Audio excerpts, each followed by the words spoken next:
Harry Potter and the Goblet of Fire. Chapter 1. The Riddle House. The villagers of Little Hangleton still called it the Riddle House, even though it had been many years since the Riddle family had lived there. It stood on a hill overlooking the village, some of its windows boarded, tiles missing from its roof, and ivy spreading unchecked over its face. Once a fine-looking manor, and easily the largest and grandest building for miles around, the Riddle House was now damp, derelict, and unoccupied. The Little Hangletons all agreed that the old house was creepy. Half a century ago, something strange and horrible had happened there. Something that the older inhabitants of the village still liked to discuss when topics for gossip were scarce. The story had been picked over so many times and had been embroidered in so many places that nobody was quite sure what the truth was anymore. Every version of the tale, however, started in the same place. 50 years before, at daybreak on a fine summer's morning, when the Riddle House had still been well kept and impressive, a maid had entered the drawing room to find all three riddles dead. The maid had run screaming down the hill into the village and roused as many people as she could. Lying there with their eyes wide open, cold as ice, still in their dinner things, the police were summoned, and the whole of Little Hangleton had seethed with shocked curiosity and ill-disguised excitement. Nobody wasted their breath pretending to feel very sad about the riddles, for they had been most unpopular. Elderly Mr. and Mrs. Riddle had been rich, snobbish, and rude, and their grown-up son, Tom, had been, if anything, worse. All the villagers cared about was the identity of their murderer, for plainly, three apparently healthy people did not all drop dead of natural causes on the same night. The Hanged Man, the village pub, did a roaring trade that night. The whole village seemed to have turned out to discuss the murders. They were rewarded for leaving their firesides when the riddles cook arrived dramatically in their midst and announced to the suddenly silent pub that a man called Frank Bryce had just been arrested. "Frank!" cried several people. "Never!" Frank Bryce was the riddle's gardener. He lived alone in a rundown cottage on the grounds of the Riddle House. Frank had come back from the war with a very stiff leg and a great dislike of crowds and loud noises, and had been working for the riddles ever since. There was a rush to buy the cooked drinks and hear more details. "Always thought he was odd," she told the eagerly listening Vil Agers after her fourth sherry. "Unfriendly, like, I'm sure if I've offered him a cuppa once, I've offered it 100 times. Never wanted to mix, he didn't." "Ah, now," said a woman at the bar. "He had a hard war, Frank. He likes the quiet life. That's no reason to." "Who else had a key to the back door then?" barked the cook. "There's been a spare key hanging in the gardener's cottage far back as I can remember. Nobody forced the door last night. No broken windows. All Frank had to do was creep up to the big house while we was all sleeping." The villagers exchanged dark looks. "I always thought he had a nasty look about him, right enough," grunted a man at the bar. "War turned him funny, if you ask me," said the landlord. "Told you I wouldn't like to get on the wrong side of Frank, didn't I, Dot?" said an excited woman in the corner. "Horrible temper," said Dot, nodding fervently. "I remember when he was a kid." By the following morning, hardly anyone in Little Hangleton doubted that Frank Bryce had killed the riddles. But over in the neighboring town of Great Hangleton, in the dark and dingy police station, Frank was stubbornly repeating, again and again, that he was innocent, and that the only person he had seen near the house on the day of the riddles' deaths had been a teenage boy, a stranger, dark-haired and pale. Nobody else in the village had seen any such boy, and the police were quite sure that Frank had invented him. Then, just when things were looking very serious for Frank, the report on the riddles' bodies came back and changed everything. The police had never read an odder report. A team of doctors had examined the bodies and had concluded that none of the riddles had been poisoned, stabbed, shot, strangled, suffocated, or, as far as they could tell, harmed at all. In fact, the report continued in a tone of unmistakable bewilderment. The riddles all appeared to be in perfect health, apart from the fact that they were all dead. The doctors did note, as though determined to find something wrong with the bodies, that each of the riddles had a look of terror upon his or her face. But as the frustrated police said, whoever heard of 3 people being frightened to death? As there was no proof that the riddles had been murdered at all, the police were forced to let Frank go. The riddles were buried in the little Hangleton churchyard, and their graves remained objects of curiosity for a while. To everyone's surprise, and amid a cloud of suspicion, Frank Bryce returned to his cottage on the grounds of the Riddle House.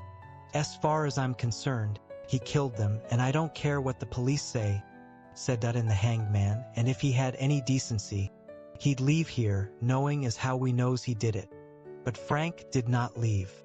He stayed to tend the garden for the next family who lived in the Riddle House, and then the next, for neither family stayed long.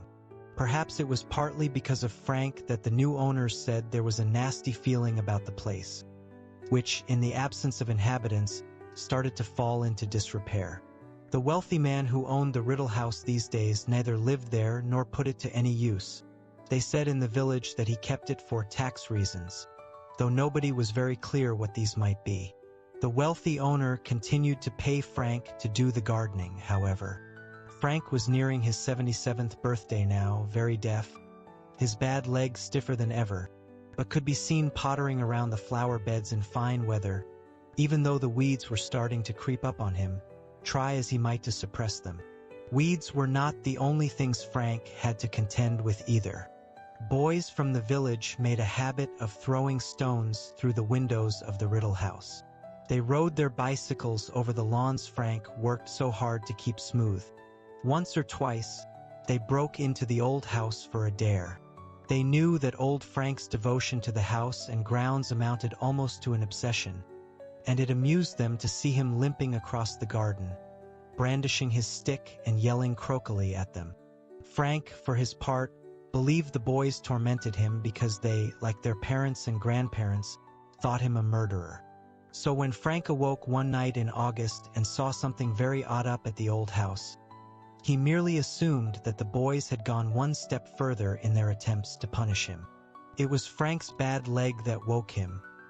It was paining him worse than ever in his old age. He got up and limped downstairs into the kitchen with the idea of refilling his hot water bottle to ease the stiffness in his knee. Standing at the sink, filling the kettle, he looked up at the Riddle House and saw lights glimmering in its upper windows. Frank knew at once what was going on. The boys had broken into the house again, and judging by the flickering quality of the light, they had started a fire. Frank had no telephone, and in any case, he had deeply mistrusted the police ever since they had taken him in for questioning about the Riddle's deaths. He put down the kettle at once, hurried back upstairs as fast as his bad leg would allow, and was soon back in his kitchen, fully dressed and removing a rusty old key from its hook by the door. He picked up his walking stick, which was propped against the wall, and set off into the night. The front door of the Riddle House bore no sign of being forced, nor did any of the windows. Frank limped around to the back of the house until he reached a door almost completely hidden by ivy, took out the old key, put it into the lock, and opened the door noiselessly. He let himself into the cavernous kitchen. Frank had not entered it for many years. Nevertheless, although it was very dark, he remembered where the door into the hall was, and he groped his way toward it, his nostrils full of the smell of decay, ears pricked for any sound of footsteps or voices from overhead. He reached the hall, which was a little lighter owing to the large mullioned windows on either side of the front door, and started to climb the stairs, blessing the dust that lay thick upon the stone, because it muffled the sound of his feet and stick. On the landing, Frank turned right, and saw at once where the intruders were. At the very end of the passage a door stood ajar, and a flickering light shone through the gap, casting a long sliver of gold across the black floor. Frank edged closer and closer, grasping his walking stick firmly. Several feet from the entrance, he was able to see a narrow slice of the room beyond. The fire he now saw had been lit in the grate. This surprised him. Then he stopped moving and listened intently, for a man's voice spoke within the room. It sounded timid and fearful. "There is a little more in the bottle, my lord, if you are still hungry." "Later," said a second voice. This too belonged to a man, but it was strangely high-pitched and cold as a sudden blast of icy wind. Something about that voice made the sparse hairs on the back of Frank's neck stand up. "Move me closer to the fire, Wormtail." Frank turned his right ear toward the door, the better to hear. There came the clink of a bottle being put down upon some hard surface, and then the dull scraping noise of a heavy chair being dragged across the floor. Frank caught a glimpse of a small man, his back to the door, pushing the chair into place. He was wearing a long black cloak, and there was a bald patch at the back of his head. Then he went out of sight again. "Where is Nagini?" said the cold voice. I don't know, my lord," said the first voice nervously. "She set out to explore the house, I think." "You will milk her before we retire, Wormtail," said the second voice. "I will need feeding in the night. The journey has tired me greatly." Brow furrowed, Frank inclined his good ear still closer to the door, listening very hard. There was a pause, and then the man called Wormtail spoke again. "My lord, may I ask how long we are going to stay here?" "A week," said the cold voice. "Perhaps longer. The place is moderately comfortable, and the plan cannot proceed yet. It would be foolish to act before the Quidditch World Cup is over." Frank inserted a gnarled finger into his ear and rotated it. Owing, no doubt, to a buildup of earwax, he had heard the word Quidditch, which was not a word at all. The Quidditch World Cup, my lord?" said Wormtail. Frank dug his finger still more vigorously into his ear. "Forgive me, but I do not understand. Why should we wait until the World Cup is over?" "Because, fool, at this very moment wizards are pouring into the country from all over the world, and every meddler from the Ministry of Magic will be on duty, on the watch for signs of unusual activity, checking and double-checking identities. They will be obsessed with security, lest the Muggles notice anything. So we wait." Frank stopped trying to clear out his ear. He had distinctly heard the words Ministry of Magic, wizards, and Muggles. Plainly, each of these expressions meant something secret, and Frank could think of only two sorts of people who would speak in code: spies and criminals. Frank tightened his hold on his walking stick once more and listened more closely still. "Your lordship is still determined, then?" Wormtail said quietly. "Certainly I am determined, Wormtail." There was a note of menace in the cold voice now. A slight pause followed, and then Wormtail spoke, the words tumbling from him in a rush, as though he was forcing himself to say this before he lost his nerve. "It could be done without Harry Potter, my lord." Another pause, more protracted, and then, "Without Harry Potter?" breathed the second voice softly. "I see. My lord, I do not say this out of concern for the boy," said Wormtail, his voice rising squeakily. "The boy is nothing to me, nothing at all. It is merely that if we were to use another witch or wizard, any wizard, the thing could be done so much more quickly. If you allowed me to leave you for a short while, you know that I can disguise myself most effectively. I could be back here in as little as 2 days with a suitable person." "I could use another wizard," said the cold voice softly. "That is true." "My lord, it makes sense," said Wormtail, sounding thoroughly relieved now. "Laying hands on Harry Potter would be so difficult. He is so well protected. And so you volunteer to go and fetch me a substitute? I wonder. Perhaps the task of nursing me has become wearisome for you, Wormtail? Could this suggestion of abandoning the plan be nothing more than an attempt to desert me?" "My lord, I have no wish to leave you, none at all.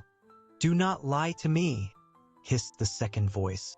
I can always tell, Wormtail. You are regretting that you ever returned to me. I revolt you. I see you flinch when you look at me. Feel you shudder when you touch me. No, my devotion to your lordship. Your devotion is nothing more than cowardice. You would not be here if you had anywhere else to go. How am I to survive without you when I need feeding every few hours? Who is to milk Nagini? But you seem so much stronger, my lord. Liar, breathed the second voice. I am no stronger, and a few days alone would be enough to rob me of the little health I have regained under your clumsy care. Silence. Wormtail, who had been sputtering incoherently, fell silent at once. For a few seconds, Frank could hear nothing but the fire crackling. Then the second man spoke once more, in a whisper that was almost a hiss. I have my reasons for using the boy, as I have already explained to you, and I will use no other. I have waited 13 years. A few more months will make no difference. As for the protection surrounding the boy, I believe my plan will be effective. All that is needed is a little courage from you, Wormtail. Courage you will find, unless you wish to feel the full extent of Lord Voldemort's wrath. My lord, I must speak, said Wormtail, panic in his voice now. All through our journey I have gone over the plan in my head. My lord, Bertha Jorkins's disappearance will not go unnoticed for long. And if we proceed, if I murder— If, whispered the second voice.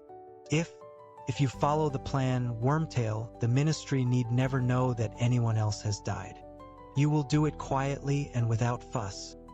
I only wish that I could do it myself, but in my present condition. Come, Wormtail, one more death and our path to Harry Potter is clear. I am not asking you to do it alone. By that time, my faithful servant will have rejoined us. I am a faithful servant, said Wormtail, the merest trace of sullenness in his voice. Wormtail, I need somebody with brains, somebody whose loyalty has never wavered. And you, unfortunately, fulfill neither requirement. I found you, said Wormtail, and there was definitely a sulky edge to his voice now. I was the one who found you. I brought you Bertha Jorkins. That is true, said the second man, sounding amused. A stroke of brilliance I would not have thought possible from you, Wormtail. Though, if truth be told, you were not aware how useful she would be when you caught her, were you? I thought she might be useful, my lord. Liar, said the second voice again, the cruel amusement more pronounced than ever. However, I do not deny that her information was invaluable. Without it, I could never have formed our plan, and for that you will have your reward, Wormtail. I will allow you to perform an essential task for me, one that many of my followers would give their right hands to perform. Are really, my lord? What? Wormtail sounded terrified again. Ah, Wormtail, you don't want me to spoil the surprise? Your part will come at the very end.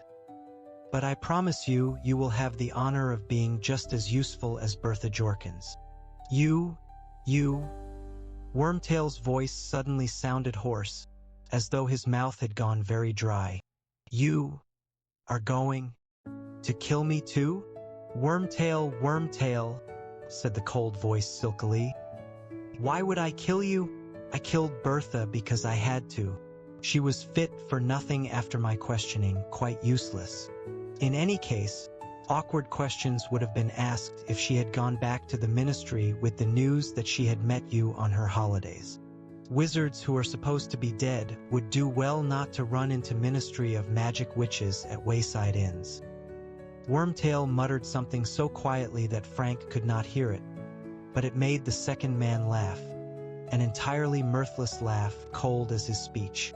We could have modified her memory, but memory charms can be broken by a powerful wizard, as I proved when I questioned her. It would be an insult to her memory not to use the information I extracted from her, Wormtail. Out in the corridor, Frank suddenly became aware that the hand gripping his walking stick was slippery with sweat. The man with the cold voice had killed a woman. He was talking about it without any kind of remorse, with amusement. He was dangerous, a madman, and he was planning more murders. This boy, Harry Potter, whoever he was in danger. Frank knew what he must do. Now, if ever was the time to go to the police. He would creep out of the house and head straight for the telephone box in the village. But the cold voice was speaking again, and Frank remained where he was, frozen to the spot, listening with all his might. One more murder. My faithful servant at Hogwarts. Harry Potter is as good as mine, Wormtail. It is decided. There will be no more argument. But quiet. I think I hear Nagini. And the second man's voice changed. He started making noises such as Frank had never heard before. He was hissing and spitting without drawing breath. Frank thought he must be having some sort of fit or seizure. And then Frank heard movement behind him in the dark passageway. He turned to look and found himself paralyzed with fright. Something was slithering toward him along the dark corridor floor, and as it drew nearer to the sliver of firelight, he realized with a thrill of terror that it was a gigantic snake, at least 12 feet long. Horrified, transfixed, Frank stared as its undulating body cut a wide, curving track through the thick dust on the floor, coming closer and closer. What was he to do? The only means of escape was into the room where two men sat plotting murder. Yet if he stayed where he was, the snake would surely kill him. But before he had made his decision, the snake was level with him, and then, incredibly, miraculously, it was passing. It was following the spitting, hissing noises made by the cold voice beyond the door, and in seconds, the tip of its diamond-patterned tail had vanished through the gap. There was sweat on Frank's forehead now, and the hand on the walking stick was trembling. Inside the room, the cold voice was continuing to hiss, and Frank was visited by a strange idea, an impossible idea. This man could talk to snakes. Frank didn't understand what was going on. He wanted more than anything to be back in his bed with his hot water bottle. The problem was that his legs didn't seem to want to move. As he stood there shaking and trying to master himself, the cold voice switched abruptly to English again. Nagini has interesting news, Wormtail, it said. Indeed, my lord? Said Wormtail. Indeed, yes, said the voice. According to Nagini, there is an old muggle standing right outside this room, listening to every word we say. Frank didn't have a chance to hide himself. There were footsteps, and then the door of the room was flung wide open. A short, balding man with graying hair, a pointed nose, and small, watery eyes stood before Frank, a mixture of fear and alarm in his face. Invite him inside, Wormtail. Where are your manners? The cold voice was coming from the ancient armchair before the fire, but Frank couldn't see the speaker. The snake, on the other hand, was curled up on the rotting hearth rug, like some horrible travesty of a pet dog. Wormtail beckoned Frank into the room. Though still deeply shaken, Frank took a firmer grip upon his walking stick and limped over the threshold. The fire was the only source of light in the room. It cast long, spidery shadows upon the walls. Frank stared at the back of the armchair. The man inside it seemed to be even smaller than his servant, for Frank couldn't even see the back of his head. You heard everything, Muggle? Said the cold voice. What's that you're calling me? Said Frank defiantly. For now that he was inside the room, now that the time had come for some sort of action, he felt braver. It had always been so in the war. I am calling you a Muggle, said the voice coolly. It means that you are not a wizard. I don't know what you mean by wizard, said Frank, his voice growing steadier. All I know is I've heard enough to interest the police tonight. I have. You've done murder and you're planning more. And I'll tell you this too, he added on a sudden inspiration. My wife knows I'm up here, and if I don't come back, "You have no wife," said the cold voice very quietly. "Nobody knows you are here. You told nobody that you were coming. Do not lie to Lord Voldemort, Muggle, for he knows. He always knows." "Is that right?" said Frank roughly. "Lord, is it? Well, I don't think much of your manners, my lord. Turn round and face me like a man. Why don't you?" "But I am not a man, Muggle," said the cold voice, barely audible now over the crackling of the flames. "I am much, much more than a man. However, why not? I will face you." "Wormtail, come turn my chair around." The servant gave a whimper. "You heard me, Wormtail," slowly, with his face screwed up, as though he would rather have done anything than approach his master and the hearth rug where the snake lay. The small man walked forward and began to turn the chair. The snake lifted its ugly triangular head and hissed slightly as the legs of the chair snagged on its rug. And then the chair was facing Frank, and he saw what was sitting in it. His walking stick fell to the floor with a clatter. He opened his mouth and let out a scream. He was screaming so loudly that he never heard the words the thing in the chair spoke as it raised a wand. There was a flash of green light, a rushing sound, and Frank Bryce crumpled. He was dead before he hit the floor. 200 miles away, the boy called Harry Potter woke with a start. Chapter 2. The Scar.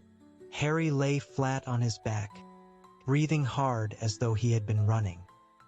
He had awoken from a vivid dream with his hands pressed over his face. The old scar on his forehead, which was shaped like a bolt of lightning, was burning beneath his fingers as though someone had just pressed a white-hot wire to his skin. He sat up, one hand still on his scar, the other reaching out in the darkness for his glasses, which were on the bedside table. He put them on and his bedroom came into clearer focus, lit by a faint, misty orange light that was filtering through the curtains from the street lamp outside the window. Harry ran his fingers over the scar again. It was still painful. He turned on the lamp beside him, scrambled out of bed, crossed the room, opened his wardrobe, and peered into the mirror on the inside of the door. A skinny boy of 14 looked back at him, his bright green eyes puzzled under his untidy black hair. He examined the lightning bolt scar of his reflection more closely. It looked normal, but it was still stinging. Harry tried to recall what he had been dreaming about before he had awoken. It had seemed so real. There had been 2 people he knew and 1 he didn't. He concentrated hard, frowning, trying to remember. The dim picture of a darkened room came to him. There had been a snake on a hearthrug, a small man called Peter, nicknamed Wormtail, and a cold, high voice, the voice of Lord Voldemort. Harry felt as though an ice cube had slipped down into his stomach at the very thought. He closed his eyes tightly and tried to remember what Voldemort had looked like, but it was impossible. All Harry knew was that at the moment when Voldemort's chair had swung around, and he, Harry, had seen what was sitting in it, he had felt a spasm of horror which had awoken him. Or had that been the pain in his scar? And who had the old man been? For there had definitely been an old man. Harry had watched him fall to the ground. It was all becoming confused. Harry put his face into his hands, blocking out his bedroom, trying to hold on to the picture of that dimly lit room, but it was like trying to keep water in his cupped hands. The details were now trickling away as fast as he tried to hold on to them. Voldemort and Wormtail had been talking about someone they had killed, though Harry could not remember the name, and they had been plotting to kill someone else. Him! Harry took his face out of his hands, opened his eyes, and stared around his bedroom as though expecting to see something unusual there. As it happened, there were an extraordinary number of unusual things in this room. A large wooden trunk stood open at the foot of his bed, revealing a cauldron, broomstick, black robes, and assorted spellbooks. Rolls of parchment littered that part of his desk that was not taken up by the large, empty cage in which his snowy owl, Hedwig, usually perched. On the floor beside his bed, a book lay open. Harry had been reading it before he fell asleep last night. The pictures in this book were all moving. Men in bright orange robes were zooming in and out of sight on broomsticks, throwing a red ball to one another. Harry walked over to the book, picked it up, and watched one of the wizards score a spectacular goal by putting the ball through a 50-foot-high hoop. Then he snapped the book shut. Even Quidditch, in Harry's opinion, the best sport in the world, couldn't distract him at the moment. He placed Flying with the Cannons on his bedside table, crossed to the window, and drew back the curtains to survey the street below. Privet Drive looked exactly as a respectable suburban street would be expected to look in the early hours of Saturday morning. All the curtains were closed. As far as Harry could see through the darkness, there wasn't a living creature in sight, not even a cat. And yet, Harry went restlessly back to the bed and sat down on it, running a finger over his scar again. It wasn't the pain that bothered him. Harry was no stranger to pain and injury. He had lost all the bones from his right arm once and had them painfully regrown in a night. The same arm had been pierced by a venomous foot-long fong not long afterward.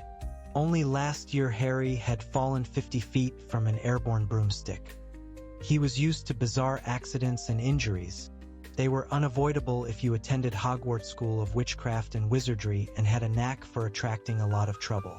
No, the thing that was bothering Harry was that the last time his scar had hurt him, it had been because Voldemort had been close by. But Voldemort couldn't be here now. The idea of Voldemort lurking in Privet Drive was absurd, impossible.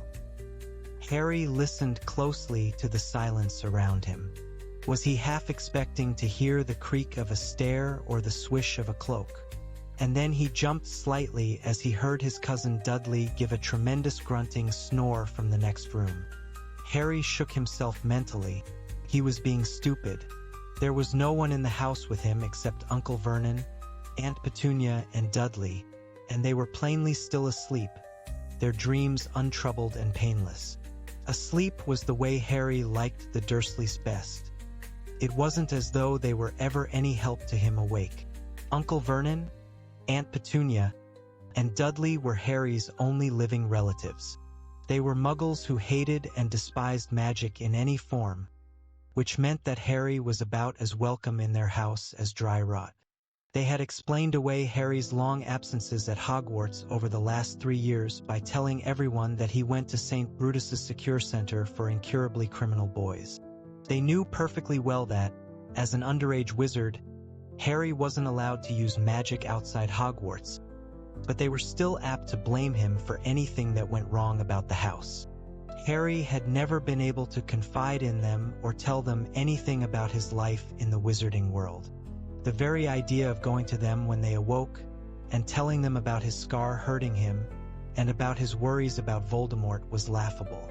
And yet it was because of Voldemort that Harry had come to live with the Dursleys in the first place. If it hadn't been for Voldemort, Harry would not have had the lightning scar on his forehead. If it hadn't been for Voldemort, Harry would still have had parents. Harry had been a year old the night that Voldemort, the most powerful dark wizard for a century, a wizard who had been gaining power steadily for 11 years, arrived at his house and killed his father and mother. Voldemort had then turned his wand on Harry. He had performed the curse that had disposed of many full-grown witches and wizards in his steady rise to power, and, incredibly, it had not worked. Instead of killing the small boy, the curse had rebounded upon Voldemort. Harry had survived with nothing but a lightning-shaped cut on his forehead, and Voldemort had been reduced to something barely alive. His powers gone, his life almost extinguished, Voldemort had fled. The terror in which the secret community of witches and wizards had lived for so long had lifted, Voldemort's followers had disbanded, and Harry Potter had become famous. It had been enough of a shock for Harry to discover, on his 11th birthday, that he was a wizard. It had been even more disconcerting to find out that everyone in the hidden wizarding world knew his name. Harry had arrived at Hogwarts to find that heads turned and whispers followed him wherever he went. But he was used to it now. At the end of this summer, he would be starting his 4th year at Hogwarts, and Harry was already counting the days until he would be back at the castle again. But there was still a fortnight to go before he went back to school.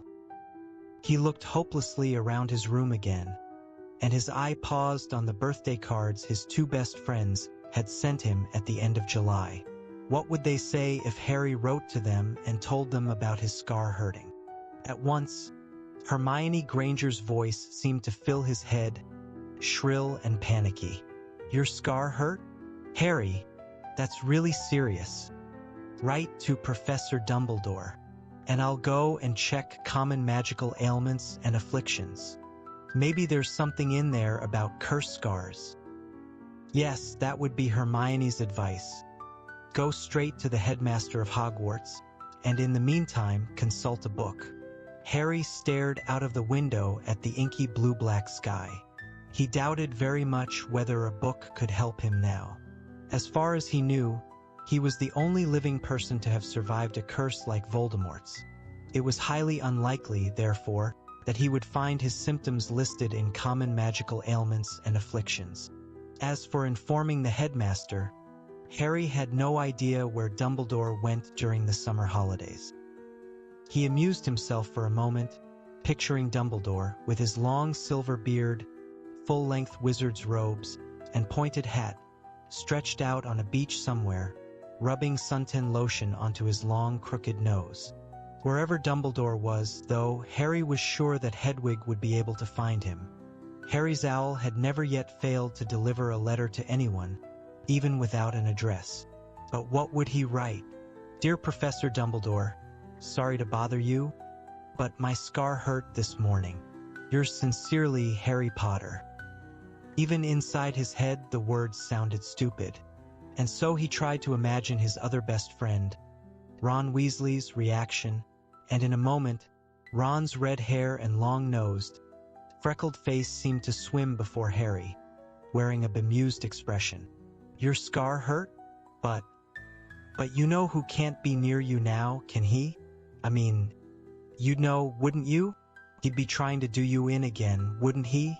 I dunno, Harry, maybe curse scars always twinge a bit. I'll ask Dad." Mr. Weasley was a fully qualified wizard who worked in the misuse of Muggle artifacts office at the Ministry of Magic, but he didn't have any particular expertise in the matter of curses, as far as Harry knew. In any case, Harry didn't like the idea of the whole Weasley family knowing that he, Harry, was getting jumpy about a few moments' pain. Mrs. Weasley would fuss worse than Hermione, and Fred and George, Ron's 16-year-old twin brothers, might think Harry was losing his nerve. The Weasleys were Harry's favorite family in the world. He was hoping that they might invite him to stay any time now. Ron had mentioned something about the Quidditch World Cup, and he somehow didn't want his visit punctuated with anxious inquiries about his scar. Harry kneaded his forehead with his knuckles. What he really wanted, and it felt almost shameful to admit it to himself, was someone like a parent. An adult wizard whose advice he could ask without feeling stupid. Someone who cared about him, who had had experience with dark magic. And then the solution came to him. It was so simple and so obvious that he couldn't believe it had taken so long serious. Harry leapt up from the bed, hurried across the room and sat down at his desk. He pulled a piece of parchment toward him, loaded his eagle feather quill with ink, wrote "Dear Sirius," then paused, wondering how best to phrase his problem, still marveling at the fact that he hadn't thought of Sirius straight away. But then, perhaps it wasn't so surprising. After all, he had only found out that Sirius was his godfather 2 months ago. There was a simple reason for Sirius's complete absence from Harry's life until then. Sirius had been in Azkaban, the terrifying wizard jail guarded by creatures called Dementors, sightless, soul-sucking fiends who had come to search for Sirius at Hogwarts when he had escaped. Yet Sirius had been innocent. The murders for which he had been convicted had been committed by Wormtail, Voldemort's supporter, whom nearly everybody now believed dead. Harry, Ron, and Hermione knew otherwise, however. They had come face to face with Wormtail only the previous year, though only Professor Dumbledore had believed their story.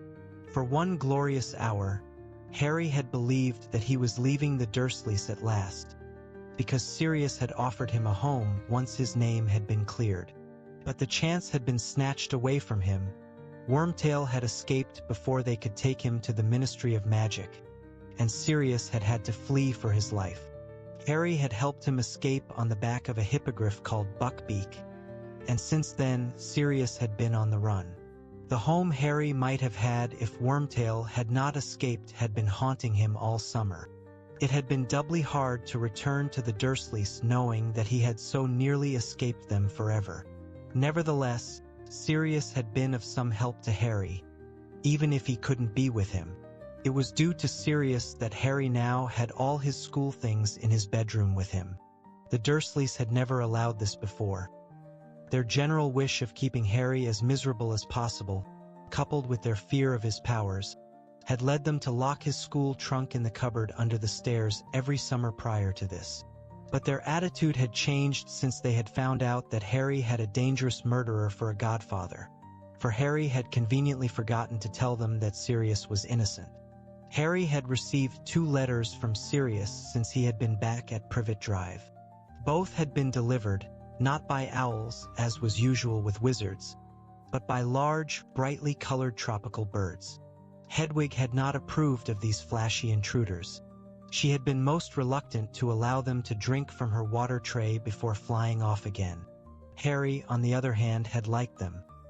They put him in mind of palm trees and white sand, and he hoped that, wherever Sirius was, Sirius never said, in case the letters were intercepted, he was enjoying himself. Somehow, Harry found it hard to imagine Dementors surviving for long in bright sunlight. Perhaps that was why Sirius had gone south. Sirius's letters, which were now hidden beneath the highly useful loose floorboard under Harry's bed, sounded cheerful, and in both of them he had reminded Harry to call on him if ever Harry needed to. Well, he needed to now, all right. Harry's lamp seemed to grow dimmer as the cold gray light that precedes sunrise slowly crept into the room. Finally, when the sun had risen, when his bedroom walls had turned gold, and when sounds of movement could be heard from Uncle Vernon and Aunt Petunia's room, Harry cleared his desk of crumpled pieces of parchment and reread his finished letter. Dear Sirius, thanks for your last letter. That bird was enormous. It could hardly get through my window. Things are the same as usual here. Dudley's diet isn't going too well. My aunt found him smuggling donuts into his room yesterday. They told him they'd have to cut his pocket money if he keeps doing it, so he got really angry and chucked his PlayStation out of the window. That's the sort of computer thing you can play games on. Bit stupid, really. Now he hasn't even got Mega Mutilation Part 3 to take his mind off things. I'm okay, mainly because the Dursleys are terrified you might turn up and turn them all into bats if I ask you to. A weird thing happened this morning, though. My scar hurt again. Last time that happened it was because Voldemort was at Hogwarts. But I don't reckon he can be anywhere near me now. Can he? Do you know if cursed scars sometimes hurt years afterward? I'll send this with Hedwig when she gets back.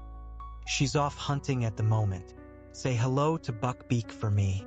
Yes, thought Harry, that looked all right. There was no point putting in the dream.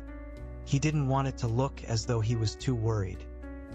He folded up the parchment and laid it aside on his desk, ready for when Hedwig returned. Then he got to his feet, stretched, and opened his wardrobe once more. Without glancing at his reflection, he started to get dressed before going down to breakfast. Chapter 3. The Invitation. By the time Harry arrived in the kitchen, the 3 Dursleys were already seated around the table. None of them looked up as he entered or sat down. Uncle Vernon's large red face was hidden behind the morning's Daily Mail, and Aunt Petunia was cutting a grapefruit into quarters, her lips pursed over her horse-like teeth. Dudley looked furious and sulky, and somehow seemed to be taking up even more space than usual. This was saying something, as he always took up an entire side of the square table by himself.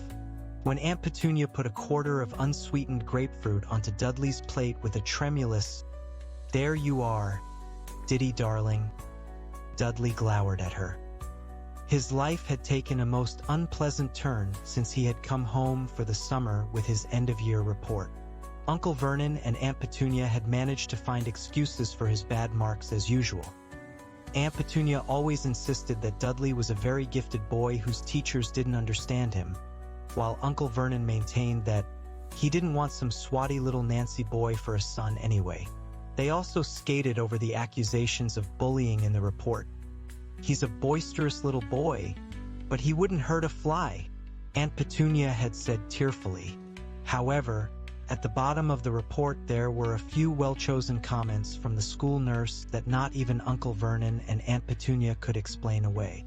No matter how much Aunt Petunia wailed that Dudley was big-boned, and that his poundage was really puppy fat, and that he was a growing boy who needed plenty of food, the fact remained that the school outfitters didn't stock knickerbockers big enough for him anymore.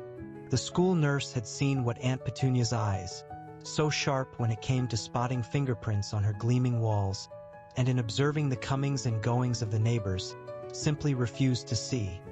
That far from needing extra nourishment, Dudley had reached roughly the size and weight of a young killer whale.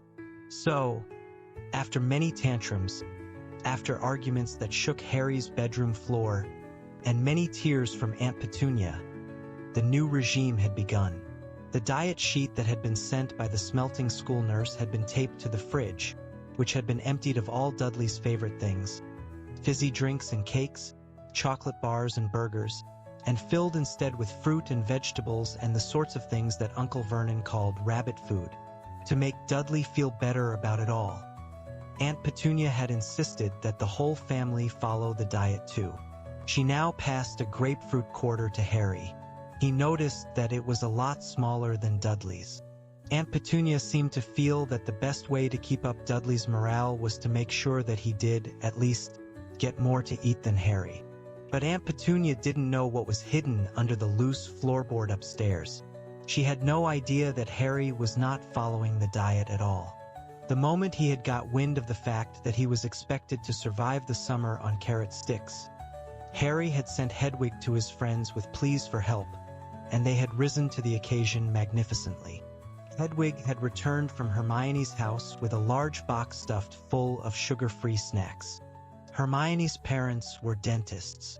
Hagrid, the Hogwarts gamekeeper, had obliged with a sack full of his own homemade rock cakes. Harry hadn't touched these. He had had too much experience of Hagrid's cooking. Mrs. Weasley, however, had sent the family owl, Errol, with an enormous fruitcake and assorted meat pies. Poor Errol, who was elderly and feeble, had needed a full 5 days to recover from the journey. And then on Harry's birthday, which the Dursleys had completely ignored, he had received 4 superb birthday cakes, 1 each from Ron, Hermione, Hagrid, and Sirius. Harry still had 2 of them left, and so, looking forward to a real breakfast when he got back upstairs, he ate his grapefruit without complaint. Uncle Vernon laid aside his paper with a deep sniff of disapproval and looked down at his own grapefruit quarter. "Is this it?" he said grumpily to Aunt Petunia. Aunt Petunia gave him a severe look, and then nodded pointedly at Dudley, who had already finished his own grapefruit quarter and was eyeing Harry's with a very sour look in his piggy little eyes. Uncle Vernon gave a great sigh, which ruffled his large, bushy mustache, and picked up his spoon. The doorbell rang. Uncle Vernon heaved himself out of his chair and set off down the hall. Quick as a flash, while his mother was occupied with the kettle, Dudley stole the rest of Uncle Vernon's grapefruit. Harry heard talking at the door, and someone laughing, and Uncle Vernon answering curtly. Then the front door closed, and the sound of ripping paper came from the hall. Aunt Petunia set the teapot down on the table and looked curiously around to see where Uncle Vernon had got to. She didn't have to wait long to find out. After about a minute, he was back. He looked livid. "You," he barked at Harry. "In the living room. Now." Bewildered, wondering what on earth he was supposed to have done this time, Harry got up and followed Uncle Vernon out of the kitchen and into the next room. Uncle Vernon closed the door sharply behind both of them. "So," he said, marching over to the fireplace and turning to face Harry as though he were about to pronounce him under arrest. "So," Harry would have dearly loved to have said, "So what?" But he didn't feel that Uncle Vernon's temper should be tested this early in the morning, especially when it was already under severe strain from lack of food. He therefore settled for looking politely puzzled. "This just arrived," said Uncle Vernon. He brandished a piece of purple writing paper at Harry. "A letter. About you." Harry's confusion increased. Who would be writing to Uncle Vernon about him? Who did he know who sent letters by the postman?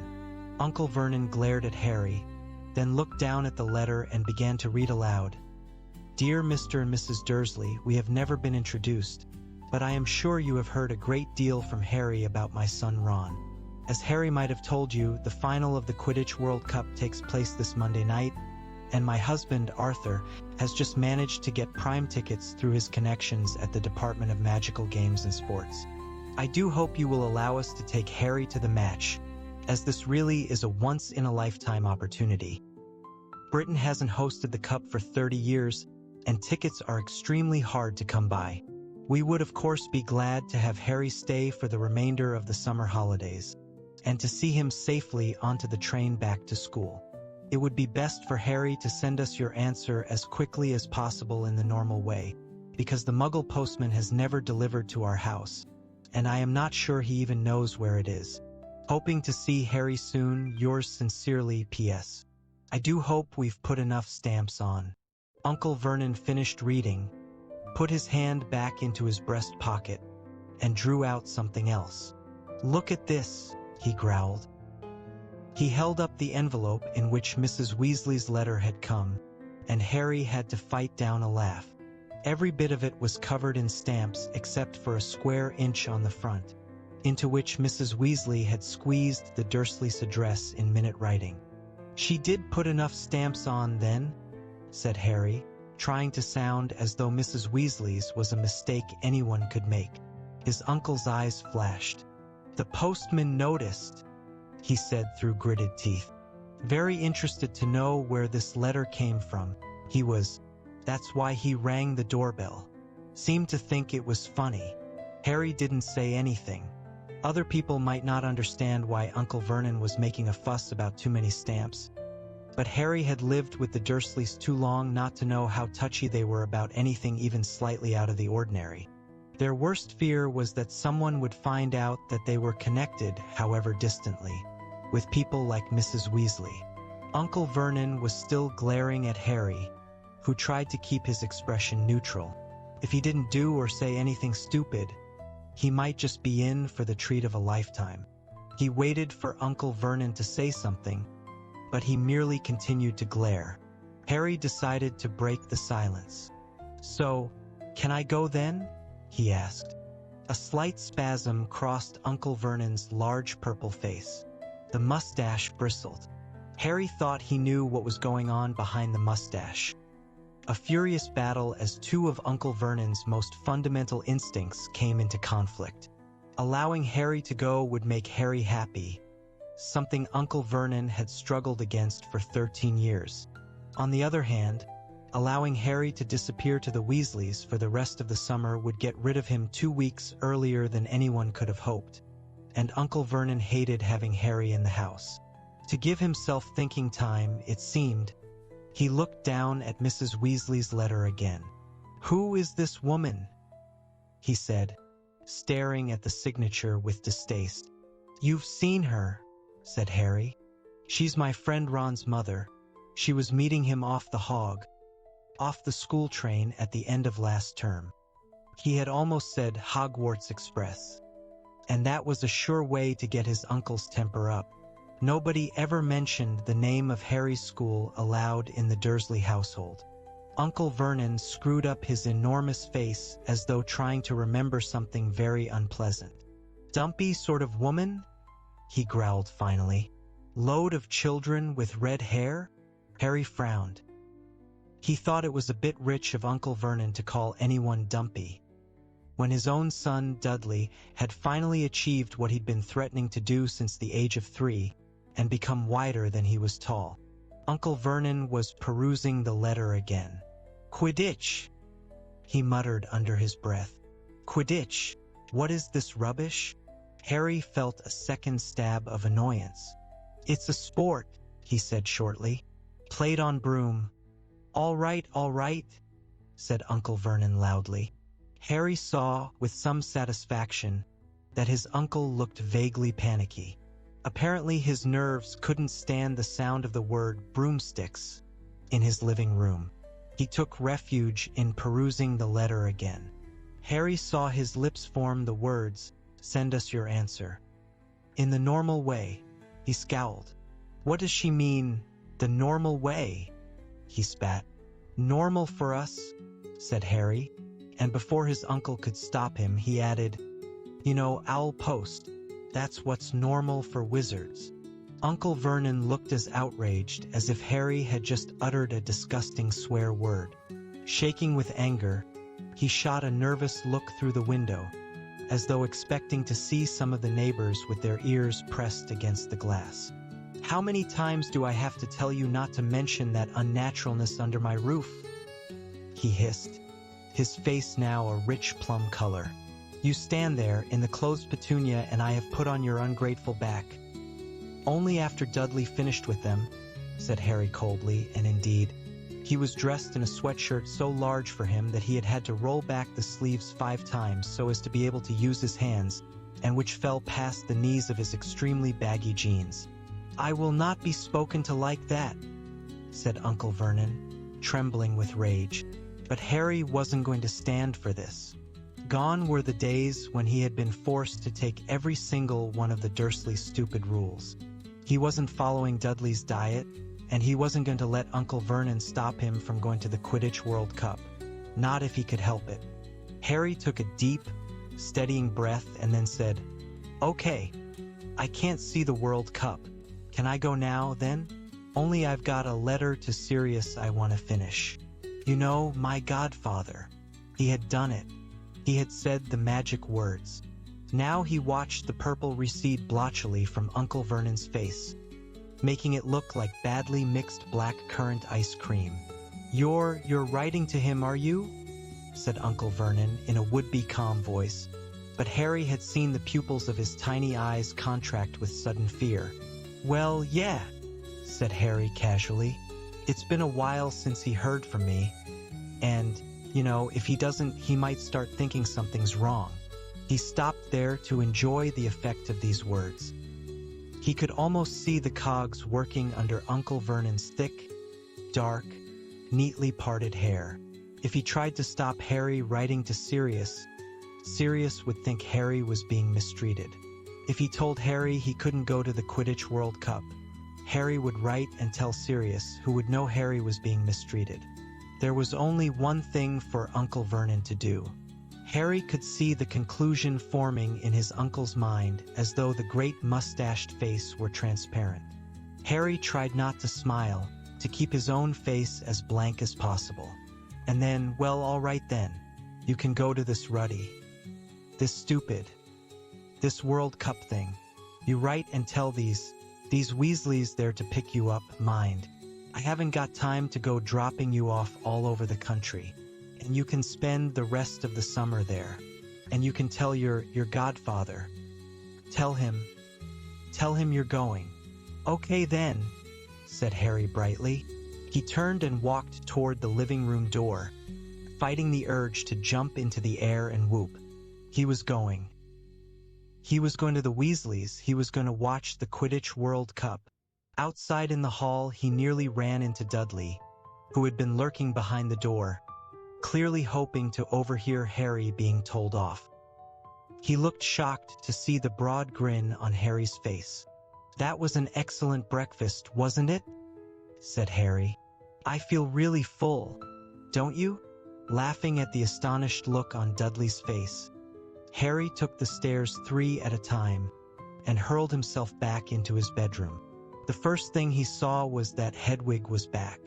She was sitting in her cage, staring at Harry with her enormous amber eyes, and clicking her beak in the way that meant she was annoyed about something. Exactly what was annoying her became apparent almost at once.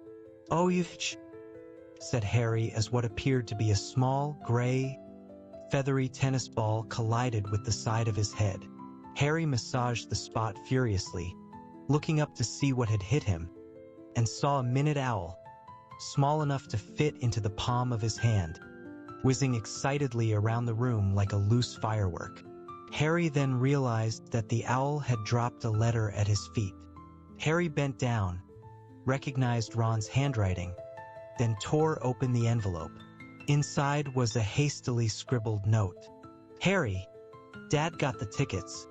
Ireland versus Bulgaria, Monday night. Mum's writing to the Muggles to ask you to stay.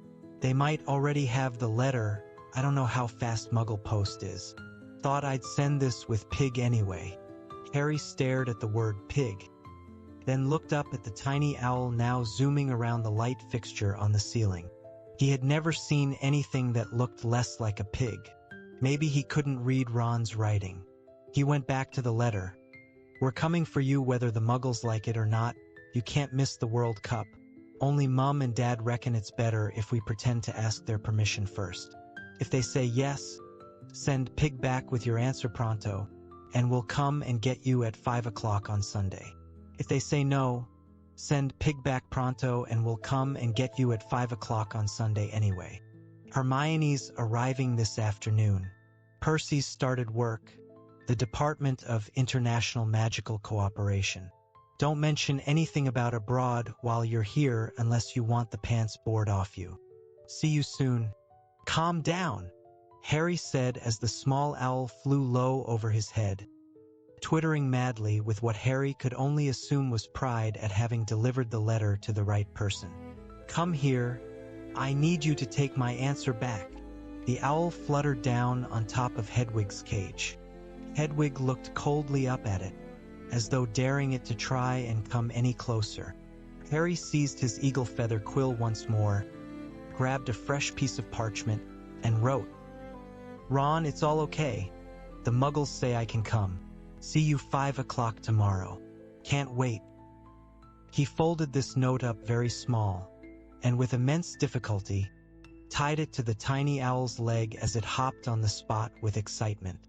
The moment the note was secure, the owl was off again. It zoomed out of the window and out of sight. Harry turned to Hedwig. "Feeling up to a long journey?" he asked her. Hedwig hooted in a dignified sort of a way. "Can you take this to Sirius for me?"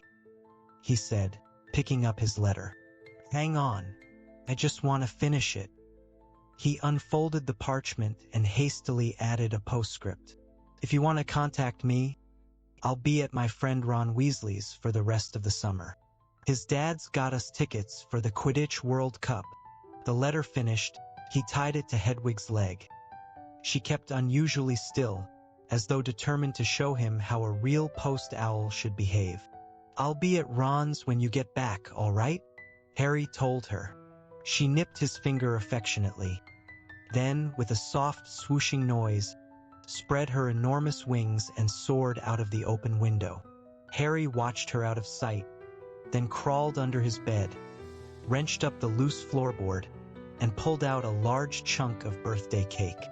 He sat there on the floor eating it, savoring the happiness that was flooding through him. He had cake, and Dudley had nothing but grapefruit. It was a bright summer's day. He would be leaving Privet Drive tomorrow. His scar felt perfectly normal again, and he was going to watch the Quidditch World Cup. It was hard just now to feel worried about anything, even Lord Voldemort. Chapter 4. Back to the Burrow. By 12 o'clock the next day, Harry's school trunk was packed with his school things and all his most prized possessions. The invisibility cloak he had inherited from his father, the broomstick he had gotten from Sirius, the enchanted map of Hogwarts he had been given by Fred and George Weasley last year. He had emptied his hiding place under the loose floorboard of all food, double-checked every nook and cranny of his bedroom for forgotten spellbooks or quills, and taken down the chart on the wall counting down the days to September the 1st, on which he liked to cross off the days remaining until his return to Hogwarts. The atmosphere inside number 4, Privet Drive, was extremely tense. The imminent arrival at their house of an assortment of wizards was making the Dursleys uptight and irritable. Uncle Vernon had looked downright alarmed when Harry informed him that the Weasleys would be arriving at 5 o'clock the very next day. "I hope you told them to dress properly, these people," he snarled at once. "I've seen the sort of stuff your lot wear. They'd better have the decency to put on normal clothes, that's all." Harry felt a slight sense of foreboding. He had rarely seen Mr. or Mrs. Weasley wearing anything that the Dursleys would call normal. Their children might don Muggle clothing during the holidays, but Mr. and Mrs. Weasley usually wore long robes in varying states of shabbiness. Harry wasn't bothered about what the neighbors would think, but he was anxious about how rude the Dursleys might be to the Weasleys if they turned up looking like their worst idea of wizards. Uncle Vernon had put on his best suit. To some people, this might have looked like a gesture of welcome, but Harry knew it was because Uncle Vernon wanted to look impressive and intimidating. Dudley, on the other hand, looked somehow diminished. This was not because the diet was at last taking effect, but due to fright. Dudley had emerged from his last encounter with a fully grown wizard with a curly pig's tail poking out of the seat of his trousers, and Aunt Petunia and Uncle Vernon had to pay for its removal at a private hospital in London. It wasn't altogether surprising, therefore, that Dudley kept running his hand nervously over his backside and walking sideways from room to room so as not to present the same target to the enemy. Lunch was an almost silent meal. Dudley didn't even protest at the food, cottage cheese, and grated celery. Aunt Petunia wasn't eating anything at all. Her arms were folded, her lips were pursed, and she seemed to be chewing her tongue, as though biting back the furious diatribe she longed to throw at Harry. "They'll be driving, of course?" Uncle Vernon barked across the table. "Air," said Harry. He hadn't thought of that. How were the Weasleys going to pick him up? They didn't have a car anymore. The old Ford Anglia they had once owned was currently running wild in the Forbidden Forest at Hogwarts. But Mr. Weasley had borrowed a Ministry of Magic car last year. Possibly he would do the same today? "I think so," said Harry. Uncle Vernon snorted into his mustache. Normally, Uncle Vernon would have asked what car Mr. Weasley drove. He tended to judge other men by how big and expensive their cars were. But Harry doubted whether Uncle Vernon would have taken to Mr. Weasley even if he drove a Ferrari. Harry spent most of the afternoon in his bedroom. He couldn't stand watching Aunt Petunia peer out through the net curtains every few seconds, as though there had been a warning about an escaped rhinoceros. Finally, at 4:45, Harry went back downstairs and into the living room. Aunt Petunia was compulsively straightening cushions. Uncle Vernon was pretending to read the paper, but his tiny eyes were not moving, and Harry was sure he was really listening with all his might for the sound of an approaching car. Dudley was crammed into an armchair, his porky hands beneath him, clamped firmly around his bottom. Harry couldn't take the tension.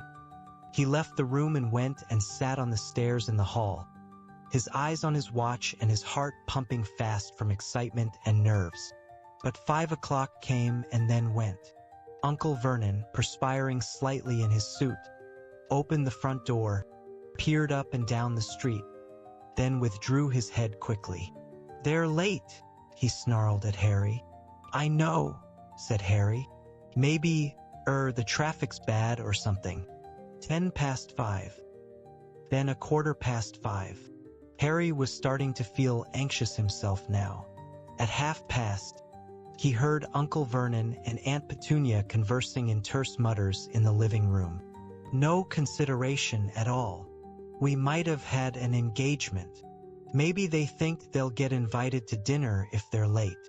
Well, they most certainly won't be, said Uncle Vernon, and Harry heard him stand up and start pacing the living room. They'll take the boy and go. There'll be no hanging around. That's if they're coming at all. Probably mistaken the day. I dare say their kind don't set much store by punctuality. Either that or they drive some tin pot car that's broken D. Harry jumped up. From the other side of the living room door came the sounds of the three Dursleys scrambling, panic-stricken, across the room. Next moment Dudley came flying into the hall, looking terrified. "What happened?" said Harry. "What's the matter?" But Dudley didn't seem able to speak. Hands still clamped over his buttocks. He waddled as fast as he could into the kitchen. Harry hurried into the living room.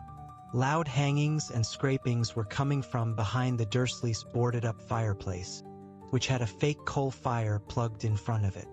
"What is it?" gasped Aunt Petunia, who had backed into the wall and was staring, terrified, toward the fire. "What is it, Vernon?" But they were left in doubt barely a second longer. Voices could be heard from inside the blocked fireplace. "Ouch! Fred! No, go back! Go back! There's been some kind of mistake. Tell George not to." "Oh, George! No, there's no room. Go back quickly and tell Ron. Maybe Harry can hear us. Dad. Maybe he'll be able to let us out." There was a loud hammering of fists on the boards behind the electric fire. "Harry? Harry? Can you hear us?" The Dursleys rounded on Harry like a pair of angry wolverines. "What is this?" growled Uncle Vernon. "What's going on?" They've tried to get here by flue powder," said Harry, fighting a mad desire to laugh. "They can travel by fire, only you've blocked the fireplace. Hang on." He approached the fireplace and called through the boards.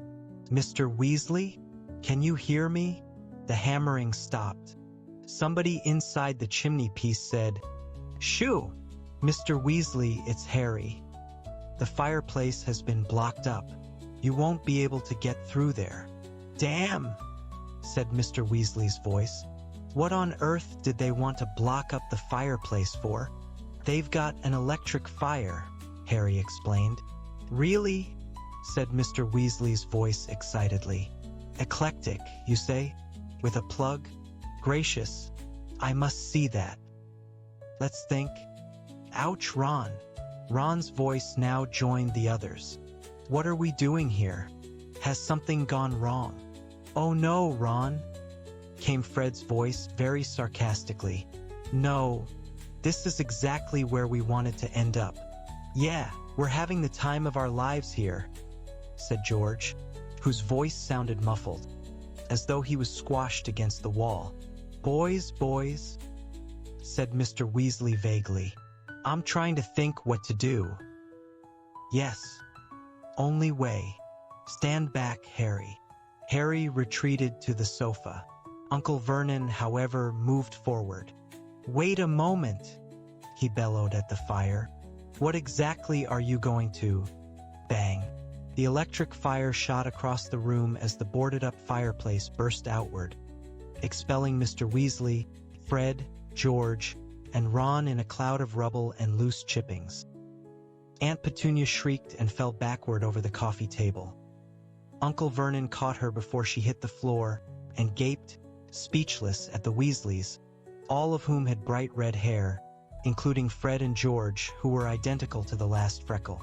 "That's better," panted Mr. Weasley, brushing dust from his long green robes and straightening his glasses.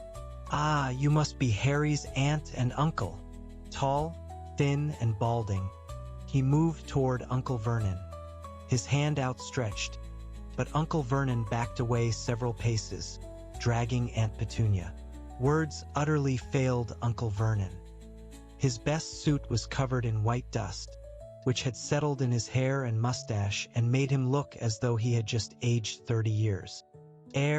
Yes, sorry about that," said Mr. Weasley, lowering his hand and looking over his shoulder at the blasted fireplace. It's all my fault. It just didn't occur to me that we wouldn't be able to get out at the other end. I had your fireplace connected to the Flu network, you see, just for an afternoon, so we could get Harry. Muggle fireplaces aren't supposed to be connected, strictly speaking, but I've got a useful contact at the Flu regulation panel and he fixed it for me. I can put it right in a jiffy, though, don't worry.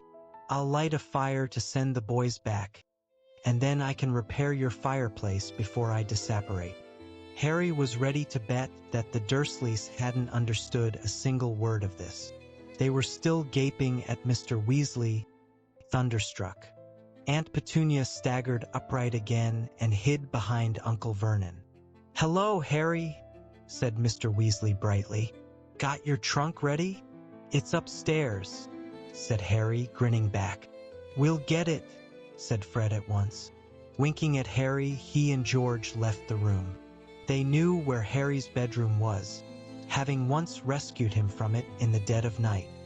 Harry suspected that Fred and George were hoping for a glimpse of Dudley. They had heard a lot about him from Harry. "Well," said Mr. Weasley, swinging his arms slightly, while he tried to find words to break the very nasty silence. Very nice place you've got here," as the usually spotless living room was now covered in dust and bits of brick. This remark didn't go down too well with the Dursleys. Uncle Vernon's face purpled once more, and Aunt Petunia started chewing her tongue again. However, they seemed too scared to actually say anything. Mr. Weasley was looking around. He loved everything to do with Muggles. Harry could see him itching to go and examine the television and the video recorder. "They run off electricity, do they?" he said knowledgeably. "Ah, yes, I can see the plugs. I collect plugs," he added to Uncle Vernon. "And batteries. Got a very large collection of batteries. My wife thinks I'm mad. But there you are." Uncle Vernon clearly thought Mr. Weasley was mad too. He moved ever so slightly to the right, screening Aunt Petunia from view, as though he thought Mr. Weasley might suddenly run at them and attack. Dudley suddenly reappeared in the room. Harry could hear the clunk of his trunk on the stairs, and knew that the sounds had scared Dudley out of the kitchen.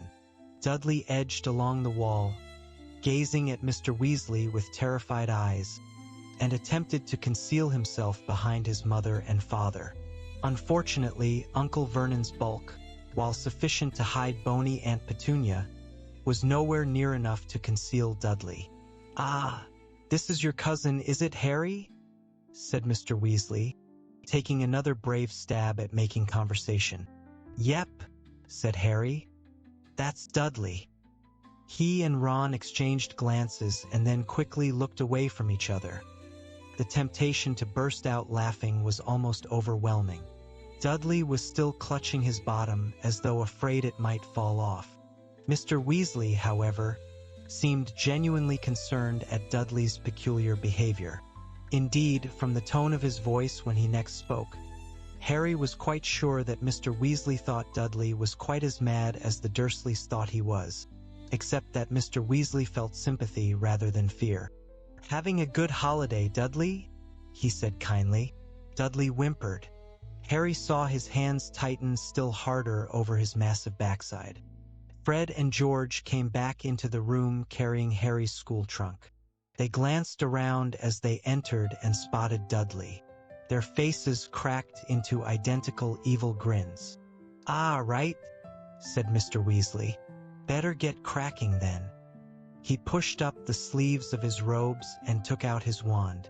Harry saw the Dursleys draw back against the wall as one.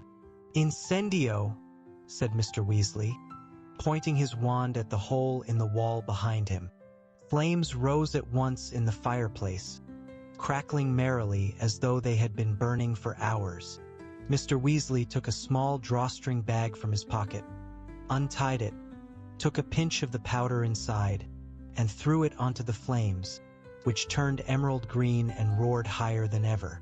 "Off you go then, Fred," said Mr. Weasley. "Coming," said Fred. "Oh no, hang on." A bag of sweets had spilled out of Fred's pocket, and the contents were now rolling in every direction. Big, fat toffees in brightly colored wrappers. Fred scrambled around, cramming them back into his pocket, then gave the Dursleys a cheery wave, stepped forward, and walked right into the fire, saying, "The burrow." Aunt Petunia gave a little shuddering gasp. There was a whooshing sound, and Fred vanished. "Right then, George," said Mr. Weasley.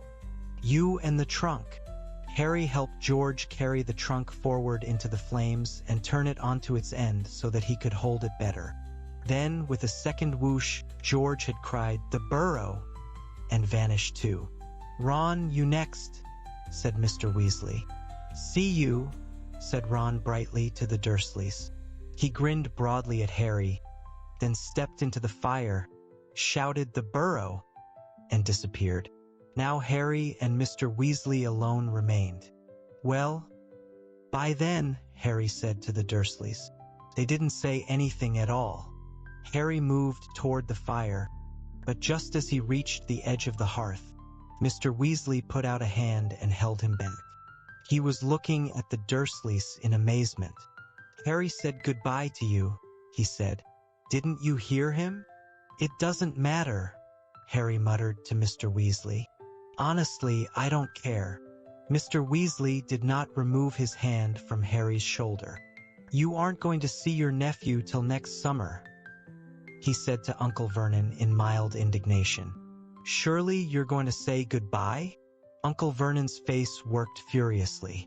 The idea of being taught consideration by a man who had just blasted away half his living room wall seemed to be causing him intense suffering.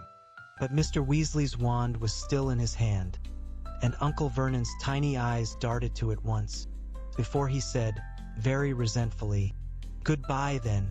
"See you," said Harry, putting one foot forward into the green flames, which felt pleasantly like warm breath. At that moment, however, a horrible gagging sound erupted behind him, and Aunt Petunia started to scream. Harry wheeled around. Dudley was no longer standing behind his parents. He was kneeling beside the coffee table, and he was gagging and sputtering on a foot-long, purple, slimy thing that was protruding from his mouth. One bewildered second later, Harry realized that the foot-long thing was Dudley's tongue, and that a brightly colored toffee wrapper lay on the floor before him. Aunt Petunia hurled herself onto the ground beside Dudley, seized the end of his swollen tongue, and attempted to wrench it out of his mouth. Unsurprisingly, Dudley yelled and sputtered worse than ever, trying to fight her off. Uncle Vernon was bellowing and waving his arms around, and Mr. Weasley had to shout to make himself heard. "Not to worry, I can sort him out," he yelled, advancing on Dudley with his wand outstretched. But Aunt Petunia screamed worse than ever and threw herself on top of Dudley, shielding him from Mr. Weasley. "No, really," said Mr. Weasley desperately. "It's a simple process. It was the toffee. My son Fred. Real practical joker, but it's only an engorgement charm. At least, I think it is. Please, I can correct it." But far from being reassured, the Dursleys became more panic-stricken. Aunt Petunia was sobbing hysterically, tugging Dudley's tongue as though determined to rip it out. Dudley appeared to be suffocating under the combined pressure of his mother and his tongue, and Uncle Vernon, who had lost control completely, seized a china figure from on top of the sideboard and threw it very hard at Mr. Weasley, who ducked, causing the ornament to shatter in the blasted fireplace. "Now really," said Mr. Weasley angrily, brandishing his wand. "I'm trying to help." Bellowing like a wounded hippo, Uncle Vernon snatched up another ornament. "Harry, go. Just go," Mr. Weasley shouted, his wand on Uncle Vernon. "I'll sort this out." Harry didn't want to miss the fun, but Uncle Vernon's second ornament narrowly missed his left ear, and on balance he thought it best to leave the situation to Mr. Weasley. He stepped into the fire, looking over his shoulder as he said, "The burrow."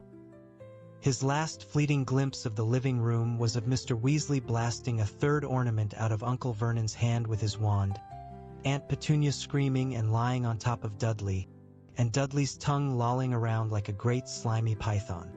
But next moment Harry had begun to spin very fast, and the Dursleys' living room was whipped out of sight in a rush of emerald green flames. Chapter 5. Weasley's Wizard Wheezes. Harry spun faster and faster, elbows tucked tightly to his sides, blurred fireplaces flashing past him, until he started to feel sick and closed his eyes. Then, when at last he felt himself slowing down, he threw out his hands and came to a halt in time to prevent himself from falling face forward out of the Weasleys' kitchen fire. "Did he eat it?" said Fred excitedly, holding out a hand to pull Harry to his feet. "Yeah," said Harry, straightening up. "What was it?" "Tung toffee," said Fred brightly. "George and I invented them, and we've been looking for someone to test them on all summer." The tiny kitchen exploded with laughter. Harry looked around and saw that Ron and George were sitting at the scrubbed wooden table with two red-haired people Harry had never seen before, though he knew immediately who they must be. Bill and Charlie, the two eldest Weasley brothers. "How are you doing, Harry?" said the nearer of the two, grinning at him and holding out a large hand, which Harry shook, feeling calluses and blisters under his fingers. This had to be Charlie, who worked with dragons in Romania. Charlie was built like the twins, shorter and stockier than Percy and Ron, who were both long and lanky.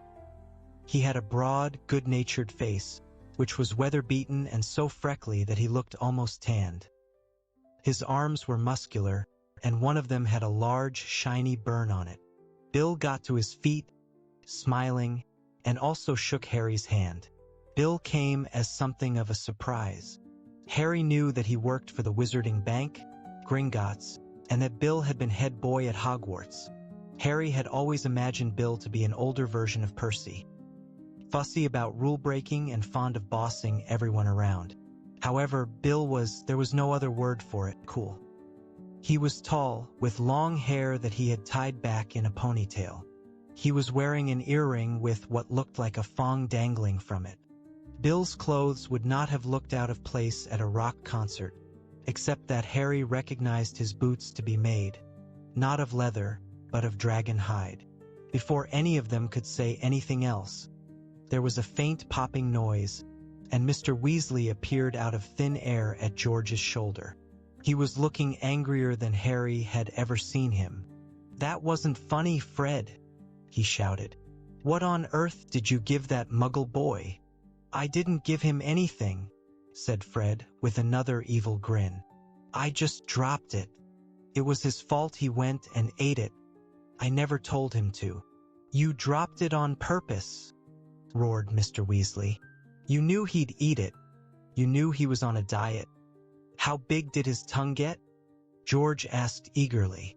"It was 4 feet long before his parents would let me shrink it."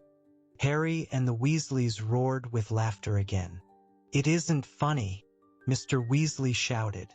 "That sort of behavior seriously undermines wizard-muggle relations. I spend half my life campaigning against the mistreatment of muggles, and my own sons. We didn't give it to him because he's a muggle," said Fred indignantly.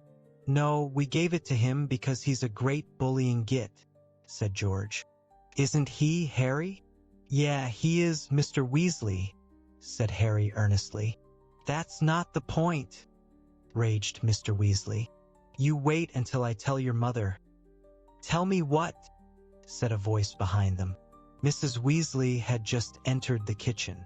She was a short, plump woman with a very kind face, though her eyes were presently narrowed with suspicion. "Oh, hello, Harry dear," she said, spotting him and smiling. Then her eyes snapped back to her husband. "Tell me what, Arthur?" Mr. Weasley hesitated. Harry could tell that, however angry he was with Fred and George, he hadn't really intended to tell Mrs. Weasley what had happened. There was a silence, while Mr. Weasley eyed his wife nervously. Then two girls appeared in the kitchen doorway behind Mrs. Weasley. One, with very bushy brown hair and rather large front teeth, was Harry's and Ron's friend, Hermione Granger. The other, who was small and red-haired, was Ron's younger sister, Ginny. Both of them smiled at Harry, who grinned back, which made Ginny go scarlet. She had been very taken with Harry ever since his first visit to the burrow. "Tell me what, Arthur?" Mrs. Weasley repeated, in a dangerous sort of voice. "It's nothing, Molly," mumbled Mr. Weasley. "Fred and George just, but I've had words with them." "What have they done this time?" said Mrs. Weasley. "If it's got anything to do with Weasley's wizard wheezes." "Why don't you show Harry where he's sleeping, Ron?" said Hermione from the doorway. "He knows where he's sleeping," said Ron. "In my room, he slept there last." "We can all go," said Hermione pointedly. "Oh," said Ron, katoning on. "Right. Yeah, we'll come too," said George. "You stay where you are," snarled Mrs. Weasley. Harry and Ron edged out of the kitchen, and they, Hermione, and Ginny set off along the narrow hallway and up the rickety staircase that zigzagged through the house to the upper stories. "What are Weasley's wizard wheezes?" Harry asked as they climbed. Ron and Ginny both laughed, although Hermione didn't. "Mum found this stack of order forms when she was cleaning Fred and George's room," said Ron quietly. "Great long price lists for stuff they've invented. Joke stuff, you know. Fake wands and trick sweets, loads of stuff. It was brilliant. I never knew they'd been inventing all that. We've been hearing explosions out of their room for ages, but we never thought they were actually making things," said Ginny. "We thought they just liked the noise. Only most of the stuff, well, all of it really was a bit dangerous," said Ron. "And, you know, they were planning to sell it at Hogwarts to make some money, and Mum went mad at them. Told them they weren't allowed to make any more of it, and burned all the order forms. She's furious at them anyway. They didn't get as many O.W.Ls as she expected. O.W.Ls were ordinary wizarding levels, the examinations Hogwarts students took at the age of 15. And then there was this big row," Ginny said, "because Mum wants them to go into the Ministry of Magic like Dad, and they told her all they want to do is open a joke shop." Just then a door on the second landing opened, and a face poked out wearing horn-rimmed glasses and a very annoyed expression. "Hi, Percy," said Harry. "Oh, hello, Harry," said Percy. "I was wondering who was making all the noise. I'm trying to work in here, you know? I've got a report to finish for the office, and it's rather difficult to concentrate when people keep thundering up and down the stairs." "We're not thundering," said Ron irritably. "We're walking. Sorry if we've disturbed the top-secret workings of the Ministry of Magic." "What are you working on?" said Harry. "A report for the Department of International Magical Cooperation," said Percy smugly. "We're trying to standardize cauldron thickness. Some of these foreign imports are just a shade too thin. Leakages have been increasing at a rate of almost 3% a year. That'll change the world, that report will," said Ron. "Front page of the Daily Prophet, I expect. Cauldron leaks." Percy went slightly pink. "You might sneer, Ron," he said heatedly, "but unless some sort of international law is imposed, we might well find the market flooded with flimsy, shallow-bottomed products that seriously endanger." Yeah, all right," said Ron, and he started off upstairs again. Percy slammed his bedroom door shut, as Harry, Hermione, and Ginny followed Ron up 3 more flights of stairs. Shouts from the kitchen below echoed up to them. It sounded as though Mr. Weasley had told Mrs. Weasley about the toffees. The room at the top of the house where Ron slept looked much as it had the last time that Harry had come to stay. The same posters of Ron's favorite Quidditch team, the Chudley cannons, were whirling and waving on the walls and sloping ceiling, and the fish tank on the windowsill, which had previously held frog spawn, now contained one extremely large frog. Ron's old rat, Scabbers, was here no more. But instead there was the tiny gray owl that had delivered Ron's letter to Harry in Privet Drive. It was hopping up and down in a small cage and twittering madly. "Shut up, pig," said Ron, edging his way between two of the 4 beds that had been squeezed into the room. "Fred and George are in here with us, because Bill and Charlie are in their room," he told Harry. "Percy gets to keep his room all to himself because he's got to work. Why are you calling that owl pig?"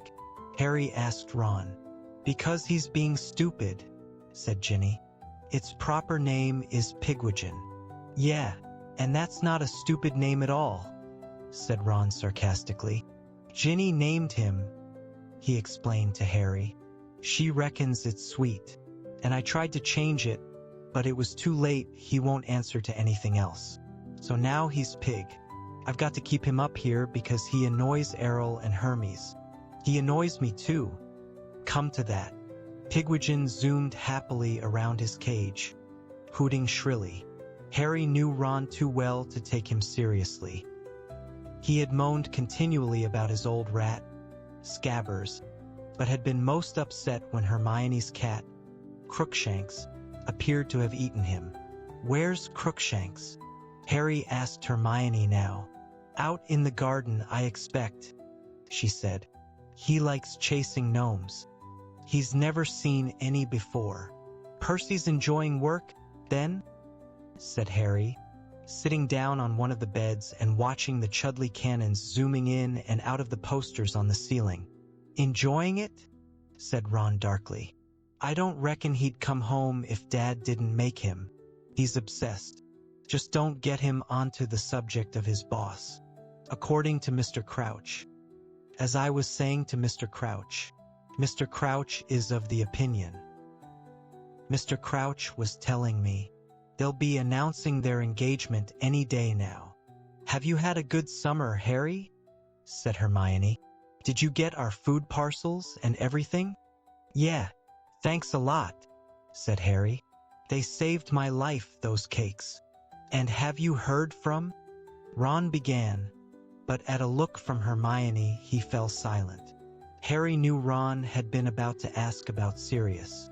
Ron and Hermione had been so deeply involved in helping Sirius escape from the Ministry of Magic that they were almost as concerned about Harry's godfather as he was.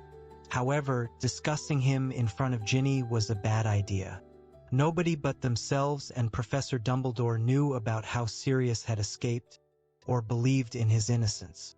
"I think they've stopped arguing," said Hermione, to cover the awkward moment, because Ginny was looking curiously from Ron to Harry. "Shall we go down and help your mum with dinner?"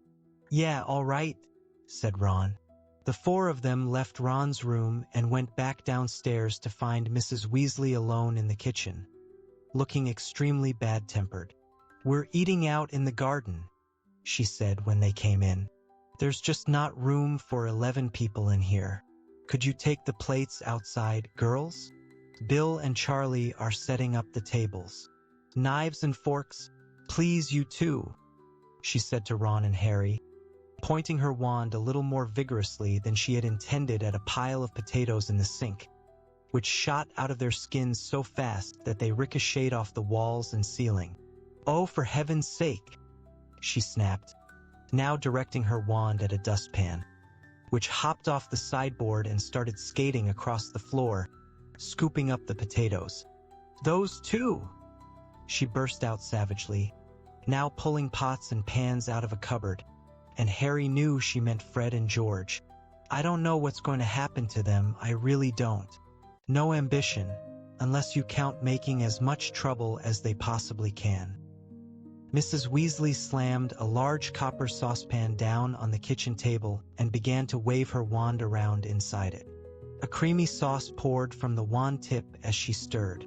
"It's not as though they haven't got brains," she continued irritably, taking the saucepan over to the stove and lighting it with a further poke of her wand. "But they're wasting them, and unless they pull themselves together soon, they'll be in real trouble. I've had more owls from Hogwarts about them than the rest put together. If they carry on the way they're going, they'll end up in front of the improper use of magic office." Mrs. Weasley jabbed her wand at the cutlery drawer, which shot open. Harry and Ron both jumped out of the way as several knives soared out of it, flew across the kitchen, and began chopping the potatoes, which had just been tipped back into the sink by the dustpan. "I don't know where we went wrong with them," said Mrs. Weasley, putting down her wand and starting to pull out still more saucepans. "It's been the same for years, one thing after another, and they won't listen to not again." She had picked up her wand from the table, and it had emitted a loud squeak and turned into a giant rubber mouse. "One of their fake wands again," she shouted. "How many times have I told them not to leave them lying around?" She grabbed her real wand and turned around to find that the sauce on the stove was smoking. "Come on," Ron said hurriedly to Harry, seizing a handful of cutlery from the open drawer. "Let's go and help Bill and Charlie." They left Mrs. Weasley and headed out the back door into the yard. They had only gone a few paces when Hermione's bandy-legged ginger cat, Crookshanks, came pelting out of the garden, bottle-brush tail held high in the air, chasing what looked like a muddy potato on legs. Harry recognized it instantly as a gnome, barely 10 inches high. Its horny little feet pattered very fast as it sprinted across the yard and dived headlong into one of the Wellington boots that lay scattered around the door. Harry could hear the gnome giggling madly as Crookshanks inserted a paw into the boot, trying to reach it. Meanwhile, a very loud crashing noise was coming from the other side of the house. The source of the commotion was revealed as they entered the garden, and saw that Bill and Charlie both had their wands out, and were making 2 battered old tables fly high above the lawn, smashing into each other, each attempting to knock the others out of the air. Fred and George were cheering, Ginny was laughing, and Hermione was hovering near the hedge, apparently torn between amusement and anxiety. Bill's table caught Charlie's with a huge bang and knocked one of its legs off. There was a clatter from overhead, and they all looked up to see Percy's head poking out of a window on the 2nd floor. "Will you keep it down?" he bellowed. "Sorry, Perce," said Bill, grinning. "How are the cauldron bottoms coming on?" "Very badly," said Percy peevishly, and he slammed the window shut. Chuckling, Bill and Charlie directed the tables safely onto the grass, end to end, and then, with a flick of his wand, Bill reattached the table leg and conjured tablecloths from nowhere. By 7 o'clock, the 2 tables were groaning under dishes and dishes of Mrs. Weasley's excellent cooking, and the 9 Weasleys, Harry, and Hermione were settling themselves down to eat beneath a clear, deep blue sky. To somebody who had been living on meals of increasingly stale cake all summer, this was paradise, and at first, Harry listened rather than talked as he helped himself to chicken and ham pie, boiled potatoes, and salad. At the far end of the table, Percy was telling his father all about his report on cauldron bottoms. "I've told Mr. Crouch that I'll have it ready by Tuesday," Percy was saying pompously. "That's a bit sooner than he expected it, but I like to keep on top of things. I think he'll be grateful I've done it in good time. I mean, it's extremely busy in our department just now, what with all the arrangements for the World Cup. We're just not getting the support we need from the Department of Magical Games and Sports. Ludo Bagman." "I like Ludo," said Mr. Weasley mildly. "He was the one who got us such good tickets for the Cup.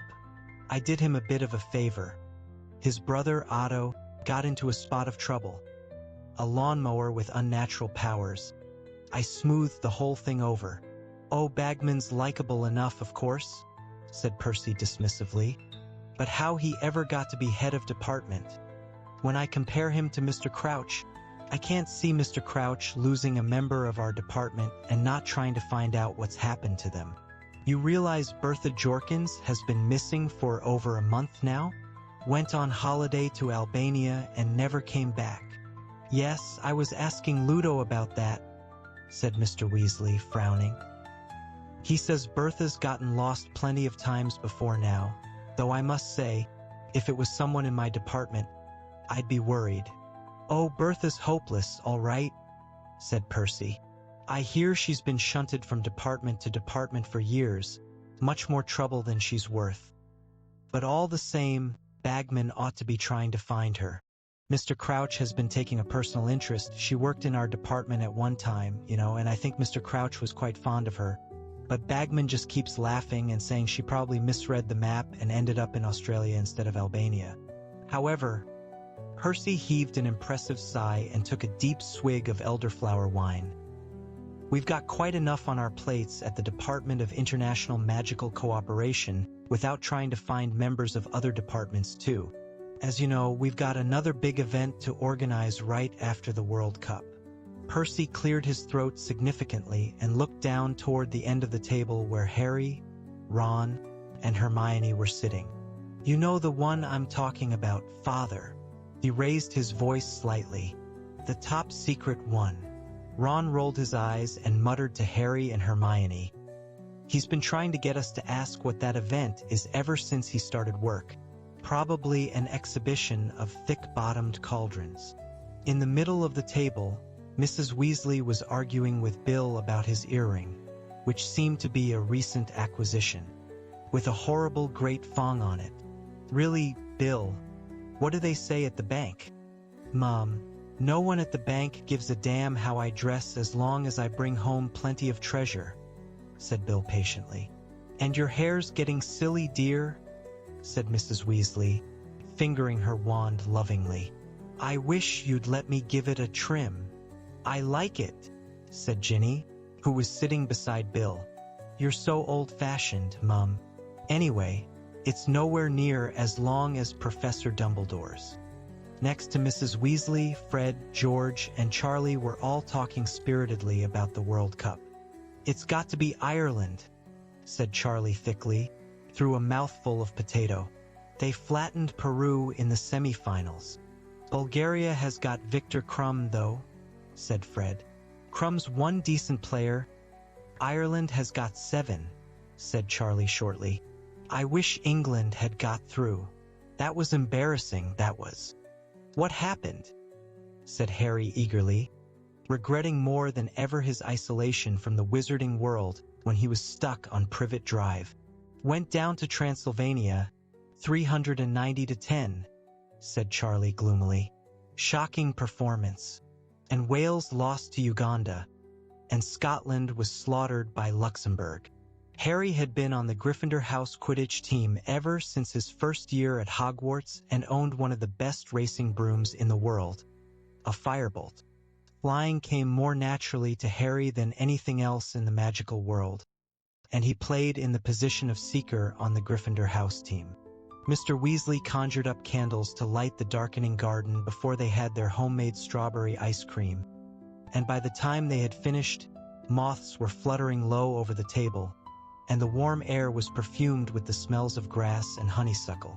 Harry was feeling extremely well-fed and at peace with the world as he watched several gnomes sprinting through the rose bushes, laughing madly and closely pursued by Crookshanks.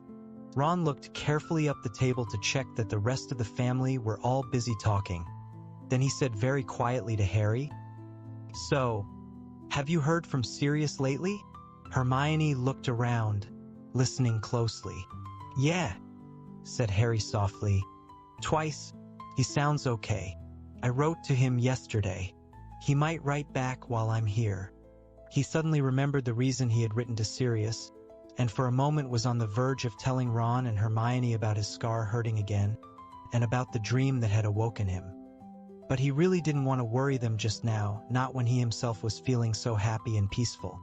"Look at the time," Mrs. Weasley said suddenly, checking her wristwatch. "You really should be in bed, the whole lot of you. You'll be up at the crack of dawn to get to the cup. Harry, if you leave your school list out, I'll get your things for you tomorrow in Diagon Alley. I'm getting everyone else's. There might not be time after the World Cup. The match went on for 5 days last time." "Wow, hope it does this time," said Harry enthusiastically. "Well, I certainly don't," said Percy sanctimoniously. "I shudder to think what the state of my in-tray would be if I was away from work for 5 days. Yeah, Someone might slip dragon dung in it again. "A purse?" said Fred. "That was a sample of fertilizer from Norway," said Percy, going very red in the face. "It was nothing personal." "It was," Fred whispered to Harry as they got up from the table. "We sent it." Chapter 6. The Portkey. Harry felt as though he had barely lain down to sleep in Ron's room when he was being shaken awake by Mrs. Weasley. "Time to go, Harry dear," she whispered, moving away to wake Ron. Harry felt around for his glasses, put them on, and sat up. It was still dark outside. Ron muttered indistinctly as his mother roused him. At the foot of Harry's mattress, he saw two large, disheveled shapes emerging from tangles of blankets. "Time already?" said Fred groggily. They dressed in silence, too sleepy to talk. Then, yawning and stretching, the four of them headed downstairs into the kitchen. Mrs. Weasley was stirring the contents of a large pot on the stove, while Mr. Weasley was sitting at the table, checking a sheaf of large parchment tickets. He looked up as the boys entered and spread his arms so that they could see his clothes more clearly. He was wearing what appeared to be a golfing sweater and a very old pair of jeans, slightly too big for him and held up with a thick leather belt. "What you think?" he asked anxiously. "We're supposed to go incognito. Do I look like a muggle, Harry?" "Yeah," said Harry, smiling. "Very good. Where are Bill and Charlie and Percy?" said George, failing to stifle a huge yawn. "Well, they're operating, aren't they?" said Mrs. Weasley, heaving the large pot over to the table and starting to ladle porridge into bowls. "So they can have a bit of a lie-in." Harry knew that operating meant disappearing from one place and reappearing almost instantly in another, but had never known any Hogwarts student to do it, and understood that it was very difficult. "So they're still in bed?" said Fred grumpily, pulling his bowl of porridge toward him. "Why can't we apparate too?" "Because you're not of age and you haven't passed your test," snapped Mrs. Weasley. "And where have those girls got to?" She bustled out of the kitchen and they heard her climbing the stairs. "You have to pass a test to apparate?" Harry asked. "Oh yes," said Mr. Weasley, tucking the tickets safely into the back pocket of his jeans. "The Department of Magical Transportation had to fine a couple of people the other day for operating without a license. It's not easy apparition, and when it's not done properly, it can lead to nasty complications. This pair I'm talking about went and splinched themselves." Everyone around the table except Harry winced. Splinched," said Harry. "They left half of themselves behind," said Mr. Weasley, now spooning large amounts of treacle onto his porridge. "So, of course, they were stuck. Couldn't move either way. Had to wait for the accidental magic reversal squad to sort them out. Meant a fair old bit of paperwork. I can tell you, what with the muggles who spotted the body parts they'd left behind." Harry had a sudden vision of a pair of legs and an eyeball lying abandoned on the pavement of Privet Drive. "Were they okay?" he asked, startled. "Oh yes," said Mr. Weasley matter-of-factly. "But they got a heavy fine, and I don't think they'll be trying it again in a hurry. You don't mess around with apparition. There are plenty of adult wizards who don't bother with it. Prefer brooms, slower, but safer. But Bill and Charlie and Percy can all do it?" "Charlie had to take the test twice," said Fred, grinning. "He failed the first time. Operat 5 miles south of where he meant to. Right on top of some poor old dear doing her shopping, remember?" "Yes, well, he passed the second time," said Mrs. Weasley, marching back into the kitchen amid hearty sniggers. "Percy only passed 2 weeks ago," said George. "He's been operating downstairs every morning since, just to prove he can." There were footsteps down the passageway and Hermione and Ginny came into the kitchen, both looking pale and drowsy. "Why do we have to be up so early?" Ginny said, rubbing her eyes and sitting down at the table. "We've got a bit of a walk," said Mr. Weasley. "Walk?" said Harry. "What, are we walking to the World Cup?" "No, no, that's miles away," said Mr. Weasley, smiling. "We only need to walk a short way. It's just that it's very difficult for a large number of wizards to congregate without attracting Muggle attention. We have to be very careful about how we travel at the best of times, and on a huge occasion like the Quidditch World Cup." "George!" said Mrs. Weasley sharply, and they all jumped. "What?" said George in an innocent tone that deceived nobody. "What is that in your pocket?" "Nothing. Don't you lie to me." Mrs. Weasley pointed her wand at George's pocket and said, "Accio!" Several small, brightly colored objects zoomed out of George's pocket. He made a grab for them but missed, and they sped right into Mrs. Weasley's outstretched hand. "We told you to destroy them," said Mrs. Weasley furiously, holding up what were unmistakably more Tung-Tung toffees. "We told you to get rid of the lot. Empty your pockets. Go on. Both of you." It was an unpleasant scene. The twins had evidently been trying to smuggle as many toffees out of the house as possible, and it was only by using her summoning charm that Mrs. Weasley managed to find them all. "Accio! Accio! Accio!" she shouted, and toffees zoomed from all sorts of unlikely places, including the lining of George's jacket and the turn-ups of Fred's jeans. "We spent 6 months developing those." Fred shouted at his mother as she threw the toffees away. "Oh, a fine way to spend 6 months," she shrieked. "No wonder you didn't get more OWLs." All in all, the atmosphere was not very friendly as they took their departure. Mrs. Weasley was still glowering as she kissed Mr. Weasley on the cheek, though not nearly as much as the twins, who had each hoisted their rucksacks onto their backs and walked out without a word to her.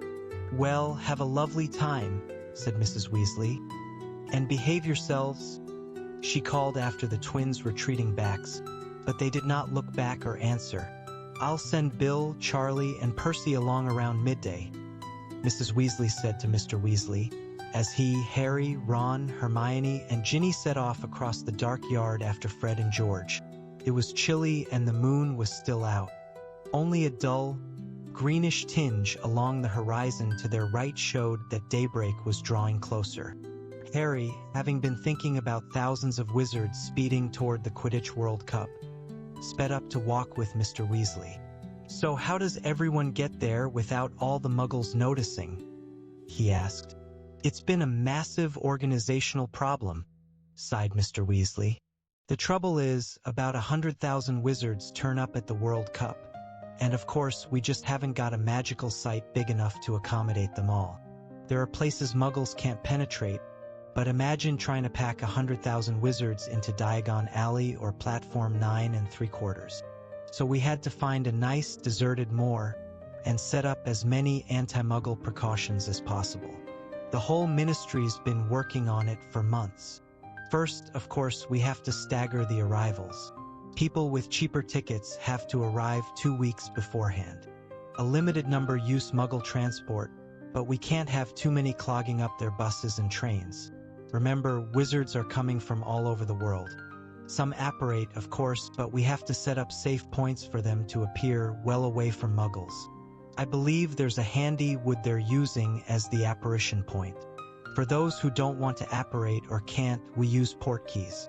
They're objects that are used to transport wizards from one spot to another at a prearranged time. You can do large groups at a time if you need to. There have been 200 portkeys placed at strategic points around Britain, and the nearest one to us is up at the top of Stowshed Hill, so that's where we're headed. Mr. Weasley pointed ahead of them, where a large black mass rose beyond the village of Ottery St. Catchpole. "What sort of objects are portkeys?" said Harry curiously. "Well, they can be anything," said Mr. Weasley. "Unobtrusive things, obviously, so Muggles don't go picking them up and playing with them. Stuff they'll just think is litter." They trudged down the dark, dank lane toward the village, the silence broken only by their footsteps. The sky lightened very slowly as they made their way through the village, its inky blackness diluting to deepest blue. Harry's hands and feet were freezing. Mr. Weasley kept checking his watch. They didn't have breath to spare for talking as they began to climb Stoatshed Hill, stumbling occasionally in hidden rabbit holes, slipping on thick black tuffets of grass. Each breath Harry took was sharp in his chest, and his legs were starting to seize up when, at last, his feet found level ground. "Phew!" panted Mr. Weasley, taking off his glasses and wiping them on his sweater. "Well, we've made good time. We've got 10 minutes. Hermione came over the crest of the hill last, clutching a stitch in her side. "Now we just need the port key," said Mr. Weasley, replacing his glasses and squinting around at the ground. "It won't be big. Come on." They spread out, searching. They had only been at it for a couple of minutes, however, when a shout rent the still air. "Over here, Arthur. Over here. Son, we've got it." Two tall figures were silhouetted against the starry sky on the other side of the hilltop. "Amos," said Mr. Weasley, smiling as he strode over to the man who had shouted. The rest of them followed. Mr. Weasley was shaking hands with a ruddy-faced wizard with a scrubby brown beard, who was holding a moldy-looking old boot in his other hand. "This is Amos Diggory, everyone," said Mr. Weasley. "He works for the Department for the Regulation and Control of Magical Creatures. And I think you know his son, Cedric." Cedric Diggory was an extremely handsome boy of around 17. He was captain and seeker of the Hufflepuff House Quidditch team at Hogwarts. "Hi," said Cedric, looking around at them all. Everybody said hi back except Fred and George, who merely nodded. They had never quite forgiven Cedric for beating their team, Gryffindor, in the first Quidditch match of the previous year. "Long walk, Arthur?" Cedric's father asked. "Not too bad," said Mr. Weasley. "We live just on the other side of the village there." "You had to get up at 2, didn't we?" said. "I tell you, I'll be glad when he's got his apparition test." Still, not complaining. Quidditch World Cup, wouldn't miss it for a sackful of galleons, and the tickets cost about that. "Mind you, looks like I got off easy." Amos Diggory peered good-naturedly around at the three Weasley boys, Harry, Hermione, and Ginny. "All these yours, Arthur?" "Oh no, only the redheads," said Mr. Weasley, pointing out his children. "This is Hermione, friend of Ron's, and Harry, another friend." "Merlin's beard," said Amos Diggory, his eyes widening. "Harry? Harry Potter." Yeah," said Harry. Harry was used to people looking curiously at him when they met him, used to the way their eyes moved at once to the lightning scar on his forehead, but it always made him feel uncomfortable. "Ced's talked about you, of course," said Amos Diggory. "Told us all about playing against you last year. I said to him, Ced, that'll be something to tell your grandchildren, that will. You beat Harry Potter." Harry couldn't think of any reply to this, so he remained silent. Fred and George were both scowling again.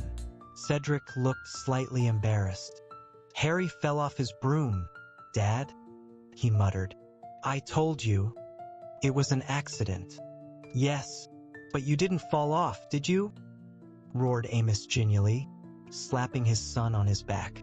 "Always modest," said, "always the gentleman. But the best man won. I'm sure Harry'd say the same, wouldn't you, eh? One falls off his broom, one stays on. You don't need to be a genius to tell which one's the better flyer." "Must be nearly time," said Mr. Weasley quickly, pulling out his watch again. "Do you know whether we're waiting for any more Amos?" "No, the Lovegoods have been there for a week already and the Fawcett's couldn't get tickets," said Mr. Diggory. "There aren't any more of us in this area, are there?" "Not that I know of," said Mr. Weasley. "Yes, it's a minute off. We'd better get ready." He looked around at Harry and Hermione. "You just need to touch the port key," That's all a finger will do. With difficulty, owing to their bulky backpacks, the 9 of them crowded around the old boot held out by Amos Diggory. They all stood there, in a tight circle, as a chill breeze swept over the hilltop. Nobody spoke. It suddenly occurred to Harry how odd this would look if a muggle were to walk up here now. 9 people, 2 of them grown men, clutching this manky old boot in the semi-darkness, waiting. 3, muttered Mr. Weasley, one eye still on his watch. 2, 1. It happened immediately. Harry felt as though a hook just behind his navel had been suddenly jerked irresistibly forward. His feet left the ground.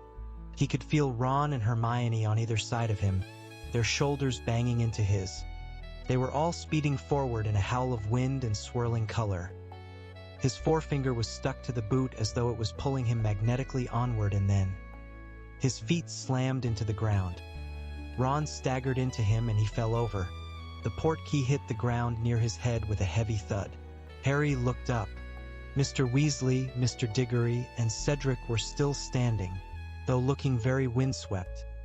Everybody else was on the ground. 7 past 5 from Stowshed Hill, said a voice. Chapter 7.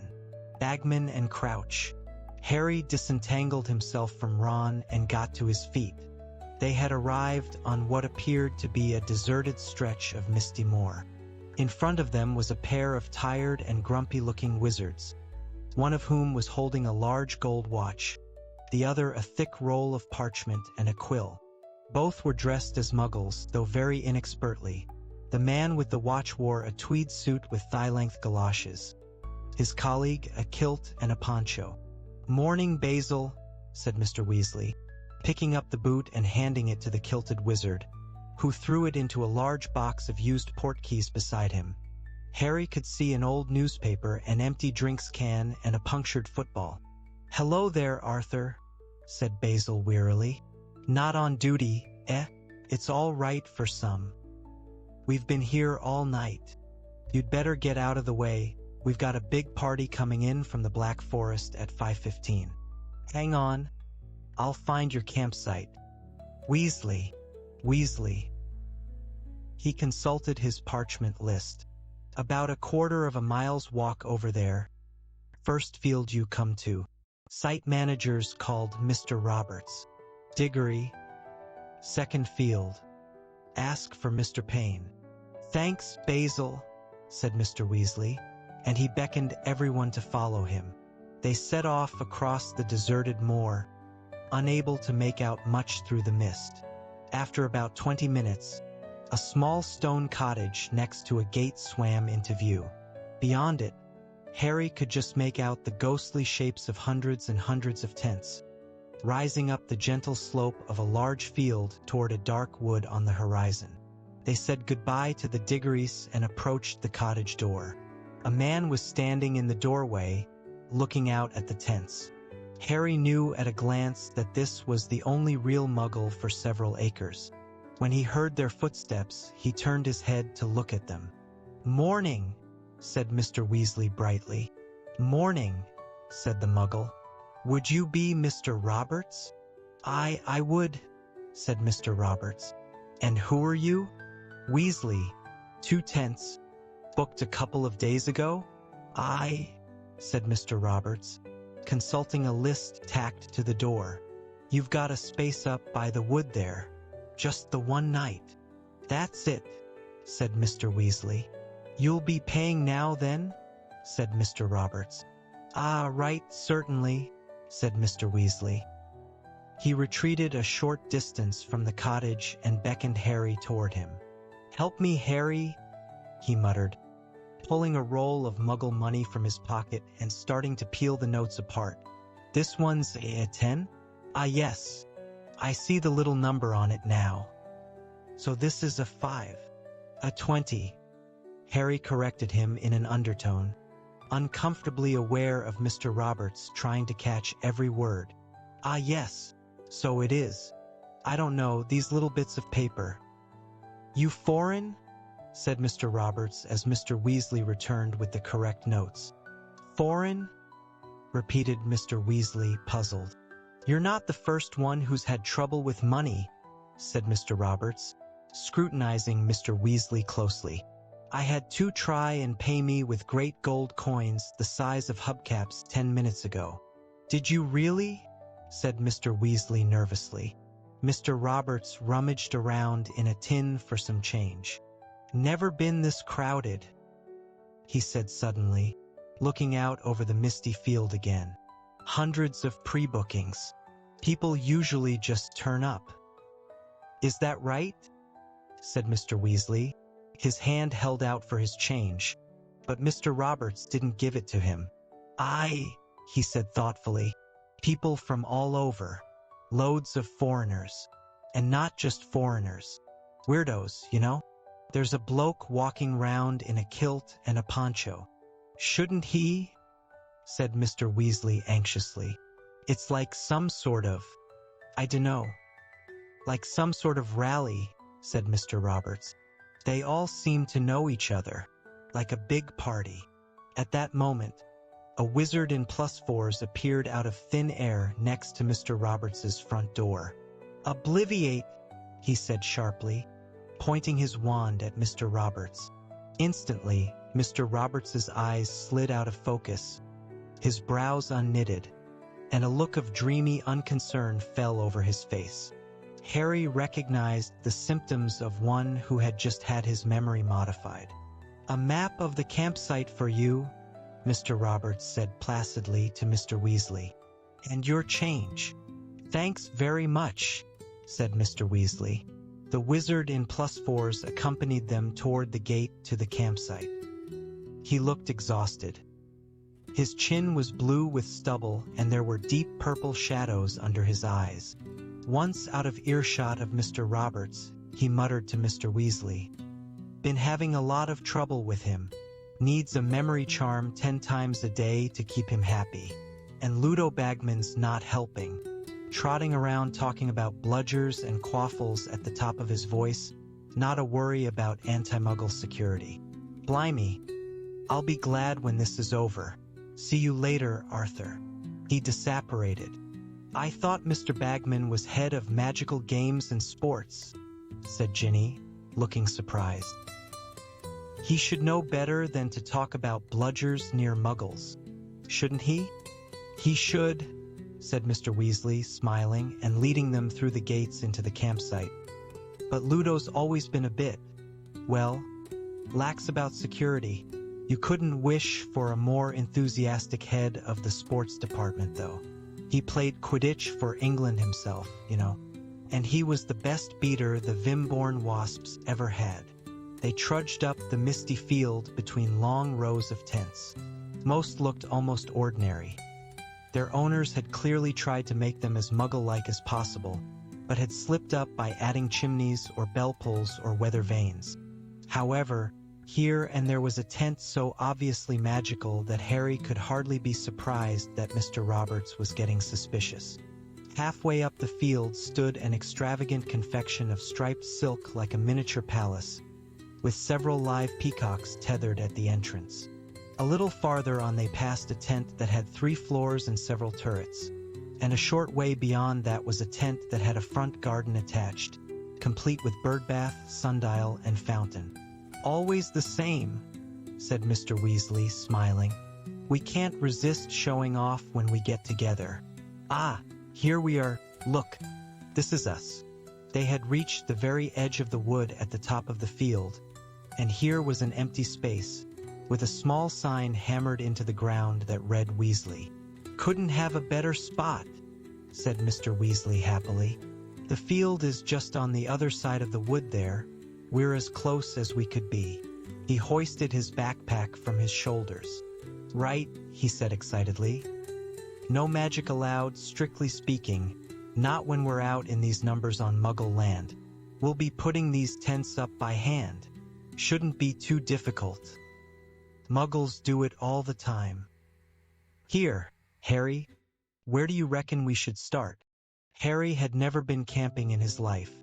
The Dursleys had never taken him on any kind of holiday, preferring to leave him with Mrs. Figg, an old neighbor. However, he and Hermione worked out where most of the poles and pegs should go, and though Mr. Weasley was more of a hindrance than a help, because he got thoroughly overexcited when it came to using the mallet, they finally managed to erect a pair of shabby two-man tents. All of them stood back to admire their handiwork. Nobody looking at these tents would guess they belonged to wizards, Harry thought, but the trouble was that once Bill, Charlie, and Percy arrived, they would be a party of 10. Hermione seemed to have spotted this problem too. She gave Harry a quizzical look as Mr. Weasley dropped to his hands and knees and entered the first tent. "We'll be a bit cramped," he called, "but I think we'll all squeeze in. Come and have a look." Harry bent down, ducked under the tent flap, and felt his jaw drop. He had walked into what looked like an old-fashioned, three-room flat, complete with bathroom and kitchen. Oddly enough, it was furnished in exactly the same sort of style as Mrs. Figg's house. There were crocheted covers on the mismatched chairs and a strong smell of cats. "Well, it's not for long," said Mr. Weasley, mopping his bald patch with a handkerchief and peering in at the 4 bunk beds that stood in the bedroom. "I borrowed this from Perkins at the office. Doesn't camp much anymore. Poor fellow, he's got lumbago." He picked up the dusty kettle and peered inside it. "We'll need water. There's a tap marked on this map the Muggle gave us," said Ron, who had followed Harry inside the tent and seemed completely unimpressed by its extraordinary inner proportions. "It's on the other side of the field." "Well, why don't you, Harry, and Hermione go and get us some water then?" Mr. Weasley handed over the kettle and a couple of saucepans. "And the rest of us will get some wood for a fire?" "But we've got an oven," said Ron. "Why can't we just—" "Ron, anti-Muggle security," said Mr. Weasley, his face shining with anticipation. "When real Muggles camp, they cook on fires outdoors. I've seen them at it." After a quick tour of the girls' tent, which was slightly smaller than the boys', though without the smell of cats, Harry, Ron, and Hermione set off across the campsite with the kettle and saucepans. Now, with the sun newly risen and the mist lifting, they could see the city of tents that stretched in every direction. They made their way slowly through the rows, staring eagerly around. It was only just dawning on Harry how many witches and wizards there must be in the world. He had never really thought much about those in other countries. Their fellow campers were starting to wake up. First to stir were the families with small children. Harry had never seen witches and wizards this young before. A tiny boy no older than 2 was crouched outside a large pyramid-shaped tent, holding a wand and poking happily at a slug in the grass, which was swelling slowly to the size of a salami. As they drew level with him, his mother came hurrying out of the tent. "How many times, Kevin? You don't touch Daddy's wand, yuck." She had trodden on the giant slug, which burst. Her scolding carried after them on the still air, mingling with the little boy's yells. "You bust slug! You bust slug!" A short way farther on, they saw 2 little witches, barely older than Kevin, who were riding toy broomsticks that rose only high enough for the girls' toes to skim the dewy grass. A ministry wizard had already spotted them. As he hurried past Harry, Ron, and Hermione, he muttered distractedly, "In broad daylight, parents having a lie-in, I suppose." Here and there adult wizards and witches were emerging from their tents and starting to cook breakfast. Some, with furtive looks around them, conjured fires with their wands. Others were striking matches with dubious looks on their faces, as though sure this couldn't work.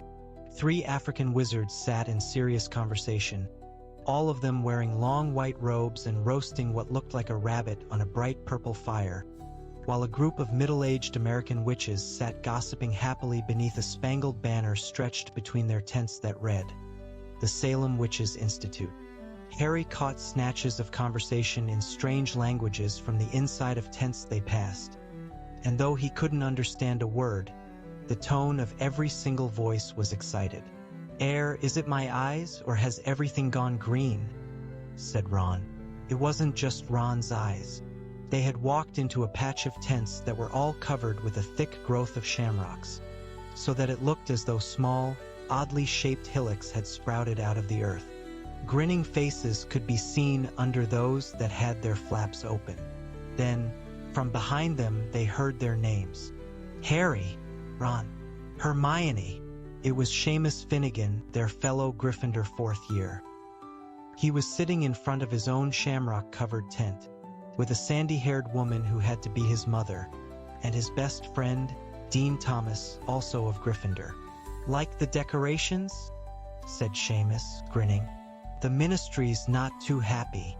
"Ah, why shouldn't we show our colors?" said Mrs. Finnegan. "You should see what the Bulgarians have got dangling all over their tents. You'll be supporting Ireland, of course?" she added, eyeing Harry, Ron, and Hermione beadily. When they had assured her that they were indeed supporting Ireland, they set off again, though, as Ron said, "Like we'd say anything else surrounded by that lot." "I wonder what the Bulgarians have got dangling all over their tents?" said Hermione. "Let's go and have a look," said Harry, pointing to a large patch of tents upheld, where the Bulgarian flag, white, green, and red, was fluttering in the breeze. The tents here had not been bedecked with plant life, but each and every one of them had the same poster attached to it, a poster of a very surly face with heavy black eyebrows. The picture was, of course, moving, but all it did was blink and scowl. "Crumb," said Ron quietly. "What?" said Hermione. "Crumb," said Ron. "Victor Crumb, the Bulgarian seeker. He looks really grumpy," said Hermione, looking around at the many crumbs blinking and scowling at them. "Really grumpy?" Ron raised his eyes to the heavens. "Who cares what he looks like? He's unbelievable. He's really young too. Only just 18 or something. He's a genius. You wait until tonight, you'll see." There was already a small queue for the tap in the corner of the field. Harry, Ron, and Hermione joined it, right behind a pair of men who were having a heated argument. One of them was a very old wizard who was wearing a long flowery nightgown. The other was clearly a ministry wizard. He was holding out a pair of pinstriped trousers and almost crying with exasperation. "Just put them on, Archie, there's a good chap. You can't walk around like that. The muggle at the gate's already getting suspicious." "I bought this in a muggle shop," said the old wizard stubbornly. "Muggles wear them. Muggle women wear them, Archie, not the men. They wear these," said the ministry wizard, and he brandished the pinstriped trousers. "I'm not putting them on," said old Archie in indignation. "I like a healthy breeze round my privates, thanks." Hermione was overcome with such a strong fit of the giggles at this point that she had to duck out of the queue and only returned when Archie had collected his water and moved away. Walking more slowly now because of the weight of the water, they made their way back through the campsite. Here and there, they saw more familiar faces. Other Hogwarts students with their families.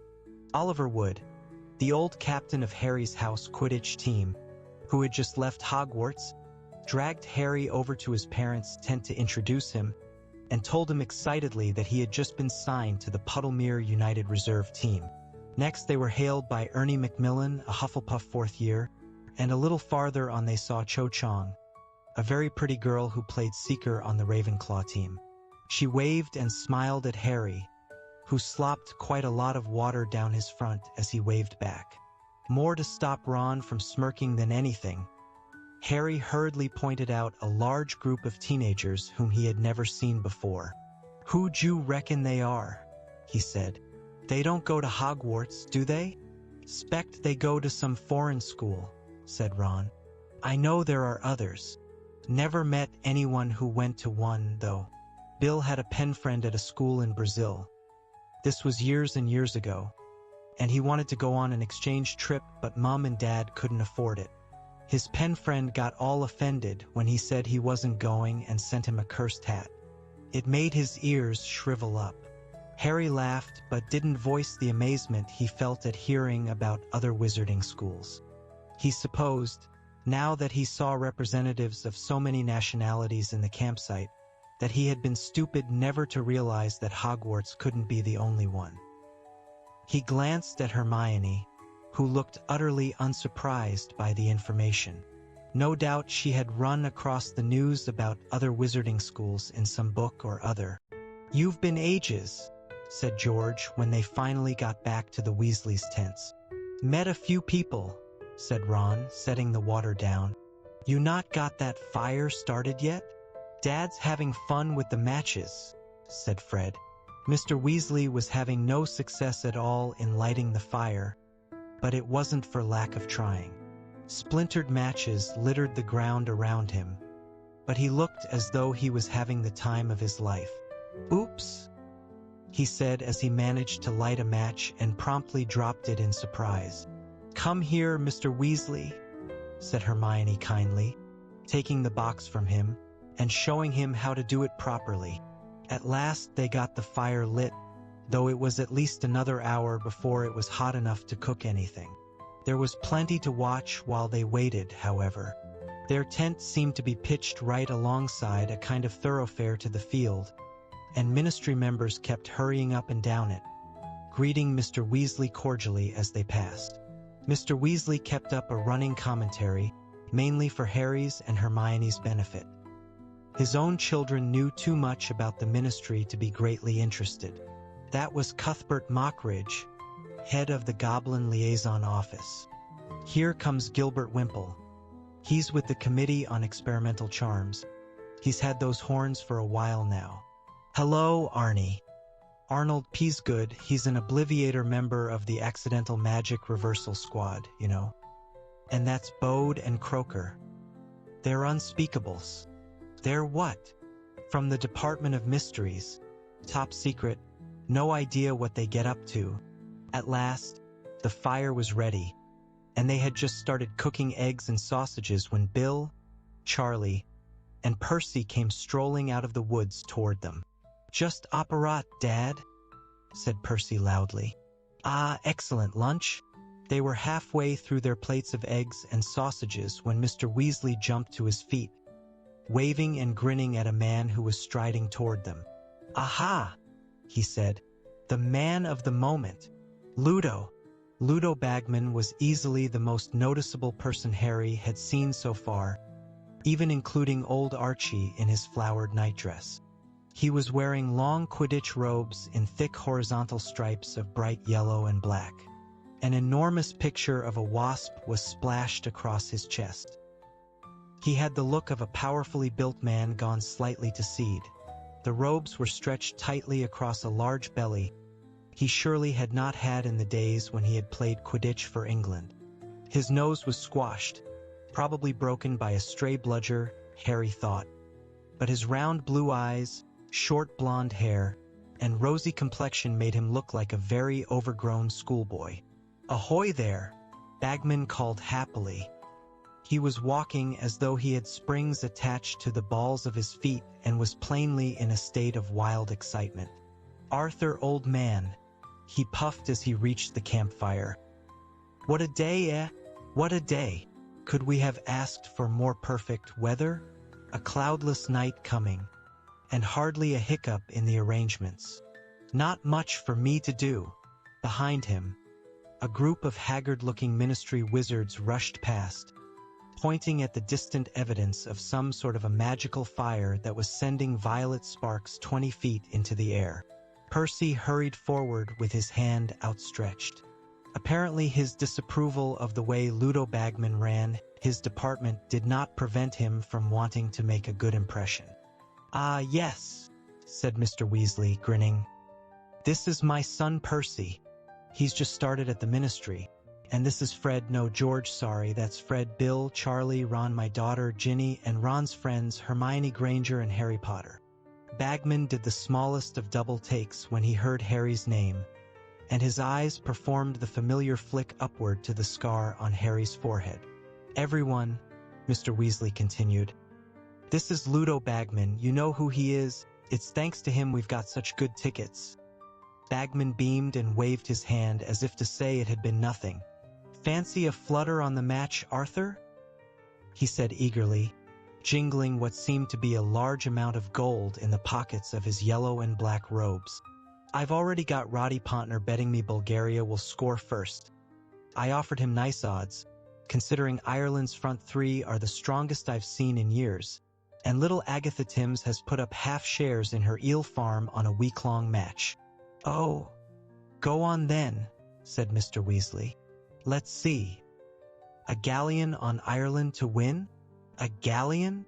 Ludo Bagman looked slightly disappointed, but recovered himself. Very well, very well. Any other takers? They're a bit young to be gambling, said Mr. Weasley. Molly wouldn't like. We'll bet 37 galleons, 15 sickles, 3 nuts, said Fred as he and George quickly pooled all their money. That Ireland wins, but Victor Crumb gets the snitch. Oh, and we'll throw in a fake wand. You don't want to go showing Mr. Bagman rubbish like that, Percy hissed, but Bagman didn't seem to think the wand was rubbish at all. On the contrary, his boyish face shone with excitement as he took it from Fred, and when the wand gave a loud squawk and turned into a rubber chicken, Bagman roared with laughter. Excellent! I haven't seen one that convincing in years. I'd pay 5 galleons for that. Percy froze in an attitude of stunned disapproval. Boys, said Mr. Weasley under his breath, I don't want you betting. That's all your savings. Your mother? Don't be a spoil-sport, Arthur, boomed Ludo Bagman, rattling his pockets excitedly. They're old enough to know what they want. You reckon Ireland will win but Crumb will get the snitch? Not a chance, boys. Not a chance. I'll give you excellent odds on that one. We'll add 5 galleons for the funny wand. Then, shall we? Mr. Weasley looked on helplessly as Ludo Bagman whipped out a notebook and quill and began jotting down the twins' names. Cheers, said George, taking the slip of parchment Bagman handed him and tucking it away carefully. Bagman turned most cheerfully back to Mr. Weasley. Couldn't do me a brew, I suppose? I'm keeping an eye out for Barty Crouch. My Bulgarian opposite number's making difficulties, and I can't understand a word he's saying. Barty'll be able to sort it out. He speaks about 150 languages. Mr. Crouch? Said Percy, suddenly abandoning his look of poker-stiff disapproval and positively writhing with excitement. He speaks over 200. Murmish and gobbledygook and troll. Anyone can speak troll, said Fred dismissively. All you have to do is point and grunt. Percy threw Fred an extremely nasty look and stoked the fire vigorously to bring the kettle back to the boil. Any news of Bertha Jorkins yet, Ludo? Mr. Weasley asked as Bagman settled himself down on the grass beside them all.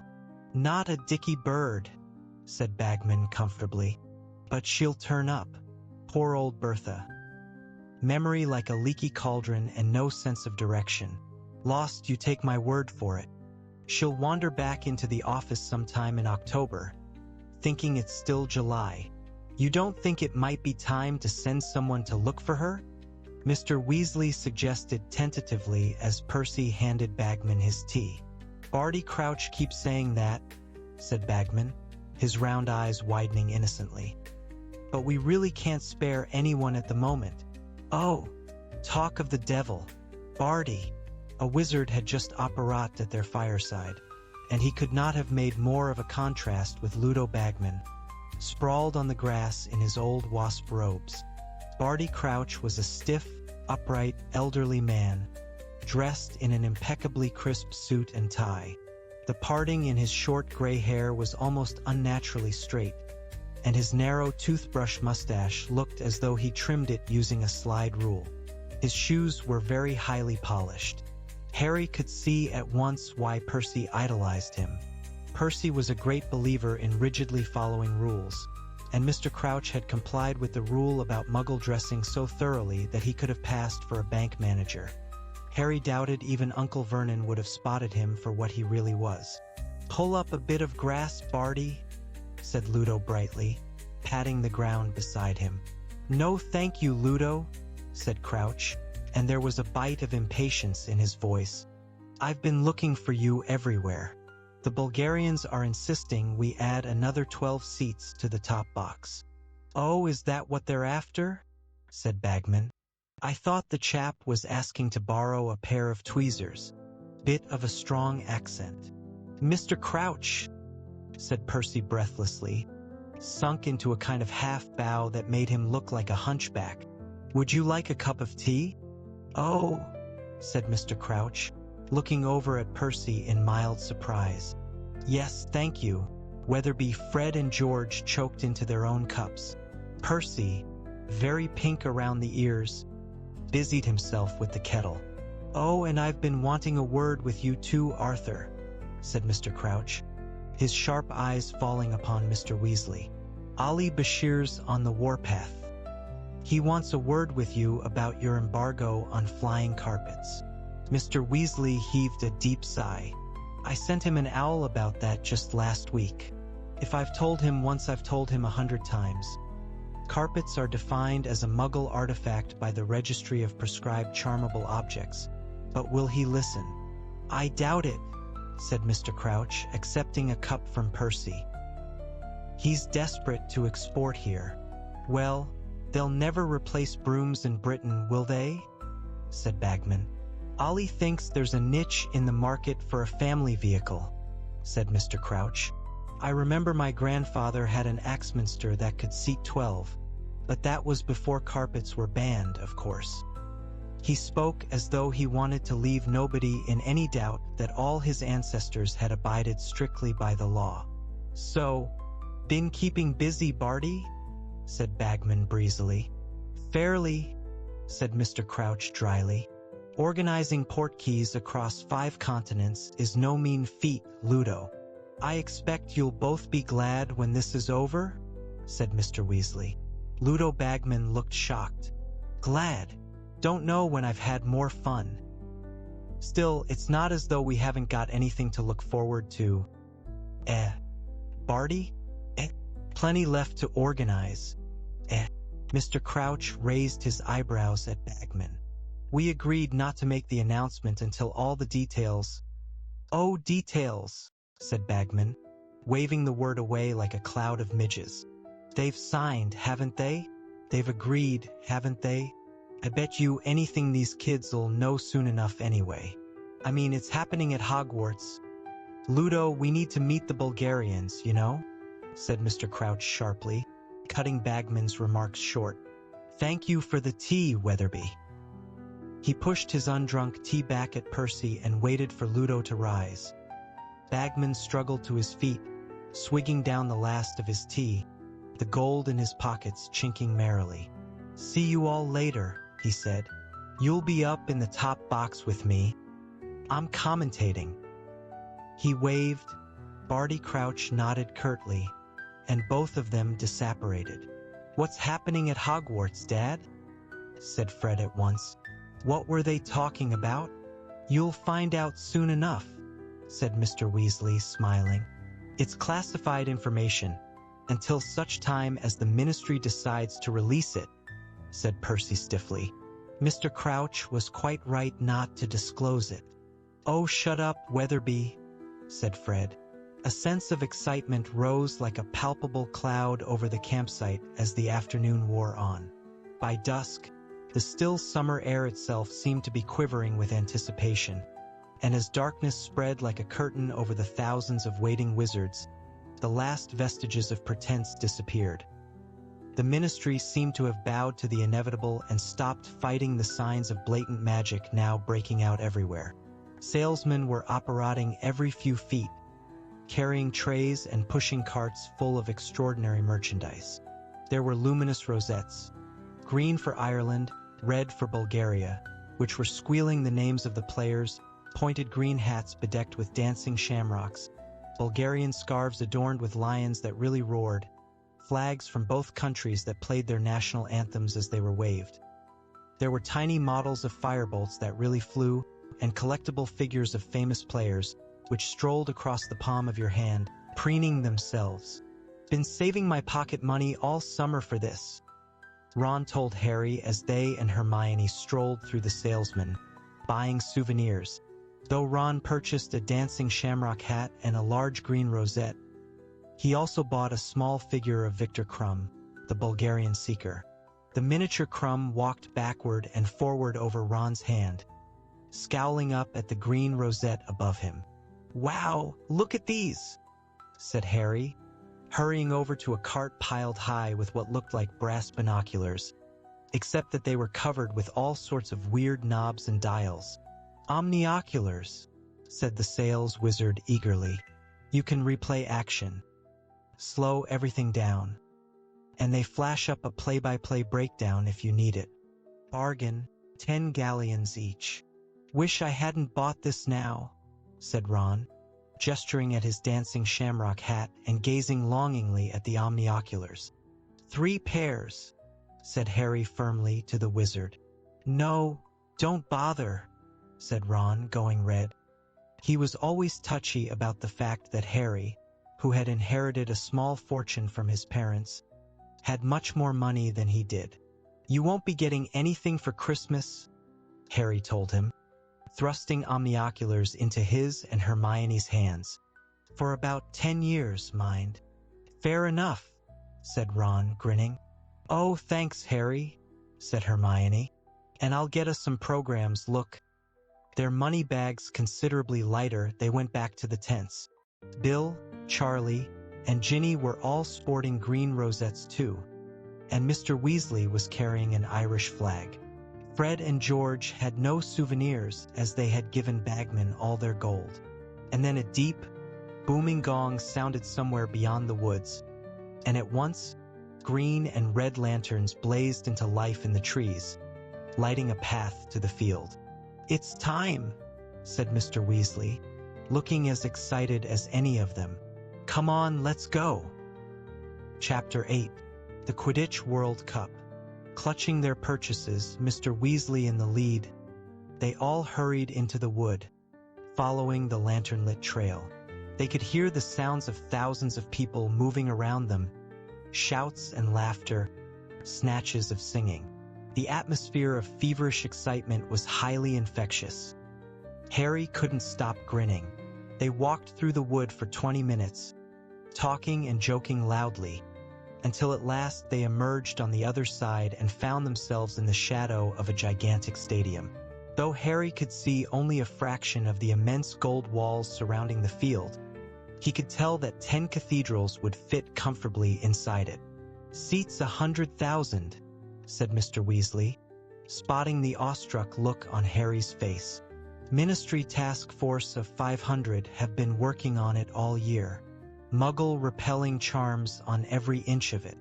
Every time Muggles have got anywhere near here all year, they've suddenly remembered urgent appointments and had to dash away again.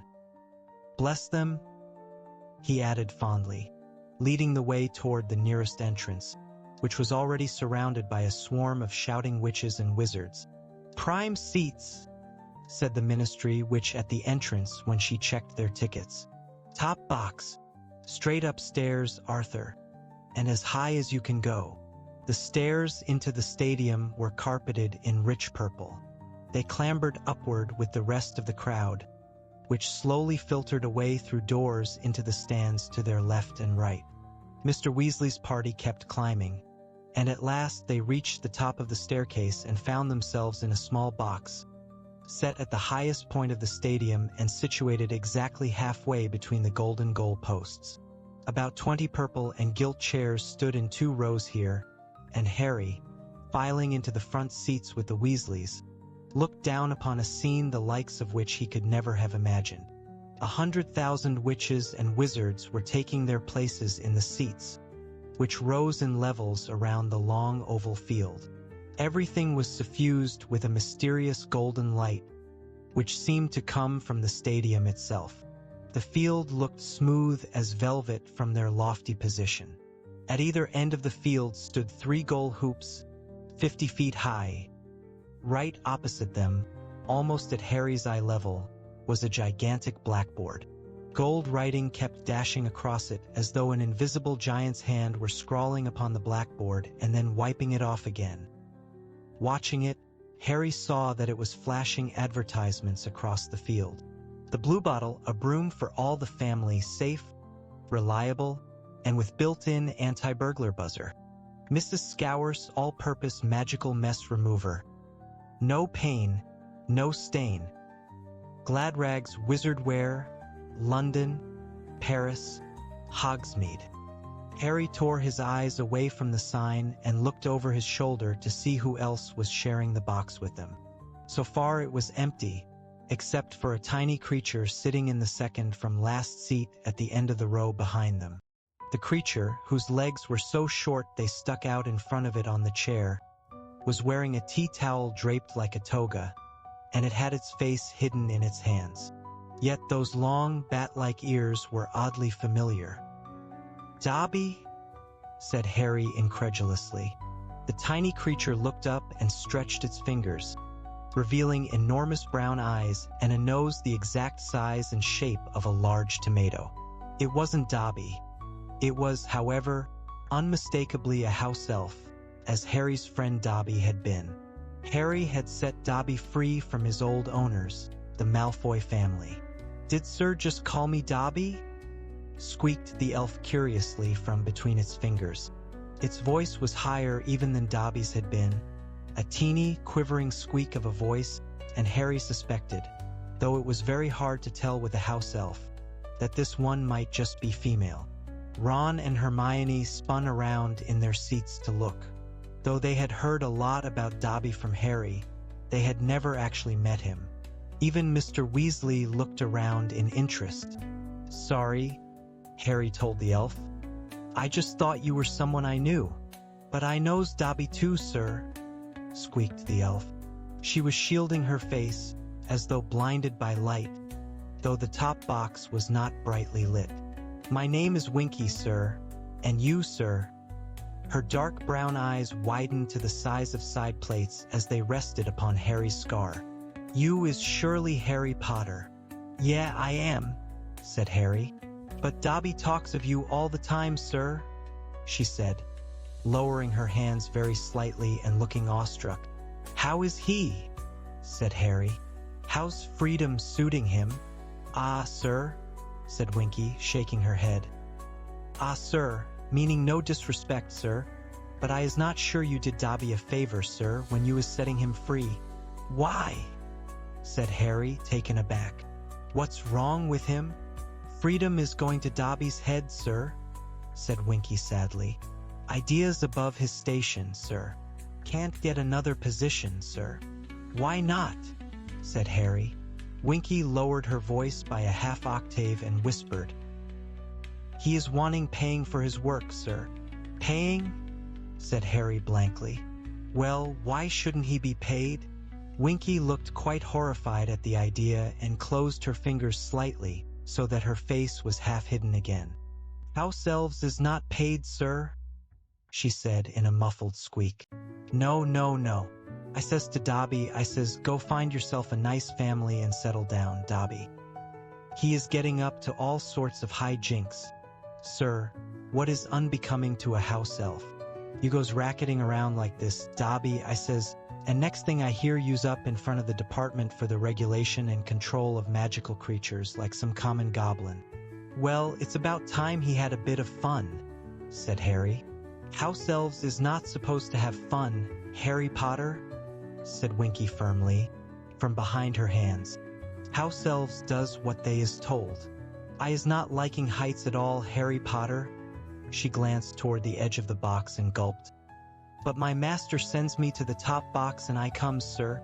"Why's he sent you up here, if he knows you don't like heights?" said Harry, frowning. Master wants me to save him a seat, Harry Potter." "He is very busy," said Winky, tilting her head toward the empty space beside her. "Winky is wishing she is back in Master's tent, Harry Potter. But Winky does what she is told.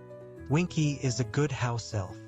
She gave the edge of the box another frightened look and hid her eyes completely again. Harry turned back to the others. "So that's a house elf?" Ron muttered. "Weird things, aren't they?" "Dobby was weirder," said Harry fervently.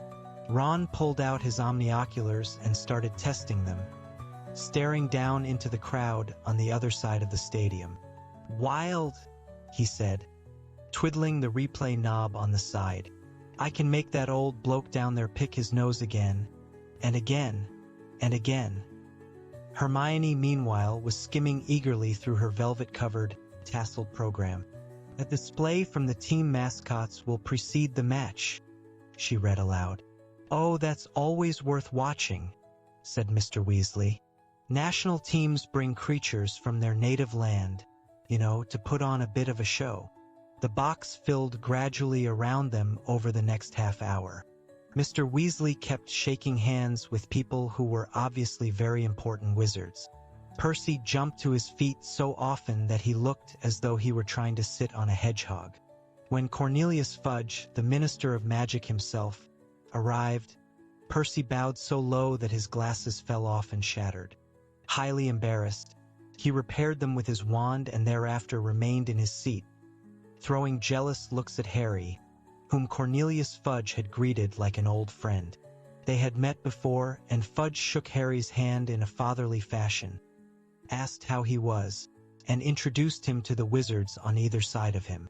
"Harry Potter, he told the Bulgarian minister loudly, who was wearing splendid robes of black velvet trimmed with gold and didn't seem to understand a word of English.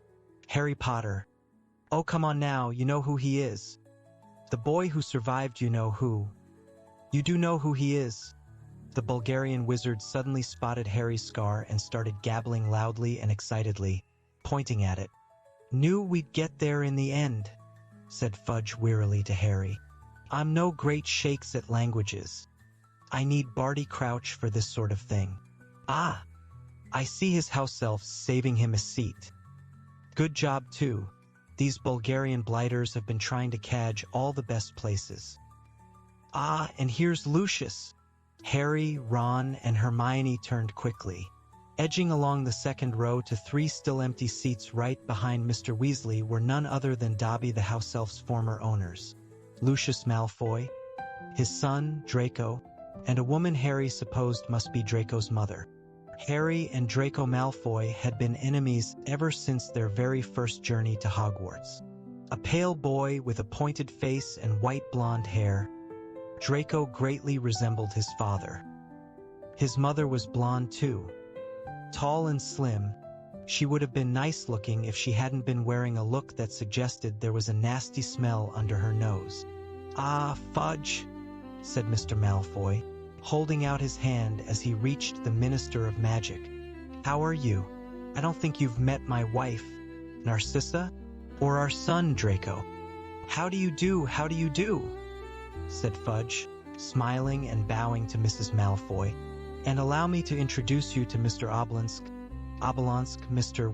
he's the Bulgarian Minister of Magic, and he can't understand a word I'm saying anyway, so never mind.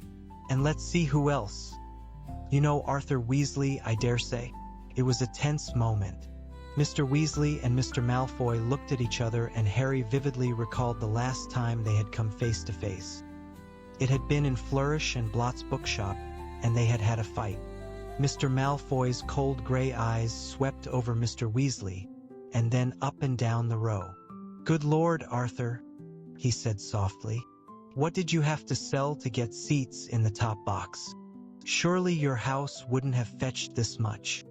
Fudge, who wasn't listening, said, "Lucius has just given a very generous contribution to St. Mungo's Hospital for magical maladies and injuries, Arthur. He's here as my guest." How nice," said Mr. Weasley with a very strained smile. Mr. Malfoy's eyes had returned to Hermione, who went slightly pink, but stared determinedly back at him. Harry knew exactly what was making Mr. Malfoy's lip curl like that. The Malfoys prided themselves on being purebloods. In other words, they considered anyone of Muggle descent, like Hermione, second class. However, under the gaze of the Minister of Magic, Mr. Malfoy didn't dare say anything. He nodded sneeringly to Mr. Weasley and continued down the line to his seats. Draco shot Harry, Ron, and Hermione one contemptuous look, then settled himself between his mother and father. "Slimy gits," Ron muttered as he, Harry, and Hermione turned to face the field again. Next moment, Ludo Bagman charged into the box. "Everyone ready?" he said, his round face gleaming like a great, excited Edom. "Minister, ready to go?" "Ready when you are, Ludo," said Fudge comfortably. Ludo whipped out his wand, directed it at his own throat, and said, "Sonorous," and then spoke over the roar of sound that was now filling the packed stadium. His voice echoed over them, booming into every corner of the stands. "Ladies and gentlemen, welcome to the final of the 422nd Quidditch World Cup." The spectators screamed and clapped. Thousands of flags waved, adding their discordant national anthems to the racket. The huge blackboard opposite them was wiped clear of its last message, Bertie Bott's every flavor beans, a risk with every mouthful, and now showed Bulgaria 0, Ireland 0. And now, without further ado, allow me to introduce the Bulgarian national team mascots. The right-hand side of the stands, which was a solid block of scarlet, roared its approval. "I wonder what they've brought," said Mr. Weasley, leaning forward in his seat. "Ah!" He suddenly whipped off his glasses and polished them hurriedly on his robes. "Vila! What are veal?" But 100 Vila were now gliding out onto the field, and Harry's question was answered for him. Vila were women, the most beautiful women Harry had ever seen. Except that they couldn't be human. This puzzled Harry for a moment while he tried to guess what exactly they could be. What could make their skin shine moonbright like that, or their white gold hair fan out behind them without wind? But then the music started and Harry stopped worrying about them not being human. In fact, he stopped worrying about anything at all. The Vila had started to dance, and Harry's mind had gone completely and blissfully blank. All that mattered in the world was that he kept watching the Vila, because if they stopped dancing, terrible things would happen. And as the Vila danced faster and faster, wild, half-formed thoughts started chasing through Harry's dazed mind. He wanted to do something very impressive right now. Jumping from the box into the stadium seemed a good idea. But would it be good enough? "Harry, what are you doing?" said Hermione's voice from a long way off. The music stopped. Harry blinked. He was standing up, and one of his legs was resting on the wall of the box.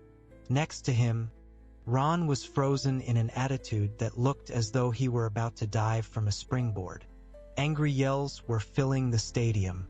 The crowd didn't want the Vila to go. Harry was with them. He would, of course, be supporting Bulgaria, and he wondered vaguely why he had a large green shamrock pinned to his chest. Ron, meanwhile, was absent-mindedly shredding the shamrocks on his hat. Mr. Weasley, smiling slightly, leaned over to Ron and tugged the hat out of his hands. "You'll be wanting that," he said, "once Ireland have had their say." "Huh?" said Ron, staring open-mouthed at the Vila, who had now lined up along one side of the field. Hermione made a loud tooting noise. She reached up and pulled Harry back into his seat. "Honestly," she said. "And now," roared Ludo Bagman's voice, "kindly put your wands in the air. For the Irish national team mascots." Next moment, what seemed to be a great green and gold comet came zooming into the stadium. It did one circuit of the stadium, then split into two smaller comets, each hurtling toward the goal posts. A rainbow arced suddenly across the field, connecting the two balls of light. The crowd owed an A ahead, as though at a fireworks display. Now the rainbow faded and the balls of light reunited and merged. They had formed a great shimmering shamrock, which rose up into the sky and began to soar over the stands. Something like golden rain seemed to be falling from it. "Excellent!" yelled Ron as the shamrock soared over them, and heavy gold coins rained from it, bouncing off their heads and seats. Squinting up at the shamrock, Harry realized that it was actually comprised of thousands of tiny little bearded men with red vests, each carrying a minute lamp of gold or green. "Leprechauns," said Mr. Weasley over the tumultuous applause of the crowd, many of whom were still fighting and rummaging around under their chairs to retrieve the gold. "There you go," Ron yelled happily, stuffing a fistful of gold coins into Harry's hand. "For the omnioculars. Now you've got to buy me a Christmas present, huh?" The great shamrock dissolved. The leprechauns drifted down onto the field on the opposite side from the villa and settled themselves cross-legged to watch the match. And now, ladies and gentlemen, kindly welcome the Bulgarian national Quidditch team.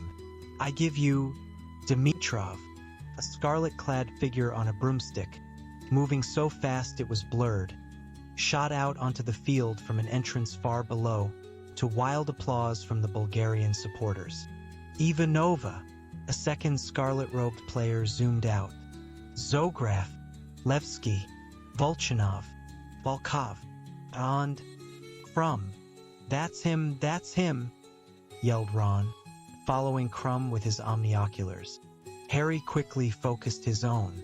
Victor Crumb was thin, dark, and sallow-skinned, with a large curved nose and thick black eyebrows.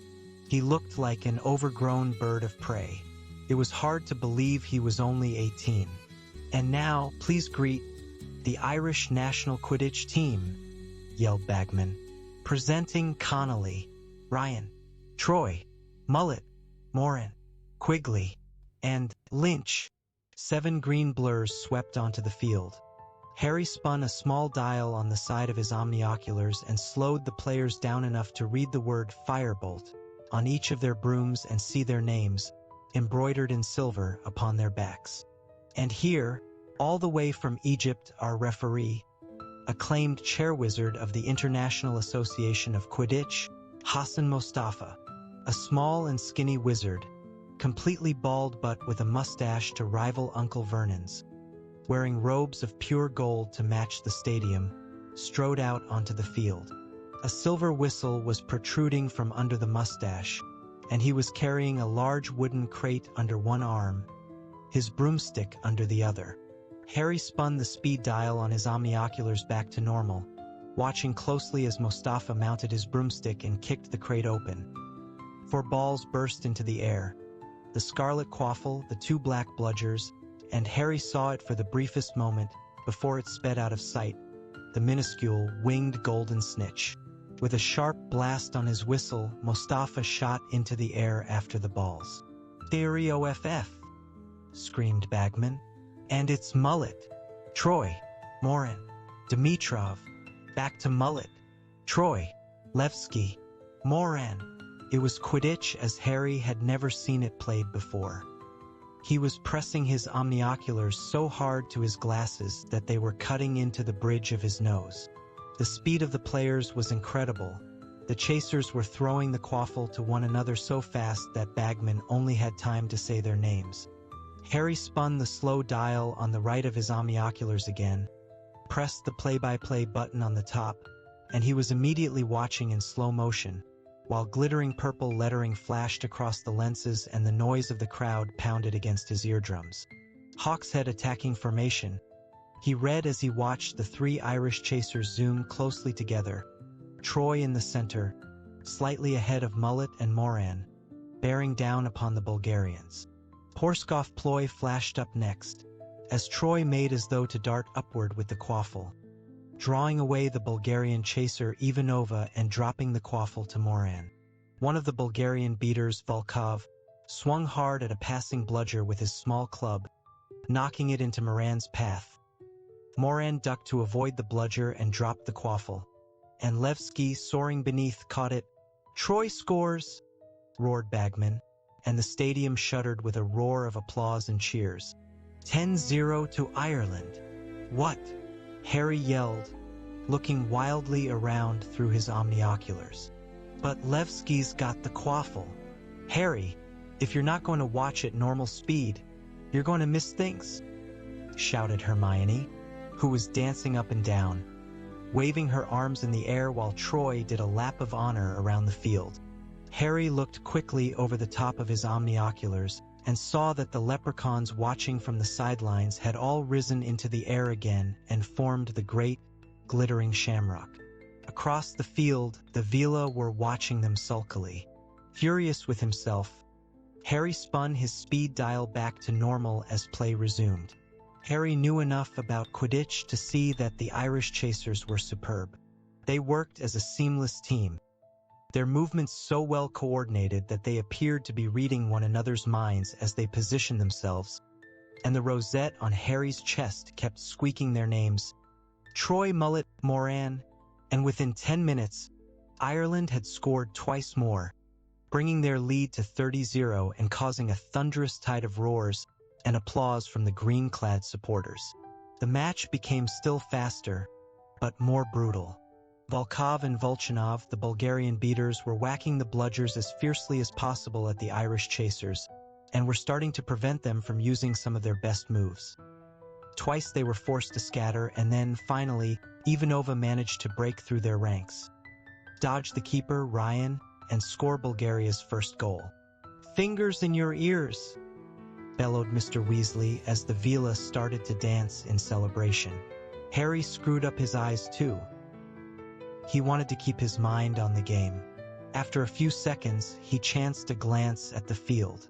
The Vila had stopped dancing, and Bulgaria was again in possession of the quaffle. Dimitrov, Levski, Dimitrov, Ivanova, oh I say, roared Bagman. 100,000 wizards gasped as the two seekers, Crumb and Lynch, plummeted through the center of the chasers, so fast that it looked as though they had just jumped from airplanes without parachutes. Harry followed their descent through his omnioculars, squinting to see where the snitch was. "They're going to crash!" screamed Hermione next to Harry. She was half right. At the very last second, Victor Crumb pulled out of the dive and spiraled off. Lynch, however, hit the ground with a dull thud that could be heard throughout the stadium. A huge groan rose from the Irish seats. "Fool!" moaned Mr. Weasley. "Crumb was fainting." "It's time out," yelled Bagman's voice, as trained meta-wizards hurry onto the field to examine Aiden Lynch. "He'll be okay, he only got plowed," Charlie said reassuringly to Ginny, who was hanging over the side of the box, looking horror-struck. Which is what Crumb was after, of course. Harry hastily pressed the replay and play-by-play buttons on his omnioculars, twiddled the speed dial, and put them back up to his eyes. He watched as Crumb and Lynch dived again in slow motion. Wronski defensive feint. Dangerous seeker diversion read the shining purple lettering across his lenses. He saw Crumb's face contorted with concentration as he pulled out of the dive just in time, while Lynch was flattened, and he understood. Crumb hadn't seen the snitch at all, he was just making Lynch copy him. Harry had never seen anyone fly like that. Crumb hardly looked as though he was using a broomstick at all. He moved so easily through the air that he looked unsupported and weightless.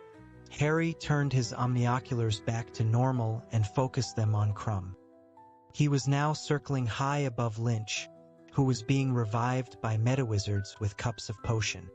Harry, focusing still more closely upon Crumb's face, saw his dark eyes darting all over the ground 100 feet below. He was using the time while Lynch was revived to look for the snitch without interference. Lynch got to his feet at last, to loud cheers from the green-clad supporters, mounted his firebolt, and kicked back off into the air. His revival seemed to give Ireland new heart.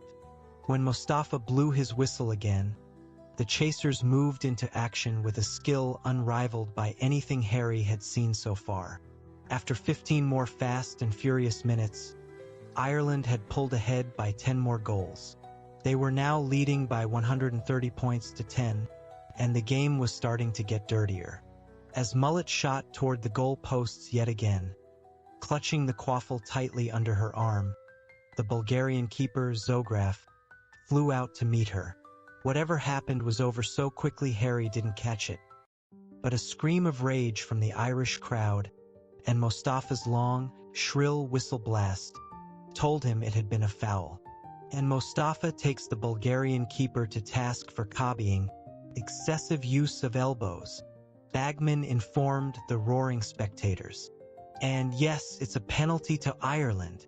The leprechauns, who had risen angrily into the air like a swarm of glittering hornets when Mullet had been fouled, now darted together to form the words H, H, H, A. The Vila on the other side of the field leapt to their feet, tossed their hair angrily, and started to dance again. As one, the Weasley boys and Harry stuffed their fingers into their ears, but Hermione, who hadn't bothered, was soon tugging on Harry's arm. He turned to look at her, and she pulled his fingers impatiently out of his ears. "Look at the referee," she said, giggling. Harry looked down at the field. Hassan Mostafa had landed right in front of the dancing Vila, and was acting very oddly indeed. He was flexing his muscles and smoothing his mustache excitedly. "Now, we can't have that," said Ludo Bagman, though he sounded highly amused. Somebody slapped the referee.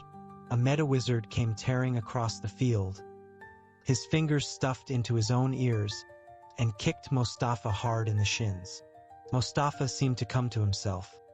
Harry, watching through the omnioculars again, saw that he looked exceptionally embarrassed and had started shouting at the Vila, who had stopped dancing and were looking mutinous.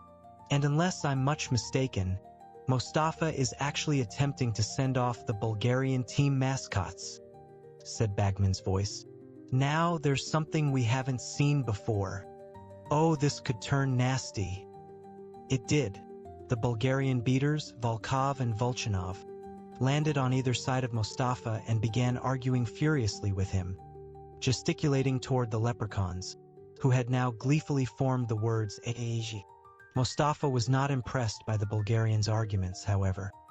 He was jabbing his finger into the air, clearly telling them to get flying again, and when they refused, he gave 2 short blasts on his whistle. "2 penalties for Ireland," shouted Bagman, and the Bulgarian crowd howled with anger. "And Volkov and Volchanov had better get back on those brooms." Yes, there they go, and Troy takes the quaffle. Play now reached a level of ferocity beyond anything they had yet seen. The beaters on both sides were acting without mercy. Volkov and Volchanov in particular seemed not to care whether their clubs made contact with bludger or human as they swung them violently through the air. Dimitrov shot straight at Moran, who had the quaffle, nearly knocking her off her broom. "Foul!" roared the Irish supporters as one, all standing up in a great wave of green. "Foul!" echoed Ludo Bagman's magically magnified voice. Dimitrov skins Moran, deliberately flying to collide there, and it's got to be another penalty. Yes, there's the whistle. The leprechauns had risen into the air again, and this time they formed a giant hand, which was making a very rude sign indeed at the Vila across the field. At this, the Vila lost control. Instead of dancing, they launched themselves across the field and began throwing what seemed to be handfuls of fire at the leprechauns. Watching through his omnioculars, Harry saw that they didn't look remotely beautiful now. On the contrary, their faces were elongating into sharp, cruel-beaked bird heads, and long, scaly wings were bursting from their shoulders. "And that, boys," yelled Mr. Weasley over the tumult of the crowd below, "is why you should never go for looks alone." Ministry wizards were flooding onto the field to separate the Vila and the leprechauns, but with little success. Meanwhile, the pitched battle below was nothing to the one taking place above. Harry turned this way and that, staring through his omnioculars, as the quaffle changed hands with the speed of a bullet. Levski, Dimitrov, Moran, Troy, Mullet, Ivanova. Moran again, Moran scores. But the cheers of the Irish supporters were barely heard over the shrieks of the Vila, the blasts now issuing from the ministry members' wands, and the furious roars of the Bulgarians. The game recommenced immediately. Now Levski had the quaffle, now Dimitrov, The Irish beater Quigley swung heavily at a passing bludger and hit it as hard as possible toward Crumb, who did not duck quickly enough. It hit him full in the face. There was a deafening groan from the crowd. Crumb's nose looked broken. There was blood everywhere, but Hassan Mostafa didn't blow his whistle. He had become distracted, and Harry couldn't blame him. One of the Vila had thrown a handful of fire and set his broom tail alight. Harry wanted someone to realize that Crumb was injured. Even though he was supporting Ireland, Crumb was the most exciting player on the field. Ron obviously felt the same. Timeout. Ah, come on. He can't play like that. Look at him. Look at Lynch, Harry yelled.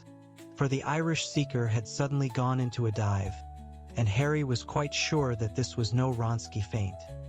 This was the real thing. He's seen the snitch, Harry shouted. He's seen it. Look at him go. Half the crowd seemed to have realized what was happening.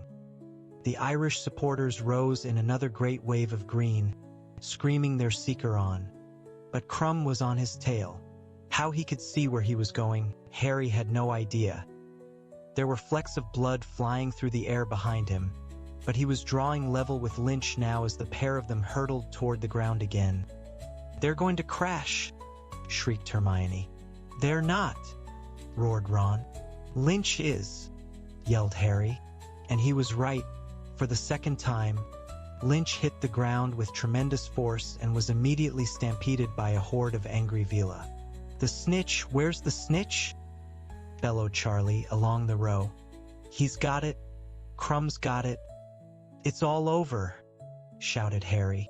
Crumb, his red robes shining with blood from his nose, was rising gently into the air. His fist held high, a glint of gold in his hand. The scoreboard was flashing Bulgaria. 160, Ireland. 170 across the crowd, who didn't seem to have realized what had happened. Then, slowly, as though a great jumbo jet were revving up, the rumbling from the Ireland supporters grew louder and louder and erupted into screams of delight.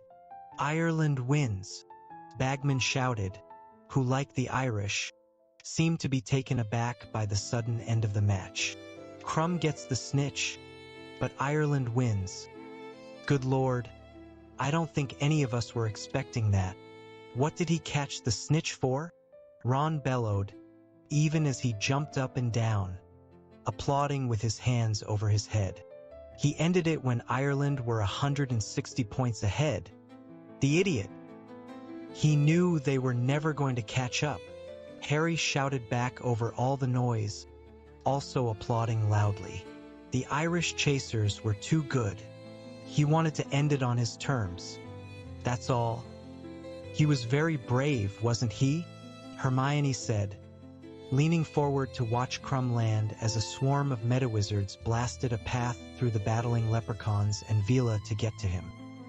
He looks a terrible mess. Harry put his omnioculars to his eyes again. It was hard to see what was happening below, because leprechauns were zooming delightedly all over the field, but he could just make out Crumb, surrounded by meta-wizards. He looked surlier than ever and refused to let them mop him up. His team members were around him, shaking their heads and looking dejected. A short way away, the Irish players were dancing gleefully in a shower of gold descending from their mascots. Flags were waving all over the stadium. The Irish national anthem blared from all sides. The Vila were shrinking back into their usual, beautiful selves now, though looking dispirited and forlorn. Vel, we fought bravely, said a gloomy voice behind Harry. He looked around. It was the Bulgarian Minister of Magic. You can speak English, said Fudge, sounding outraged. And you've been letting me mime everything all day. Vel, it was very funny, said the Bulgarian minister, shrugging. And as the Irish team performs a lap of honor, flanked by their mascots, the Quidditch World Cup itself is brought into the top box, roared Bagman. Harry's eyes were suddenly dazzled by a blinding white light. As the top box was magically illuminated, so that everyone in the stands could see the inside. Squinting toward the entrance, he saw two panting wizards carrying a vast golden cup into the box, which they handed to Cornelius Fudge, who was still looking very disgruntled that he'd been using sign language all day for nothing. "Let's have a really loud hand for the gallant losers, Bulgaria," Bagman shouted, and up the stairs into the box came the 7 defeated Bulgarian players. The crowd below was applauding appreciatively. Harry could see thousands and thousands of omniocular lenses flashing and winking in their direction. One by one, the Bulgarians filed between the rows of seats in the box, and Bagman called out the name of each as they shook hands with their own minister and then with Fudge. Crumb, who was last in line, looked a real mess. 2 black eyes were blooming spectacularly on his bloody face. He was still holding the snitch. Harry noticed that he seemed much less coordinated on the ground. He was slightly duck-footed and distinctly round-shouldered. But when Crumb's name was announced, the whole stadium gave him a resounding, ear-splitting roar. And then came the Irish team. Aidan Lynch was being supported by Moran and Connolly. The second crash seemed to have dazed him, and his eyes looked strangely unfocused. But he grinned happily as Troy and Quigley lifted the cup into the air, and the crowd below thundered its approval. Harry's hands were numb with clapping. At last, when the Irish team had left the box to perform another lap of honor on their brooms, Aidan Lynch on the back of Connolly's, clutching hard around his waist and still grinning in a bemused sort of way, Bagman pointed his wand at his throat and muttered, "Quietus. They'll be talking about this one for years," he said hoarsely. "A really unexpected twist, that. Shame it couldn't have lasted longer." "Ah, yes. Yes, I owe you." "How much?" For Fred and George had just scrambled over the backs of their seats and were standing in front of Ludo Bagman with broad grins on their faces, their hands outstretched. Chapter 9. The Dark Mark. "Don't tell your mother you've been gambling," Mr. Weasley implored Fred and George, as they all made their way slowly down the purple carpeted stairs. "Don't worry, Dad," said Fred gleefully. "We've got big plans for this money. We don't want it confiscated." Mr. Weasley looked for a moment as though he was going to ask what these big plans were, but seemed to decide, upon reflection, that he didn't want to know. They were soon caught up in the crowds now flooding out of the stadium and back to their campsites. Raucous singing was borne toward them on the night air as they retraced their steps along the lantern-lit path, and leprechauns kept shooting over their heads, cackling and waving their lanterns. When they finally reached the tents, nobody felt like sleeping at all, and given the level of noise around them, Mr. Weasley agreed that they could all have one last cup of cocoa together before turning in. They were soon arguing enjoyably about the match. Mr. Weasley got drawn into a disagreement about copying with Charlie, and it was only when Ginny fell asleep right at the tiny table and spilled hot chocolate all over the floor that Mr. Weasley called a halt to the verbal replays and insisted that everyone go to bed. Hermione and Ginny went into the next tent, and Harry and the rest of the Weasleys changed into pajamas and clambered into their bunks. From the other side of the campsite they could still hear much singing and the odd echoing bang. "Oh, I am glad I'm not on duty," muttered Mr. Weasley sleepily. "I wouldn't fancy having to go and tell the Irish they've got to stop celebrating." Harry, who was on a top bunk above Ron, lay staring up at the canvas ceiling of the tent, watching the glow of an occasional leprechaun lantern flying overhead, and picturing again some of Crumb's more spectacular moves. He was itching to get back on his own firebolt and try out the Wronski feint. Somehow Oliver Wood had never managed to convey with all his wriggling diagrams what that move was supposed to look like. Harry saw himself in robes that had his name on the back, and imagined the sensation of hearing 100,000-strong crowd roar, as Ludo Bagman's voice echoed throughout the stadium. "I give you, Potter." Harry never knew whether or not he had actually dropped off to sleep. His fantasies of flying like Crumb might well have slipped into actual dreams. All he knew was that, quite suddenly, Mr. Weasley was shouting, "Get up! Ron, Harry, come on now. Get up. This is urgent. Harry sat up quickly and the top of his head hit canvas. "What's matter?" he said. Dimly, he could tell that something was wrong. The noises in the campsite had changed. The singing had stopped. He could hear screams and the sound of people running. He slipped down from the bunk and reached for his clothes, but Mr. Weasley, who had pulled on his jeans over his own pajamas, said, "No time, Harry. Just grab a jacket and get outside. Quickly." Harry did as he was told and hurried out of the tent, Ron at his heels. By the light of the few fires that were still burning, he could see people running away into the woods, fleeing something that was moving across the field toward them, something that was emitting odd flashes of light and noises like gunfire.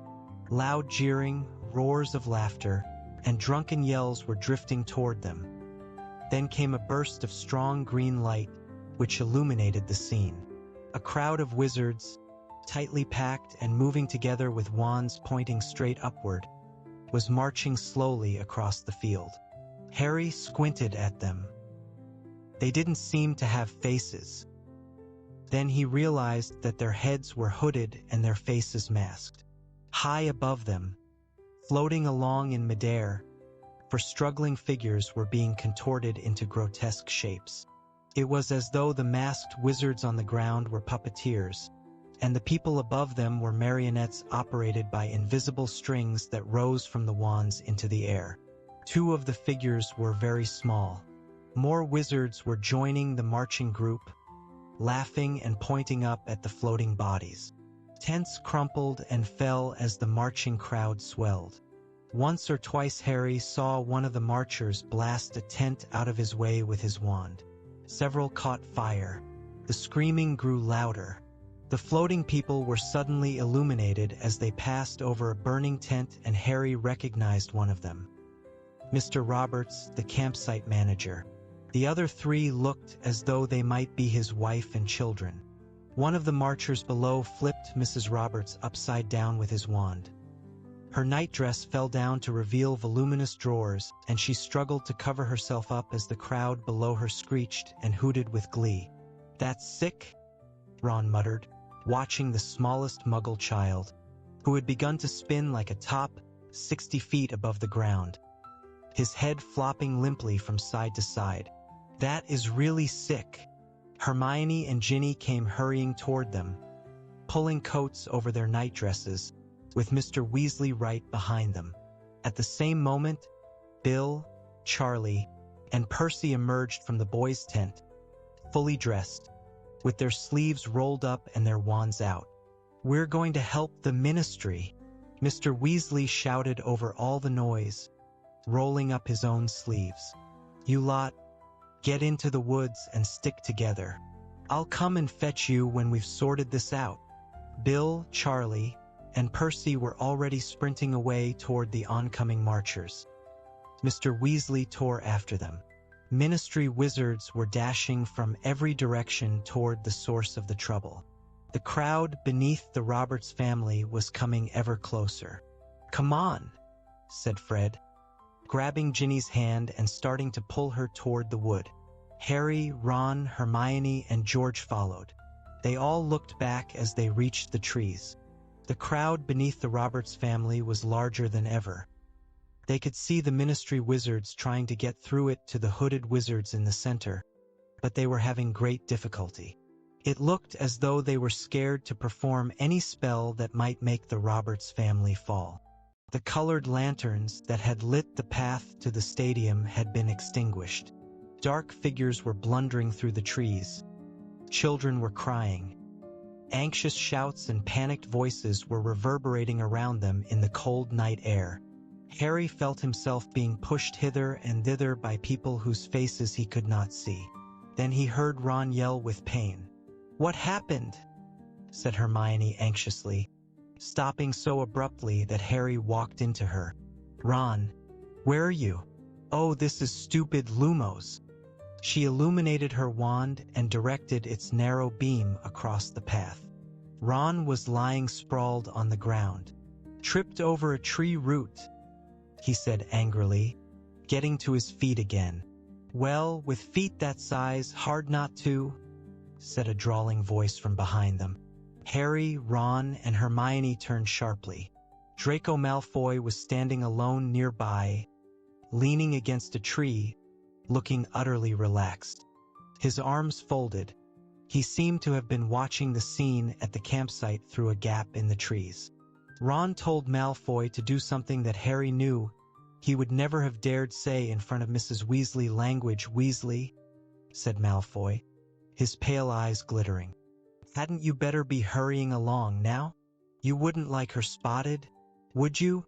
He nodded at Hermione, and at the same moment, a blast like a bomb sounded from the campsite, and a flash of green light momentarily lit the trees around them. What's that supposed to mean? Said Hermione defiantly. Granger, they're after muggles, said Malfoy. Do you want to be showing off your knickers in midair? Because if you do, hang around. They're moving this way, and it would give us all a laugh. Hermione's a witch, Harry snarled. Have it your own way, Potter, said Malfoy, grinning maliciously. If you think they can't spot a mudblood, stay where you are. You watch your mouth, shouted Ron.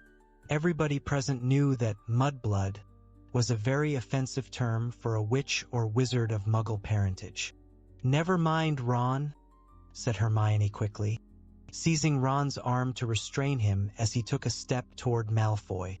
There came a bang from the other side of the trees that was louder than anything they had heard. Several people nearby screamed. Malfoy chuckled softly. Scare easily, don't they? He said lazily. I suppose your daddy told you all to hide? What's he up to? Trying to rescue the muggles. Where are your parents? Said Harry, his temper rising. Out there wearing masks, are they? Malfoy turned his face to Harry, still smiling. Well, if they were, I wouldn't be likely to tell you, would I, Potter? Oh, come on, said Hermione, with a disgusted look at Malfoy. Let's go and find the others. Keep that big bushy head down, Granger, sneered Malfoy. Come on, Hermione repeated, and she pulled Harry and Ron up the path again. I'll bet you anything his dad is one of that masked lot, said Ron hotly. Well, with any luck, the Ministry will catch him, said Hermione fervently. Oh, I can't believe this. Where have the others got to? Fred, George, and Ginny were nowhere to be seen, though the path was packed with plenty of other people, all looking nervously over their shoulders toward the commotion back at the campsite. A huddle of teenagers in pajamas was arguing vociferously a little way along the path. When they saw Harry, Ron, and Hermione, a girl with thick curly hair turned and said quickly, "Oh, es Madame Maxime, nous allons perdu." What?" said Ron. "Oh." The girl who had spoken turned her back on him, and as they walked on they distinctly heard her say, "Hogwarts, Beaux batons," muttered Hermione. "Sorry," said Harry. "They must go to Beaux batons," said Hermione. "You know, Beaux batons Academy of Magic. I read about it in an appraisal of magical education in Europe." "Oh, yeah, right," said Harry. "Fred and George can't have gone that far," said Ron, pulling out his wand, lighting it like Hermione's, and squinting up the path. Harry dug in the pockets of his jacket for his own wand, but it wasn't there. The only thing he could find was his omnioculars. "Ah, no, I don't believe it. I've lost my wand." "You're kidding." Ron and Hermione raised their wands high enough to spread the narrow beams of light farther on the ground. Harry looked all around him, but his wand was nowhere to be seen. "Maybe it's back in the tent," said Ron. "Maybe it fell out of your pocket when we were running?" Hermione suggested anxiously. "Yeah," said Harry. "Maybe." He usually kept his wand with him at all times in the wizarding world, and finding himself without it in the midst of a scene like this made him feel very vulnerable. A rustling noise nearby made all three of them jump. Winky the house elf was fighting her way out of a clump of bushes nearby. She was moving in a most peculiar fashion, apparently with great difficulty. It was as though someone invisible were trying to hold her back.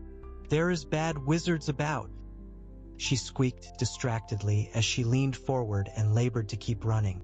"People high in the air. Winky is getting out of the way," and she disappeared into the trees on the other side of the path, panting and squeaking as she fought the force that was restraining her. "What's up with her?" said Ron, looking curiously after Winky. "Why can't she run properly?" "Bet she didn't ask permission to hide," said Harry. He was thinking of Dobby. Every time he had tried to do something the Malfoys wouldn't like, the house elf had been forced to start beating himself up. "You know, house elves get a very raw deal," said Hermione indignantly. "It's slavery, that's what it is." That Mr. Crouch made her go up to the top of the stadium, and she was terrified, and he's got her bewitched so she can't even run when they start trampling tents. Why doesn't anyone do something about it? "Well, the elves are happy, aren't they?" Ron said. "You heard old Winky back at the match. House elves is not supposed to have fun.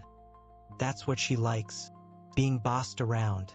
It's people like you, Ron," Hermione began hotly, "who prop up rotten and unjust systems just because they're too lazy to." Another loud bang echoed from the edge of the wood. "Let's just keep moving, shall we?" said Ron, and Harry saw him glance edgily at Hermione. Perhaps there was truth in what Malfoy had said. Perhaps Hermione was in more danger than they were. They set off again, Harry still searching his pockets, even though he knew his wand wasn't there. They followed the dark path deeper into the wood, still keeping an eye out for Fred, George, and Ginny. They passed a group of goblins who were cackling over a sack of gold that they had undoubtedly won betting on the match, and who seemed quite unperturbed by the trouble at the campsite. Farther still along the path, they walked into a patch of silvery light, and when they looked through the trees, they saw 3 tall and beautiful villas standing in a clearing, surrounded by a gaggle of young wizards, all of whom were talking very loudly. "I pull down about 100 sacks of galleons a year," one of them shouted. "I'm a dragon killer for the Committee for the Disposal of Dangerous Creatures." "No, you're not," yelled his friend. "You're a dishwasher at the Leaky Cauldron." "But I'm a vampire hunter. I've killed about 90 so far." A third young wizard, whose pimples were visible even by the dim, silvery light of the villa, now cut in. "I'm about to become the youngest ever minister of magic, I am." Harry snorted with laughter. He recognized the pimply wizard. His name was Stan Shunpike, and he was in fact a conductor on the triple-decker night bus. He turned to tell Ron this, but Ron's face had gone oddly slack, and next second Ron was yelling, "Did I tell you I've invented a broomstick that'll reach Jupiter?" "Honestly," said Hermione, and she and Harry grabbed Ron firmly by the arms, wheeled him around, and marched him away. By the time the sounds of the villa and their admirers had faded completely, they were in the very heart of the wood. They seemed to be alone now. Everything was much quieter. Harry looked around. "I reckon we can just wait here, you know? We'll hear anyone coming a mile off." The words were hardly out of his mouth when Ludo Bagman emerged from behind a tree right ahead of them. Even by the feeble light of the 2 wands, Harry could see that a great change had come over Bagman. He no longer looked buoyant and rosy-faced. There was no more spring in his step. He looked very white and strained. "Who's that?" he said, blinking down at them, trying to make out their faces. "What are you doing in here all alone?" They looked at one another, surprised. "Well, there's a sort of riot going on," said Ron. Bagman stared at him. "What?" "At the campsite. Some people have got hold of a family of muggles." Bagman swore loudly. "Damn them," he said, looking quite distracted, and without another word, he disapparated with a small pop. "Not exactly on top of things, Mr. Bagman, is he?" said Hermione, frowning. "He was a great beater, though," said Ron, leading the way off the path into a small clearing, and sitting down on a patch of dry grass at the foot of a tree. "The Vimborn Wasps won the league 3 times in a row while he was with them." He took his small figure of Crumb out of his pocket, set it down on the ground, and watched it walk around. Like the real Crumb, the model was slightly duck-footed and round-shouldered, much less impressive on his splayed feet than on his broomstick. Harry was listening for noise from the campsite. Everything seemed much quieter. Perhaps the riot was over. "I hope the others are okay," said Hermione after a while. "They'll be fine," said Ron. "Imagine if your dad catches Lucius Malfoy," said Harry, sitting down next to Ron and watching the small figure of Crumb slouching over the fallen leaves. "He's always said he'd like to get something on him. That'd wipe the smirk off old Draco's face. All right," said Ron. "Those poor muggles, though," said Hermione nervously. "What if they can't get them down?" "They will," said Ron reassuringly. "They'll find a way. Mad, though, to do something like that when the whole Ministry of Magic's out here tonight," said Hermione. "I mean, how do they expect to get away with it? Do you think they've been drinking? Or are they just—" But she broke off abruptly and looked over her shoulder. Harry and Ron looked quickly around too. It sounded as though someone was staggering toward their clearing. They waited, listening to the sounds of the uneven steps behind the dark trees. But the footsteps came to a sudden halt. "Hello?" called Harry. There was silence. Harry got to his feet and peered around the tree. It was too dark to see very far, but he could sense somebody standing just beyond the range of his vision. "Who's there?" he said. And then, without warning, the silence was rent by a voice unlike any they had heard in the wood, and it uttered not a panicked shout, but what sounded like a spell. More Smordra, and something vast, green, and glittering erupted from the patch of darkness Harry's eyes had been struggling to penetrate. It flew up over the treetops and into the sky. "What the—" gasped Ron as he sprang to his feet again, staring up at the thing that had appeared. For a split second, Harry thought it was another leprechaun formation. Then he realized that it was a colossal skull, comprised of what looked like emerald stars, with a serpent protruding from its mouth like a tongue. As they watched, it rose higher and higher, blazing in a haze of greenish smoke, etched against the black sky like a new constellation. Suddenly, the wood all around them erupted with screams. Harry didn't understand why, but the only possible cause was the sudden appearance of the skull, which had now risen high enough to illuminate the entire wood like some grisly neon sign. He scanned the darkness for the person who had conjured the skull, but he couldn't see anyone. "Who's there?" he called again. "Harry, come on, move." Hermione had seized the collar of his jacket and was tugging him backward. "What's the matter?" Harry said, startled to see her face so white and terrified. "It's the dark mark, Harry," Hermione moaned, pulling him as hard as she could. "You know whose sign? Voldemort's?" "Harry, come on." Harry turned. Ron was hurriedly scooping up his miniature Crumb.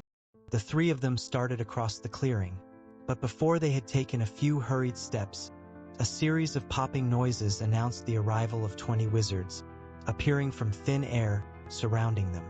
Harry whirled around, and in an instant he registered one fact.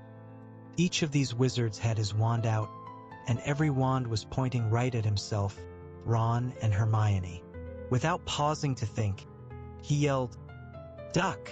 He seized the other 2 and pulled them down onto the ground. "Stupefy!" roared 20 voices.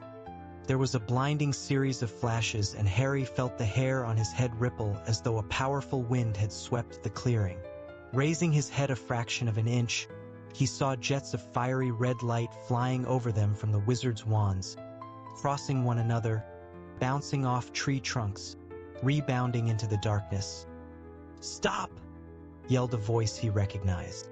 "Stop! That's my son." Harry's hair stopped blowing about. He raised his head a little higher. The wizard in front of him had lowered his wand. He rolled over and saw Mr. Weasley striding toward them, looking terrified. "Ron, Harry," his voice sounded shaky. "Hermione, are you all right?" "Out of the way, Arthur," said a cold, curt voice. It was Mr. Crouch. He and the other Ministry wizards were closing in on them. Harry got to his feet to face them. Mr. Crouch's face was taut with rage. "Which of you did it?"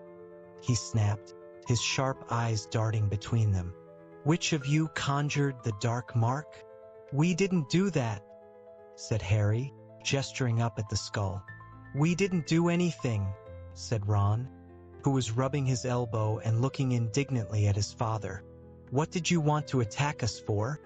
"Do not lie, sir," shouted Mr. Crouch. His wand was still pointing directly at Ron, and his eyes were popping. He looked slightly mad. "You have been discovered at the scene of the crime, Barty," whispered a witch in a long woolen dressing gown. "They're kids, Barty. They'd never have been able to." "Where did the mark come from, you three?" said Mr. Weasley quickly. "Over there," said Hermione shakily, pointing at the place where they had heard the voice. "There was someone behind the trees." They shouted words, an incantation. "Oh, stood over there, did they?" said Mr. Crouch, turning his popping eyes on Hermione now. Disbelief etched all over his face. "Said an incantation, did they? You seem very well informed about how that mark is summoned, Missy." But none of the Ministry wizards apart from Mr. Crouch seemed to think it remotely likely that Harry, Ron, or Hermione had conjured the skull. On the contrary, at Hermione's words, they had all raised their wands again and were pointing in the direction she had indicated, squinting through the dark trees. "We're too late," said the witch in the woolen dressing gown, shaking her head. "They'll have disapparated." "I don't think so," said a wizard with a scrubby brown beard. It was Amos Diggory, Cedric's father. "Our stunners went right through those trees. There's a good chance we got them." "Amos, be careful," said a few of the wizards warningly as Mr. Diggory squared his shoulders, raised his wand, marched across the clearing, and disappeared into the darkness. Hermione watched him vanish with her hands over her mouth. A few seconds later, they heard Mr. Diggory shout, "Yes, we got them. There's someone here. Unconscious. But blimey." "You've got someone?" shouted Mr. Crouch, sounding highly disbelieving. Who is it?" They heard snapping twigs, the rustling of leaves, and then crunching footsteps as Mr. Diggory re-emerged from behind the trees. He was carrying a tiny, limp figure in his arms. Harry recognized the tea towel at once. It was Winky. Mr. Crouch did not move or speak as Mr. Diggory deposited his elf on the ground at his feet. The other Ministry wizards were all staring at Mr. Crouch. For a few seconds Crouch remained transfixed, his eyes blazing in his white face as he stared down at Winky. Then he appeared to come to life again. "This cannot be," he said jerkily. "No." He moved quickly around Mr. Diggory and strode off toward the place where he had found Winky. "No point, Mr. Crouch," Mr. Diggory called after him. "There's no one else there." But Mr. Crouch did not seem prepared to take his word for it. They could hear him moving around and the rustling of leaves as he pushed the bushes aside, searching. "Bit embarrassing," Mr. Diggory said grimly, looking down at Winky's unconscious form. "Barty Crouch's house elf. I mean to say." "Come off it, Amos," said Mr. Weasley quietly. "You don't seriously think it was the elf? The dark mark's a wizard's sign. It requires a wand." "Yeah," said Mr. Diggory. And she had a wand. What? Said Mr. Weasley. Here, look. Mr. Diggory held up a wand and showed it to Mr. Weasley. Had it in her hand. So that's Clause 3 of the Code of Wand Use broken, for a start. No non-human creature is permitted to carry or use a wand. Just then there was another pop, and Ludo Bagman apparat right next to Mr. Weasley, looking breathless and disorientated. He spun on the spot, goggling upward at the emerald green skull. The dark mark, he panted, almost trampling Winky as he turned inquiringly to his colleagues. Who did it? Did you get them? Barty, what's going on? Mr. Crouch had returned empty-handed. His face was still ghostly white, and his hands and his toothbrush mustache were both twitching. Where have you been, Barty? Said Bagman. Why weren't you at the match? Your elf was saving you a seat too. Gulping gargoyles, Bagman had just noticed Winky lying at his feet. What happened to her? I have been busy, Ludo, said Mr. Crouch, still talking in the same jerky fashion, barely moving his lips. And my elf has been stunned. Stunned? By you lot, you mean? But why? Comprehension dawned suddenly on Bagman's round, shiny face. He looked up at the skull, down at Winky, and then at Mr. Crouch. No, he said. Winky, conjure the dark mark? She wouldn't know how. She'd need a wand, for a start. And she had one, said Mr. Diggory. I found her holding one, Ludo.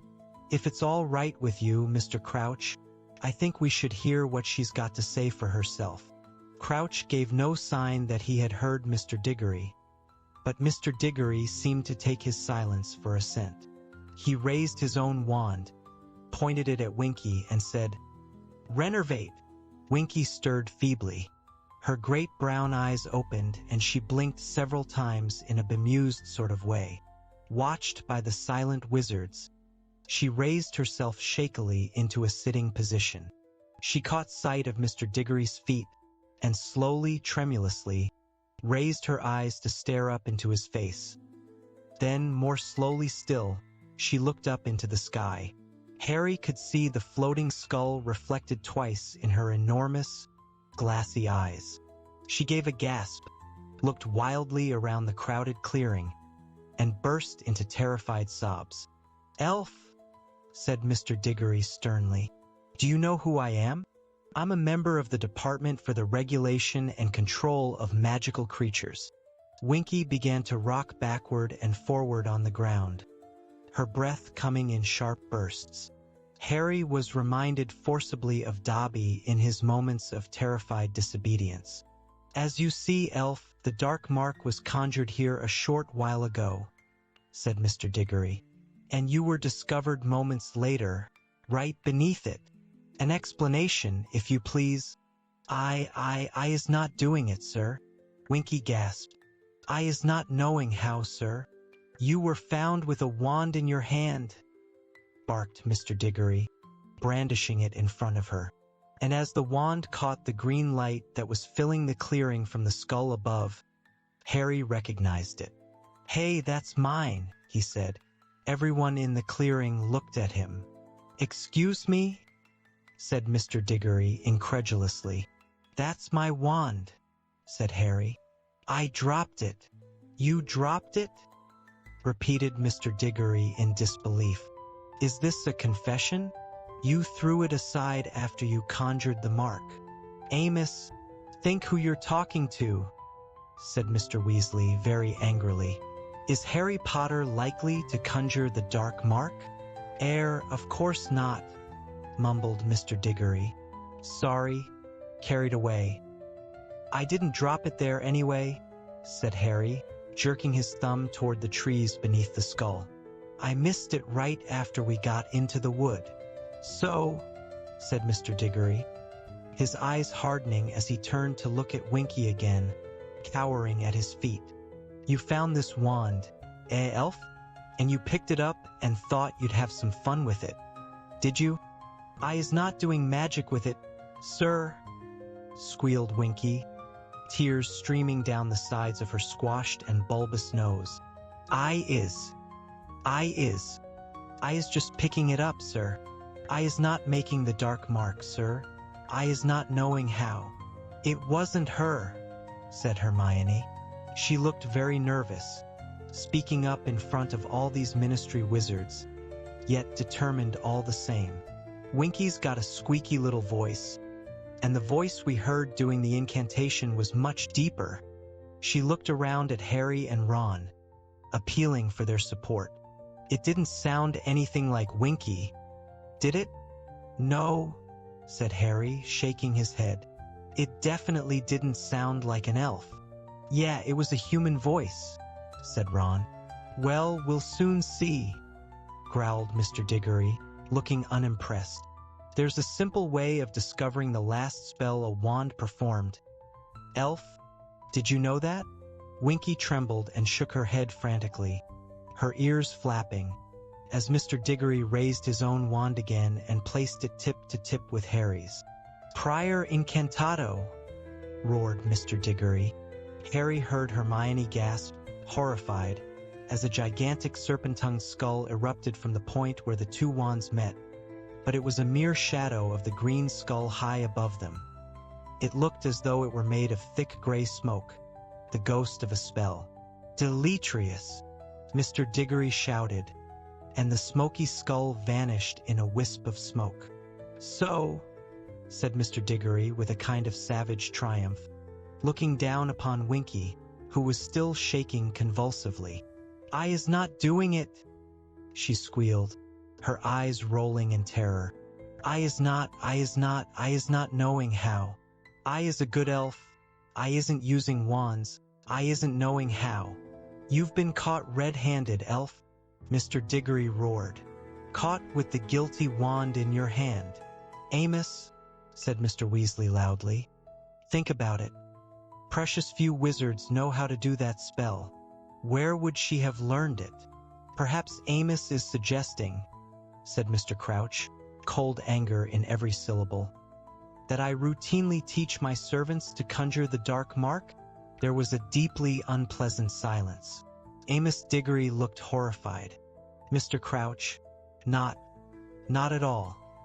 You have now come very close to accusing the two people in this clearing who are least likely to conjure that mark, barked Mr. Crouch. Harry Potter and myself. I suppose you are familiar with the boy's story, Amos. Of course, everyone knows, muttered Mr. Diggory, looking highly discomfort. And I trust you remember the many proofs I have given over a long career that I despise and detest the dark arts and those who practice them? Mr. Crouch shouted, his eyes bulging again. Mr. Crouch, I never suggested you had anything to do with it.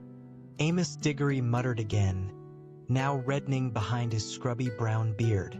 If you accuse my elf, you accuse me, Diggory, shouted Mr. Crouch.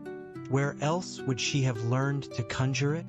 She might have picked it up anywhere. Precisely, Amos, said Mr. Weasley. She might have picked it up anywhere. Winky?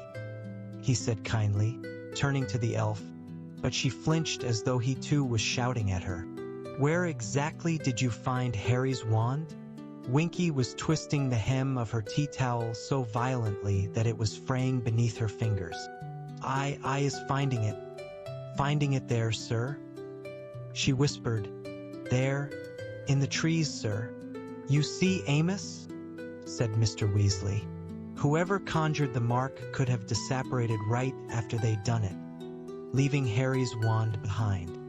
Clever thing to do, not using their own wand, which could have betrayed them. And Winky here had the misfortune to come across the wand moments later and pick it up. But then, she'd have been only a few feet away from the real culprit, said Mr. Diggory impatiently. Elf, did you see anyone? Winky began to tremble worse than ever. Her giant eyes flickered from Mr. Diggory to Ludo Bagman and onto Mr. Crouch. Then she gulped and said, I is seeing no one, sir. No one. Amos, said Mr. Crouch curtly. I am fully aware that, in the ordinary course of events, you would want to take Winky into your department for questioning. I ask you, however, to allow me to deal with her." Mr. Diggory looked as though he didn't think much of this suggestion at all. But it was clear to Harry that Mr. Crouch was such an important member of the ministry that he did not dare refuse him. "You may rest assured that she will be punished," Mr. Crouch added coldly. Master." Winky stammered, looking up at Mr. Crouch, her eyes brimming with tears. Master, PP please." Mr. Crouch stared back, his face somehow sharpened, each line upon it more deeply etched. There was no pity in his gaze. "Winky has behaved tonight in a manner I would not have believed possible," he said slowly. "I told her to remain in the tent. I told her to stay there while I went to sort out the trouble. And I find that she disobeyed me. This means clothes." "No!" shrieked Winky, prostrating herself at Mr. Crouch's feet. "No, Master. Not clothes, not clothes." Harry knew that the only way to turn a house elf free was to present it with proper garments. It was pitiful to see the way Winky clutched at her tea towel as she sobbed over Mr. Crouch's feet. But she was frightened. Hermione burst out angrily, glaring at Mr. Crouch. "Your elf is scared of heights, and those wizards in masks were levitating people. You can't blame her for wanting to get out of their way." Mr. Crouch took a step backward, freeing himself from contact with the elf, whom he was surveying as though she were something filthy and rotten that was contaminating his overshined shoes. "I have no use for a house elf who disobeys me," he said coldly, looking over at Hermione. "I have no use for a servant who forgets what is due to her master, and to her master's reputation." Winky was crying so hard that her sobs echoed around the clearing.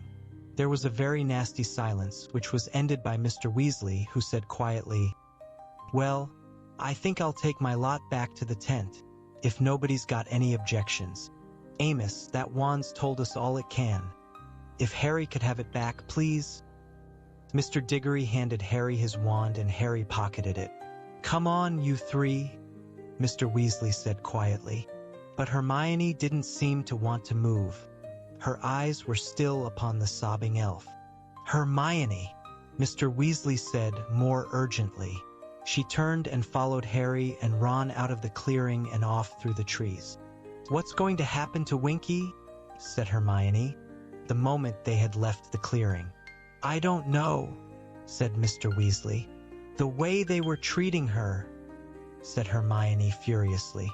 "Mr. Diggory calling her elf all the time. And Mr. Crouch, he knows she didn't do it and he's still going to sack her. He didn't care how frightened she'd been, or how upset she was. It was like she wasn't even human." "Well, she's not," said Ron. Hermione rounded on him. "That doesn't mean she hasn't got feelings, Ron. It's disgusting the way—" "Hermione, I agree with you," said Mr. Weasley quickly, beckoning her on. "But now is not the time to discuss elf rights. I want to get back to the tent as fast as we can. What happened to the others?" "We lost them in the dark," said Ron. "Dad, why was everyone so uptight about that skull thing?" "I'll explain everything back at the tent," said Mr. Weasley tensely. But when they reached the edge of the wood, their progress was impeded. A large crowd of frightened-looking witches and wizards was congregated there, and when they saw Mr. Weasley coming toward them, many of them surged forward. "What's going on in there? Who conjured it? Arthur, it's not him?" "Of course it's not him," said Mr. Weasley impatiently. "We don't know who it was. It looks like they disapparated. Now excuse me. Please, I want to get to bed." He led Harry, Ron, and Hermione through the crowd and back into the campsite. All was quiet now. There was no sign of the masked wizards, though several ruined tents were still smoking. Charlie's head was poking out of the boys' tent. "Dad, what's going on?" he called through the dark. "Fred, George, and Ginny got back okay, but the others—" "I've got them here," said Mr. Weasley, bending down and entering the tent. Harry, Ron, and Hermione entered after him. Bill was sitting at the small kitchen table, holding a bedsheet to his arm, which was bleeding profusely. Charlie had a large rip in his shirt, and Percy was sporting a bloody nose. Fred, George, and Ginny looked unhurt, though shaken. "Did you get them, Dad?" said Bill sharply. "The person who conjured the mark?" "No," said Mr. Weasley. "We found Barty Crouch's elf holding Harry's wand, but we're none the wiser about who actually conjured the mark." "What?" said Bill, Charlie, and Percy together. "Harry's wand," said Fred. "Mr. Crouch's elf?" said Percy, sounding thunderstruck. With some assistance from Harry, Ron, and Hermione, Mr. Weasley explained what had happened in the woods. When they had finished their story, Percy swelled indignantly. "Well, Mr. Crouch is quite right to get rid of an elf like that," he said. "Running away when he'd expressly told her not to, embarrassing him in front of the whole ministry. How would that have looked if she'd been brought up in front of the Department for the Regulation and Control? She didn't do anything. She was just in the wrong place at the wrong time." Hermione snapped at Percy, who looked very taken aback. Hermione had always got on fairly well with Percy, better indeed than any of the others. "Hermione, a wizard in Mr. Crouch's position can't afford a house elf who's going to run amok with a wand," said Percy pompously, recovering himself. "She didn't run amok," shouted Hermione. "She just picked it up off the ground. Look, can someone just explain what that skull thing was?" said Ron impatiently. "It wasn't hurting anyone. Why's it such a big deal?" "I told you it's you-know-whose symbol, Ron," said Hermione, before anyone else could answer. "I read about it in The Rise and Fall of the Dark Arts. And it hasn't been seen for 13 years, said Mr. Weasley quietly. Of course people panicked. It was almost like seeing you-know-who back again. "I don't get it," said Ron, frowning. "I mean, it's still only a shape in the sky. Ron, you-know-who and his followers sent the dark mark into the air whenever they killed," said Mr. Weasley. "The terror it inspired. You have no idea, you're too young. Just picture coming home and finding the dark mark hovering over your house, and knowing what you're about to find inside." Mr. Weasley winced. Everyone's worst fear. The very worst. There was silence for a moment. Then Bill, removing the sheet from his arm to check on his cut, said, "Well, it didn't help us tonight. Whoever conjured it. It scared the Death Eaters away the moment they saw it. They all disapparated before we got near enough to unmask any of them. We caught the Robertses before they hit the ground, though. They're having their memories modified right now." "Death Eaters?" said Harry. "What are Death Eaters?" "It's what you-know-whose supporters called themselves," said Bill. "I think we saw what's left of them tonight. The ones who managed to keep themselves out of Azkaban, anyway." "We can't prove it was them, Bill," said Mr. Weasley. "Though it probably was," he added hopelessly. "Yeah, I bet it was," said Ron suddenly. "Dad, we met Draco Malfoy in the woods, and he as good as told us his dad was one of those nutters in masks. And we all know the Malfoys were right in with you-know-who." "But what were Voldemort's supporters?" Harry began. Everybody flinched, like most of the wizarding world. The Weasleys always avoided saying Voldemort's name. "Sorry," said Harry quickly. "What were you-know-whose supporters up to, levitating muggles? I mean, what was the point?" "The point?" said Mr. Weasley with a hollow laugh. "Harry, that's their idea of fun. Half the muggle killings back when you-know-who was in power were done for fun. I suppose they had a few drinks tonight and couldn't resist reminding us all that lots of them are still at large. A nice little reunion for them," he finished disgustedly. "But if they were the Death Eaters, why did they disapparate when they saw the dark mark?" said Ron. They'd have been pleased to see it, wouldn't they? Use your brains, Ron, said Bill. If they really were Death Eaters, they worked very hard to keep out of Azkaban when you know who lost power, and told all sorts of lies about him, forcing them to kill and torture people. I bet they'd be even more frightened than the rest of us to see him come back. They denied they'd ever been involved with him when he lost his powers, and went back to their daily lives. I don't reckon he'd be overpleased with them, do you? So, whoever conjured the dark mark, said Hermione slowly, were they doing it to show support for the Death Eaters, or to scare them away? Your guess is as good as ours, Hermione, said Mr. Weasley. But I'll tell you this. It was only the Death Eaters who ever knew how to conjure it. I'd be very surprised if the person who did it hadn't been a Death Eater once, even if they're not now. Listen, it's very late, and if your mother hears what's happened, she'll be worried sick. We'll get a few more hours sleep and then try and get an early portkey out of here. Harry got back into his bunk with his head buzzing. He knew he ought to feel exhausted. It was nearly 3 in the morning, but he felt wide awake and worried. 3 days ago, it felt like much longer, but it had only been 3 days. He had awoken with his scar burning. And tonight, for the first time in 13 years, Lord Voldemort's mark had appeared in the sky. What did these things mean? He thought of the letter he had written to Sirius before leaving Privet Drive. Would Sirius have gotten it yet? When would he reply? Harry lay looking up at the canvas, but no flying fantasies came to him now to ease him to sleep, and it was a long time after Charlie's snores filled the tent that Harry finally dozed off. Chapter 10. Mayhem at the Ministry. Mr. Weasley woke them after only a few hours' sleep.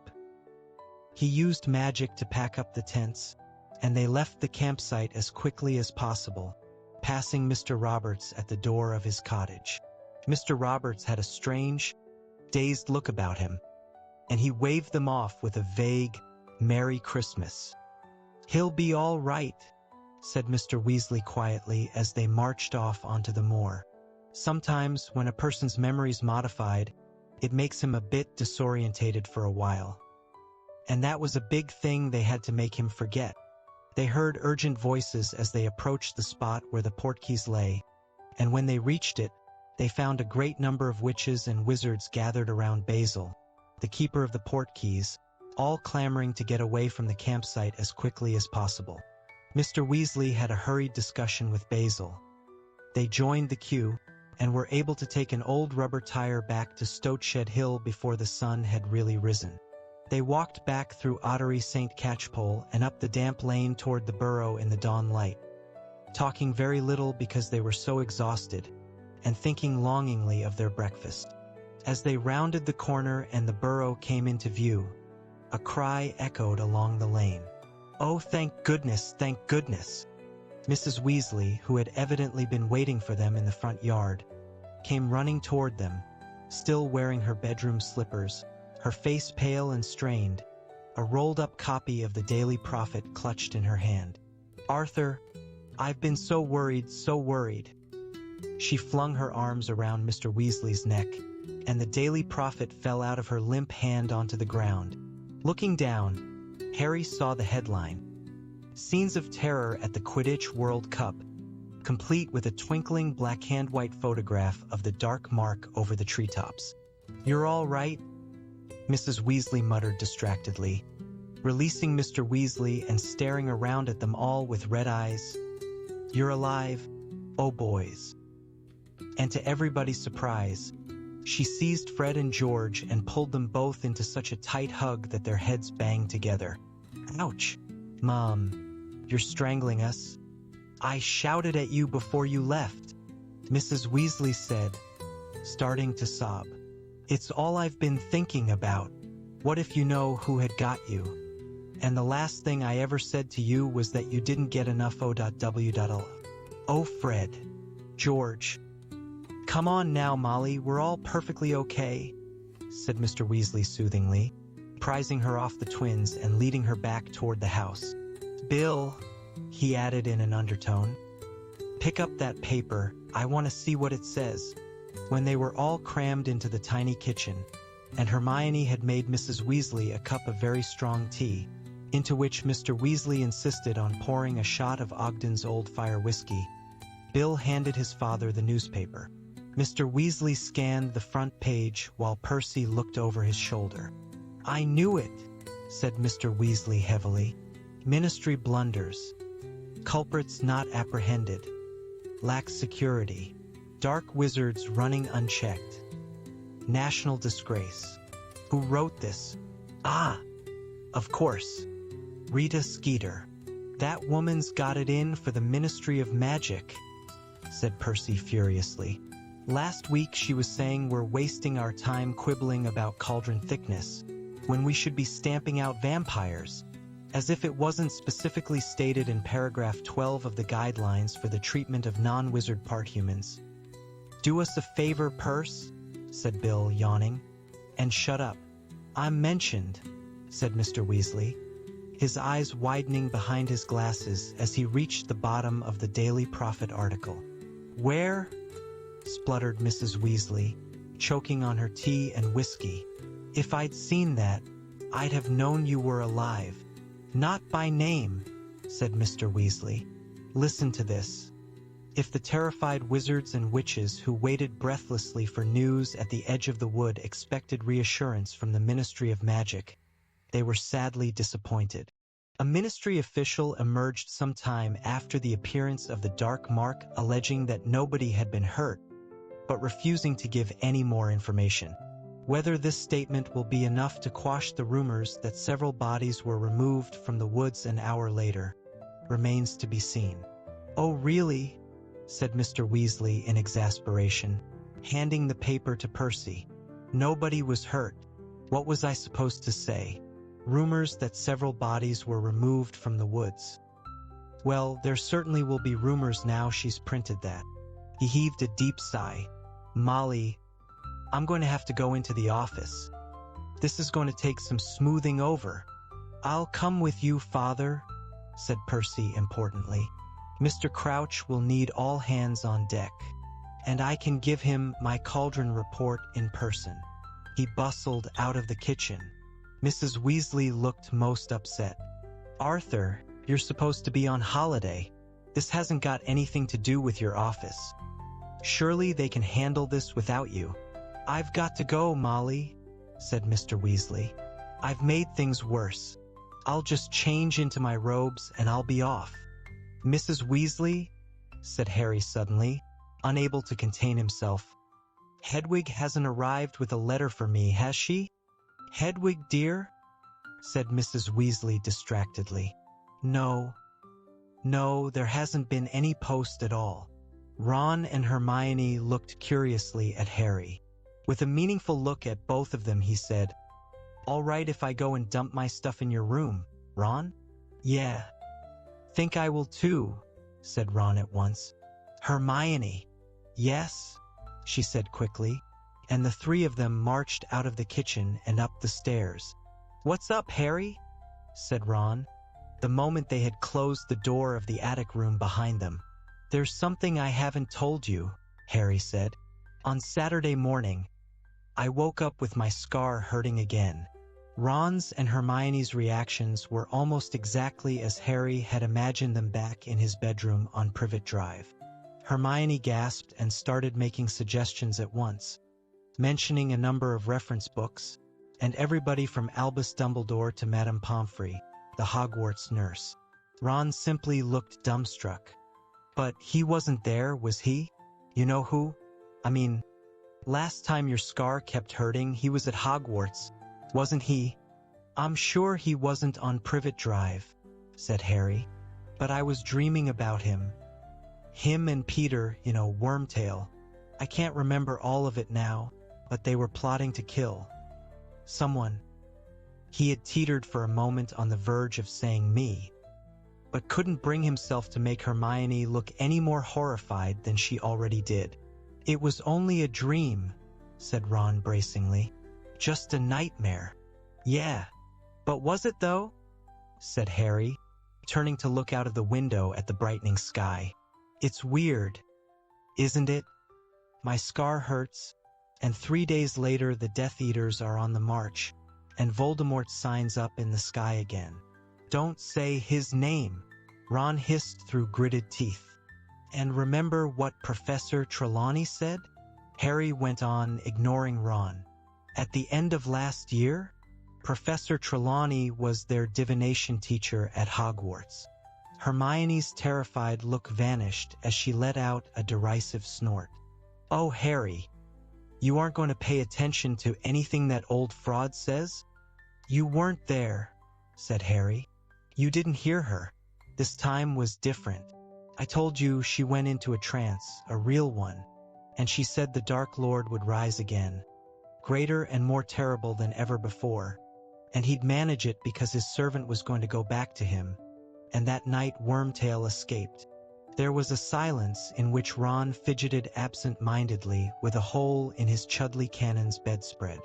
Why were you asking if Hedwig had come, Harry? Hermione asked. Are you expecting a letter? I told Sirius about my scar, said Harry, shrugging. I'm waiting for his answer. Good thinking, said Ron, his expression clearing. I bet Sirius'll know what to do. I hoped he'd get back to me quickly, said Harry, but we don't know where Sirius is. He could be in Africa or somewhere, couldn't he? Said Hermione reasonably. Hedwig's not going to manage that journey in a few days. Yeah, I know, said Harry, but there was a leaden feeling in his stomach as he looked out of the window at the Hedwig-free sky. Come and have a game of Quidditch in the orchard, Harry, said Ron. Come on.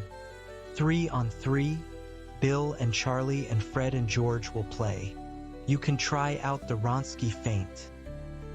Ron, said Hermione, in an I don't think you're being very sensitive sort of voice. Harry doesn't want to play Quidditch right now. He's worried, and he's tired. We all need to go to bed. Yeah, I want to play Quidditch, said Harry suddenly. Hang on. I'll get my firebolt. Hermione left the room, muttering something that sounded very much like, boys. Neither Mr. Weasley nor Percy was at home much over the following week. Both left the house each morning before the rest of the family got up, and returned well after dinner every night. It's been an absolute uproar, Percy told them importantly the Sunday evening before they were due to return to Hogwarts. I've been putting out fires all week. People keep sending howlers, and of course, if you don't open a howler straight away, it explodes. Scorch marks all over my desk and my best quill reduced to cinders. Why are they all sending howlers? Asked Ginny, who was mending her copy of 1000 Magical Herbs and Fungi with spellotape on the rug in front of the living room fire. Complaining about security at the World Cup, said Percy. They want compensation for their ruined property. Mundungus Fletcher's put in a claim for a 12-bedroom tent with ensuite jacuzzi, but I've got his number. I know for a fact he was sleeping under a cloak propped on sticks. Mrs. Weasley glanced at the grandfather clock in the corner. Harry liked this clock. It was completely useless if you wanted to know the time, but otherwise very informative. It had 9 golden hands, and each of them was engraved with one of the Weasley family's names. There were no numerals around the face, but descriptions of where each family member might be. Home, school, and work were there, but there was also traveling, lost, hospital, prison, and in the position where the number 12 would be on a normal clock, mortal peril. 8 of the hands were currently pointing to the home position, but Mr. Weasley's, which was the longest, was still pointing to work. Mrs. Weasley sighed. Your father hasn't had to go into the office on weekends since the days of you-know-who, she said. They're working him far too hard. His dinner's going to be ruined if he doesn't come home soon. Well, father feels he's got to make up for his mistake at the match, doesn't he? Said Percy. If truth be told, he was a tad unwise to make a public statement without clearing it with his head of department first. "Don't you dare blame your father for what that wretched Skeeter woman wrote," said Mrs. Weasley, flaring up at once. "If Dad hadn't said anything, old Rita would just have said it was disgraceful that nobody from the ministry had commented," said Bill, who was playing chess with Ron. "Rita Skeeter never makes anyone look good. Remember, she interviewed all the Gringotts charm breakers once and called me a long-haired pillock." "Well, it is a bit long, dear," said Mrs. Weasley gently. "If you'd just let me—" "No, Mum." Rain lashed against the living room window. Hermione was immersed in the Standard Book of Spells, Grade 4, copies of which Mrs. Weasley had bought for her, Harry, and Ron in Diagon Alley. Charlie was darning a fireproof balaclava. Harry was polishing his firebolt, the broomstick servicing kit Hermione had given him for his 13th birthday, open at his feet.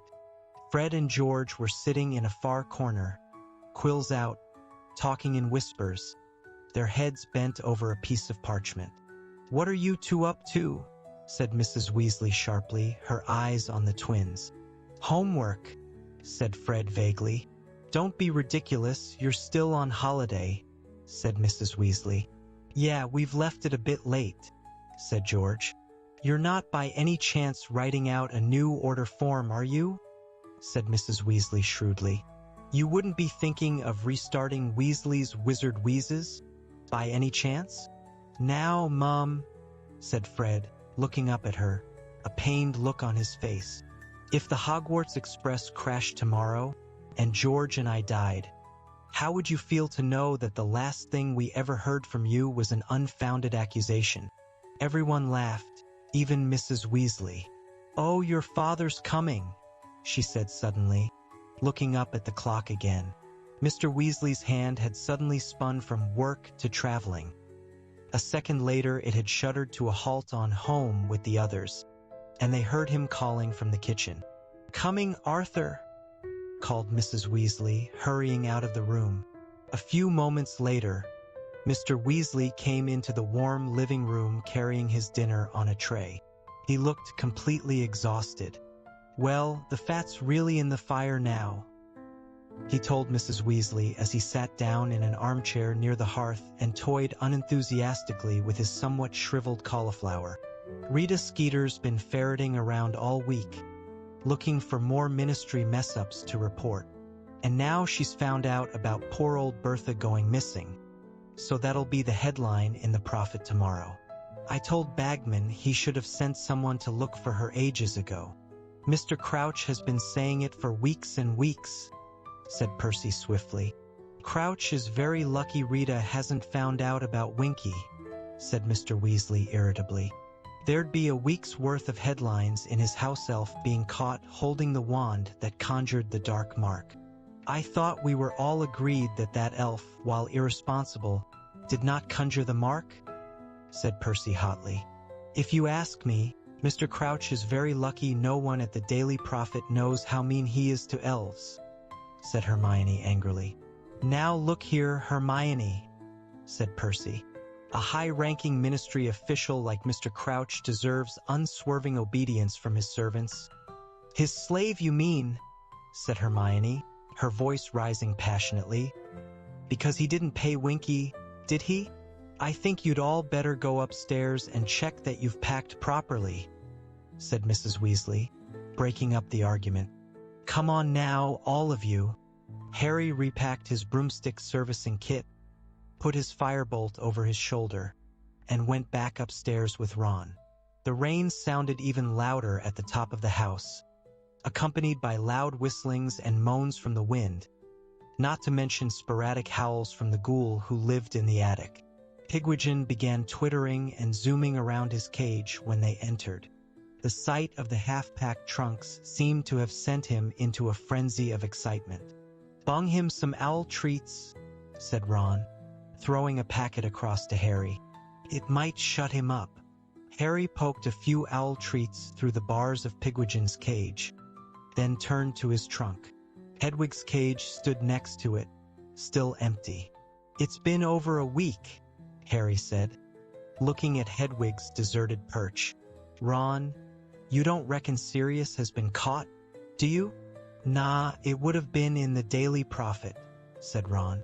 The Ministry would want to show they'd caught someone, wouldn't they? Yeah, I suppose. Look, here's the stuff Mum got for you in Diagon Alley. And she's got some gold out of your vault for you. And she's washed all your socks. He heaved a pile of parcels onto Harry's camp bed and dropped the money bag and a load of socks next to it. Harry started unwrapping the shopping. Apart from the Standard Book of Spells, Grade 4 by Miranda Goshawk, he had a handful of new quills, a dozen rolls of parchment, and refills for his potion-making kit. He had been running low on spine of lionfish and essence of belladonna. He was just piling underwear into his cauldron when Ron made a loud noise of disgust behind him. What is that supposed to be? He was holding up something that looked to Harry like a long, maroon velvet dress. It had a moldy-looking lace frill at the collar and matching lace cuffs. There was a knock on the door, and Mrs. Weasley entered, carrying an armful of freshly laundered Hogwarts robes. "Here you are," she said, sorting them into 2 piles. "Now, mind you pack them properly so they don't crease." "Mum, you've given me Ginny's new dress," said Ron, handing it out to her. "Of course I haven't," said Mrs. Weasley. "That's for you. Dress robes." "What?" said Ron, looking horror-struck. "Dress robes," repeated Mrs. Weasley. "It says on your school list that you're supposed to have dress robes this year. Robes for formal occasions." "You've got to be kidding," said Ron in disbelief. "I'm not wearing that, no way." "Everyone wears them, Ron," said Mrs. Weasley crossly. "They're all like that. Your father's got some for smart parties." "I'll go Starkers before I put that on," said Ron stubbornly.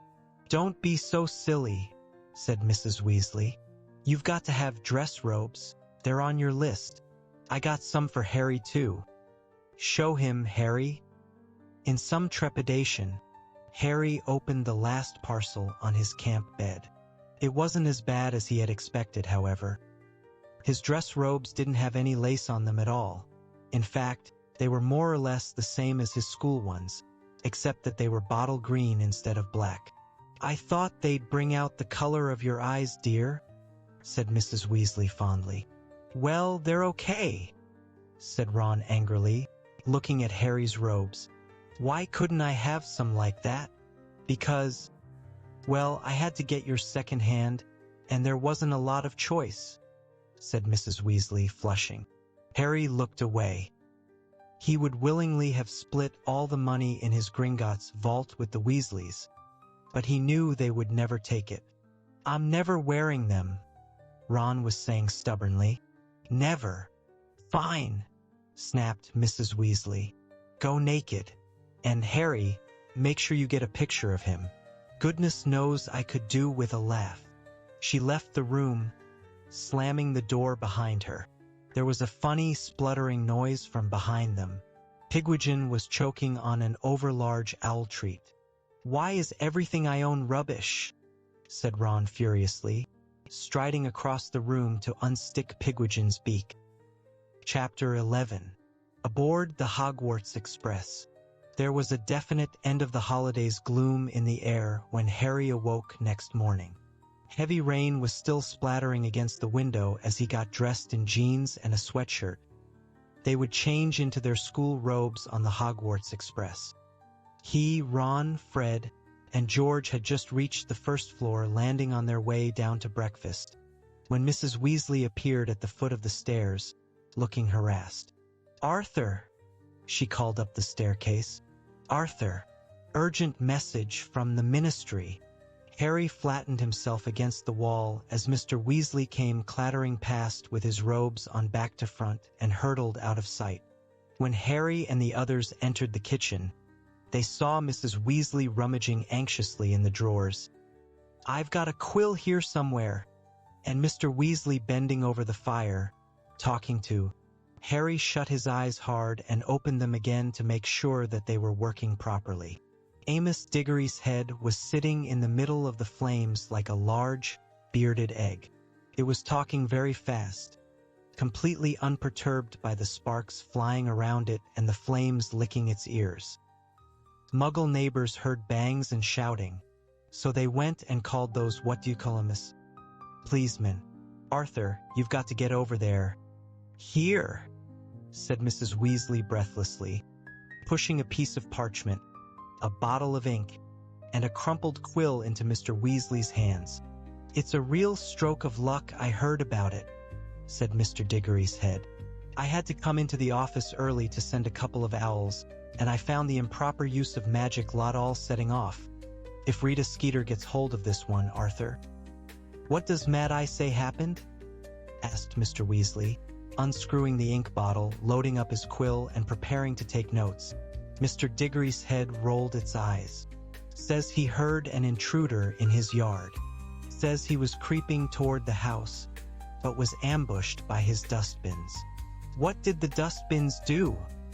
asked Mr. Weasley, scribbling frantically. "Made one hell of a noise and fired rubbish everywhere, as far as I can tell," said Mr. Diggory. "Apparently one of them was still rocketing around when the policemen turned up." Mr. Weasley groaned. "And what about the intruder?" "Arthur, you know Mad Eye," said Mr. Diggory's head, rolling its eyes again. "Someone creeping into his yard in the dead of night? More likely there's a very shell-shocked cat wandering around somewhere, covered in potato peelings. But if the improper use of magic lot get their hands on Mad Eye, he's had it. Think of his record. We've got to get him off on a minor charge, something in your department. What are exploding dustbins worth?" "Might be a caution," said Mr. Weasley, still writing very fast, his brow furrowed. "Mad Eye didn't use his wand? He didn't actually attack anyone? I'll bet he leapt out of bed and started jinxing everything he could reach through the window," said Mr. Diggory. "But they'll have a job proving it. There aren't any casualties." "All right, I'm off," Mr. Weasley said, and he stuffed the parchment with his notes on it into his pocket and dashed out of the kitchen again. Mr. Diggory's head looked around at Mrs. Weasley. "Sorry about this, Molly," it said more calmly. "Bothering you so early and everything. But Arthur's the only one who can get Mad Eye off, and Mad Eye's supposed to be starting his new job today. Why he had to choose last night." "Never mind, Amos," said Mrs. Weasley. "Sure you won't have a bit of toast or anything before you go?" "Oh, go on then," said Mr. Diggory. Mrs. Weasley took a piece of buttered toast from a stack on the kitchen table, put it into the fire tongs, and transferred it into Mr. Diggory's mouth. "Thanks," he said in a muffled voice, and then, with a small pop, vanished. Harry could hear Mr. Weasley calling hurried goodbyes to Bill, Charlie, Percy, and the girls. Within 5 minutes, he was back in the kitchen, his robes on the right way now, dragging a comb through his hair. "I'd better hurry. You have a good term, boys?" said Mr. Weasley to Harry, Ron, and the twins, fastening a cloak over his shoulders and preparing to disapparate. "Molly, are you going to be all right taking the kids to King's Cross?" "Of course I will," she said. "You just look after Mad Eye, we'll be fine." As Mr. Weasley vanished, Bill and Charlie entered the kitchen. "Did someone say Mad Eye?" Bill asked. "What's he been up to now?" "He says someone tried to break into his house last night," said Mrs. Weasley. "Mad Eye Moody?" said George thoughtfully, spreading marmalade on his toast. "Isn't he that nutter?" "Your father thinks very highly of Mad Eye Moody," said Mrs. Weasley sternly. "Yeah, well, Dad collects plugs, doesn't he?" said Fred quietly as Mrs. Weasley left the room. "Birds of a feather." "Moody was a great wizard in his time," said Bill. "He's an old friend of Dumbledore's, isn't he?" said Charlie. "Dumbledore's not what you'd call normal, though, is he?" said Fred. "I mean, I know he's a genius and everything." "Who is Mad Eye?" asked Harry.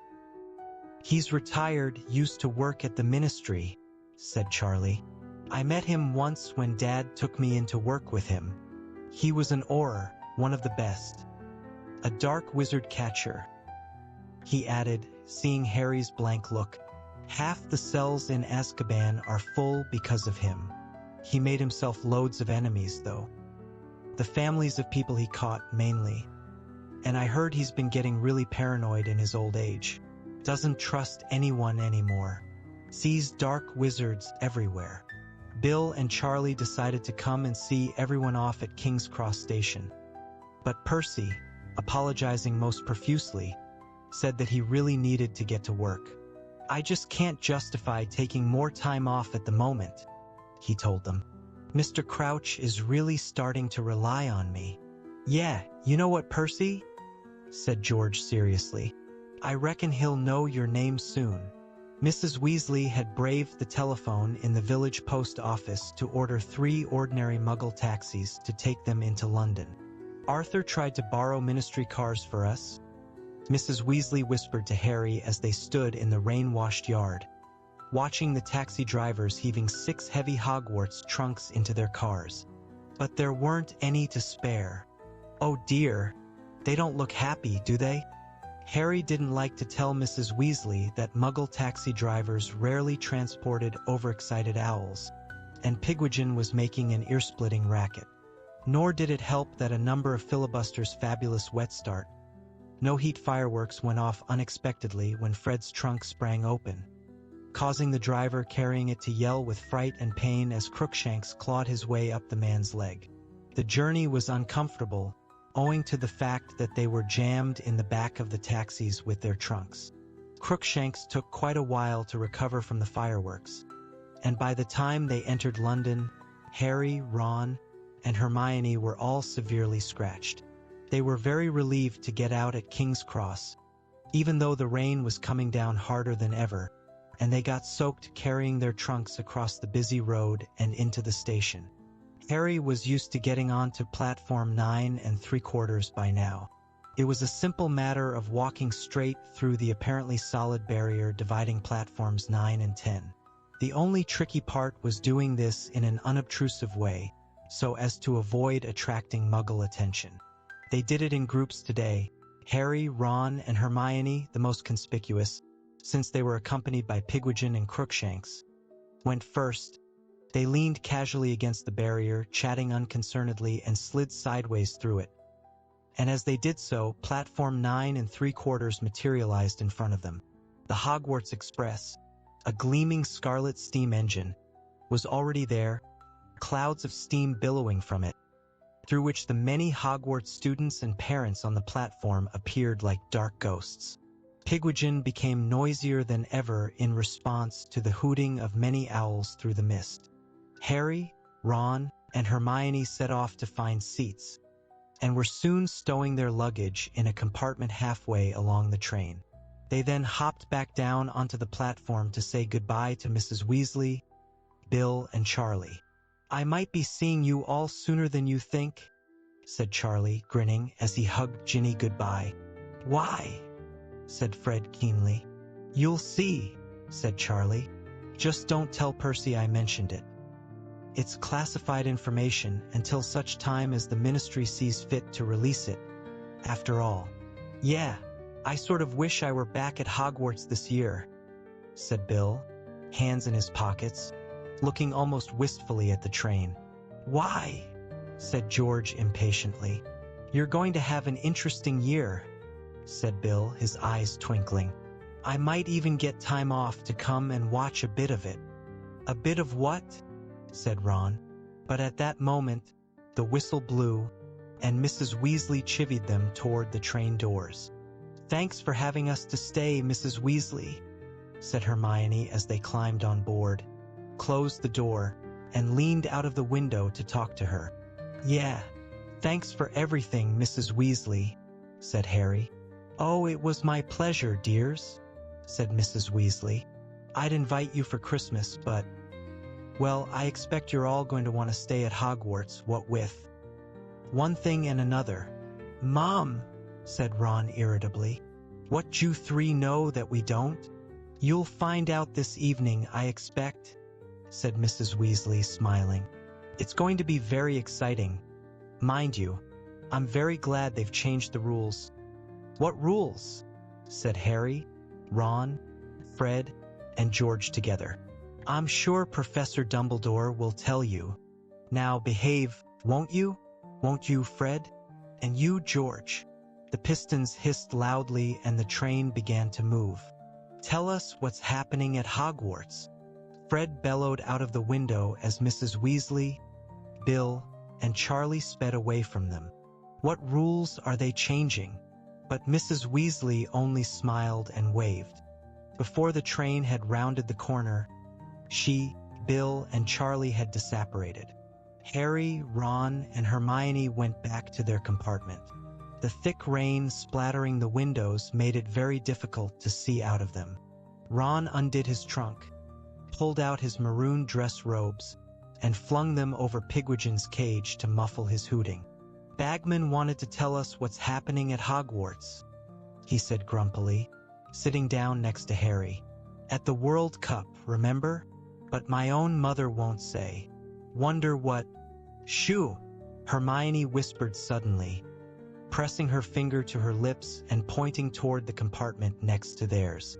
Harry and Ron listened, and heard a familiar drawling voice drifting in through the open door. "Father actually considered sending me to Durmstrang rather than Hogwarts, you know. He knows the headmaster, you see. Well, you know his opinion of Dumbledore, the man's such a mudblood lover, and Durmstrang doesn't admit that sort of riffraff. But Mother didn't like the idea of me going to school so far away. Father says Durmstrang takes a far more sensible line than Hogwarts about the dark arts. Durmstrang students actually learn them, not just the defense rubbish we do." Hermione got up, tiptoed to the compartment door, and slid it shut, blocking out Malfoy's voice. "So he thinks Durmstrang would have suited him, does he?" she said angrily. "I wish he had gone. Then we wouldn't have to put up with him." "Durmstrang's another wizarding school?" said Harry. "Yes," said Hermione sniffily. "And it's got a horrible reputation. According to an appraisal of magical education in Europe, it puts a lot of emphasis on the dark arts." "I think I've heard of it," said Ron vaguely. "Where is it? What country?" "Well, nobody knows, do they?" said Hermione, raising her eyebrows. Why not?" said Harry. "There's traditionally been a lot of rivalry between all the magic schools. Durmstrang and Beauxbatons like to conceal their whereabouts so nobody can steal their secrets," said Hermione matter-of-factly. "Come off it," said Ron, starting to laugh. "Durmstrang's got to be about the same size as Hogwarts. How are you going to hide a great big castle?" "But Hogwarts is hidden," said Hermione, in surprise. "Everyone knows that." "Well, everyone who's read Hogwarts, a history anyway." "Just you then," said Ron. "So go on. How'd you hide a place like Hogwarts?" "It's bewitched," said Hermione. "If a muggle looks at it, all they see is a moldering old ruin with a sign over the entrance saying danger, do not enter, unsafe. So Durmstrang'll just look like a ruin to an outsider too?" "Maybe," said Hermione, shrugging. "Or it might have muggler-repelling charms on it, like the World Cup Stadium, and to keep foreign wizards from finding it, they'll have made it unplottable." "Come again." "Well, you can enchant a building so it's impossible to plot on a map, can't you?" "If you say so," said Harry. "But I think Durmstrang must be somewhere in the far north," said Hermione thoughtfully. "Somewhere very cold, because they've got fur capes as part of their uniforms." "Ah, think of the possibilities," said Ron dreamily. "It would have been so easy to push Malfoy off a glacier and make it look like an accident. Shame his mother likes him." The rain became heavier and heavier as the train moved farther north. The sky was so dark and the windows so steamy that the lanterns were lit by midday. The lunch trolley came rattling along the corridor, and Harry bought a large stack of cauldron cakes for them to share. Several of their friends looked in on them as the afternoon progressed, including Seamus Finnegan, Dean Thomas, and Neville Longbottom, a round-faced, extremely forgetful boy who had been brought up by his formidable witch of a grandmother. Seamus was still wearing his Ireland rosette. Some of its magic seemed to be wearing off now. It was still squeaking Troy Mullet Moran, but in a very feeble and exhausted sort of way. After half an hour or so, Hermione, growing tired of the endless Quidditch talk, buried herself once more in the Standard Book of Spells, Grade 4, and started trying to learn a summoning charm. Neville listened jealously to the others' conversation as they relived the cup match. Gran didn't want to go, he said miserably. Wouldn't buy tickets. It sounded amazing, though. It was, said Ron. Look at this, Neville.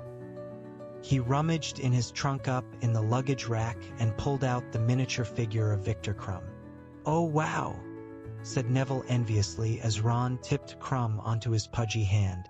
We saw him right up close as well, said Ron. We were in the top box.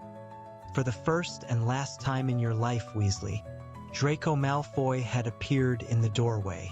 Behind him stood Crabbe and Goyle, his enormous, thuggish cronies, both of whom appeared to have grown at least a foot during the summer. Evidently, they had overheard the conversation through the compartment door, which Dean and Seamus had left ajar. Don't remember asking you to join us, Malfoy, said Harry coolly. Weasley, what is that? Said Malfoy, pointing at Pigwidgeon's cage. A sleeve of Ron's dress robes was dangling from it, swaying with the motion of the train, the moldy lace cuff very obvious. Ron made to stuff the robes out of sight, but Malfoy was too quick for him. He seized the sleeve and pulled. Look at this, said Malfoy in ecstasy, holding up Ron's robes and showing Crabbe and Goyle. Weasley, you weren't thinking of wearing these, were you? I mean, they were very fashionable in about 1890. Eat dung, Malfoy, said Ron, the same color as the dress robes as he snatched them back out of Malfoy's grip. Malfoy howled with derisive laughter. Crabbe and Goyle guffawed stupidly. So, going to enter Weasley? Going to try and bring a bit of glory to the family name? There's money involved as well, you know? You'd be able to afford some decent robes if you won. What are you talking about? Snapped Ron. Are you going to enter? Malfoy repeated. I suppose you will, Potter? You never miss a chance to show off, do you? Either explain what you're on about or go away, Malfoy, said Hermione testily, over the top of the Standard Book of Spells, Grade 4. A gleeful smile spread across Malfoy's pale face. Don't tell me you don't know, he said delightedly. You've got a father and brother at the Ministry and you don't even know? My God, my father told me about it ages ago. Heard it from Cornelius Fudge.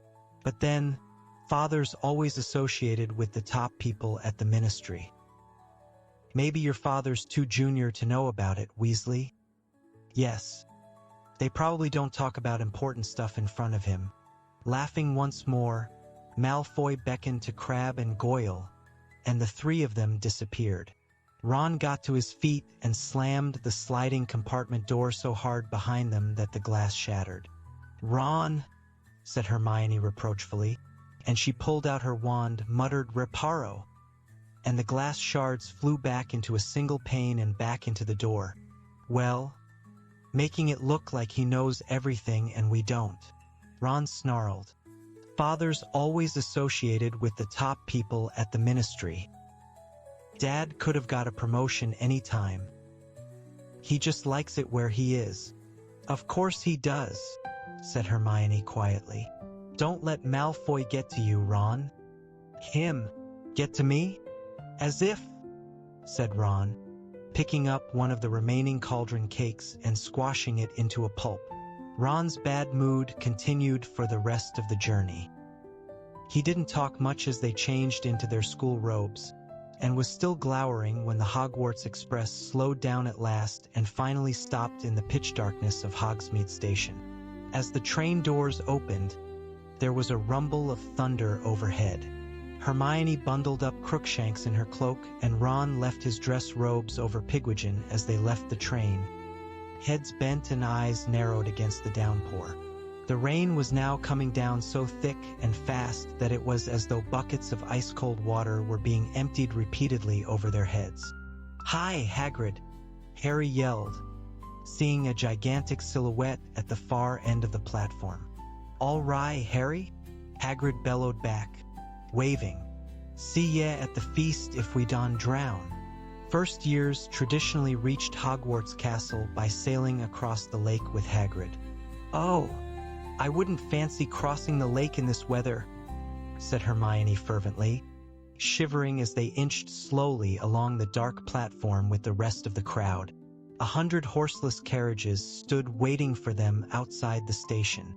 Harry, Ron, Hermione, and Neville climbed gratefully into one of them. The door shut with a snap, and a few moments later, with a great lurch, the long procession of carriages was rumbling and splashing its way up the track toward Hogwarts Castle. Chapter 12. The Triwizard Tournament. Through the gates, flanked with statues of winged boars, and up the sweeping drive the carriages trundled, swaying dangerously in what was fast becoming a gale. Leaning against the window, Harry could see Hogwarts coming nearer, its many lighted windows blurred and shimmering behind the thick curtain of rain. Lightning flashed across the sky as their carriage came to a halt before the great oak front doors, which stood at the top of a flight of stone steps. People who had occupied the carriages in front were already hurrying up the stone steps into the castle. Harry, Ron, Hermione, and Neville jumped down from their carriage and dashed up the steps too, looking up only when they were safely inside the cavernous, torchlit entrance hall with its magnificent marble staircase. "Blimey," said Ron, shaking his head and sending water everywhere. "If that keeps up, the lake's going to overflow. I'm soak." ARRJH. A large, red, water-filled balloon had dropped from out of the ceiling onto Ron's head and exploded. Drenched and sputtering, Ron staggered sideways into Harry, just as a second water bomb dropped. Narrowly missing Hermione, it burst at Harry's feet, sending a wave of cold water over his sneakers into his socks. People all around them shrieked and started pushing one another in their efforts to get out of the line of fire. Harry looked up and saw, floating 20 feet above them, Peeves the Poltergeist, a little man in a bell-covered hat and orange bow tie. His wide, malicious face contorted with concentration as he took aim again. "Peeves!" yelled an angry voice. "Peeves, come down here at once." Professor McGonagall, deputy headmistress and head of Gryffindor House, had come dashing out of the great hall. She skidded on the wet floor and grabbed Hermione around the neck to stop herself from falling. "Ouch, sorry, Miss Granger." "That's all right, Professor," Hermione gasped, massaging her throat. "Peeves, get down here now," barked Professor McGonagall, straightening her pointed hat and glaring upward through her square-rimmed spectacles. "Not doing nothing," cackled Peeves, lobbing a water bomb at several fifth-year girls, who screamed and dived into the great hall. "Already wet, aren't they? Little squirts." And he aimed another bomb at a group of second-years who had just arrived. "I shall call the headmaster," shouted Professor McGonagall. "I'm warning you." "Peeves?" Peeves stuck out his tongue, threw the last of his water bombs into the air, and zoomed off up the marble staircase, cackling insanely. "Well, move along then," said Professor McGonagall sharply to the bedraggled crowd. "Into the great hall. Come on." Harry, Ron, and Hermione slipped and slid across the entrance hall and through the double doors on the right, Ron muttering furiously under his breath as he pushed his sopping hair off his face. The great hall looked its usual splendid self, decorated for the start-of-term feast. Golden plates and goblets gleamed by the light of hundreds and hundreds of candles, floating over the tables in midair. The 4 long house tables were packed with chattering students. At the top of the hall, The staff sat along one side of a fifth table, facing their pupils. It was much warmer in here.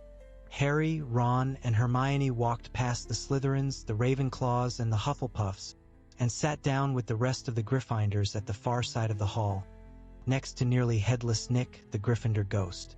Pearly white and semi-transparent, Nick was dressed tonight in his usual doublet, but with a particularly large ruff, which served the dual purpose of looking extra festive and ensuring that his head didn't wobble too much on his partially severed neck.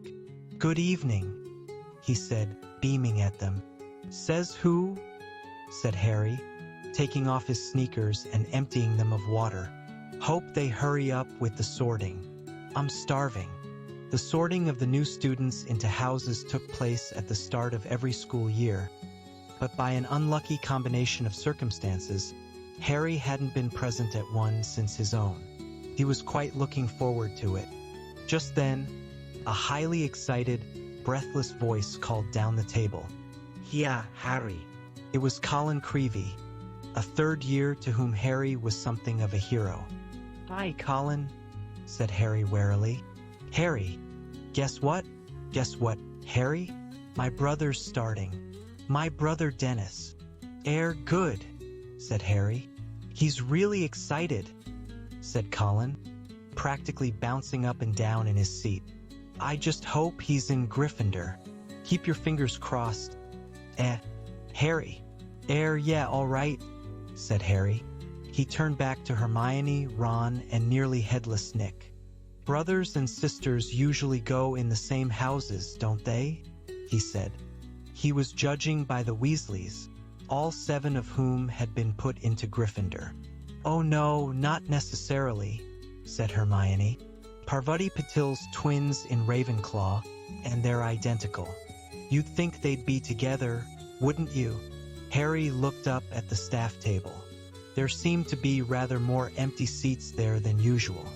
Hagrid, of course, was still fighting his way across the lake with the first years. Professor McGonagall was presumably supervising the drying of the entrance hall floor, but there was another empty chair too, and Harry couldn't think who else was missing. "Where's the new defense against the dark arts teacher?" said Hermione, who was also looking up at the teachers. They had never yet had a defense against the dark arts teacher who had lasted more than 3 terms. Harry's favorite by far had been Professor Lupin, who had resigned last year. He looked up and down the staff table. There was definitely no new face there. "Maybe they couldn't get anyone," said Hermione, looking anxious. Harry scanned the table more carefully. Tiny little Professor Flitwick, the charms teacher, was sitting on a large pile of cushions beside Professor Sprout, the herbology teacher, whose hat was askew over her flyaway gray hair. She was talking to Professor Sinistra of the astronomy department.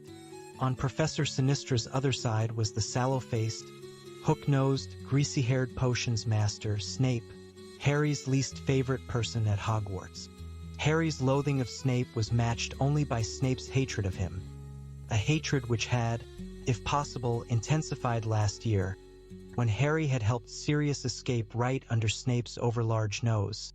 Snape and Sirius had been enemies since their own school days. On Snape's other side was an empty seat, which Harry guessed was Professor McGonagall's. Next to it, and in the very center of the table, sat Professor Dumbledore, the headmaster, his sweeping silver hair and beard shining in the candlelight, his magnificent deep green robes embroidered with many stars and moons. The tips of Dumbledore's long, thin fingers were together, and he was resting his chin upon them, staring up at the ceiling through his half-moon spectacles as though lost in thought.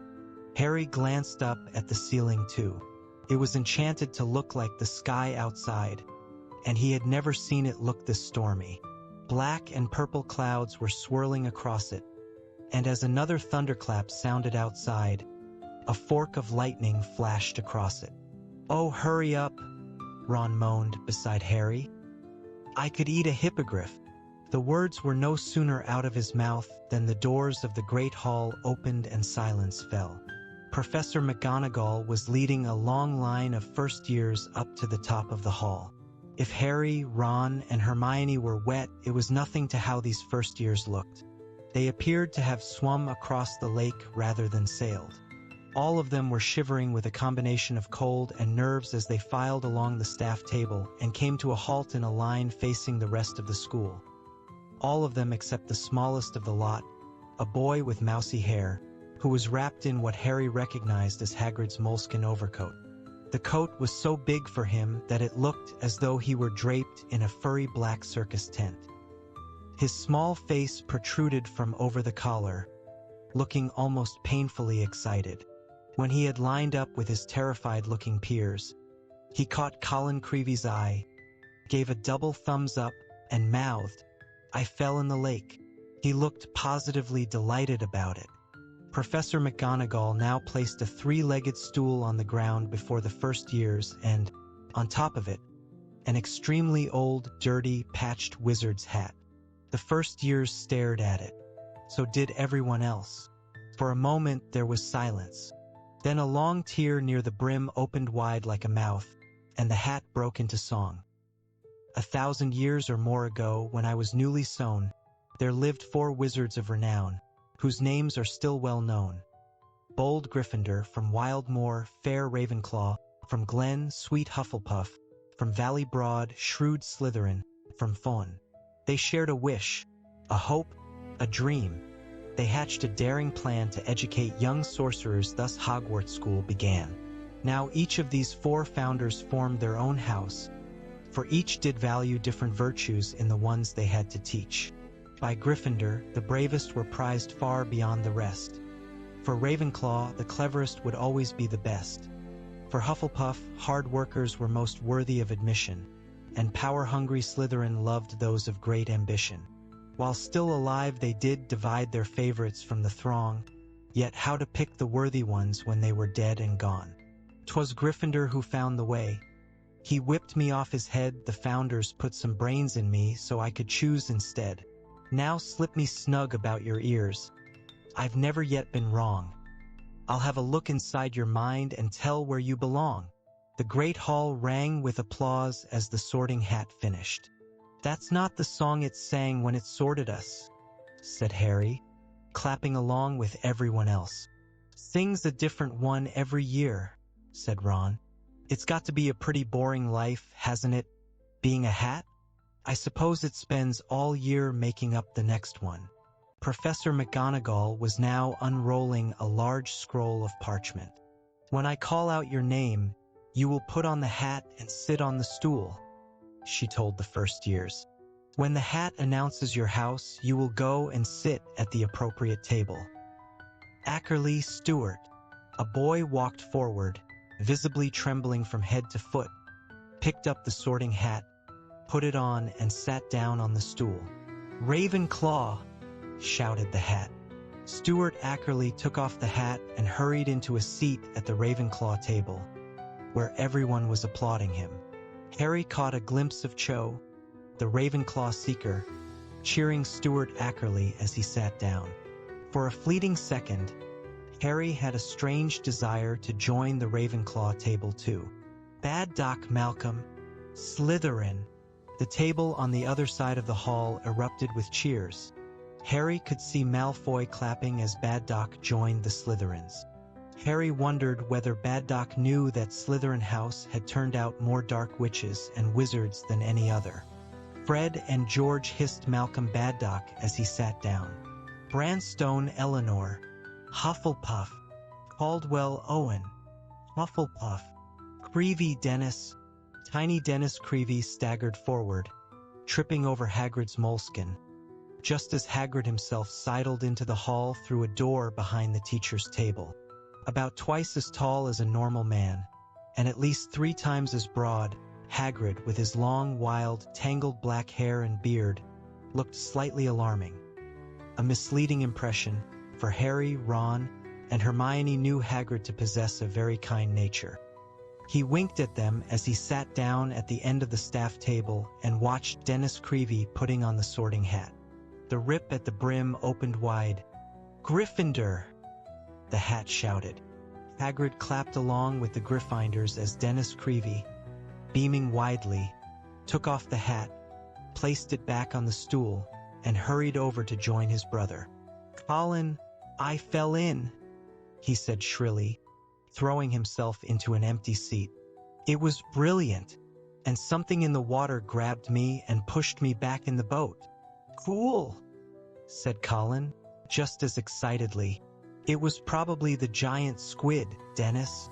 "Wow," said Dennis, as though nobody in their wildest dreams could hope for more than being thrown into a storm-tossed, fathoms-deep lake, and pushed out of it again by a giant sea monster. "Dennis, Dennis, see that boy down there? The one with the black hair and glasses? See him? Know who he is, Dennis?" Harry looked away, staring very hard at the sorting hat, now sorting Emma Dobbs. The sorting continued. Boys and girls with varying degrees of fright on their faces moving one by one to the three-legged stool, the line dwindling slowly as Professor McGonagall passed the L's.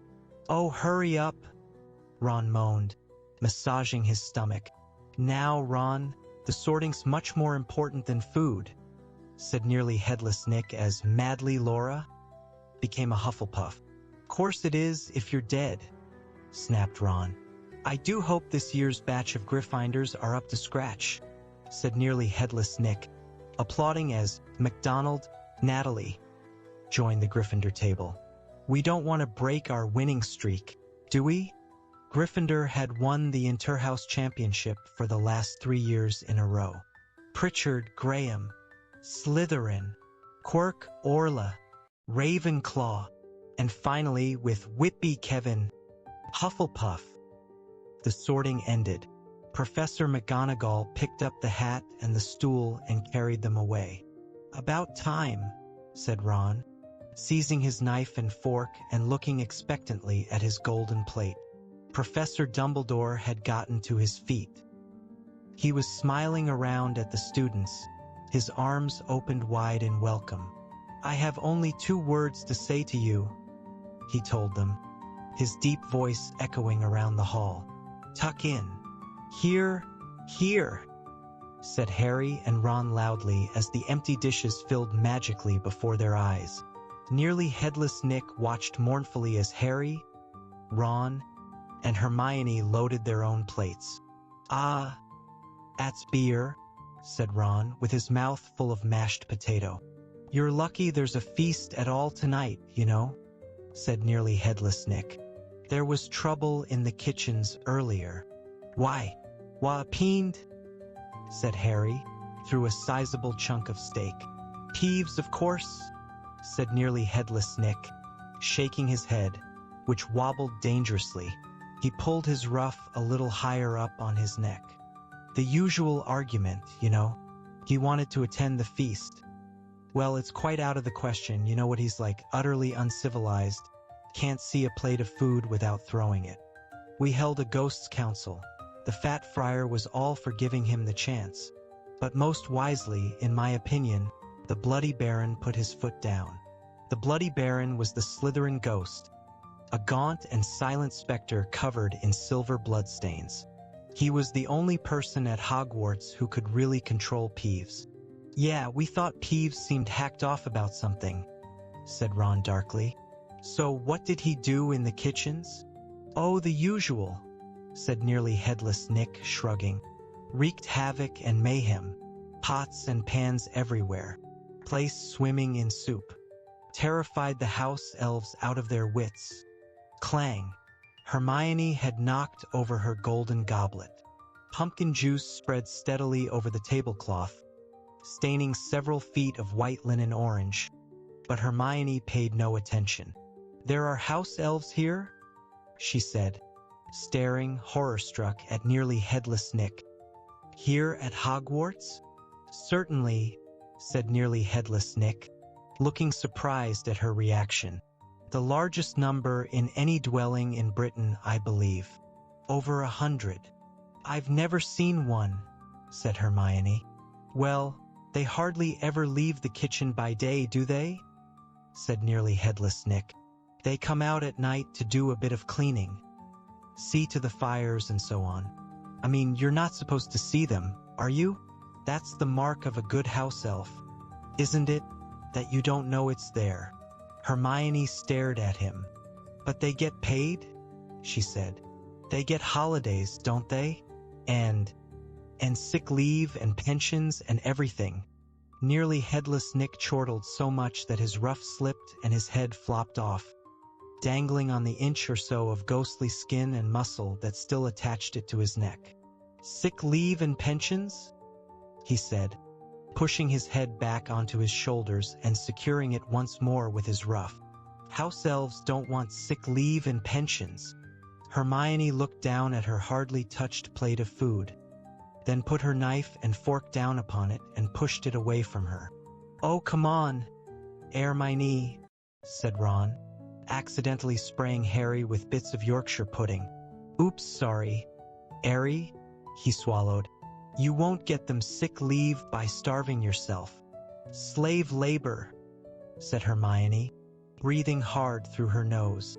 That's what made this dinner. Slave labor. And she refused to eat another bite. The rain was still drumming heavily against the high, dark glass. Another clap of thunder shook the windows, and the stormy ceiling flashed, illuminating the golden plates as the remains of the first course vanished and were replaced, instantly, with puddings. Treacle tart, Hermione, said Ron, deliberately wafting its smell toward her. Spotted Dick, look. Chocolate gatto. But Hermione gave him a look so reminiscent of Professor McGonagall that he gave up. When the puddings too had been demolished, and the last crumbs had faded off the plates, leaving them sparkling clean, Albus Dumbledore got to his feet again. The buzz of chatter filling the hall ceased almost at once, so that only the howling wind and pounding rain could be heard. So, said Dumbledore, smiling around at them all, now that we are all fed and watered. Humph, said Hermione. I must once more ask for your attention while I give out a few notices. Mr. Filch, the caretaker, has asked me to tell you that the list of objects forbidden inside the castle has this year been extended to include screaming yo-yos, fanged frisbees, and ever-bashing boomerangs. The full list comprises some 437 items, I believe, and can be viewed in Mr. Filch's office, if anybody would like to check it. The corners of Dumbledore's mouth twitched. He continued, as ever, I would like to remind you all that the forest on the grounds is out of bounds to students, as is the village of Hogsmeade to all below third year. It is also my painful duty to inform you that the Interhouse Quidditch Cup will not take place this year. What? Harry gasped. He looked around at Fred and George, his fellow members of the Quidditch team. They were mouthing soundlessly at Dumbledore, apparently too appalled to speak. Dumbledore went on. This is due to an event that will be starting in October and continuing throughout the school year, taking up much of the teachers' time and energy. But I am sure you will all enjoy it immensely. I have great pleasure in announcing that this year at Hogwarts. But at that moment, there was a deafening rumble of thunder and the doors of the great hall banged open. A man stood in the doorway, leaning upon a long staff, shrouded in a black traveling cloak. Every head in the great hall swiveled toward the stranger, suddenly brightly illuminated by a fork of lightning that flashed across the ceiling. He lowered his hood, shook out a long mane of grizzled, dark gray hair, then began to walk up toward the teacher's table. A dull clunk echoed through the hall on his every other step. He reached the end of the top table, turned right, and limped heavily toward Dumbledore. Another flash of lightning crossed the ceiling.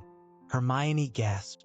The lightning had thrown the man's face into sharp relief, and it was a face unlike any Harry had ever seen. It looked as though it had been carved out of weathered wood by someone who had only the vaguest idea of what human faces are supposed to look like, and was none too skilled with a chisel. Every inch of skin seemed to be scarred. The mouth looked like a diagonal gash, and a large chunk of the nose was missing. But it was the man's eyes that made him frightening. One of them was small, dark, and beady. The other was large, round as a coin, and a vivid electric blue. The blue eye was moving ceaselessly without blinking and was rolling up, down, and from side to side quite independently of the normal eye, and then it rolled right over, pointing into the back of the man's head, so that all they could see was whiteness. The stranger reached Dumbledore. He stretched out a hand that was as badly scarred as his face, and Dumbledore shook it, muttering words Harry couldn't hear. He seemed to be making some inquiry of the stranger, who shook his head unsmilingly and replied in an undertone.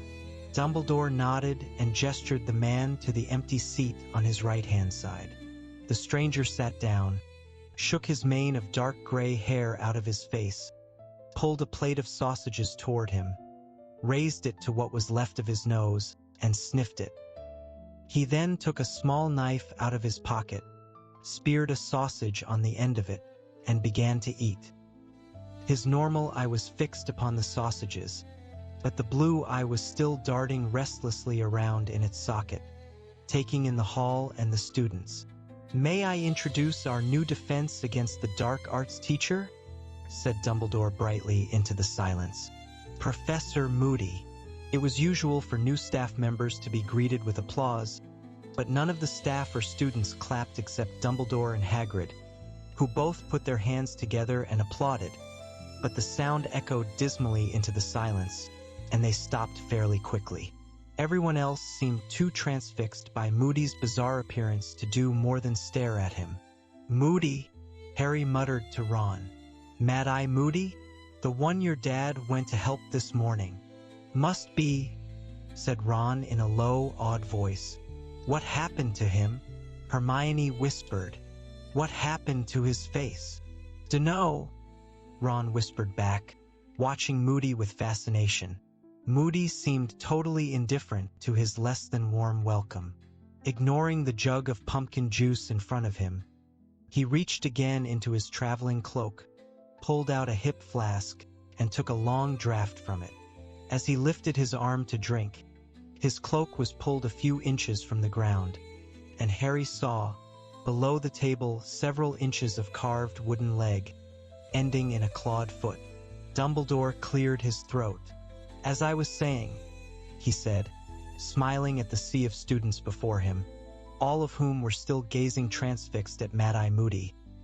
"We are to have the honor of hosting a very exciting event over the coming months, an event that has not been held for over a century. It is my very great pleasure to inform you that the Triwizard Tournament will be taking place at Hogwarts this year." "You're joking," said Fred Weasley loudly. The tension that had filled the hall ever since Moody's arrival suddenly broke. Nearly everyone laughed, and Dumbledore chuckled appreciatively. "I am not joking, Mr. Weasley," he said, "though now that you mention it, I did hear an excellent one over the summer about a troll, a hag, and a leprechaun who all go into a bar." Professor McGonagall cleared her throat loudly. But maybe this is not the time." "No," said Dumbledore. "Where was I? Ah yes, the Triwizard Tournament. Well, some of you will not know what this tournament involves, so I hope those who do know will forgive me for giving a short explanation and allow their attention to wander freely. The Triwizard Tournament was first established some 700 years ago as a friendly competition between the three largest European schools of wizardry, Hogwarts, Beauxbatons, and Durmstrang. A champion was selected to represent each school, and the three champions competed in 3 magical tasks. The schools took it in turns to host the tournament once every 5 years, and it was generally agreed to be a most excellent way of establishing ties between young witches and wizards of different nationalities, until, that is, the death toll mounted so high that the tournament was discontinued. "Death toll," Hermione whispered, looking alarmed. But her anxiety did not seem to be shared by the majority of students in the hall. Many of them were whispering excitedly to one another, and Harry himself was far more interested in hearing about the tournament than in worrying about deaths that had happened hundreds of years ago. "There have been several attempts over the centuries to reinstate the tournament," Dumbledore continued, "none of which has been very successful. However, Our own departments of international magical cooperation and magical games and sports have decided the time is ripe for another attempt. We have worked hard over the summer to ensure that this time, no champion will find himself or herself in mortal danger. The heads of Beauxbatons and Durmstrang will be arriving with their shortlisted contenders in October, and the selection of the 3 champions will take place at Halloween. An impartial judge will decide which students are most worthy to compete for the Triwizard Cup, the glory of their school, and 1,000 galleons personal prize money. "I'm going for it," Fred Weasley hissed down the table, his face lit with enthusiasm at the prospect of such glory and riches. He was not the only person who seemed to be visualizing himself as the Hogwarts champion. At every house table, Harry could see people either gazing raptly at Dumbledore or else whispering fervently to their neighbors. But then Dumbledore spoke again, and the hall quieted once more. "Eager though I know all of you will be to bring the Triwizard Cup to Hogwarts," he said.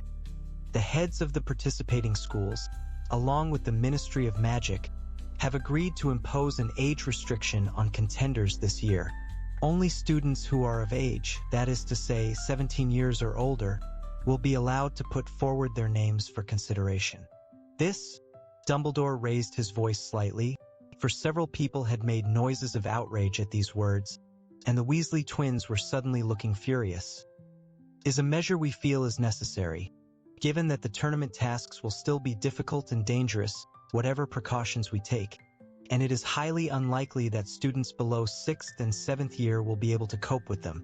I will personally be ensuring that no underage student hoodwinks our impartial judge into making them Hogwarts champion."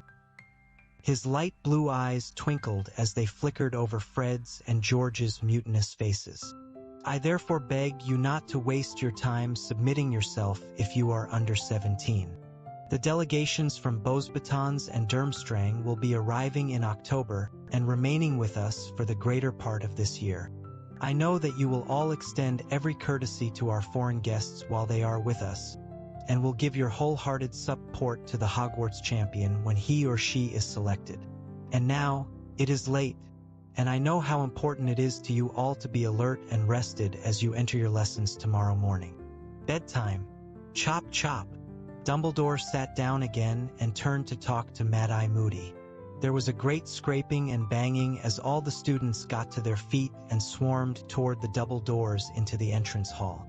"They can't do that," said George Weasley, who had not joined the crowd moving toward the door, but was standing up and glaring at Dumbledore. "We're 17 in April. Why can't we have a shot?" "They're not stopping me entering," said Fred stubbornly, also scowling at the top table. "The champions'll get to do all sorts of stuff you'd never be allowed to do normally. And 1,000 galleons prize money." "Yeah," said Ron, a faraway look on his face. "Yeah, 1,000 galleons." "Come on," said Hermione. "We'll be the only ones left here if you don't move." Harry, Ron, Hermione, Fred, and George set off for the entrance hall, Fred and George debating the ways in which Dumbledore might stop those who were under 17 from entering the tournament. "Who's this impartial judge who's going to decide who the champions are?" said Harry. "Dunno," said Fred. "But it's them we'll have to fool. I reckon a couple of drops of aging potion might do it, George." "Dumbledore knows you're not of age, though," said Ron. "Yeah, but he's not the one who decides who the champion is he?" said Fred shrewdly. "Sounds to me like once this judge knows who wants to enter, he'll choose the best from each school and never mind how old they are. Dumbledore's trying to stop us giving our names." "People have died, though," said Hermione in a worried voice as they walked through a door concealed behind a tapestry and started up another, narrower staircase. "Yeah," said Fred airily. "But that was years ago, wasn't it? Anyway, where's the fun without a bit of risk? Hey, Ron, what if we find out how to get round Dumbledore? Fancy entering? What you reckon?" Ron asked Harry. "Be cool to enter, wouldn't it? But I suppose they might want someone older." Dunno if we've learned enough." "I definitely haven't," came Neville's gloomy voice from behind Fred and George. "I expect my grand want me to try, though. She's always going on about how I should be upholding the family honor. I'll just have to, oops." Neville's foot had sunk right through a step halfway up the staircase. There were many of these trick stairs at Hogwarts.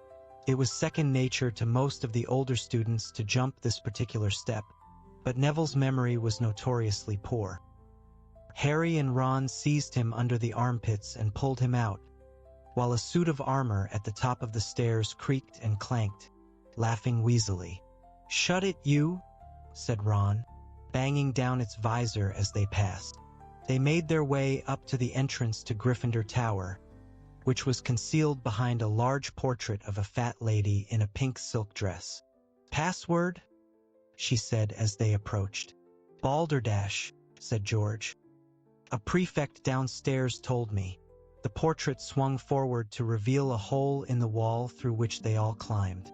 A crackling fire warmed the circular common room, which was full of squashy armchairs and tables. Hermione cast the merrily dancing flames a dark look, and Harry distinctly heard her mutter "slave labor," before bidding them good night and disappearing through the doorway to the girls' dormitory. Harry, Ron, and Neville climbed up the last, spiral staircase until they reached their own dormitory, which was situated at the top of the tower.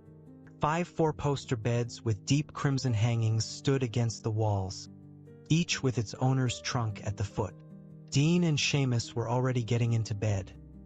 Seamus had pinned his Ireland rosette to his headboard, and Dean had tacked up a poster of Victor Crumb over his bedside table. His old poster of the West Ham football team was pinned right next to it. "Mental," Ron sighed, shaking his head at the completely stationary soccer players. Harry, Ron, and Neville got into their pajamas and into bed. Someone, a house elf, no doubt, had placed warming pans between the sheets. It was extremely comfortable, lying there in bed and listening to the storm raging outside. "I might go in for it, you know," Ron said sleepily through the darkness. "If Fred and George find out how to. The tournament. You never know, do you?" "S'pose not." Harry rolled over in bed, a series of dazzling new pictures forming in his mind's eye. He had hoodwinked the impartial judge into believing he was 17. He had become Hogwarts champion. He was standing on the grounds, his arms raised in triumph in front of the whole school, all of whom were applauding and screaming. He had just won the Triwizard Tournament. Cho's face stood out particularly clearly in the blurred crowd, her face glowing with admiration. Harry grinned into his pillow, exceptionally glad that Ron couldn't see what he could. Chapter 13. Mad-Eye Moody. The storm had blown itself out by the following morning, though the ceiling in the Great Hall was still gloomy. Heavy clouds of pewter gray swirled overhead as Harry, Ron, and Hermione examined their new course schedules at breakfast. A few seats along, Fred, George, and Lee Jordan were discussing magical methods of aging themselves and bluffing their way into the Triwizard Tournament. "Today's not bad. Outside all morning," said Ron, who was running his finger down the Monday column of his schedule. "Herbology with the Hufflepuffs and care of magical creatures. Damn it, we're still with the Slytherins. Double divination this afternoon," Harry groaned, looking down. Divination was his least favorite subject, apart from potions. Professor Trelawney kept predicting Harry's death, which he found extremely annoying. "You should have given it up like me, shouldn't you?" said Hermione briskly, buttering herself some toast. "Then you'd be doing something sensible like arithmancy." "You're eating again, I notice," said Ron, watching Hermione adding liberal amounts of jam to her toast too. "I've decided there are better ways of making a stand about elf rights," said Hermione haughtily. "Yeah. And you were hungry," said Ron, grinning. There was a sudden rustling noise above them, and 100 owls came soaring through the open windows carrying the morning mail. Instinctively, Harry looked up, but there was no sign of white among the mass of brown and gray.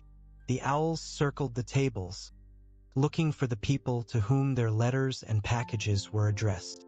A large tawny owl soared down to Neville Longbottom and deposited a parcel into his lap. Neville almost always forgot to pack something.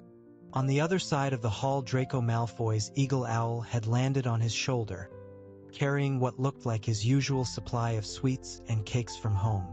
Trying to ignore the sinking feeling of disappointment in his stomach, Harry returned to his porridge. Was it possible that something had happened to Hedwig, and that Sirius hadn't even got his letter? His preoccupation lasted all the way across the sodden vegetable patch until they arrived in Greenhouse 3. But here he was distracted by Professor Sprout showing the class the ugliest plants Harry had ever seen. Indeed, they looked less like plants than thick, black, giant slugs protruding vertically out of the soil. Each was squirming slightly and had a number of large, shiny swellings upon it, which appeared to be full of liquid. Bubotubers, Professor Sprout told them briskly. They need squeezing. You will collect the pus. The what? Said Seamus Finnegan, sounding revolted. Pus, Finnegan, pus, said Professor Sprout. And it's extremely valuable, so don't waste it. You will collect the pus, I say, in these bottles. Wear your dragonhide gloves. It can do funny things to the skin when undiluted. Bubotuber pus. Squeezing the bubotubers was disgusting, but oddly satisfying. As each swelling was popped, a large amount of thick yellowish-green liquid burst forth, which smelled strongly of petrol. They caught it in the bottles as Professor Sprout had indicated, and by the end of the lesson had collected several pints. This'll keep Madame Pomfrey happy, said Professor Sprout, stopping the last bottle with a cork. An excellent remedy for the more stubborn forms of acne, bubotuber pus. Should stop students resorting to desperate measures to rid themselves of pimples. Like poor Eloise Midgen, said Hannah Abbott, a Hufflepuff, in a hushed voice. She tried to curse hers off. Silly girl, said Professor Sprout, shaking her head. But Madame Pomfrey fixed her nose back on in the end. A booming bell echoed from the castle across the wet grounds, signaling the end of the lesson, and the class separated. The Hufflepuffs climbing the stone steps for Transfiguration, and the Gryffindors heading in the other direction, down the sloping lawn toward Hagrid's small wooden cabin, which stood on the edge of the Forbidden Forest. Hagrid was standing outside his hut, one hand on the collar of his enormous black boarhound, Fong. There were several open wooden crates on the ground at his feet, and Fong was whimpering and straining at his collar, apparently keen to investigate the contents more closely. As they drew nearer, an odd rattling noise reached their ears, punctuated by what sounded like minor explosions. "Mornin'," Hagrid said, grinning at Harry, Ron, and Hermione. "Beer wait fair the Slytherins. They won want ter miss this. Blast-ended scruts." "Come again," said Ron. Hagrid pointed down into the crates. "Erg!" squealed Lavender Brown, jumping backward. "Erg!" just about summed up the blast-ended scruts in Harry's opinion. They looked like deformed, shell-less lobsters, horribly pale and slimy-looking, with legs sticking out in very odd places and no visible heads.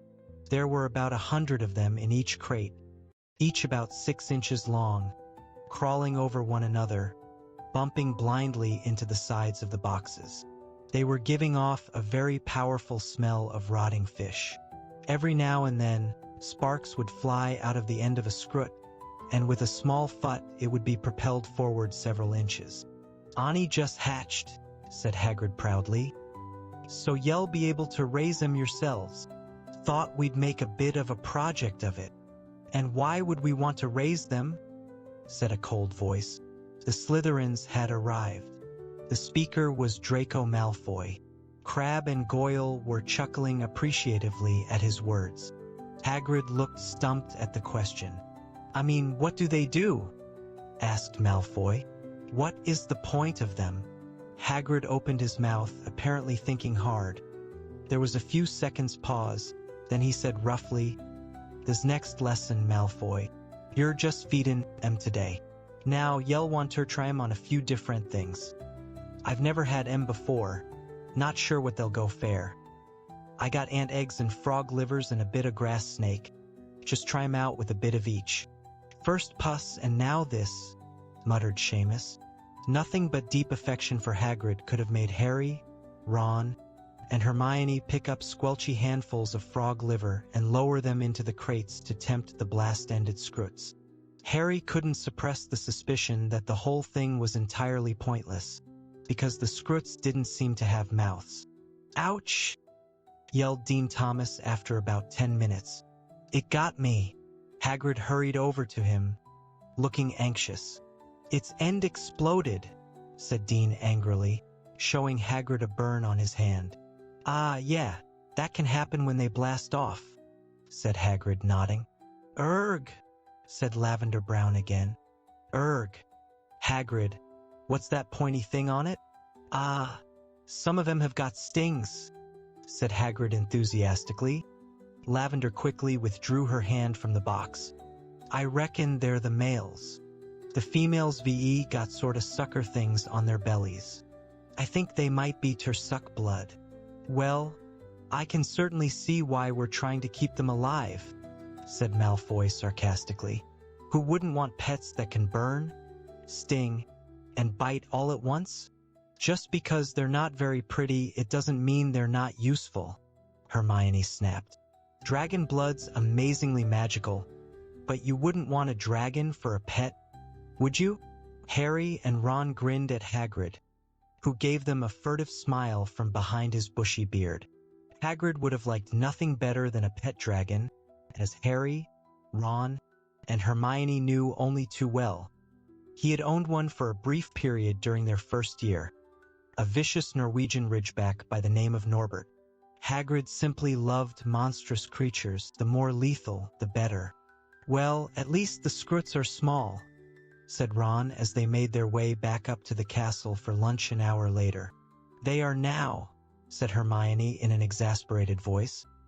"But once Hagrid's found out what they eat, I expect they'll be 6 feet long." "Well, that won't matter if they turn out to cure seasickness or something, will it?" said Ron, grinning slyly at her. "You know perfectly well I only said that to shut Malfoy up," said Hermione. "As a matter of fact, I think he's right. The best thing to do would be to stamp on the lot of them before they start attacking us all." They sat down at the Gryffindor table and helped themselves to lamb chops and potatoes. Hermione began to eat so fast that Harry and Ron stared at her. Is this the new stand on elf rights?" said Ron. "You're going to make yourself puke instead?" "No," said Hermione, with as much dignity as she could muster with her mouth bulging with sprouts. "I just want to get to the library." "What?" said Ron in disbelief. "Hermione, it's the first day back. We haven't even got homework yet." Hermione shrugged and continued to shovel down her food as though she had not eaten for days. Then she leapt to her feet, said, "See you at dinner," and departed at high speed. When the bell rang to signal the start of afternoon lessons, Harry and Ron set off for North Tower where, at the top of a tightly spiraling staircase, a silver stepladder led to a circular trapdoor in the ceiling, and the room where Professor Trelawney lived. The familiar sweet perfume spreading from the fire met their nostrils as they emerged at the top of the stepladder. As ever, the curtains were all closed. The circular room was bathed in a dim reddish light cast by the many lamps, which were all draped with scarves and shawls. Harry and Ron walked through the mass of occupied chintz chairs and poufs that cluttered the room, and sat down at the same small circular table. "Good day," said the misty voice of Professor Trelawney right behind Harry, making him jump. A very thin woman with enormous glasses that made her eyes appear far too large for her face. Professor Trelawney was peering down at Harry with the tragic expression she always wore whenever she saw him. The usual large amount of beads, chains, and bangles glittered upon her person in the firelight. "You are preoccupied, my dear," she said mournfully to Harry. "My inner eye sees past your brave face to the troubled soul within. And I regret to say that your worries are not baseless. I see difficult times ahead for you, alas. Most difficult. I fear the thing you dread will indeed come to pass. And perhaps sooner than you think." Her voice dropped almost to a whisper. Ron rolled his eyes at Harry, who looked stonily back. Professor Trelawney swept past them and seated herself in a large winged armchair before the fire, facing the class. Lavender Brown and Parvati Patil, who deeply admired Professor Trelawney, were sitting on poufs very close to her. "My dears, it is time for us to consider the stars," she said. "The movements of the planets and the mysterious portents they reveal only to those who understand the steps of the celestial dance. Human destiny may be deciphered by the planetary rays, which intermingle." But Harry's thoughts had drifted. The perfumed fire always made him feel sleepy and dull-witted, and Professor Trelawney's rambling talks on fortune-telling never held him exactly spellbound, though he couldn't help thinking about what she had just said to him. "I fear the thing you dread will indeed come to pass." But Hermione was right, Harry thought irritably. Professor Trelawney really was an old fraud. He wasn't dreading anything at the moment at all. Well, unless you counted his fears that Sirius had been caught. But what did Professor Trelawney know? He had long since come to the conclusion that her brand of fortune-telling was really no more than lucky guesswork and a spooky manner. Except, of course, for that time at the end of last term when she had made the prediction about Voldemort rising again. And Dumbledore himself had said that he thought that trance had been genuine when Harry had described it to him. "Harry," Ron muttered. "What?" Harry looked around. The whole class was staring at him. He sat up straight. He had been almost dozing off, lost in the heat and his thoughts. "I was saying, my dear, that you were clearly born under the baleful influence of Saturn," said Professor Trelawney, a faint note of resentment in her voice at the fact that he had obviously not been hanging on her words. "Born under what, sorry?" said Harry.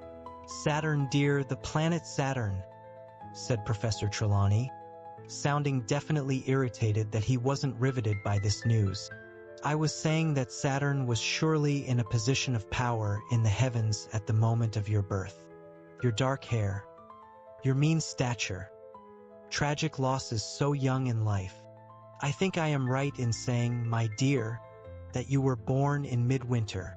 "No," said Harry. "I was born in July." Ron hastily turned his laugh into a hacking cough. Half an hour later, each of them had been given a complicated circular chart and was attempting to fill in the position of the planets at their moment of birth. It was dull work, requiring much consultation of timetables and calculation of angles. "I've got 2 Neptunes here," said Harry after a while, frowning down at his piece of parchment. "That can't be right, can it?" Said Ron, imitating Professor Trelawney's mystical whisper. "When 2 Neptunes appear in the sky, it is a sure sign that a midget in glasses is being born, Harry." Seamus and Dean, who were working nearby, sniggered loudly, though not loudly enough to mask the excited squeals from Lavender Brown. "Oh, Professor, look! I think I've got an unexpected planet." "Oh, which one's that, Professor?" "It is Uranus, my dear," said Professor Trelawney, peering down at the chart. "Can I have a look at Uranus too, Lavender?" said Ron. Most unfortunately, Professor Trelawney heard him, and it was this, perhaps, that made her give them so much homework at the end of the class. "A detailed analysis of the way the planetary movements in the coming month will affect you, with reference to your personal chart," she snapped, sounding much more like Professor McGonagall than her usual airy-fairy self. "I want it ready to hand in next Monday, and no excuses." "Miserable old bat," said Ron bitterly as they joined the crowds descending the staircases back to the Great Hall and dinner. "That'll take all weekend, that will." "Lots of homework?" said Hermione brightly, catching up with them. Professor Vector didn't give us any at all. Well, bully for Professor Vector, said Ron moodily. They reached the entrance hall, which was packed with people queuing for dinner. They had just joined the end of the line when a loud voice rang out behind them. Weasley! Hey, Weasley! Harry, Ron, and Hermione turned. Malfoy, Crabbe, and Goyle were standing there, each looking thoroughly pleased about something. What? Said Ron shortly. Your dad's in the paper, Weasley, said Malfoy, brandishing a copy of the Daily Prophet and speaking very loudly, so that everyone in the packed entrance hall could hear. Listen to this. Further mistakes at the Ministry of Magic. It seems as though the Ministry of Magic's troubles are not yet at an end, writes Rita Skeeter, special correspondent.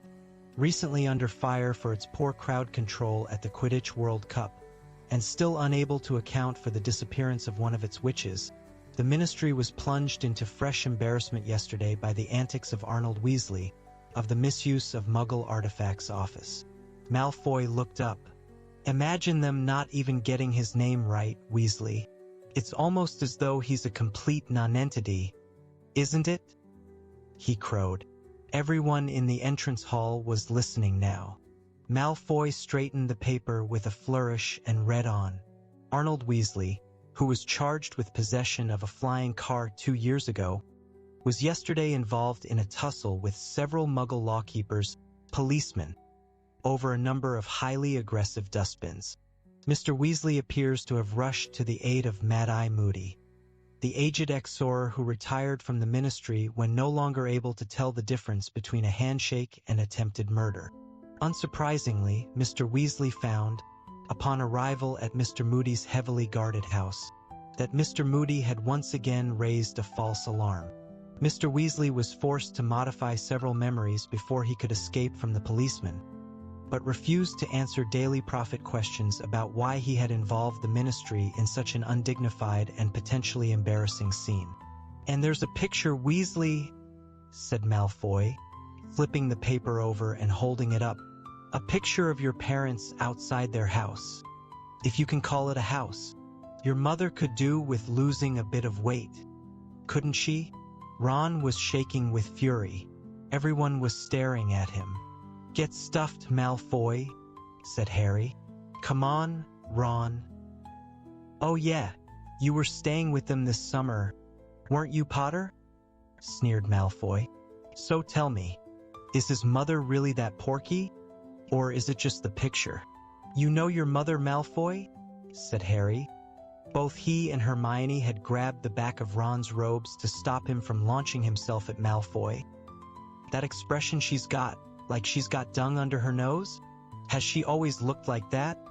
Or was it just because you were with her? Malfoy's pale face went slightly pink. Don't you dare insult my mother, Potter. Keep your fat mouth shut. Then, said Harry, turning away. Bang! Several people screamed. Harry felt something white-hot graze the side of his face.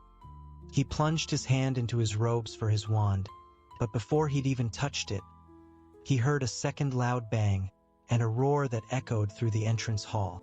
Oh no, you don't, laddie. Harry spun around. Professor Moody was limping down the marble staircase. His wand was out and it was pointing right at a pure white ferret, which was shivering on the stone-flagged floor, exactly where Malfoy had been standing. There was a terrified silence in the entrance hall. Nobody but Moody was moving a muscle. Moody turned to look at Harry, at least his normal I was looking at Harry. The other one was pointing into the back of his head. Did he get you? Moody growled.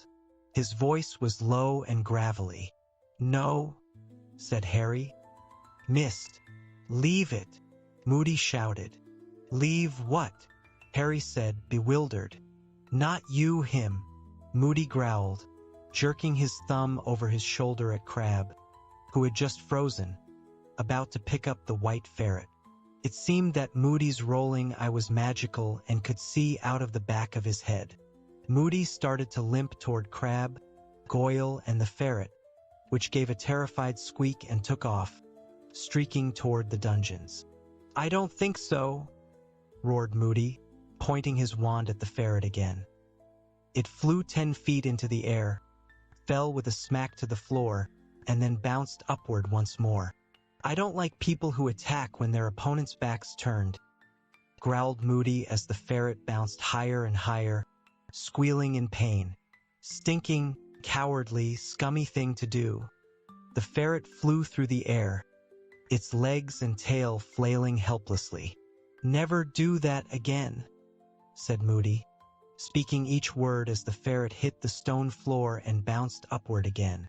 "Professor Moody," said a shocked voice. Professor McGonagall was coming down the marble staircase with her arms full of books. "Hello, Professor McGonagall," said Moody calmly, bouncing the ferret still higher. What are you doing?" said Professor McGonagall, her eyes following the bouncing ferret's progress through the air. "Teaching," said Moody. "Teach, Moody, is that a student?" shrieked Professor McGonagall, the books spilling out of her arms. "Yep," said Moody. "No," cried Professor McGonagall, running down the stairs and pulling out her wand. A moment later, with a loud snapping noise, Draco Malfoy had reappeared, lying in a heap on the floor with his sleek blonde hair all over his now brilliantly pink face. He got to his feet, wincing. "Moody, we never used transfiguration as a punishment," said Professor McGonagall weakly. "Surely Professor Dumbledore told you that?" "He might have mentioned it, yeah," said Moody, scratching his chin unconcernedly. "But I thought a good sharp shock. We give detentions, Moody, or speak to the offender's head of house." "I'll do that then," said Moody, staring at Malfoy with great dislike. Malfoy, whose pale eyes were still watering with pain and humiliation, looked malevolently up at Moody and muttered something in which the words "my father" were distinguishable. "Oh yeah," said Moody quietly, limping forward a few steps, the dull clunk of his wooden leg echoing around the hall. "Well, I know your father of old, boy. You tell him Moody's keeping a close eye on his son. You tell him that from me. Now, your head of house'll be Snape, will it?" "Yes," said Malfoy resentfully. "Another old friend," growled Moody. "I've been looking forward to a chat with old Snape. Come on, you." And he seized Malfoy's upper arm and marched him off toward the dungeons. Professor McGonagall stared anxiously after them for a few moments, then waved her wand at her fallen books, causing them to soar up into the air and back into her arms. "Don't talk to me," Ron said quietly to Harry and Hermione as they sat down at the Gryffindor table a few minutes later, surrounded by excited talk on all sides about what had just happened. "Why not?" said Hermione in surprise. "Because I want to fix that in my memory forever," said Ron, his eyes closed and an uplifted expression on his face. Draco Malfoy, the amazing bouncing ferret. Harry and Hermione both laughed, and Hermione began doling beef casserole onto each of their plates. "He could have really hurt Malfoy, though," she said. "It was good, really, that Professor McGonagall stopped it." "Hermione," said Ron furiously, his eyes snapping open again. "You're ruining the best moment of my life." Hermione made an impatient noise and began to eat at top speed again. "Don't tell me you're going back to the library this evening," said Harry, watching her. "Got to," said Hermione thickly. "Loads to do." "But you told us, Professor Vector." "It's not schoolwork," she said. Within 5 minutes, she had cleared her plate and departed. No sooner had she gone than her seat was taken by Fred Weasley. "Moody," he said. "How cool is he?" "Beyond cool," said George, sitting down opposite Fred. "Super cool," said the twins' best friend, Lee Jordan, sliding into the seat beside George. "We had him this afternoon," he told Harry and Ron. "What was it like?" said Harry eagerly. Fred, George, and Lee exchanged looks full of meaning. "Never had a lesson like it," said Fred. He knows, man, said Lee. Knows what? Said Ron, leaning forward. Knows what it's like to be out there doing it, said George impressively. Doing what? Said Harry. Fighting the dark arts, said Fred. He's seen it all, said George. Amazing, said Lee. Ron dived into his bag for his schedule. We haven't got him till Thursday, he said in a disappointed voice. Chapter 14. The Unforgivable Curses. The next 2 days passed without great incident, unless you counted Neville melting his 6th cauldron in potions. Professor Snape, who seemed to have attained new levels of vindictiveness over the summer, gave Neville detention, and Neville returned from it in a state of nervous collapse, having been made to disembowel a barrel full of horned toads. You know why Snape's in such a foul mood, don't you? Said Ron to Harry as they watched Hermione teaching Neville a scouring charm to remove the frog guts from under his fingernails. Yeah, said Harry. Moody. It was common knowledge that Snape really wanted the dark arts job, and he had now failed to get it for the 4th year running. Snape had disliked all of their previous dark arts teachers, and shown it, but he seemed strangely wary of displaying overt animosity to Mad-Eye Moody.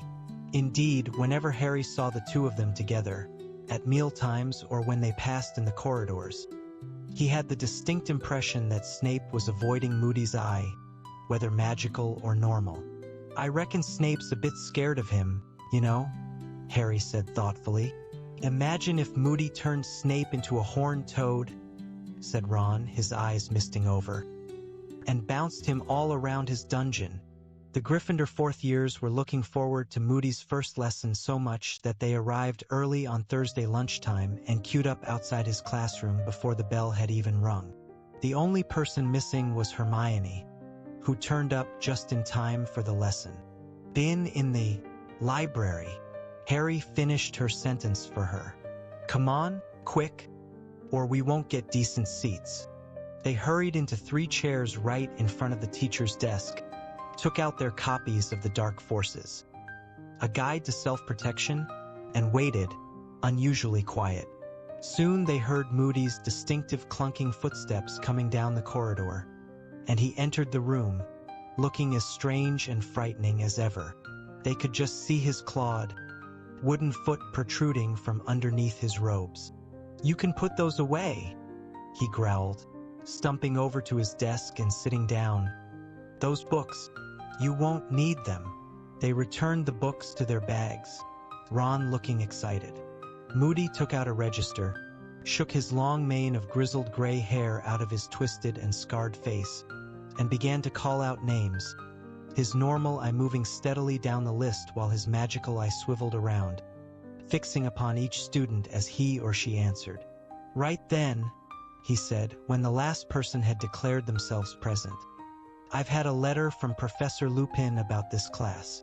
Seems you've had a pretty thorough grounding in tackling dark creatures. You've covered boggarts, redcaps, hinkypunks, grindylows, kappas, and werewolves, is that right? There was a general murmur of assent. But you're behind, very behind, on dealing with curses, said Moody. So I'm here to bring you up to scratch on what wizards can do to each other. I've got 1 year to teach you how to deal with dark. What, aren't you staying? Ron blurted out. Moody's magical eye spun around to stare at Ron. Ron looked extremely apprehensive, but after a moment Moody smiled, the first time Harry had seen him do so. The effect was to make his heavily scarred face look more twisted and contorted than ever, but it was nevertheless good to know that he ever did anything as friendly as smile.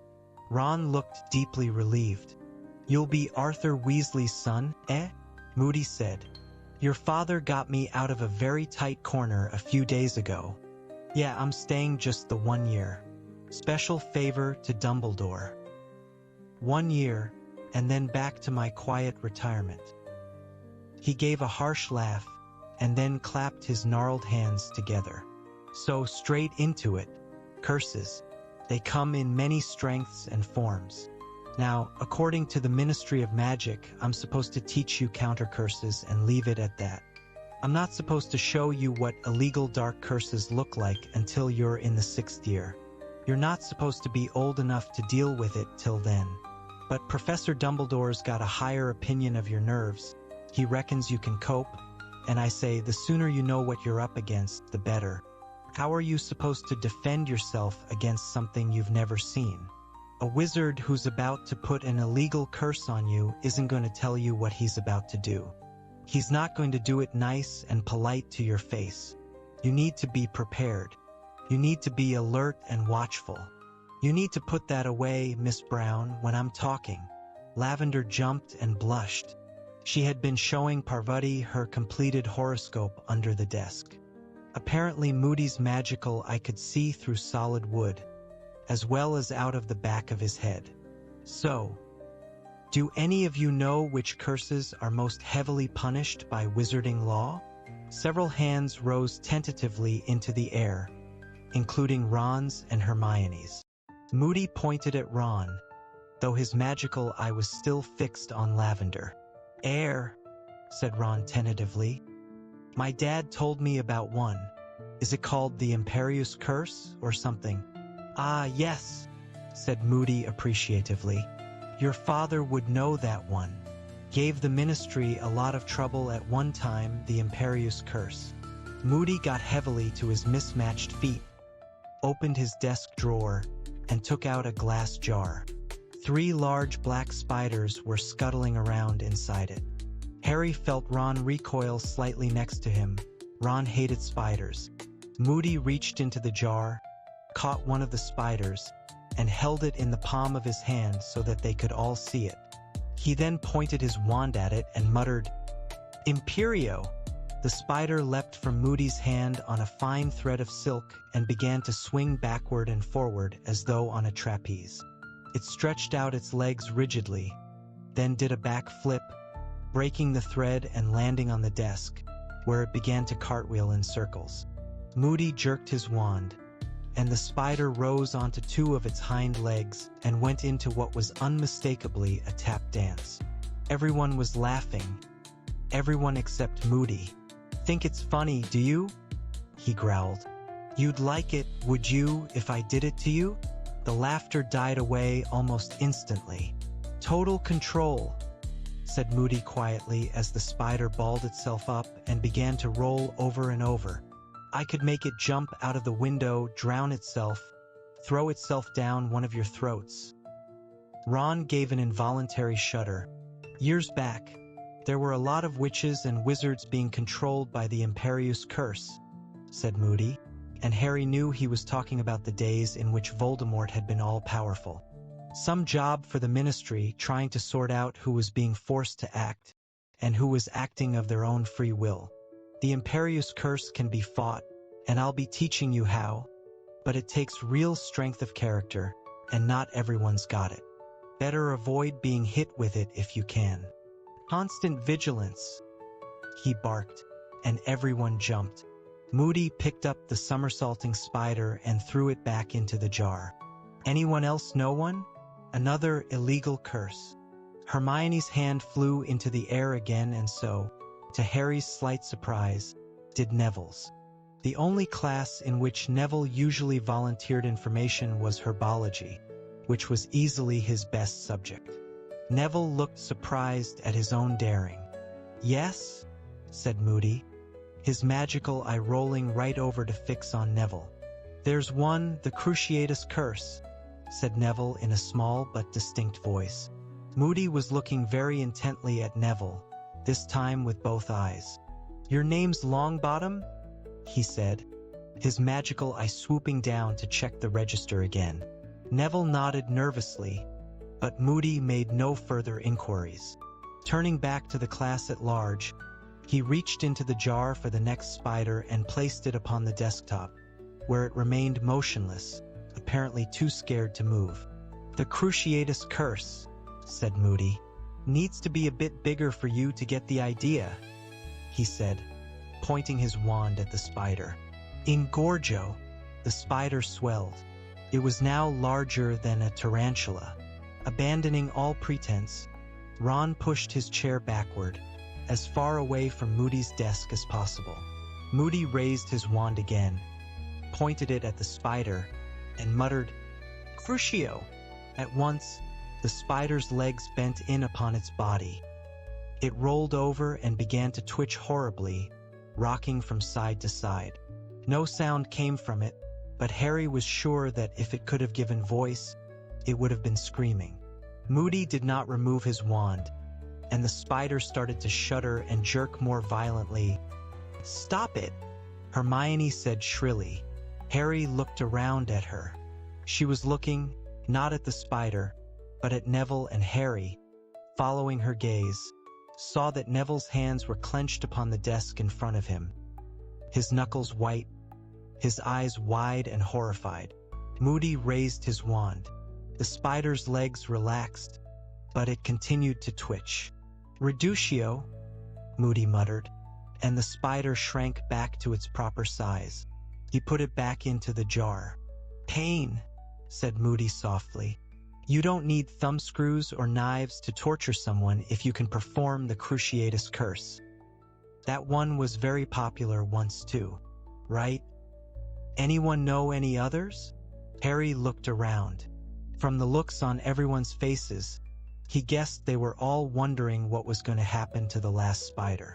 Hermione's hand shook slightly as, for the third time, she raised it into the air. "Yes," said Moody, looking at her. "Avada Kedavra," Hermione whispered. Several people looked uneasily around at her, including Ron. "Ah," said Moody, another slight smile twisting his lopsided mouth. "Yes, the last and worst. Avada Kedavra. The killing curse." He put his hand into the glass jar, and almost as though it knew what was coming, the third spider scuttled frantically around the bottom of the jar, trying to evade Moody's fingers, but he trapped it and placed it upon the desktop. It started to scuttle frantically across the wooden surface. Moody raised his wand, and Harry felt a sudden thrill of foreboding. Moody roared. There was a flash of blinding green light and a rushing sound, as though a vast, invisible something was soaring through the air. Instantaneously, the spider rolled over onto its back, unmarked but unmistakably dead. Several of the students stifled cries. Ron had thrown himself backward and almost toppled off his seat as the spider skidded toward him. Moody swept the dead spider off the desk onto the floor. "Not nice," he said calmly. "Not pleasant. And there's no counter curse. There's no blocking it. Only one known person has ever survived it, and he's sitting right in front of me." Harry felt his face redden as Moody's eyes, both of them, looked into his own. He could feel everyone else looking around at him too. Harry stared at the blank blackboard as though fascinated by it, but not really seeing it at all. So that was how his parents had died. Exactly like that spider. Had they been unblemished and unmarked too?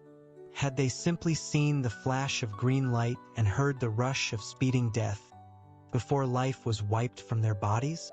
Harry had been picturing his parents' deaths over and over again for 3 years now, ever since he'd found out they had been murdered, ever since he'd found out what had happened that night. Wormtail had betrayed his parents' whereabouts to Voldemort, who had come to find them at their cottage. How Voldemort had killed Harry's father first. How James Potter had tried to hold him off, while he shouted at his wife to take Harry and run. Voldemort had advanced on Lily Potter, told her to move aside so that he could kill Harry. How she had begged him to kill her instead, refused to stop shielding her son. And so Voldemort had murdered her too before turning his wand on Harry. Harry knew these details because he had heard his parents' voices when he had fought the Dementors last year, for that was the terrible power of the Dementors, to force their victims to relive the worst memories of their lives and drown, powerless, in their own despair. Moody was speaking again from a great distance, it seemed to Harry. With a massive effort, he pulled himself back to the present and listened to what Moody was saying. Avada Kedavra is a curse that needs a powerful bit of magic behind it. You could all get your wands out now and point them at me and say the words, and I doubt I'd get so much as a nosebleed. But that doesn't matter. I'm not here to teach you how to do it. Now, if there's no counter curse, why am I showing you? Because you've got to know. You've got to appreciate what the worst is. You don't want to find yourself in a situation where you're facing it. Constant vigilance, he roared, and the whole class jumped again. Now, those three curses, Avada Kedavra, Imperius, and Cruciatus, are known as the unforgivable curses. The use of any one of them on a fellow human being is enough to earn a life sentence in Azkaban. That's what you're up against. That's what I've got to teach you to fight. You need preparing. You need arming. But most of all, you need to practice constant, never-ceasing vigilance. Get out your quills. Copy this down. They spent the rest of the lesson taking notes on each of the unforgivable curses. No one spoke until the bell rang, but when Moody had dismissed them and they had left the classroom, a torrent of talk burst forth. Most people were discussing the curses in awed voices. Did you see it twitch? And when he killed it, just like that. They were talking about the lesson, Harry thought, as though it had been some sort of spectacular show, but he hadn't found it very entertaining, and nor, it seemed, had Hermione. Hurry up, she said tensely to Harry and Ron. Not the ruddy library again, said Ron. No, said Hermione curtly, pointing up a side passage. Neville. Neville was standing alone, halfway up the passage, staring at the stone wall opposite him with the same horrified, wide-eyed look he had worn when Moody had demonstrated the Cruciatus curse. Neville, Hermione said gently. Neville looked around. Oh, hello, he said, his voice much higher than usual. Interesting lesson, wasn't it?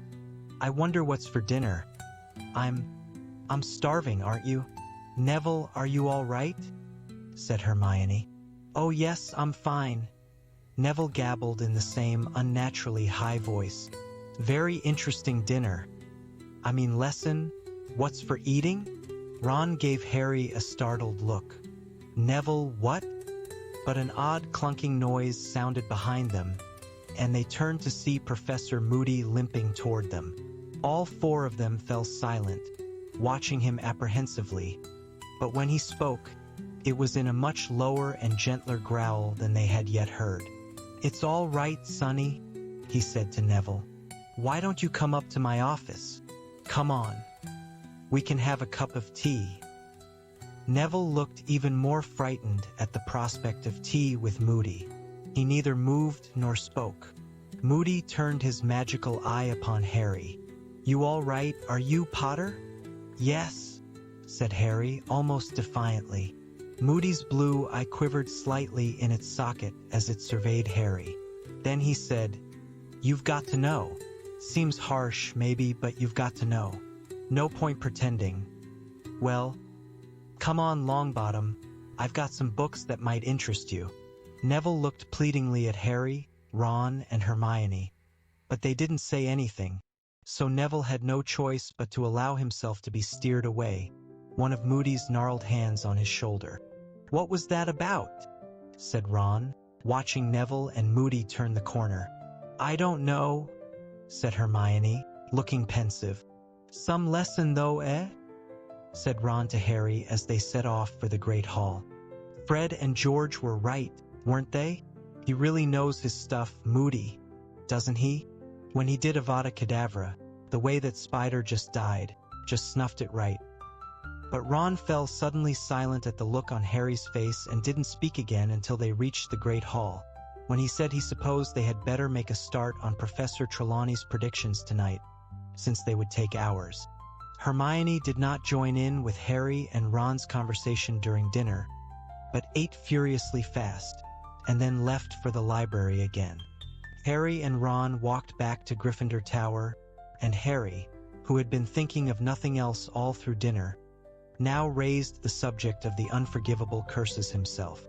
Wouldn't Moody and Dumbledore be in trouble with the Ministry if they knew we'd seen the curses?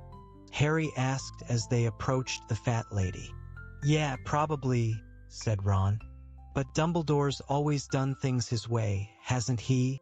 And Moody's been getting in trouble for years, I reckon. Attacks first and asks questions later. Look at his dustbins. Balderdash.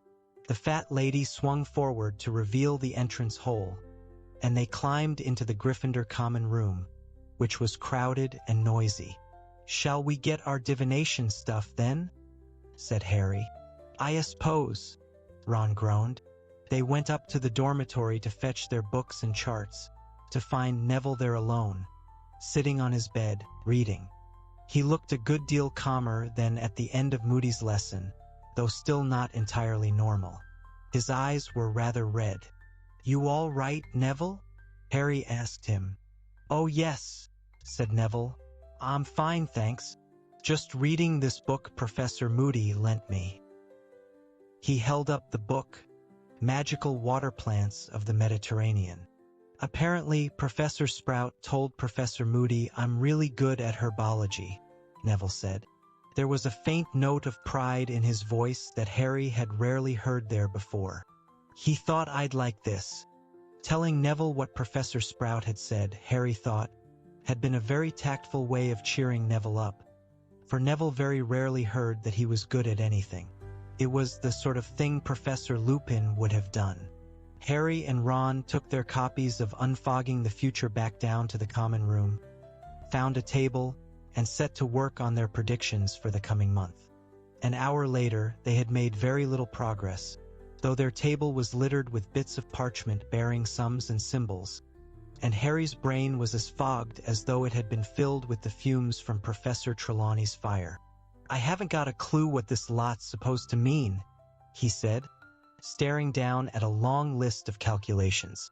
"You know," said Ron, whose hair was on end because of all the times he had run his fingers through it in frustration. "I think it's back to the old divination standby." "What? Make it up?" "Yeah," said Ron, sweeping the jumble of scrawled notes off the table, dipping his pen into some ink, and starting to write. "Next Monday," he said as he scribbled, "I am likely to develop a cough, owing to the unlucky conjunction of Mars and Jupiter." He looked up at Harry. "You know her. Just put in loads of misery. She'll lap it up." "Right?" said Harry, crumpling up his first attempt and lobbing it over the heads of a group of chattering first years into the fire. "Okay. On Monday I will be in danger of burns." "Yeah, you will be," said Ron darkly. "We're seeing the Scroots again on Monday." "Okay. Tuesday I'll lose a treasured possession," said Harry, who was flicking through Unfogging the Future for ideas. "Good one," said Ron, copying it down. "Because of Mercury. Why don't you get stabbed in the back by someone you thought was a friend?" "Yeah. Cool," said Harry, scribbling it down. "Because Venus is in the 12th house. And on Wednesday, I think I'll come off worst in a fight." "Ah, I was gonna have a fight." "Okay. I'll lose a bet." "Yeah, you'll be betting I'll win my fight." They continued to make up predictions, which grew steadily more tragic, for another hour, while the common room around them slowly emptied as people went up to bed. Crookshanks wandered over to them, leapt lightly into an empty chair, and stared inscrutably at Harry, rather as Hermione might look if she knew they weren't doing their homework properly. Staring around the room, trying to think of a kind of misfortune he hadn't yet used, Harry saw Fred and George sitting together against the opposite wall, heads together, quills out, poring over a single piece of parchment. It was most unusual to see Fred and George hidden away in a corner and working silently. They usually liked to be in the thick of things and the noisy center of attention. There was something secretive about the way they were working on the piece of parchment, and Harry was reminded of how they had sat together writing something back at the Burrow. He had thought then that it was another order form for Weasley's Wizard Wheezes, but it didn't look like that this time. If it had been, they would surely have let Lee Jordan in on the joke. He wondered whether it had anything to do with entering the Triwizard Tournament. As Harry watched, George shook his head at Fred, scratched out something with his quill, and said, in a very quiet voice that never Ellis carried across the almost deserted room, "No, that sounds like we're accusing him. Got to be careful." Then George looked over and saw Harry watching him. Harry grinned and quickly returned to his predictions. He didn't want George to think he was eavesdropping. Shortly after that, the twins rolled up their parchment, said goodnight, and went off to bed. Fred and George had been gone 10 minutes or so when the portrait hole opened and Hermione climbed into the common room carrying a sheaf of parchment in one hand and a box whose contents rattled as she walked in the other. Crookshanks arched his back, purring. "Hello," she said. "I've just finished." "So have I," said Ron triumphantly, throwing down his quill. Hermione sat down, laid the things she was carrying in an empty armchair, and pulled Ron's predictions toward her. "Not going to have a very good month, are you?" she said sardonically as Crookshanks curled up in her lap. "Ah well, at least I'm forewarned," Ron yawned. "You seem to be drowning twice," said Hermione. "Oh, am I?" said Ron, peering down at his predictions. "I'd better change one of them to getting trampled by a rampaging hippogriff." "Don't you think it's a bit obvious you've made these up?" said Hermione. "How dare you?" said Ron in mock outrage. "We've been working like house elves here." Hermione raised her eyebrows. "It's just an expression," said Ron hastily. Harry laid down his quill too, having just finished predicting his own death by decapitation. "What's in the box?" he asked, pointing at it. "Funny you should ask," said Hermione with a nasty look at Ron. She took off the lid and showed them the contents. Inside were about 50 badges, all of different colors, but all bearing the same letters. "SPEW." "Spew?" said Harry, picking up a badge and looking at it. "What's this about?" "Not spew," said Hermione impatiently. "It's SPEW. Stands for the Society for the Promotion of Elfish Welfare." "Never heard of it," said Ron. "Well, of course you haven't," said Hermione briskly. "I've only just started it." "Yeah?" said Ron in mild surprise. "How many members have you got?" "Well, if you two join 3, said Hermione. "And you think we want to walk around wearing badges saying spew, do you?" said Ron. "SPEW, said Hermione hotly. "I was going to put stop the outrageous abuse of our fellow magical creatures and campaign for a change in their legal status, but it wouldn't fit.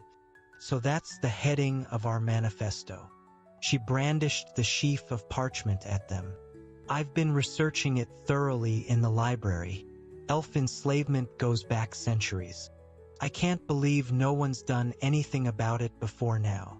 "Hermione, open your ears," said Ron loudly. They like being enslaved. Our short-term aims," said Hermione, speaking even more loudly than Ron, and acting as though she hadn't heard a word, "are to secure house elves fair wages and working conditions.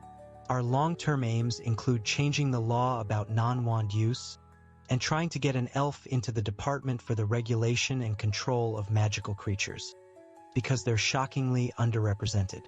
"And how do we do all this?" Harry asked. "We start by recruiting members," said Hermione happily. "I thought 2 sickles to join, that buys a badge, and the proceeds can fund our leaflet campaign. Your treasurer, Ron. I've got you a collecting tin upstairs, and Harry your secretary, so you might want to write down everything I'm saying now as a record of our first meeting." There was a pause in which Hermione beamed at the pair of them, and Harry sat, torn between exasperation at Hermione and amusement at the look on Ron's face. The silence was broken not by Ron, who in any case looked as though he was temporarily dumbstruck, but by a soft tap on the window. Harry looked across the now empty common room and saw, illuminated by the moonlight, a snowy owl perched on the windowsill. "Hedwig," he shouted, and he launched himself out of his chair and across the room to pull open the window. Hedwig flew inside, soared across the room, and landed on the table on top of Harry's predictions. "About time," said Harry, hurrying after her. "She's got an answer," said Ron excitedly, pointing at the grubby piece of parchment tied to Hedwig's leg. Harry hastily untied it and sat down to read, whereupon Hedwig fluttered onto his knee, hooting softly. "What does it say?" Hermione asked breathlessly. The letter was very short, and looked as though it had been scrawled in a great hurry. Harry read it aloud. "Harry, I'm flying north immediately. This news about your scar is the latest in a series of strange rumors that have reached me here. If it hurts again, go straight to Dumbledore. They're saying he's got Mad Eye out of retirement, which means he's reading the signs even if no one else is. I'll be in touch soon.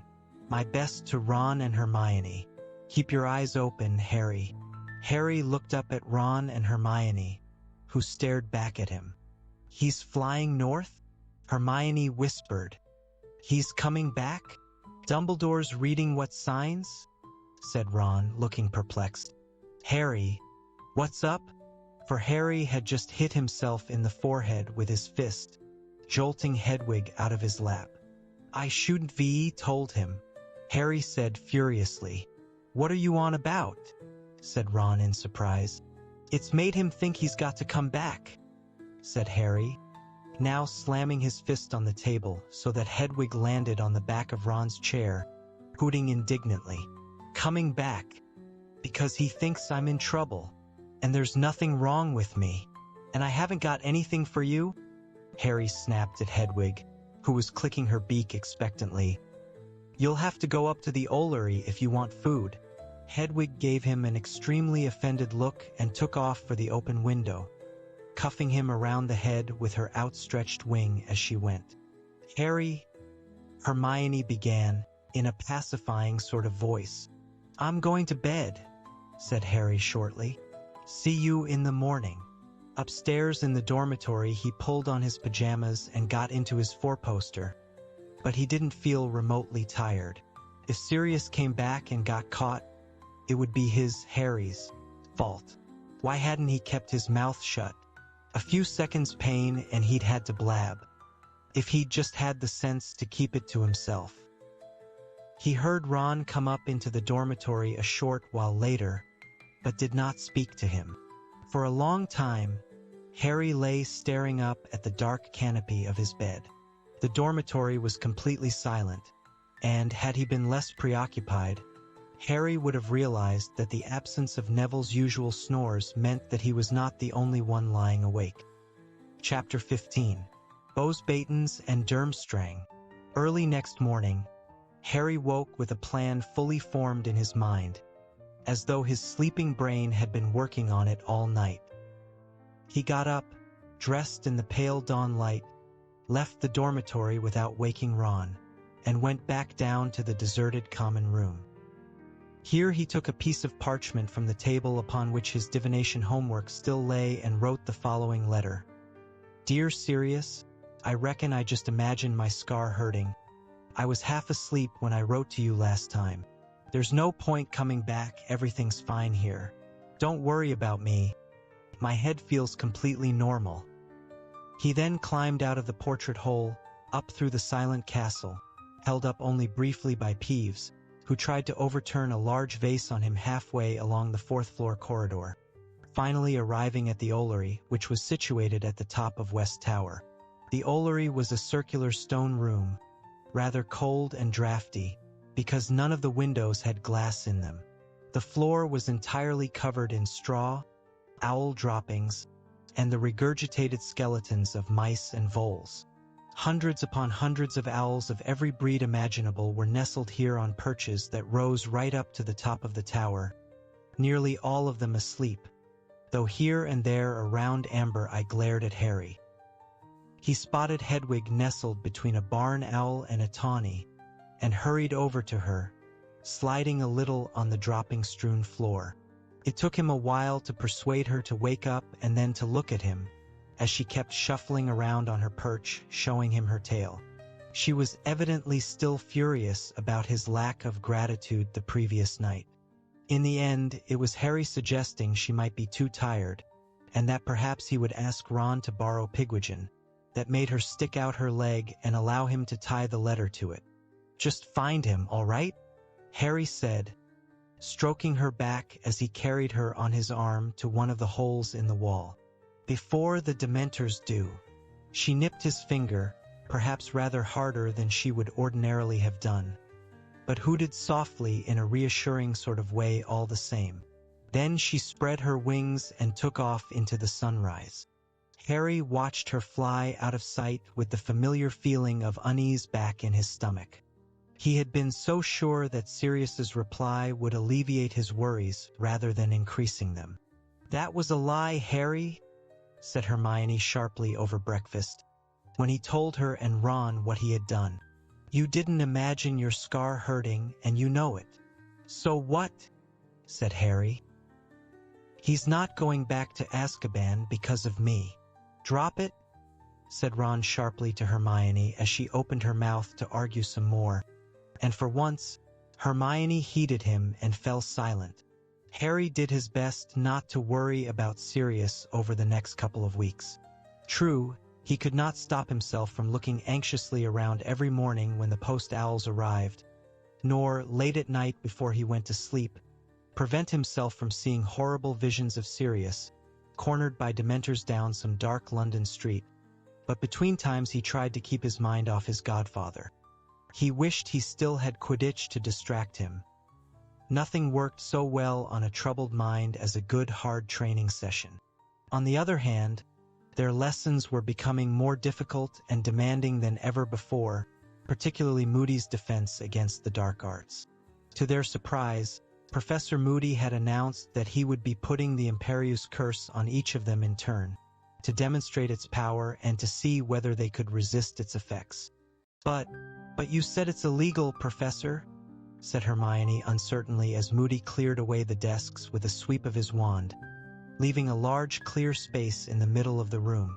"You said to use it against another human was—" "Dumbledore wants you taught what it feels like," said Moody, his magical eye swiveling onto Hermione and fixing her with an eerie, unblinking stare. "If you'd rather learn the hard way, when someone's putting it on you so they can control you completely, fine by me.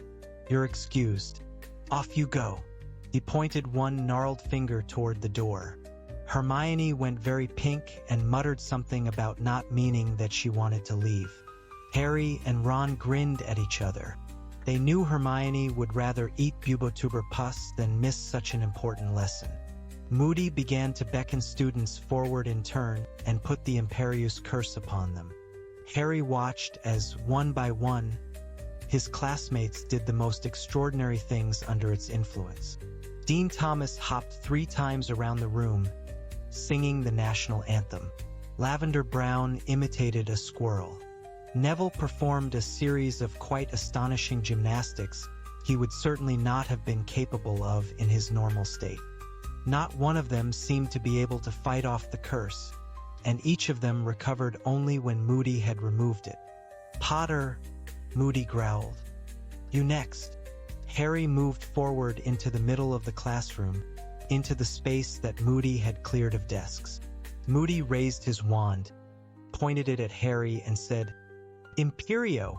It was the most wonderful feeling. Harry felt a floating sensation as every thought and worry in his head was wiped gently away, leaving nothing but a vague, untraceable happiness. He stood there feeling immensely relaxed, only dimly aware of everyone watching him. And then he heard Mad-Eye Moody's voice, echoing in some distant chamber of his empty brain. "Jump onto the desk. Jump onto the desk." Harry bent his knees obediently, preparing to spring. Jump onto the desk. Why though? Another voice had awoken in the back of his brain. "Stupid thing to do, really," said the voice. "Jump onto the desk." "No, I don't think I will, thanks," said the other voice a little more firmly. "No, I don't really want to." "Jump. Now." The next thing Harry felt was considerable pain. He had both jumped and tried to prevent himself from jumping. The result was that he'd smashed headlong into the desk, knocking it over and, by the feeling in his legs, fractured both his kneecaps. "Now, that's more like it," growled Moody's voice, and suddenly, Harry felt the empty, echoing feeling in his head disappear.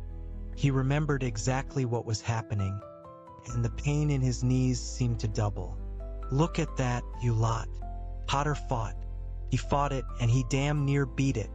We'll try that again, Potter, and the rest of you pay attention. Watch his eyes, that's where you see it. Very good, Potter, very good indeed. They'll have trouble controlling you. The way he talks," Harry muttered as he hobbled out of the Defense Against the Dark Arts class an hour later. Moody had insisted on putting Harry through his paces 4 times in a row, until Harry could throw off the curse entirely. "You'd think we were all going to be attacked any second." "Yeah, I know," said Ron, who was skipping on every alternate step. He had had much more difficulty with the curse than Harry, though Moody assured him the effects would wear off by lunchtime. Talk about paranoid. Ron glanced nervously over his shoulder to check that Moody was definitely out of earshot and went on. "No wonder they were glad to get shot of him at the ministry.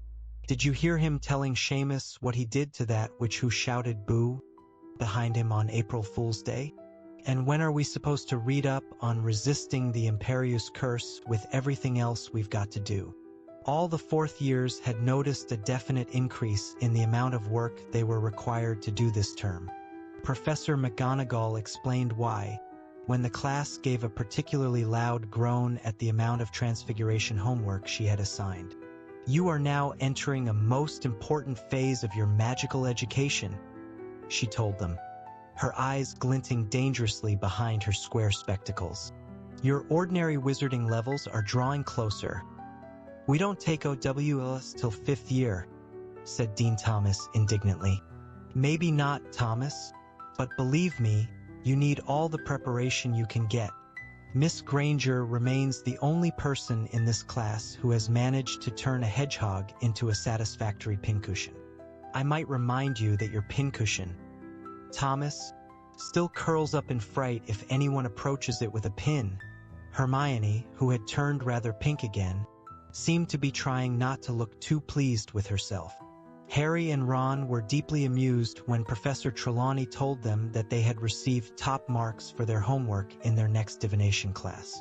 She read out large portions of their predictions, commending them for their unflinching acceptance of the horrors in store for them, but they were less amused when she asked them to do the same thing for the month after next. Both of them were running out of ideas for catastrophes. Meanwhile, Professor Binns, the ghost who taught history of magic, had them writing weekly essays on the goblin rebellions of the 18th century. Professor Snape was forcing them to research antidotes. They took this one seriously, as he had hinted that he might be poisoning one of them before Christmas to see if their antidote worked. Professor Flitwick had asked them to read 3 extra books in preparation for their lesson on summoning charms. Even Hagrid was adding to their workload. The blast-ended Scroots were growing at a remarkable pace given that nobody had yet discovered what they ate. Hagrid was delighted, and as part of their project, suggested that they come down to his hut on alternate evenings to observe the Scroots and make notes on their extraordinary behavior. "I will not," said Draco Malfoy flatly when Hagrid had proposed this with the air of Father Christmas pulling an extra-large toy out of his sack. "I see enough of these foul things during lessons, thanks." Hagrid's smile faded off his face. "Ye'll do what you're told," he growled, "or I'll be taking a leaf out of Professor Moody's book." "I hear ye made a good ferret, Malfoy." The Gryffindors roared with laughter. Malfoy flushed with anger, but apparently the memory of Moody's punishment was still sufficiently painful to stop him from retorting. Harry, Ron, and Hermione returned to the castle at the end of the lesson in high spirits. Seeing Hagrid put down Malfoy was particularly satisfying, especially because Malfoy had done his very best to get Hagrid sacked the previous year. When they arrived in the entrance hall, they found themselves unable to proceed owing to the large crowd of students congregated there. all milling around a large sign that had been erected at the foot of the marble staircase. Ron, the tallest of the three, stood on tiptoe to see over the heads in front of them and read the sign aloud to the other two. Triwizard Tournament. The delegations from Beauxbatons and Durmstrang will be arriving at 6 o'clock on Friday the 30th of October. Lessons will end half an hour early. Brilliant, said Harry. It's potions last thing on Friday. Snape won't have time to poison us all. Students will return their bags and books to their dormitories and assemble in front of the castle to greet our guests before the welcoming feast. Only a week away, said Ernie Macmillan of Hufflepuff, emerging from the crowd, his eyes gleaming. I wonder if Cedric knows? Think I'll go and tell him. Cedric? Said Ron blankly as Ernie hurried off. Diggory, said Harry. He must be entering the tournament. That idiot? Hogwarts champion? Said Ron as they pushed their way through the chattering crowd toward the staircase. He's not an idiot. You just don't like him because he beat Gryffindor at Quidditch, said Hermione. I've heard he's a really good student, and he's a prefect. She spoke as though this settled the matter. You only like him because he's handsome, said Ron scathingly. Excuse me, I don't like people just because they're handsome, said Hermione indignantly. Ron gave a loud false cough, which sounded oddly like Lockhart. The appearance of the sign in the entrance hall had a marked effect upon the inhabitants of the castle. During the following week, there seemed to be only one topic of conversation, no matter where Harry went: the Triwizard Tournament. Rumors were flying from student to student like highly contagious germs. Who was going to try for Hogwarts champion? What the tournament would involve? How the students from Beauxbatons and Durmstrang differed from themselves. Harry noticed too that the castle seemed to be undergoing an extra thorough cleaning. Several grimy portraits had been scrubbed, much to the displeasure of their subjects, who sat huddled in their frames muttering darkly and wincing as they felt their raw pink faces. The suits of armor were suddenly gleaming and moving without squeaking, and Argus Filch, the caretaker, was behaving so ferociously to any students who forgot to wipe their shoes that he terrified a pair of first-year girls into hysterics. Other members of the staff seemed oddly tense too. Longbottom, kindly do not reveal that you can't even perform a simple switching spell in front of anyone from Durmstrang.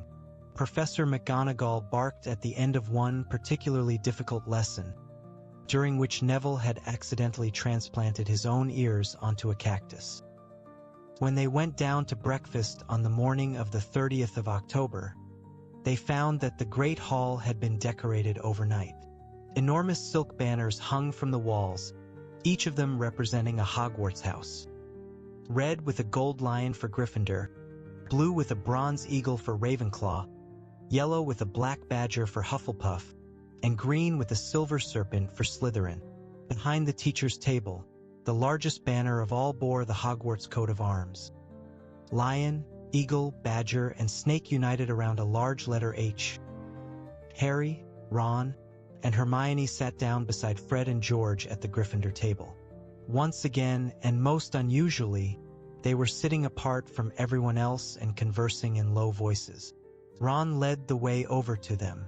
It's a bummer, all right, George was saying gloomily to Fred. But if he won't talk to us in person, we'll have to send him the letter after all, or we'll stuff it into his hand. He can't avoid us forever. Who's avoiding you? Said Ron, sitting down next to them. Wish you would, said Fred, looking irritated at the interruption. What's a bummer? Ron asked George. Having a nosy git like you for a brother, said George. You two got any ideas on the Triwizard Tournament yet? Harry asked. Thought any more about trying to enter? I asked McGonagall how the champions are chosen, but she wasn't telling, said George bitterly. She just told me to shut up and get on with transfiguring my raccoon. Wonder what the tasks are going to be, said Ron thoughtfully. You know, I bet we could do them, Harry. We've done dangerous stuff before. Not in front of a panel of judges, you haven't, said Fred. McGonagall says the champions get awarded points according to how well they've done the tasks. Who are the judges? Harry asked. Well, the heads of the participating schools are always on the panel, said Hermione, and everyone looked around at her, rather surprised. Because all three of them were injured during the tournament of 1792, when a cockatrice the champions were supposed to be catching went on the rampage. She noticed them all looking at her and said, with her usual air of impatience that nobody else had read all the books she had, "It's all in Hogwarts, a history, though of course that book's not entirely reliable. A revised history of Hogwarts would be a more accurate title, or a highly biased and selective history of Hogwarts, which glosses over the nastier aspects of the school." "What are you on about?" said Ron, though Harry thought he knew what was coming. "House elves," said Hermione, her eyes flashing.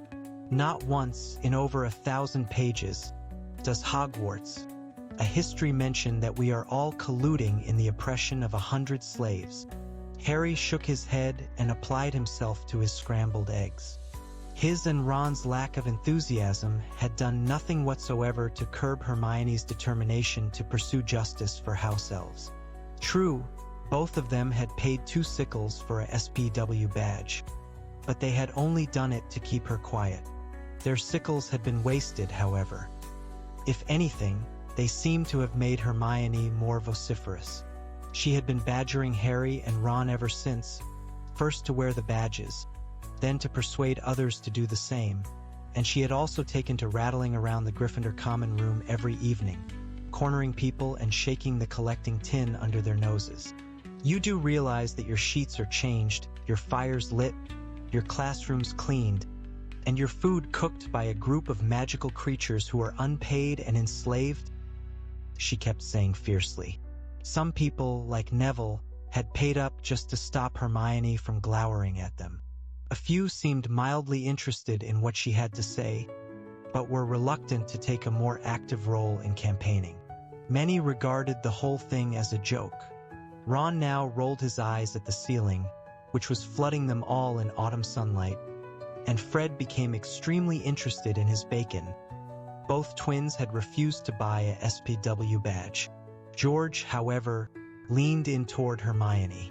"Listen, have you ever been down in the kitchens, Hermione?" "No, of course not," said Hermione curtly. "I hardly think students are supposed to." "Well, we have," said George, indicating Fred, "loads of times to nick food, and we've met them and they're happy. They think they've got the best job in the world. That's because they're uneducated and brainwashed." Hermione began hotly, but her next few words were drowned out by the sudden whooshing noise from overhead, which announced the arrival of the post owls. Harry looked up at once and saw Hedwig soaring toward him. Hermione stopped talking abruptly. She and Ron watched Hedwig anxiously as she fluttered down onto Harry's shoulder, folded her wings, and held out her leg wearily. Harry pulled off Sirius's reply and offered Hedwig his bacon rinds, which she ate gratefully. Then, checking that Fred and George were safely immersed in further discussions about the Triwizard Tournament, Harry read out Sirius's letter in a whisper to Ron and Hermione. "Nice try, Harry. I'm back in the country and well hidden.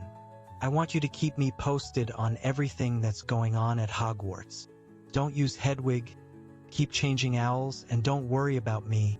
Just watch out for yourself. Don't forget what I said about your scar."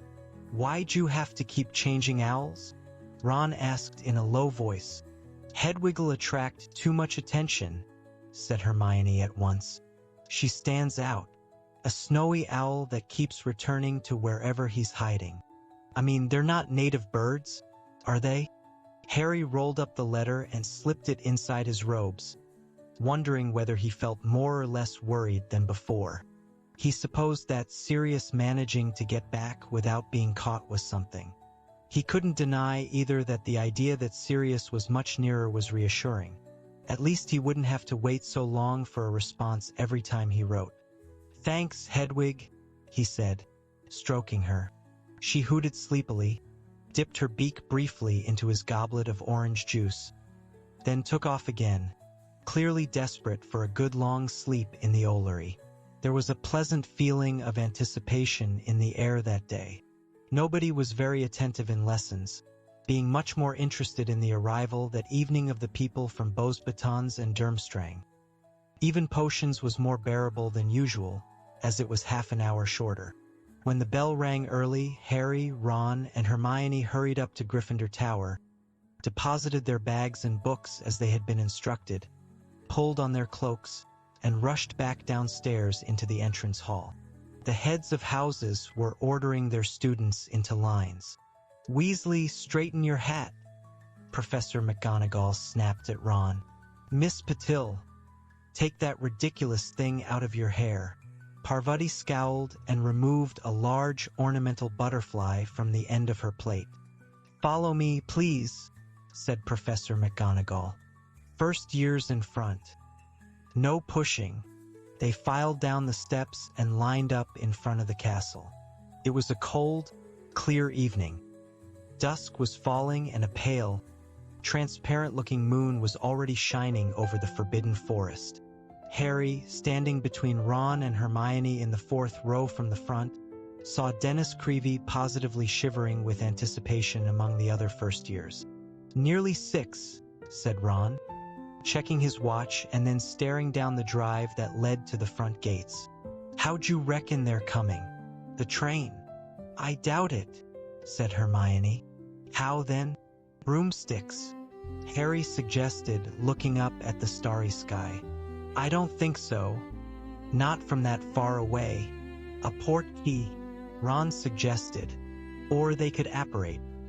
Maybe you're allowed to do it under 17 wherever they come from?" "You can't apparate inside the Hogwarts grounds. How often do I have to tell you?" said Hermione impatiently. They scanned the darkening grounds excitedly, but nothing was moving. Everything was still, silent, and quite as usual. Harry was starting to feel cold. He wished they'd hurry up. Maybe the foreign students were preparing a dramatic entrance. He remembered what Mr. Weasley had said back at the campsite before the Quidditch World Cup. "Always the same. We can't resist showing off when we get together." And then Dumbledore called out from the back row where he stood with the other teachers. "Aha! Unless I am very much mistaken, the delegation from Beauxbatons approaches." "Where?" said many students eagerly, all looking in different directions. "There!" yelled a sixth year, pointing over the forest. Something large, much larger than a broomstick, or indeed 100 broomsticks, was hurtling across the deep blue sky toward the castle, growing larger all the time. "It's a dragon!" shrieked one of the first years, losing her head completely. "Don't be stupid. It's a flying house," said Dennis Creevey. Dennis's guess was closer. As the gigantic black shape skimmed over the treetops of the Forbidden Forest and the lights shining from the castle windows hit it, they saw a gigantic powder blue, horse-drawn carriage, the size of a large house, soaring toward them, pulled through the air by a dozen winged horses, all palominos, and each the size of an elephant. The front 3 rows of students drew backward as the carriage hurtled ever lower, coming in to land at a tremendous speed. Then, with an almighty crash that made Neville jump backward onto a Slytherin 5th year's foot, the horse's hooves, larger than dinner plates, hit the ground. A second later, the carriage landed too, bouncing upon its vast wheels, while the golden horses tossed their enormous heads and rolled large, fiery red eyes. Harry just had time to see that the door of the carriage bore a coat of arms, 2 crossed, golden wands, each emitting 3 stars, before it opened. A boy in pale blue robes jumped down from the carriage, bent forward, fumbled for a moment with something on the carriage floor, and unfolded a set of golden steps. He sprang back respectfully. Then Harry saw a shining, high-heeled black shoe emerging from the inside of the carriage. A shoe the size of a child's sled, followed, almost immediately, by the largest woman he had ever seen in his life. The size of the carriage and of the horses was immediately explained. A few people gasped. Harry had only ever seen one person as large as this woman in his life, and that was Hagrid. He doubted whether there was an inch difference in their heights. Yet somehow, maybe simply because he was used to Hagrid, this woman, now at the foot of the steps, and looking around at the waiting, wide-eyed crowd, seemed even more unnaturally large. As she stepped into the light flooding from the entrance hall, she was revealed to have a handsome, olive-skinned face, large, black, liquid-looking eyes, and a rather beaky nose. Her hair was drawn back in a shining knob at the base of her neck. She was dressed from head to foot in black satin, and many magnificent opals gleamed at her throat and on her thick fingers. Dumbledore started to clap. The students, following his lead, broke into applause too, many of them standing on tiptoe, the better to look at this woman. Her face relaxed into a gracious smile, and she walked forward toward Dumbledore, extending a glittering hand. Dumbledore, though tall himself, had barely to bend to kiss it. "My dear Madame Maxime," he said, "welcome to Hogwarts." "Dumbledore," said Madame Maxime in a deep voice, "I hope I find you well?" "In excellent form, I thank you," said Dumbledore. "My pupils," said Madame Maxime, waving one of her enormous hands carelessly behind her. Harry, whose attention had been focused completely upon Madame Maxime, now noticed that about a dozen boys and girls, all, by the look of them, in their late teens, had emerged from the carriage and were now standing behind Madame Maxime. They were shivering, which was unsurprising, given that their robes seemed to be made of fine silk, and none of them were wearing cloaks. A few had wrapped scarves and shawls around their heads. From what Harry could see of them, they were standing in Madame Maxime's enormous shadow. They were staring up at Hogwarts with apprehensive looks on their faces. "Has Karkaroff arrived yet?" Madame Maxime asked. "He should be here any moment," said Dumbledore. "Would you like to wait here and greet him, or would you prefer to step inside and warm up a trifle?" "Warm up, I think," said Madame Maxime, "but the horses. Our care of magical creatures teacher will be delighted to take care of them," said Dumbledore. "The moment he has returned from dealing with a slight situation that has arisen with some of his other charges." "Scroots," Ron muttered to Harry, grinning. "My steeds require forceful and ling," said Madame Maxime, looking as though she doubted whether any care of magical creatures teacher at Hogwarts could be up to the job. "They are very strong." "I assure you that Hagrid will be well up to the job," said Dumbledore, smiling. "Very well," said Madame Maxime, bowing slightly. "Will you please inform this Hagrid that the horses drink only single malt whiskey?" "It will be attended to," said Dumbledore, also bowing. "Come," said Madame Maxime imperiously to her students, and the Hogwarts crowd parted to allow her and her students to pass up the stone steps. "How big do you reckon Durmstrang's horses are going to be?" Seamus Finnegan said, leaning around Lavender and Parvati to address Harry and Ron.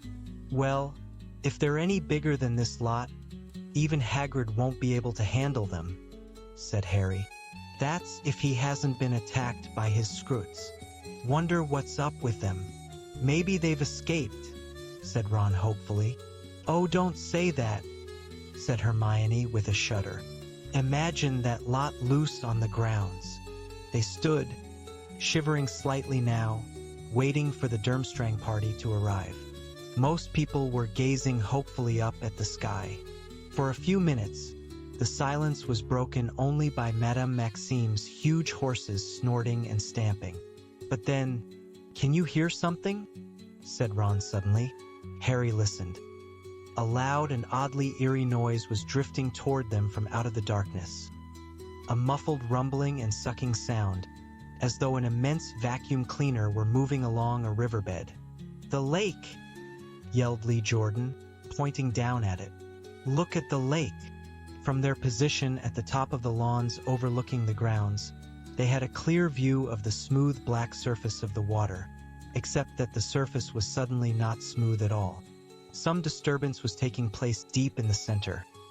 Great bubbles were forming on the surface, waves were now washing over the muddy banks, and then, out in the very middle of the lake, a whirlpool appeared, as if a giant plug had just been pulled out of the lake's floor. What seemed to be a long, black pole began to rise slowly out of the heart of the whirlpool. And then Harry saw the rigging. "It's a mast," he said to Ron and Hermione. Slowly, magnificently, the ship rose out of the water, gleaming in the moonlight. It had a strangely skeletal look about it, as though it were a resurrected wreck, and the dim, misty lights shimmering at its portholes looked like ghostly eyes. Finally, with a great sloshing noise, the ship emerged entirely, bobbing on the turbulent water, and began to glide toward the bank. A few moments later, they heard the splash of an anchor being thrown down in the shallows, and the thud of a plank being lowered onto the bank. People were disembarking. They could see their silhouettes passing the lights in the ship's portholes. All of them, Harry noticed, seemed to be built along the lines of Crabbe and Goyle. But then, as they drew nearer, walking up the lawns into the light streaming from the entrance hall, he saw that their bulk was really due to the fact that they were wearing cloaks of some kind of shaggy, matted fur. But the man who was leading them up to the castle was wearing furs of a different sort, sleek and silver like his hair. "Dumbledore," he called heartily as he walked up the slope. "How are you, my dear fellow? How are you?" "Blooming, thank you, Professor Karkaroff," Dumbledore replied. Karkaroff had a fruity, unctuous voice. When he stepped into the light pouring from the front doors of the castle, they saw that he was tall and thin like Dumbledore, but his white hair was short, and his goatee, finishing in a small curl, did not entirely hide his rather weak chin. When he reached Dumbledore, he shook hands with both of his own. "Dear old Hogwarts," he said, looking up at the castle and smiling. His teeth were rather yellow, and Harry noticed that his smile did not extend to his eyes, which remained cold and shrewd. "How good it is to be here. How good. Victor, come along into the warmth. You don't mind, Dumbledore? Victor has a slight head cold." Karkaroff beckoned forward one of his students. As the boy passed, Harry caught a glimpse of a prominent curved nose and thick black eyebrows. He didn't need the punch on the arm Ron gave him, or the hiss in his ear, to recognize that profile. "Harry, it's Krum." Chapter 16. The Goblet of Fire. "I don't believe it," Ron said, in a stunned voice, as the Hogwarts students filed back up the steps behind the party from Durmstrang. "Krum, Harry. Victor Krum." "For heaven's sake, Ron, he's only a Quidditch player," said Hermione. "Only a Quidditch player?" Ron said, looking at her as though he couldn't believe his ears. "Hermione, he's one of the best seekers in the world. I had no idea he was still at school." As they recrossed the entrance hall with the rest of the Hogwarts students heading for the Great Hall, Harry saw Lee Jordan jumping up and down on the soles of his feet to get a better look at the back of Krum's head. Several sixth-year girls were frantically searching their pockets as they walked. "Oh, I don't believe it. I haven't got a single quill on me. Do you think he'd sign my hat and lipstick?" "Really?" Hermione said loftily as they passed the girls, now squabbling over the lipstick. "I'm getting his autograph if I can," said Ron. "You haven't got a quill, have you, Harry?" "Nope, they're upstairs in my bag," said Harry. They walked over to the Gryffindor table and sat down. Ron took care to sit on the side facing the doorway, because Krum and his fellow Durmstrang students were still gathered around it, apparently unsure about where they should sit. The students from Beauxbatons had chosen seats at the Ravenclaw table. They were looking around the great hall with glum expressions on their faces. 3 of them were still clutching scarves and shawls around their heads. "It's not that cold," said Hermione defensively. Why didn't they bring cloaks? Over here. Come and sit over here. Ron hissed. Over here. Hermione. Budge up. Make a space. What? Too late, said Ron bitterly. Victor Crumb and his fellow Durmstrang students had settled themselves at the Slytherin table. Harry could see Malfoy, Crabbe, and Goyle looking very smug about this. As he watched, Malfoy bent forward to speak to Crumb. Yeah, that's right.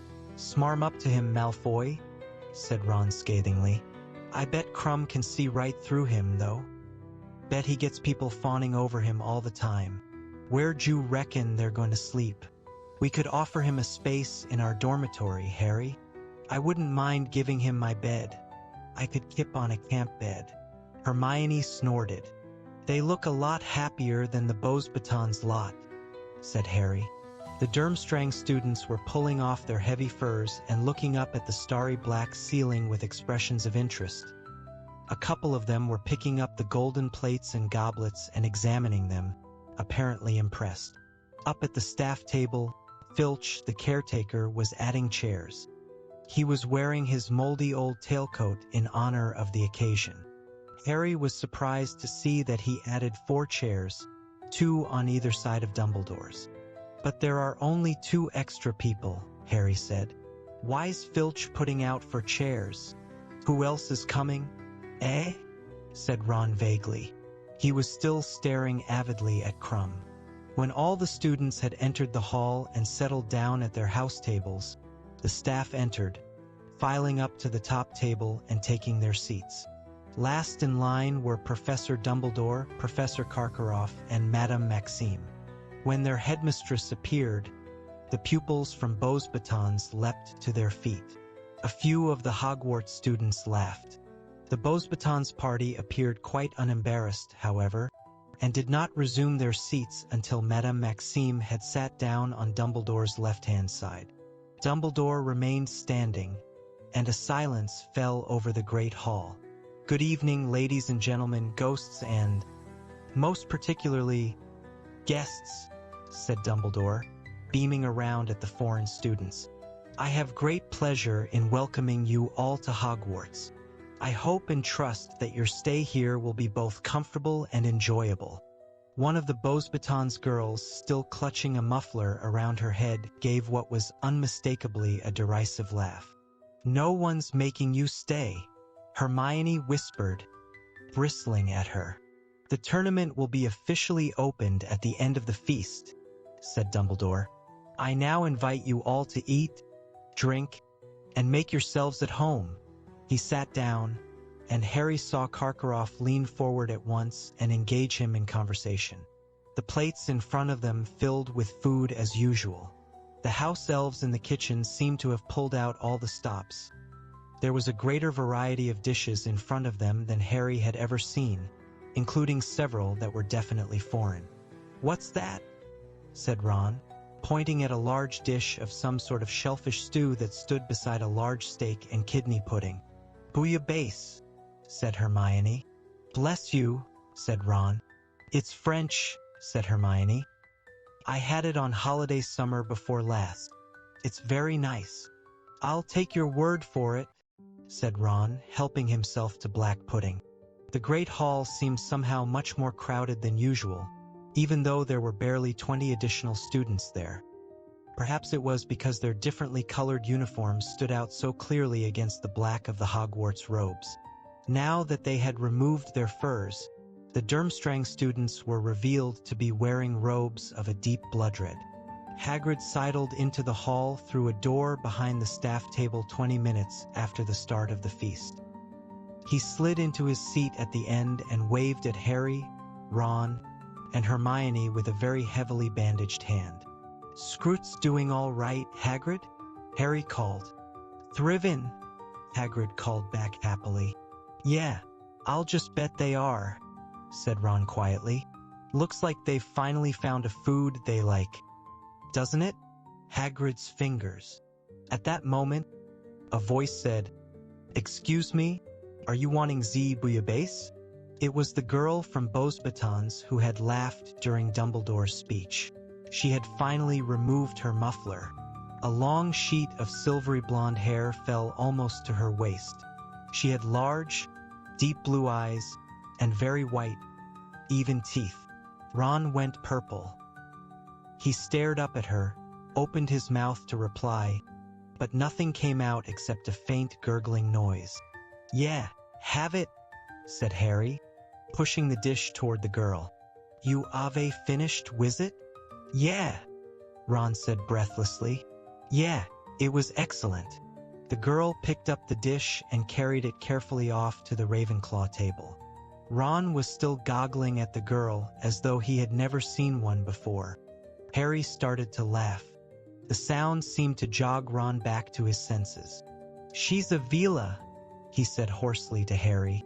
"Of course she isn't," said Hermione tartly. "I don't see anyone else gaping at her like an idiot." But she wasn't entirely right about that. As the girl crossed the hall, many boys' heads turned, and some of them seemed to have become temporarily speechless, just like Ron. "I'm telling you, that's not a normal girl," said Ron, leaning sideways so he could keep a clear view of her. "They don't make them like that at Hogwarts." "They make them okay at Hogwarts," said Harry without thinking. Cho happened to be sitting only a few places away from the girl with the silvery hair. "When you've both put your eyes back in," said Hermione briskly, "you'll be able to see who's just arrived." She was pointing up at the staff table. The 2 remaining empty seats had just been filled. Ludo Bagman was now sitting on Professor Karkaroff's other side, while Mr. Crouch, Percy's boss, was next to Madame Maxime. "What are they doing here?" said Harry in surprise. "They organized the Triwizard Tournament, didn't they?" said Hermione. "I suppose they wanted to be here to see it start." When the second course arrived, they noticed a number of unfamiliar desserts too. Ron examined an odd sort of pale blancmange closely, then moved it carefully a few inches to his right, so that it would be clearly visible from the Ravenclaw table. The girl who looked like a Veela appeared to have eaten enough, however, and did not come over to get it. Once the golden plates had been wiped clean, Dumbledore stood up again. A pleasant sort of tension seemed to fill the hall now. Harry felt a slight thrill of excitement, wondering what was coming. Several seats down from them, Fred and George were leaning forward, staring at Dumbledore with great concentration. "The moment has come," said Dumbledore, smiling around at the sea of upturned faces. "The Triwizard Tournament is about to start. I would like to say a few words of explanation before we bring in the casket." "The what?" Harry muttered. Ron shrugged. "Just to clarify the procedure that we will be following this year. But first, let me introduce, for those who do not know them, Mr. Bartemius Crouch, head of the Department of International Magical Cooperation." There was a smattering of polite applause. "And Mr. Ludo Bagman, head of the Department of Magical Games and Sports." There was a much louder round of applause for Bagman than for Crouch, perhaps because of his fame as a beater, or simply because he looked so much more likable. He acknowledged it with a jovial wave of his hand. Bartemius Crouch did not smile or wave when his name was announced. Remembering him in his neat suit at the Quidditch World Cup, Harry thought he looked strange in wizard's robes. His toothbrush mustache and severe parting looked very odd next to Dumbledore's long white hair and beard. "Mr. Bagman and Mr. Crouch have worked tirelessly over the last few months on the arrangements for the Triwizard Tournament," Dumbledore continued, "and they will be joining myself, Professor Karkaroff, and Madame Maxime on the panel that will judge the champions' efforts." At the mention of the word champions, the attentiveness of the listening students seemed to sharpen. Perhaps Dumbledore had noticed their sudden stillness, for he smiled as he said, "The casket, then, if you please, Mr. Filch." Filch, who had been lurking unnoticed in a far corner of the hall, now approached Dumbledore carrying a great wooden chest encrusted with jewels.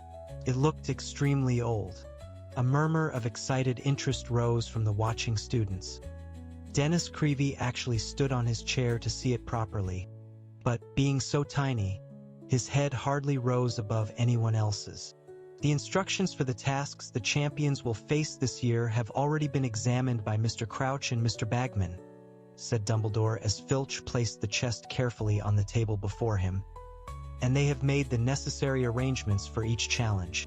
There will be 3 tasks, spaced throughout the school year, and they will test the champions in many different ways. Their magical prowess, their daring, their powers of deduction, and, of course, their ability to cope with danger. At this last word, the hall was filled with a silence so absolute that nobody seemed to be breathing. As you know, 3 champions compete in the tournament, Dumbledore went on calmly, 1 from each of the participating schools. They will be marked on how well they perform each of the tournament tasks, and the champion with the highest total after Task 3 will win the Triwizard Cup. The champions will be chosen by an impartial selector, the Goblet of Fire. Dumbledore now took out his wand and tapped 3 times upon the top of the casket. The lid creaked slowly open. Dumbledore reached inside it and pulled out a large, roughly hewn wooden cup. It would have been entirely unremarkable had it not been full to the brim with dancing blue-white flames. Dumbledore closed the casket and placed the goblet carefully on top of it, where it would be clearly visible to everyone in the hall. Anybody wishing to submit themselves as champion must write their name and school clearly upon a slip of parchment and drop it into the goblet, said Dumbledore. Aspiring champions have 24 hours in which to put their names forward. Tomorrow night, Halloween, the goblet will return the names of the 3 it has judged most worthy to represent their schools. The goblet will be placed in the entrance hall tonight, where it will be freely accessible to all those wishing to compete. To ensure that no underage student yields to temptation, said Dumbledore, I will be drawing an age line around the Goblet of Fire once it has been placed in the entrance hall. Nobody under the age of 17 will be able to cross this line. Finally, I wish to impress upon any of you wishing to compete that this tournament is not to be entered into lightly. Once a champion has been selected by the Goblet of Fire, he or she is obliged to see the tournament through to the end. The placing of your name in the goblet constitutes a binding, magical contract. There can be no change of heart once you have become a champion. Please be very sure, therefore, that you are wholeheartedly prepared to play before you drop your name into the goblet. Now, I think it is time for bed. Good night to you all. An age line, Fred Weasley said, his eyes glinting, as they all made their way across the hall to the doors into the entrance hall. Well, that should be fooled by an aging potion, shouldn't it? And once your name's in that goblet, you're laughing. It can't tell whether you're 17 or not. But I don't think anyone under 17 will stand a chance, said Hermione. We just haven't learned enough. Speak for yourself, said George shortly. You'll try and get in, won't you, Harry? Harry thought briefly of Dumbledore's insistence that nobody under 17 should submit their name, but then the wonderful picture of himself winning the Triwizard Tournament filled his mind again. He wondered how angry Dumbledore would be if someone younger than 17 did find a way to get over the age line. "Where is he?" said Ron, who wasn't listening to a word of this conversation, but looking through the crowd to see what had become of Krum. Dumbledore didn't say where the Durmstrang people are sleeping, did he? But this query was answered almost instantly. They were level with the Slytherin table now, and Karkaroff had just bustled up to his students. "Back to the ship, then," he was saying. "Victor, how are you feeling? Did you eat enough? Should I send for some mulled wine from the kitchens?" Harry saw Krum shake his head as he pulled his furs back on. "Professor, I would like some wine," said one of the other Durmstrang boys hopefully. "I wasn't offering it to you, Polyakov," snapped Karkaroff, his warmly paternal air vanishing in an instant. "I notice you have dribbled food all down the front of your robes again, disgusting boy." Karkaroff turned and led his students toward the doors. reaching them at exactly the same moment as Harry, Ron, and Hermione. Harry stopped to let him walk through first. "Thank you," said Karkaroff carelessly, glancing at him, and then Karkaroff froze. He turned his head back to Harry and stared at him as though he couldn't believe his eyes. Behind their headmaster, the students from Durmstrang came to a halt too. Karkaroff's eyes moved slowly up Harry's face and fixed upon his scar. The Durmstrang students were staring curiously at Harry too. Out of the corner of his eye, Harry saw comprehension dawn on a few of their faces. The boy with food all down his front nudged the girl next to him and pointed openly at Harry's forehead. "Yeah, that's Harry Potter," said a growling voice from behind them. Professor Karkaroff spun around. Mad-Eye Moody was standing there, leaning heavily on his staff, his magical eye glaring unblinkingly at the Durmstrang headmaster. The color drained from Karkaroff's face as Harry watched. A terrible look of mingled fury and fear came over him. "You?" he said, staring at Moody as though unsure he was really seeing him. "Me," said Moody grimly. "And unless you've got anything to say to Potter, Karkaroff, you might want to move. You're blocking the doorway." It was true. Half the students in the hall were now waiting behind them, looking over one another's shoulders to see what was causing the holdup. Without another word, Professor Karkaroff swept his students away with him. Moody watched him until he was out of sight, his magical eye fixed upon his back, a look of intense dislike upon his mutilated face. As the next day was Saturday, most students would normally have breakfasted late. Harry, Ron, and Hermione, however, were not alone in rising much earlier than they usually did on weekends. When they went down into the entrance hall, they saw about 20 people milling around it, some of them eating toast, all examining the Goblet of Fire. It had been placed in the center of the hall on the stool that normally bore the sorting hat. A thin golden line had been traced on the floor, forming a circle 10 feet around it in every direction. "Anyone put their name in yet?" Ron asked a third-year girl eagerly. "All the Durmstrang lot," she replied. "But I haven't seen anyone from Hogwarts yet. Bet some of them put it in last night after we'd all gone to bed," said Harry. "I would have if it had been me. Wouldn't have wanted everyone watching.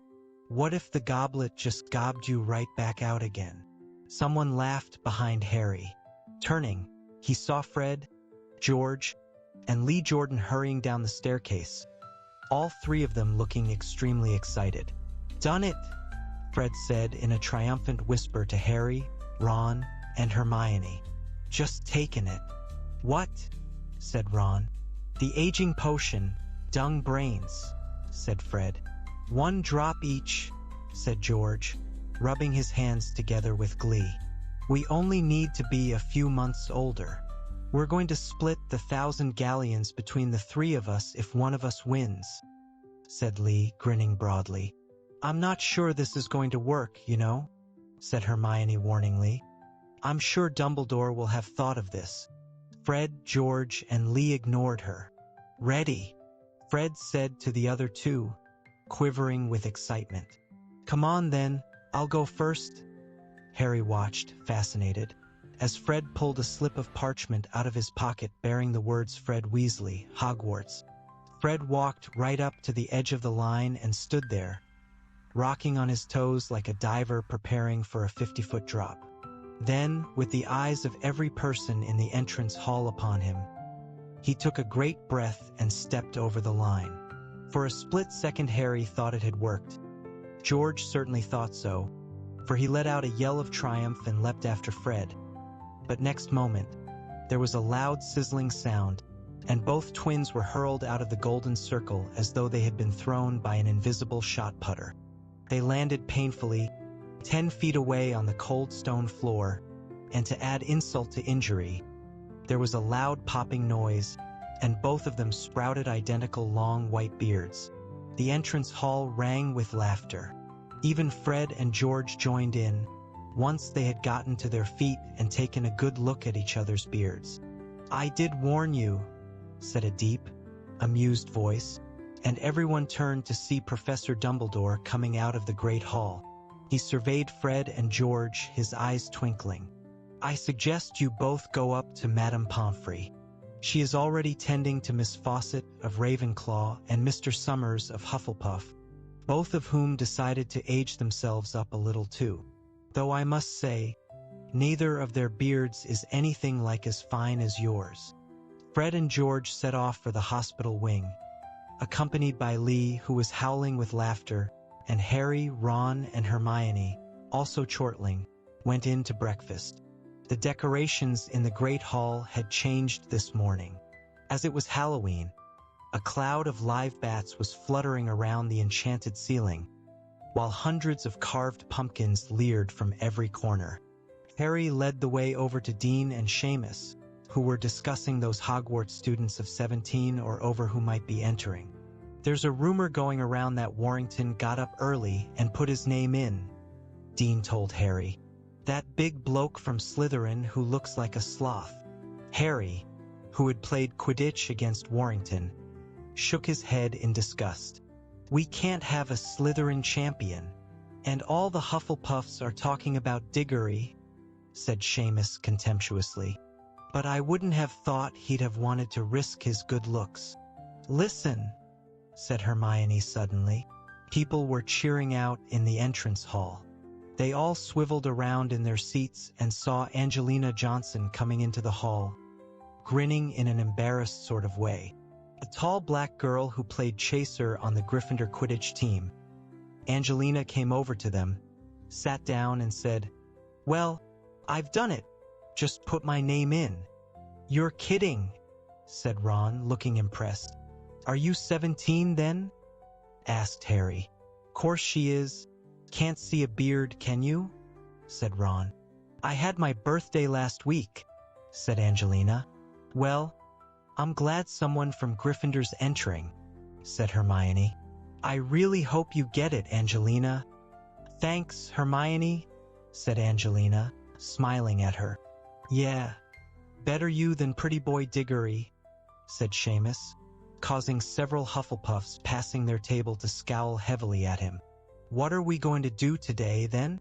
Ron asked Harry and Hermione when they had finished breakfast and were leaving the Great Hall. "We haven't been down to visit Hagrid yet," said Harry. "Okay," said Ron. "Just as long as he doesn't ask us to donate a few fingers to the Scroots." A look of great excitement suddenly dawned on Hermione's face. "I've just realized I haven't asked Hagrid to join SPW yet," she said brightly. "Wait for me, will you, while I nip upstairs and get the badges?" "What is it with her?" said Ron, exasperated, as Hermione ran away up the marble staircase. "Hey, Ron," said Harry suddenly. "It's your friend." The students from Beauxbatons were coming through the front doors from the grounds, among them the Vila girl. Those gathered around the Goblet of Fire stood back to let them pass, watching eagerly. Madame Maxime entered the hall behind her students and organized them into a line. One by one, the Beauxbatons students stepped across the age line and dropped their slips of parchment into the blue-white flames. As each name entered the fire, it turned briefly red and emitted sparks. "What you reckon'll happen to the ones who aren't chosen?" Ron muttered to Harry as the Vila girl dropped her parchment into the Goblet of Fire. "Reckon they'll go back to school, or hang around to watch the tournament?" "Dunno," said Harry. "Hang around, I suppose. Madame Maxime's staying to judge, isn't she?" When all the Beauxbatons students had submitted their names, Madame Maxime led them back out of the hall and out onto the grounds again. "Where are they sleeping then?" said Ron, moving toward the front doors and staring after them.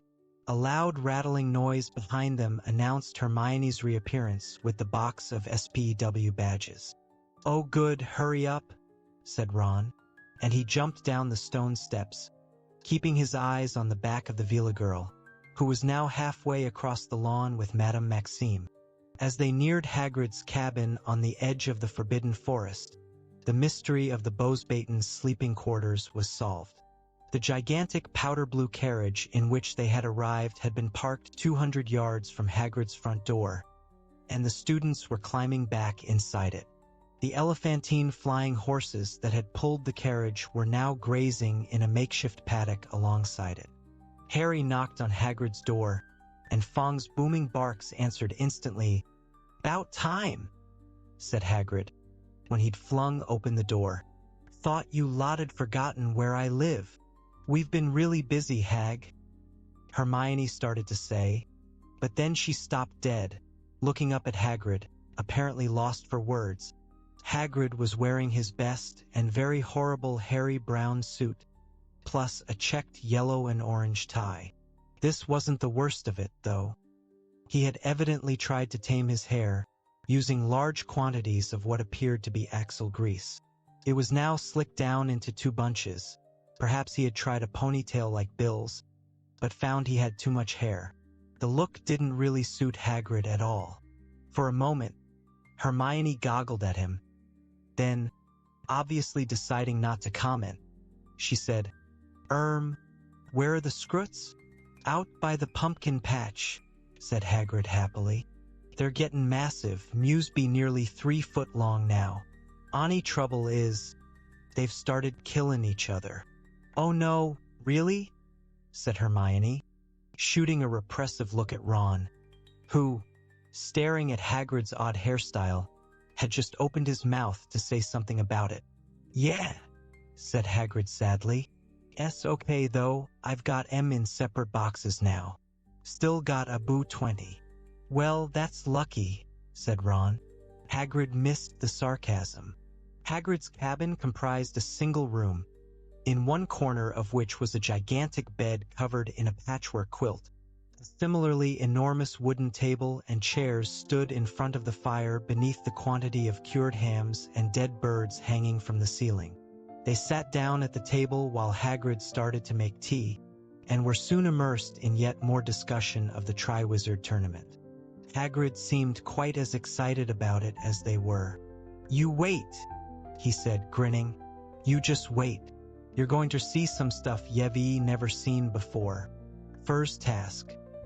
"Ah, but I'm not supposed to say." "Go on, Hagrid." Harry, Ron, and Hermione urged him, but he just shook his head, grinning. "I don't want to spoil it fair yeah," said Hagrid. "But it's gonna be spectacular, I'll tell ya that.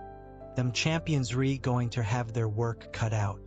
Never thought I'd live to see the Triwizard Tournament played again."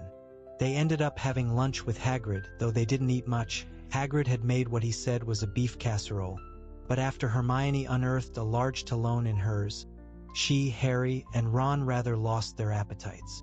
However, they enjoyed themselves trying to make Hagrid tell them what the tasks in the tournament were going to be, speculating which of the entrants were likely to be selected as champions, and wondering whether Fred and George were beardless yet.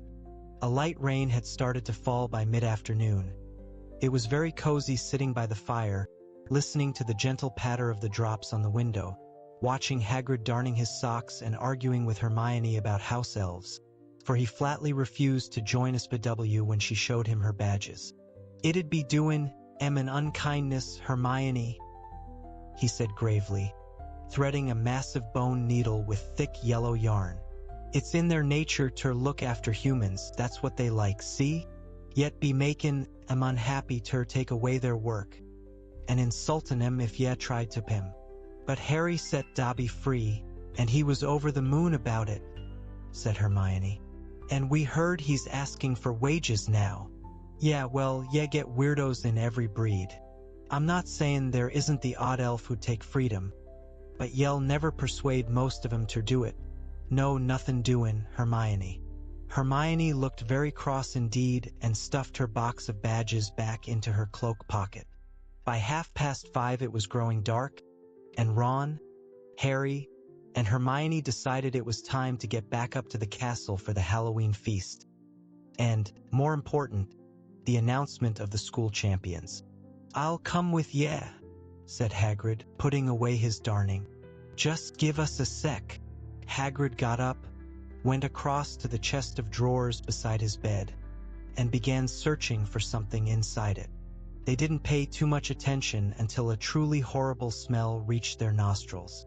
Coughing, Ron said, "Hagrid, what's that?" "Eh?" said Hagrid, turning around with a large bottle in his hand. "Don, ya like it?" "Is that aftershave?" said Hermione in a slightly choked voice.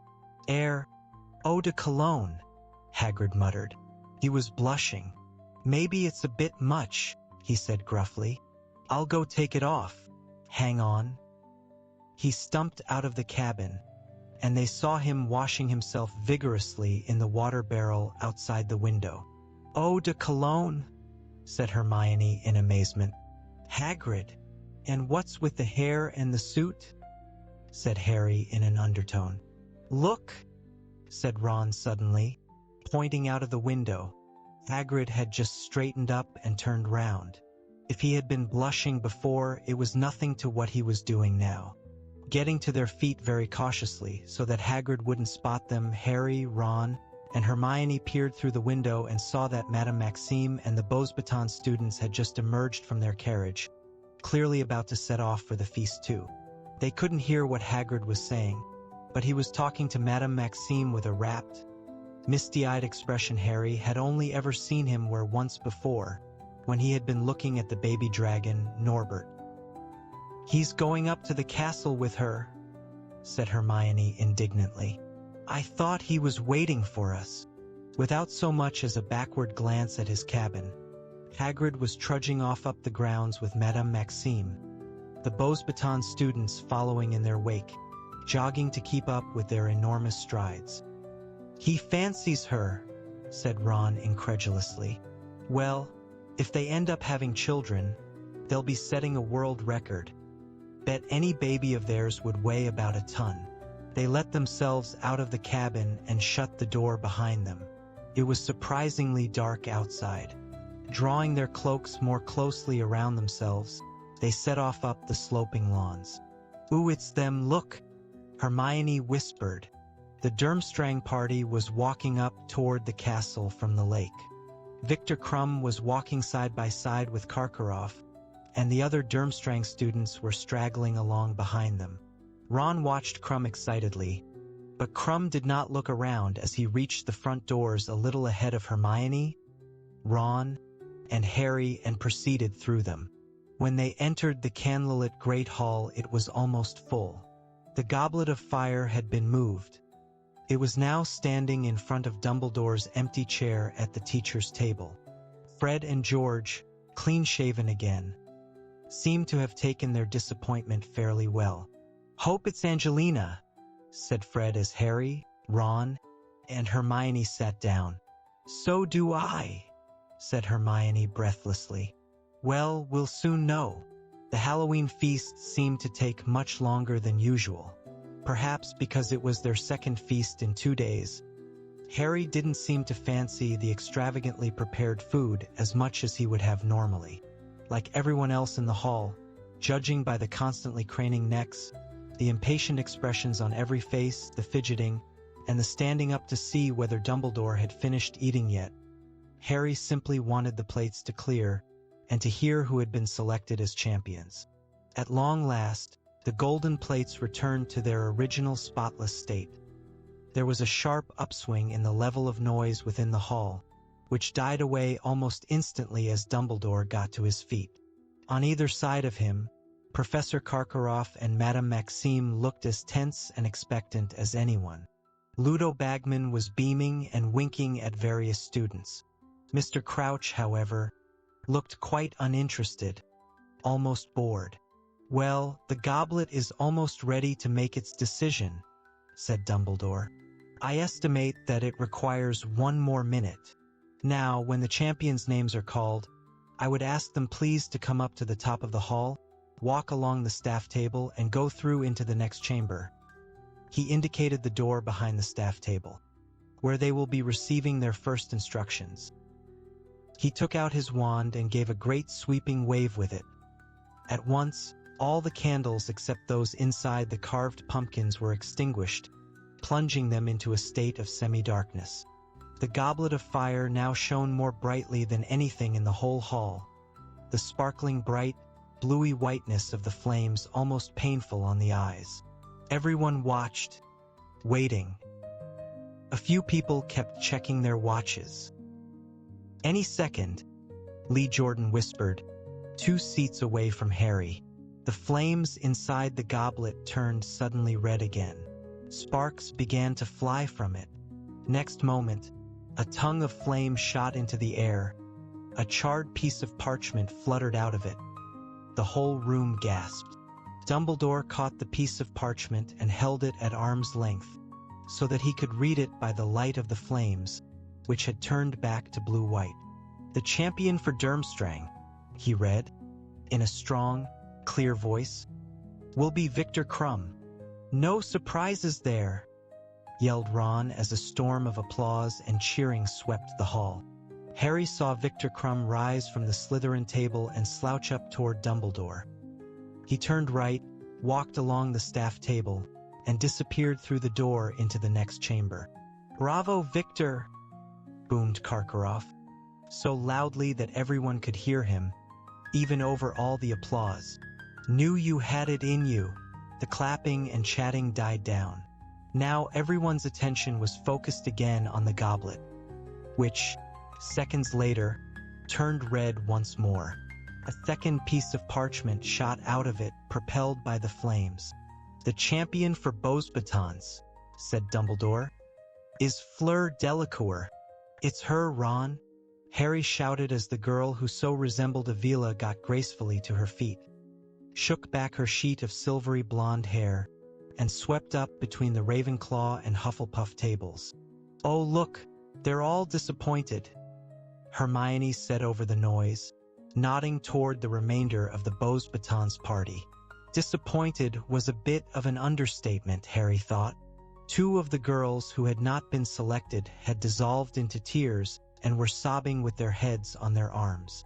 When Fleur Delacour too had vanished into the side chamber, silence fell again. But this time it was a silence so stiff with excitement you could almost taste it. The Hogwarts champion next. And the Goblet of Fire turned red once more. Sparks showered out of it. The tongue of flame shot high into the air, and from its tip Dumbledore pulled the 3rd piece of parchment. "The Hogwarts champion," he called, "is Cedric Diggory." "No," said Ron loudly, but nobody heard him except Harry. The uproar from the next table was too great. Every single Hufflepuff had jumped to his or her feet, screaming and stamping, as Cedric made his way past them, grinning broadly, and headed off toward the chamber behind the teacher's table. Indeed, the applause for Cedric went on so long that it was some time before Dumbledore could make himself heard again. "Excellent," Dumbledore called happily as at last the tumult died down. "Well, we now have our 3 champions. I am sure I can count upon all of you, including the remaining students from Beauxbatons and Durmstrang, to give your champions every ounce of support you can muster. By cheering your champion on, you will contribute in a very real." But Dumbledore suddenly stopped speaking, and it was apparent to everybody what had distracted him. The fire in the goblet had just turned red again. Sparks were flying out of it. A long flame shot suddenly into the air, and borne upon it was another piece of parchment. Automatically, it seemed, Dumbledore reached out a long hand and seized the parchment. He held it out and stared at the name written upon it. There was a long pause, during which Dumbledore stared at the slip in his hands, and everyone in the room stared at Dumbledore. And then Dumbledore cleared his throat and read out, "Harry Potter." Chapter 17. The 4 Champions. Harry sat there, aware that every head in the Great Hall had turned to look at him. He was stunned. He felt numb. He was surely dreaming. He had not heard correctly. There was no applause. A buzzing, as though of angry bees, was starting to fill the hall. Some students were standing up to get a better look at Harry as he sat, frozen in his seat. Up at the top table, Professor McGonagall had got to her feet and swept past Ludo Bagman and Professor Karkaroff to whisper urgently to Professor Dumbledore, who bent his ear toward her, frowning slightly. Harry turned to Ron and Hermione. Beyond them, he saw the long Gryffindor table all watching him, open-mouthed. "I didn't put my name in," Harry said blankly. "You know I didn't."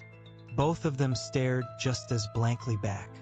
At the top table, Professor Dumbledore had straightened up, nodding to Professor McGonagall. "Harry Potter," he called again.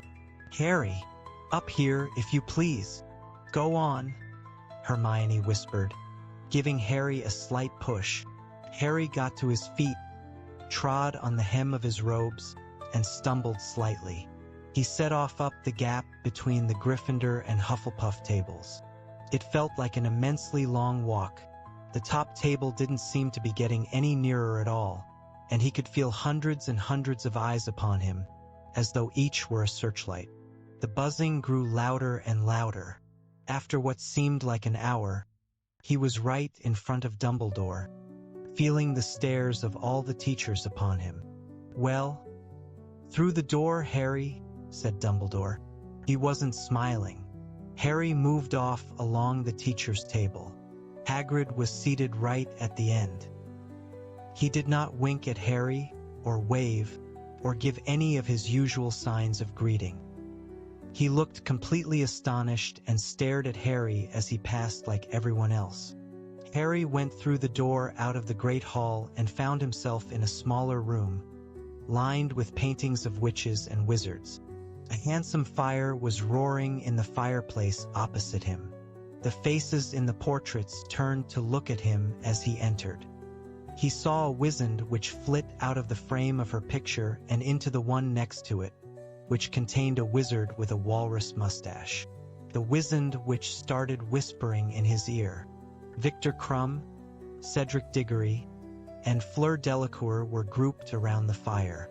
They looked strangely impressive, silhouetted against the flames.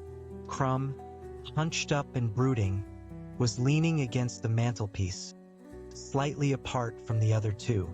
Cedric was standing with his hands behind his back, staring into the fire.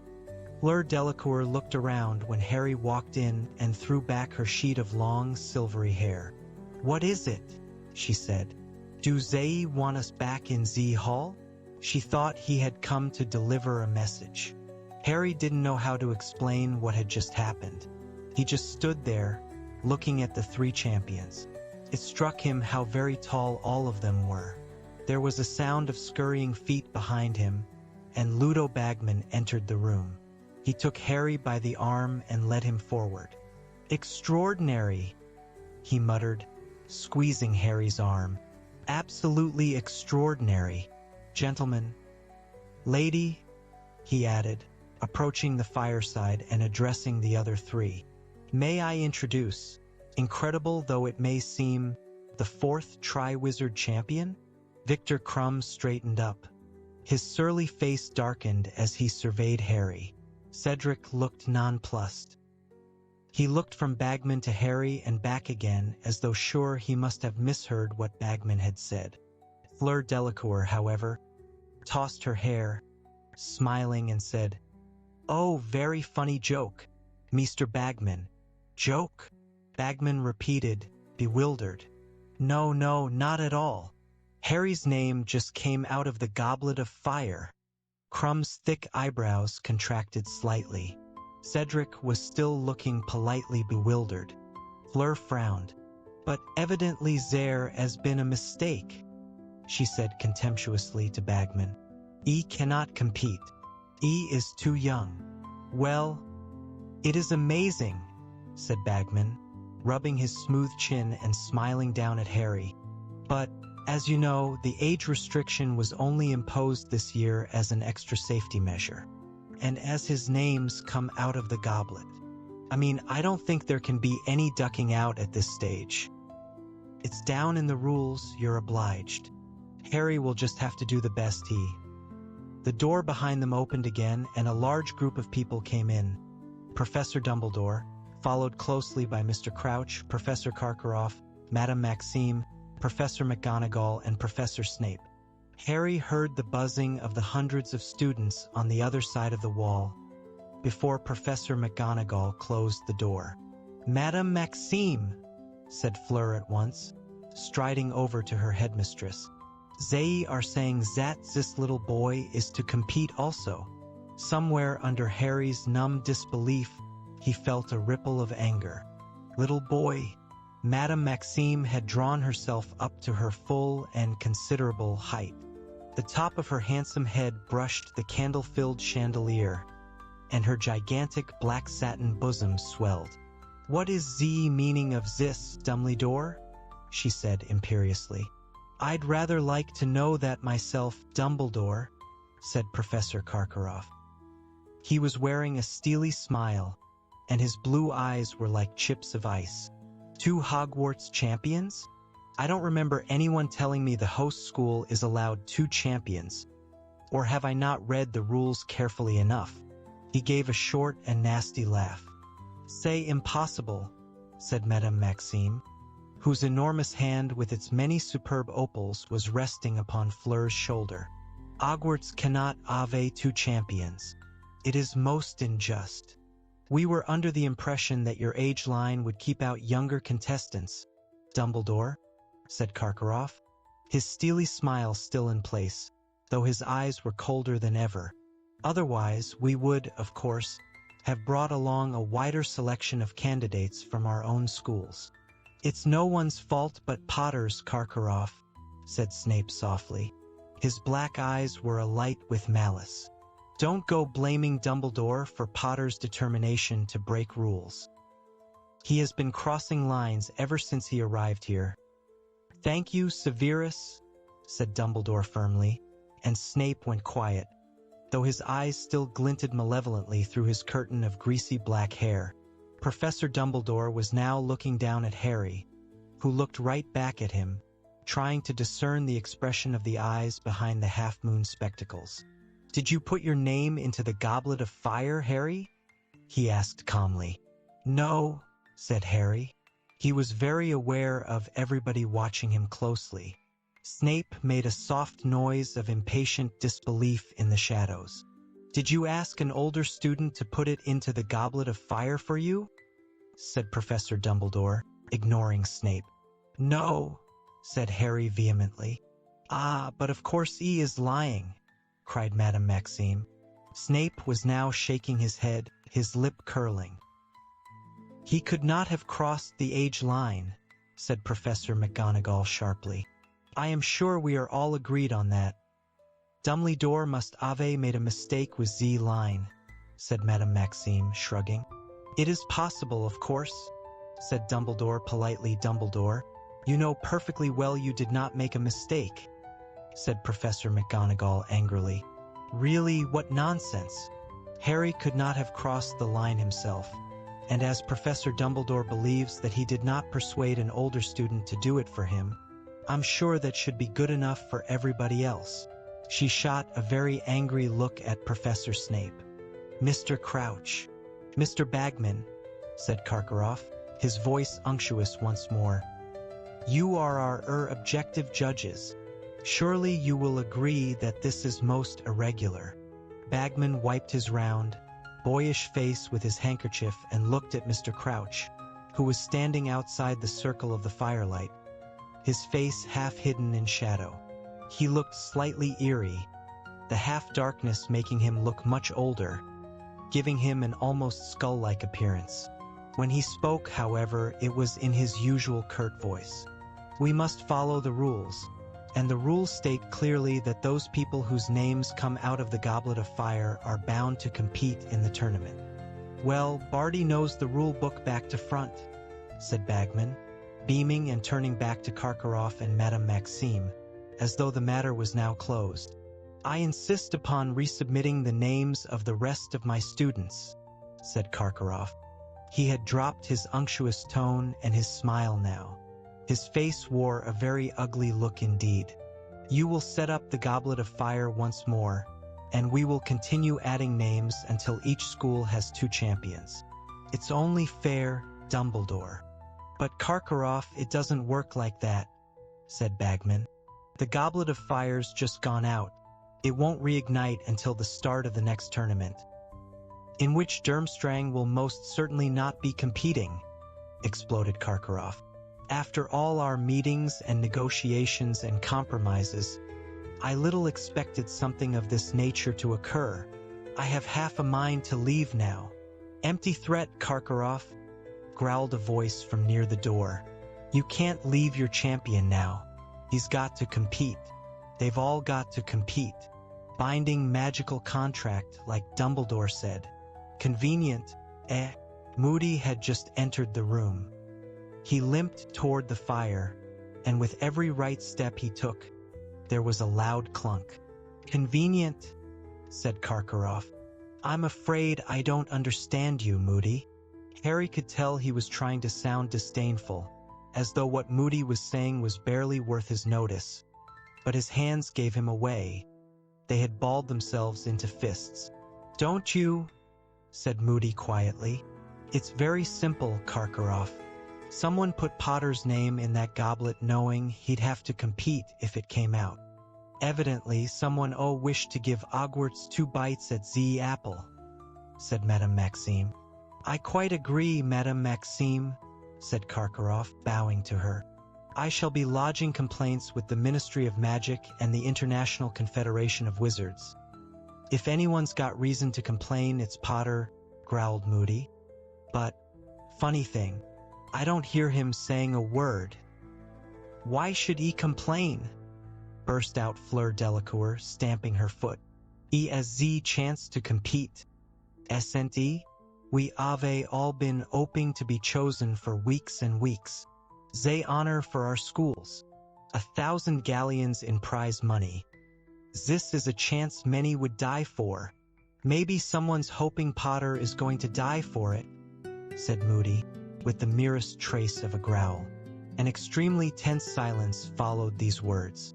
Ludo Bagman, who was looking very anxious indeed, bounced nervously up and down on his feet and said, Moody, old man, what a thing to say! We all know Professor Moody considers the morning wasted if he hasn't discovered 6 plots to murder him before lunchtime, said Karkaroff loudly. Apparently he is now teaching his students to fear assassination too. An odd quality in a defense against the dark arts teacher, Dumbledore, but no doubt you had your reasons. Imagining things, am I?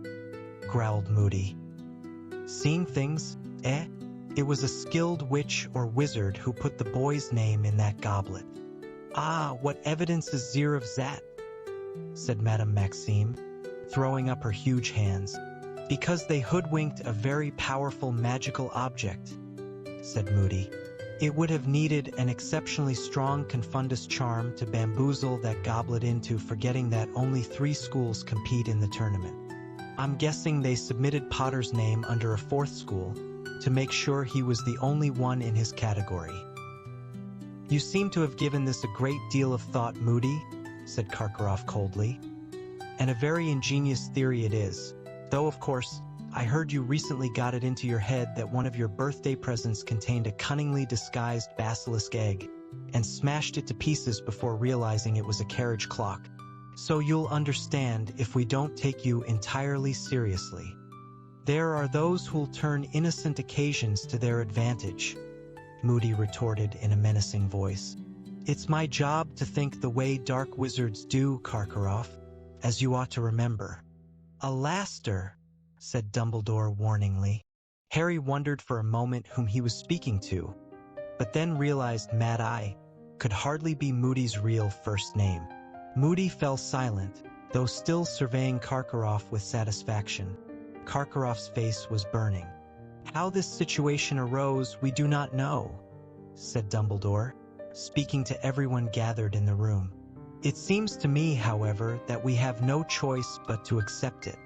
Both Cedric and Harry have been chosen to compete in the tournament. This, therefore, they will do. Ah, but Dumbledore, my dear Madame Maxime, if you have an alternative, I would be delighted to hear it. Dumbledore waited, but Madame Maxime did not speak. She merely glared. She wasn't the only one either. Snape looked furious, Karkaroff livid. Bagman, however, looked rather excited. "Well, shall we crack on then?" he said, rubbing his hands together and smiling around the room. "Got to give our champions their instructions, haven't we? Barty, want to do the honors?" Mr. Crouch seemed to come out of a deep reverie. "Yes," he said. "Instructions. Yes. The first task." He moved forward into the firelight. Close up, Harry thought he looked ill. There were dark shadows beneath his eyes and a thin, papery look about his wrinkled skin that had not been there at the Quidditch World Cup.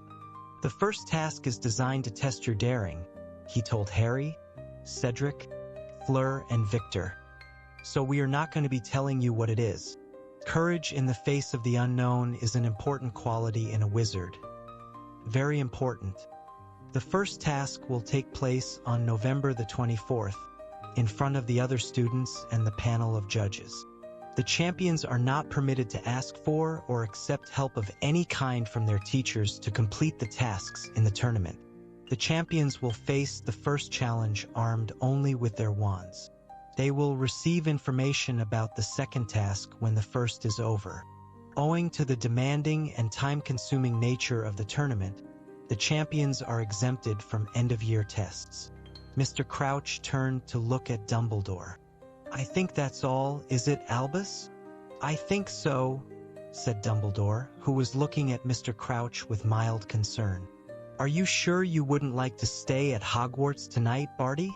"No, Dumbledore, I must get back to the Ministry," said Mr. Crouch. "It is a very busy, very difficult time at the moment. I've left young Weatherby in charge. Very enthusiastic. A little over-enthusiastic, if truth be told. You'll come and have a drink before you go, at least?" said Dumbledore. "Come on, Barty. I'm staying," said Bagman brightly. "It's all happening at Hogwarts now. You know, much more exciting here than at the office." "I think not, Ludo," said Crouch with a touch of his old impatience. "Professor Karkaroff, Madame Maxime, a nightcap?" said Dumbledore. But Madame Maxime had already put her arm around Fleur's shoulders and was leading her swiftly out of the room. Harry could hear them both talking very fast in French as they went off into the Great Hall. Karkaroff beckoned to Crumb, and they, too, exited, though in silence. "Harry, Cedric, I suggest you go up to bed," said Dumbledore, smiling at both of them. "I am sure Gryffindor and Hufflepuff are waiting to celebrate with you, and it would be a shame to deprive them of this excellent excuse to make a great deal of mess and noise." Harry glanced at Cedric, who nodded, and they left together. The Great Hall was deserted now. The candles had burned low, giving the jagged smiles of the pumpkins an eerie, flickering quality. "So," said Cedric with a slight smile, "we're playing against each other again." "I suppose," said Harry. He really couldn't think of anything to say. The inside of his head seemed to be in complete disarray, as though his brain had been ransacked. "So, tell me," said Cedric as they reached the entrance hall, which was now lit only by torches in the absence of the Goblet of Fire. "How did you get your name in?" "I didn't," said Harry, staring up at him. "I didn't put it in. I was telling the truth." "Ah, okay," said Cedric. Harry could tell Cedric didn't believe him. "Well, see you then." Instead of going up the marble staircase, Cedric headed for a door to its right. Harry stood listening to him going down the stone steps beyond it. Then, slowly, he started to climb the marble ones. Was anyone except Ron and Hermione going to believe him, or would they all think he'd put himself in for the tournament? Yet how could anyone think that, when he was facing competitors who'd had 3 years more magical education than he had, when he was now facing tasks that not only sounded very dangerous, but which were to be performed in front of hundreds of people? Yes, he'd thought about it. He'd fantasized about it. But it had been a joke, really an idle sort of dream. He'd never really seriously considered entering, but someone else had considered it. Someone else had wanted him in the tournament and had made sure he was entered. Why? To give him a treat? He didn't think so, somehow. To see him make a fool of himself? Well, they were likely to get their wish. But to get him killed? Was Moody just being his usual paranoid self? Couldn't someone have put Harry's name in the goblet as a trick? A practical joke? Did anyone really want him dead? Harry was able to answer that at once. Yes, someone wanted him dead. Someone had wanted him dead ever since he had been a year old. Lord Voldemort. But how could Voldemort have ensured that Harry's name got into the Goblet of Fire? Voldemort was supposed to be far away, in some distant country, in hiding, alone, feeble and powerless. Yet in that dream he had had, just before he had awoken with his scar hurting, Voldemort had not been alone. He had been talking to Wormtail, plotting Harry's murder. Harry got a shock to find himself facing the fat lady already. He had barely noticed where his feet were carrying him. It was also a surprise to see that she was not alone in her frame. The wizened witch who had flitted into her neighbor's painting when he had joined the champions downstairs was now sitting smugly beside the fat lady. She must have dashed through every picture lining 7 staircases to reach here before him. Both she and the fat lady were looking down at him with the keenest interest. "Well, well, well," said the fat lady. "Violet's just told me everything. Who's just been chosen as school champion?" Then, "Balderdash," said Harry dully. "It most certainly isn't," said the pale witch indignantly. "No, no, Vi, it's the password," said the fat lady soothingly, and she swung forward on her hinges to let Harry into the common room.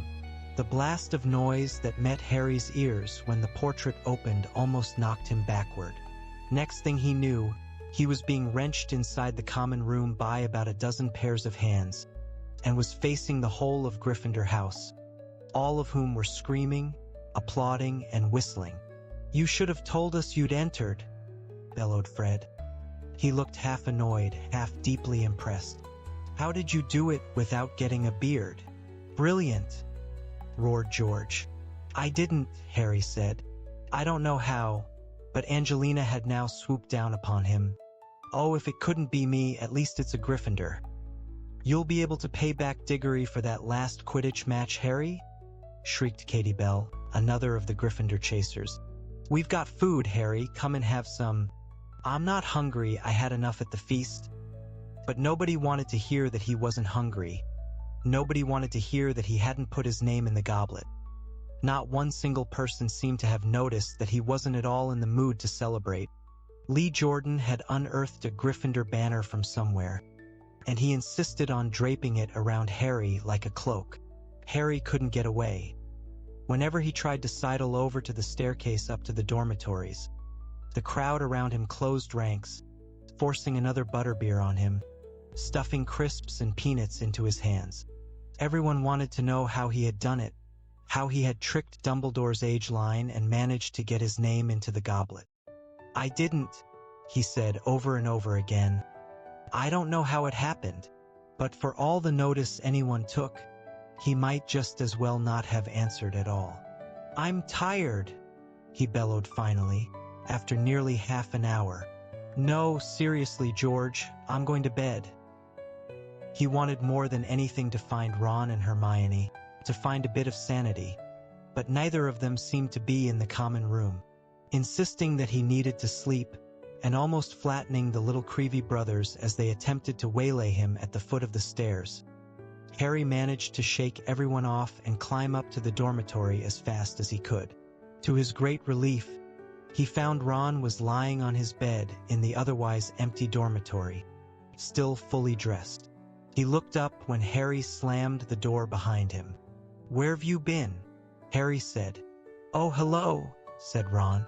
He was grinning, but it was a very odd, strained sort of grin. Harry suddenly became aware that he was still wearing the scarlet Gryffindor banner that Lee had tied around him. He hastened to take it off, but it was knotted very tightly. Ron lay on the bed without moving, watching Harry struggle to remove it. "So," he said, when Harry had finally removed the banner and thrown it into a corner. "Congratulations." "What do you mean, congratulations?" said Harry, staring at Ron. There was definitely something wrong with the way Ron was smiling. It was more like a grimace. "Well, no one else got across the age line," said Ron. "Not even Fred and George." "What did you use, the invisibility cloak?" "The invisibility cloak wouldn't have got me over that line," said Harry slowly. "Oh, right," said Ron. "I thought you might have told me if it was the cloak. Because it would have covered both of us, wouldn't it? But you found another way. Did you?" "Listen," said Harry. "I didn't put my name in that goblet. Someone else must have done it." Ron raised his eyebrows. "What would they do that for?" "I dunno," said Harry. He felt it would sound very melodramatic to say, "To kill me." Ron's eyebrows rose so high that they were in danger of disappearing into his hair. "It's okay, you can tell me the truth," he said. "If you don't want everyone else to know, fine. But I don't know why you're bothering to lie. You didn't get into trouble for it, did you? That friend of the fat lady's, that Violet, she's already told us all Dumbledore's letting you enter. 1,000 galleons prize money, and you don't have to do end-of-year tests either." "I didn't put my name in that goblet," said Harry, starting to feel angry. "Yeah, okay," said Ron, in exactly the same skeptical tone as Cedric. "Only you said this morning you'd have done it last night, and no one would have seen you. I'm not stupid, You're doing a really good impression of it," Harry snapped. "Yeah?" said Ron, and there was no trace of a grin, forced or otherwise, on his face now. "You want to get to bed, Harry. I expect you'll need to be up early tomorrow for a photo call or something." He wrenched the hangings shut around his four-poster, leaving Harry standing there by the door, staring at the dark red velvet curtains, now hiding one of the few people he had been sure would believe him. Chapter 18. The Weighing of the Wands. When Harry woke up on Sunday morning, it took him a moment to remember why he felt so miserable and worried. Then the memory of the previous night rolled over him.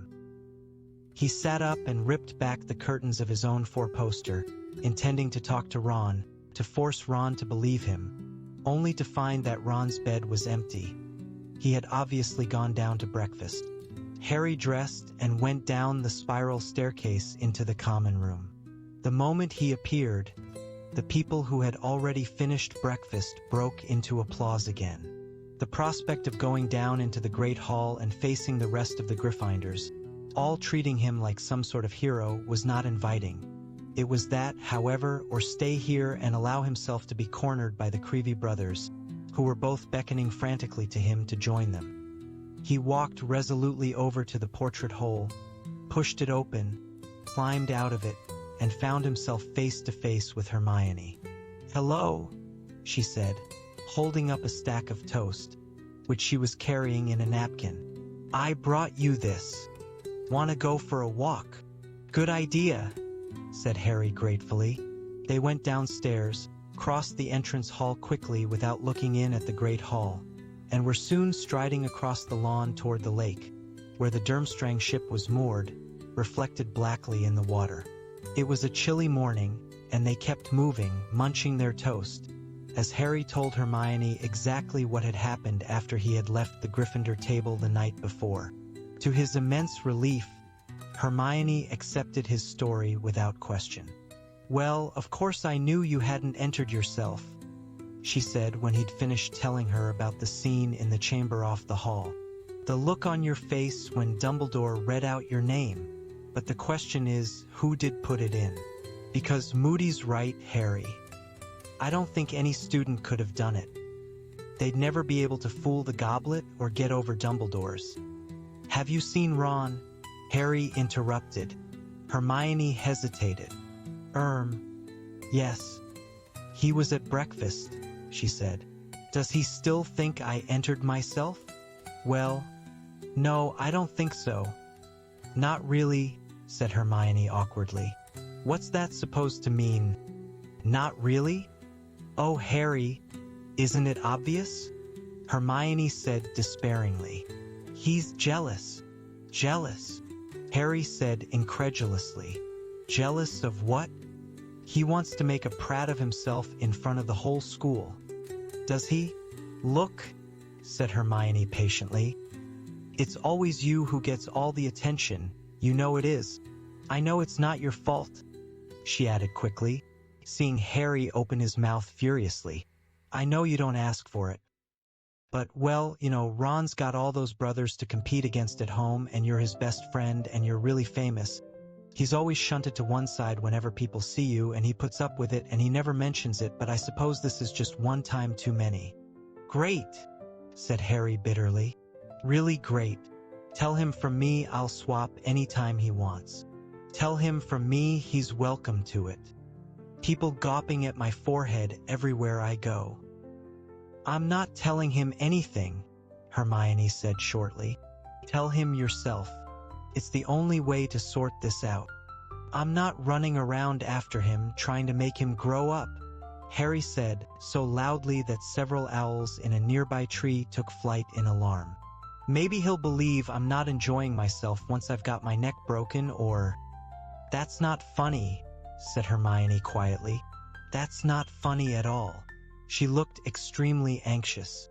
Harry, I've been thinking, you know what we've got to do, don't you? Straight away. The moment we get back to the castle. Yeah. Give Ron a good kick up the... Right to Sirius. You've got to tell him what's happened. He asked you to keep him posted on everything that's going on at Hogwarts. It's almost as if he expected something like this to happen. I brought some parchment and a quill out with me. Come off it, said Harry, looking around to check that they couldn't be overheard, but the grounds were quite deserted. He came back to the country just because my scar twinged. He'll probably come bursting right into the castle if I tell him someone's entered me in the Triwizard Tournament. He'd want you to tell him, said Hermione sternly. He's going to find out anyway. How? Harry, this isn't going to be kept quiet, said Hermione very seriously. This tournament's famous, and you're famous. I'll be really surprised if there isn't anything in the Daily Prophet about you competing. You're already in half the books about who. And Sirius would rather hear it from you, I know he would. Okay, I'll write to him, said Harry, throwing his last piece of toast into the lake. They both stood and watched it floating there for a moment, before a large tentacle rose out of the water and scooped it beneath the surface. Then they returned to the castle. Whose owl am I going to use? Harry said as they climbed the stairs. He told me not to use Hedwig again. Ask Ron if you can borrow? I'm not asking Ron for anything, Harry said flatly. Well, borrow one of the school owls. Then anyone can use them, said Hermione. They went up to the Ollery. Hermione gave Harry a piece of parchment, a quill, and a bottle of ink, then strolled around the long lines of perches, looking at all the different owls, while Harry sat down against a wall and wrote his letter. Dear Sirius, you told me to keep you posted on what's happening at Hogwarts, so here goes. I don't know if you've heard, but the Triwizard Tournament's happening this year, and on Saturday night I got picked as a 4th champion. I don't know who put my name in the Goblet of Fire, because I didn't. The other Hogwarts champion is Cedric Diggory, from Hufflepuff. He paused at this point, thinking. He had an urge to say something about the large weight of anxiety that seemed to have settled inside his chest since last night, but he couldn't think how to translate this into words. So he simply dipped his quill back into the ink bottle and wrote, Hope you're okay, and Buckbeak. Finished? He told Hermione, getting to his feet and brushing straw off his robes. At this, Hedwig came fluttering down onto his shoulder and held out her leg. I can't use you, Harry told her, looking around for the school owls. I've got to use one of these. Hedwig gave a very loud hoot and took off so suddenly that her talons cut into his shoulder. She kept her back to Harry all the time he was tying his letter to the leg of a large barn owl. When the barn owl had flown off, Harry reached out to stroke Hedwig, but she clicked her beak furiously and soared up into the rafters out of reach. "First Ron, then you," said Harry angrily. "This isn't my fault." If Harry had thought that matters would improve once everyone got used to the idea of him being champion, the following day showed him how mistaken he was. He could no longer avoid the rest of the school once he was back at lessons, and it was clear that the rest of the school, just like the Gryffindors, thought Harry had entered himself for the tournament. Unlike the Gryffindors, however, they did not seem impressed. The Hufflepuffs, who were usually on excellent terms with the Gryffindors, had turned remarkably cold toward the whole lot of them. One herbology lesson was enough to demonstrate this. It was plain that the Hufflepuffs felt that Harry had stolen their champion's glory, a feeling exacerbated, perhaps, by the fact that Hufflepuff House very rarely got any glory, and that Cedric was one of the few who had ever given them any, having beaten Gryffindor once at Quidditch. Ernie Macmillan and Justin Finch Fletchley, with whom Harry normally got on very well, did not talk to him even though they were repotting bouncing bulbs at the same tray, though they did laugh rather unpleasantly when one of the bouncing bulbs wriggled free from Harry's grip and smacked him hard in the face. Ron wasn't talking to Harry either. Hermione sat between them, making very forced conversation, but though both answered her normally, they avoided making eye contact with each other. Harry thought even Professor Sprout seemed distant with him, but then, she was head of Hufflepuff House. He would have been looking forward to seeing Hagrid under normal circumstances, but care of magical creatures meant seeing the Slytherins too, the first time he would come face to face with them since becoming champion. Predictably, Malfoy arrived at Hagrid's cabin with his familiar sneer firmly in place. "Ah, look, boys, it's the champion," he said to Crabbe and Goyle the moment he got within earshot of Harry. "Got your autograph books? Better get a signature now, because I doubt he's going to be around much longer. Half the Triwizard champions have died. How long do you reckon you're going to last, Potter? 10 minutes into the first task's my bet." Crabbe and Goyle guffawed sycophantically, but Malfoy had to stop there, because Hagrid emerged from the back of his cabin balancing a teetering tower of crates, each containing a very large blast-ended Skrut. To the class's horror, Hagrid proceeded to explain that the reason the Skruts had been killing one another was an excess of pent-up energy, and that the solution would be for each student to fix a leash on a Skrut and take it for a short walk.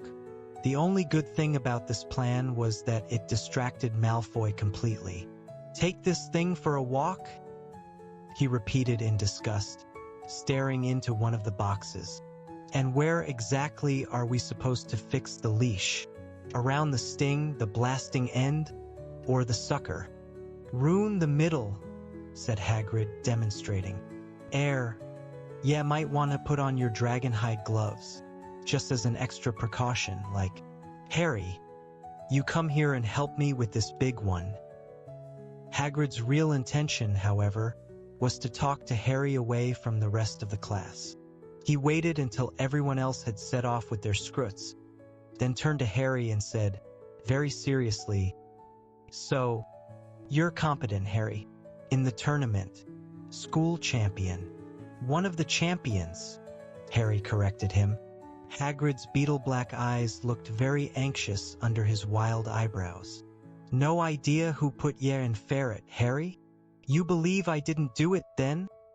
said Harry, concealing with difficulty the rush of gratitude he felt at Hagrid's words. "Course I do," Hagrid grunted.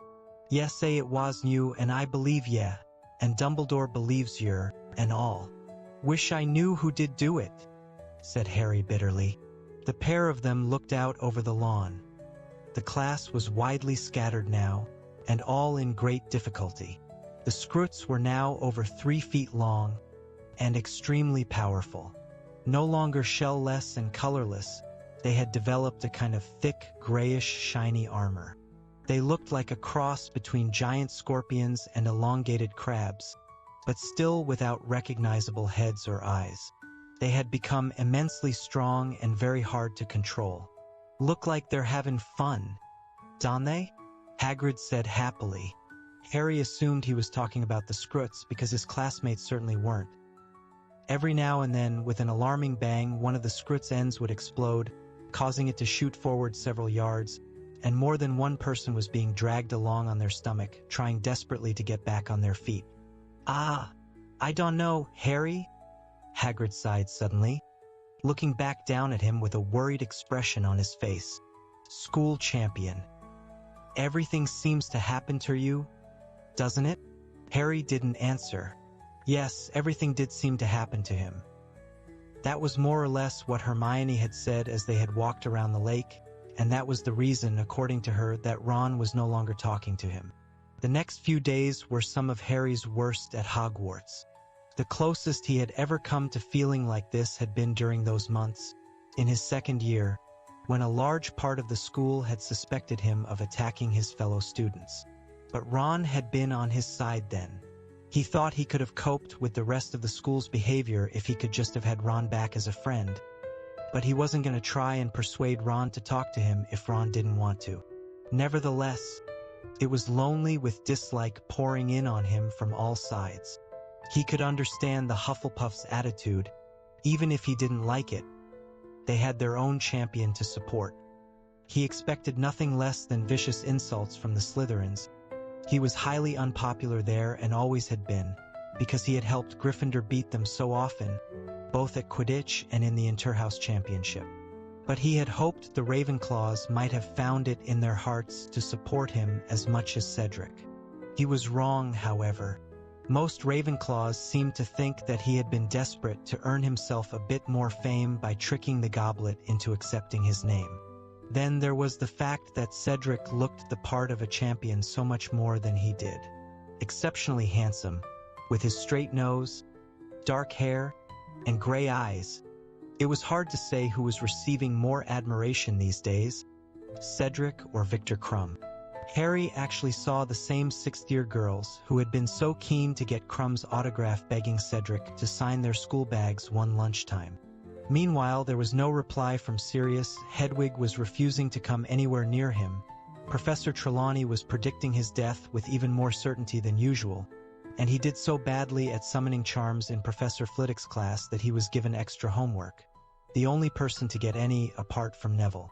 "It's really not that difficult, Harry," Hermione tried to reassure him as they left Flitwick's class.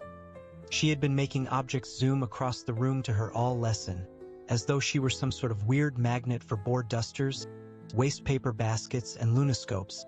"You just weren't concentrating properly." "Wonder why that was," said Harry darkly as Cedric Diggory walked past, surrounded by a large group of simpering girls, all of whom looked at Harry as though he were a particularly large blast-ended Scroot. "Still, never mind, eh? Double potions to look forward to this afternoon." Double potions was always a horrible experience, but these days it was nothing short of torture. Being shut in a dungeon for an hour and a half with Snape and the Slytherins, all of whom seemed determined to punish Harry as much as possible for daring to become school champion, was about the most unpleasant thing Harry could imagine. He had already struggled through one Friday's worth, with Hermione sitting next to him intoning, "Ignore them, ignore them, ignore them," under her breath, and he couldn't see why today should be any better. When he and Hermione arrived at Snape's dungeon after lunch, they found the Slytherins waiting outside, each and every one of them wearing a large badge on the front of his or her robes. For one wild moment Harry thought they were SPW badges. Then he saw that they all bore the same message, in luminous red letters that burnt brightly in the dimly lit underground passage. "Like them, Potter?" said Malfoy loudly as Harry approached. "And this isn't all they do. Look!" He pressed his badge into his chest, and the message upon it vanished, to be replaced by another one, which glowed green. The Slytherins howled with laughter. Each of them pressed their badges too, until the message "Potter stinks" was shining brightly all around Harry. He felt the heat rise in his face and neck. "Oh, very funny," Hermione said sarcastically to Pansy Parkinson and her gang of Slytherin girls, who were laughing harder than anyone. "Really witty." Ron was standing against the wall with Dean and Seamus. He wasn't laughing, but he wasn't sticking up for Harry either. "Want one, Granger?" said Malfoy, holding out a badge to Hermione. "I've got loads, but don't touch my hand now. I've just washed it, you see. Don't want a mudblood sliming it up." Some of the anger Harry had been feeling for days and days seemed to burst through a dam in his chest. He had reached for his wand before he'd thought what he was doing. People all around them scrambled out of the way, backing down the corridor. "Harry," Hermione said warningly. "Go on then, Potter," Malfoy said quietly, drawing out his own wand. "Moody's not here to look after you now. Do it if you've got the guts." For a split second, they looked into each other's eyes. Then, at exactly the same time, both acted. "Furnunculus!" Harry yelled. "Densajo!" screamed Malfoy. Jets of light shot from both wands, hit each other in midair, and ricocheted off at angles. Harry's hit Goyle in the face, and Malfoy's hit Hermione. Goyle bellowed and put his hands to his nose, where great ugly boils were springing up. Hermione, whimpering in panic, was clutching her mouth. "Hermione!" Ron had hurried forward to see what was wrong with her. Harry turned and saw Ron dragging Hermione's hand away from her face. It wasn't a pretty sight. Hermione's front teeth, already larger than average, were now growing at an alarming rate. She was looking more and more like a beaver as her teeth elongated, past her bottom lip, toward her chin. Panic-stricken, she felt them and let out a terrified cry. "And what is all this noise about?" said a soft, deadly voice. Snape had arrived. The Slytherins clamored to give their explanations. Snape pointed a long yellow finger at Malfoy and said, "Explain." "Potter attacked me, sir." "We attacked each other at the same time," Harry shouted. "And he hit Goyle, look." Snape examined Goyle, whose face now resembled something that would have been at home in a book on poisonous fungi. "Hospital wing, Goyle," Snape said calmly. "Malfoy got Hermione," Ron said. "Look." He forced Hermione to show Snape her teeth. She was doing her best to hide them with her hands, though this was difficult as they had now grown down past her collar. Pansy Parkinson and the other Slytherin girls were doubled up with silent giggles, pointing at Hermione from behind Snape's back. Snape looked coldly at Hermione, then said, "I see no difference." Hermione let out a whimper. Her eyes filled with tears. She turned on her heel and ran all the way up the corridor and out of sight. It was lucky, perhaps, that both Harry and Ron started shouting at Snape at the same time. Lucky their voices echoed so much in the stone corridor, for in the confused din, it was impossible for him to hear exactly what they were calling him. He got the gist, however. "Let's see," he said in his silkiest voice. 50 points from Gryffindor and a detention each for Potter and Weasley. Now get inside, or it'll be a week's worth of detentions. Harry's ears were ringing. The injustice of it made him want to curse Snape into 1,000 slimy pieces. He passed Snape, walked with Ron to the back of the dungeon, and slammed his bag down onto the table. Ron was shaking with anger too. For a moment, it felt as though everything was back to normal between them. But then Ron turned and sat down with Dean and Seamus instead, leaving Harry alone at his table. On the other side of the dungeon, Malfoy turned his back on Snape and pressed his badge, smirking. Potter stinks flashed once more across the room.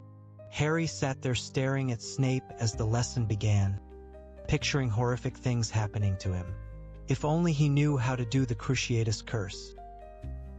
He'd have Snape flat on his back like that spider, jerking and twitching. "Antidotes," said Snape, looking around at them all, his cold black eyes glittering unpleasantly. You should all have prepared your recipes now. I want you to brew them carefully, and then we will be selecting someone on whom to test one."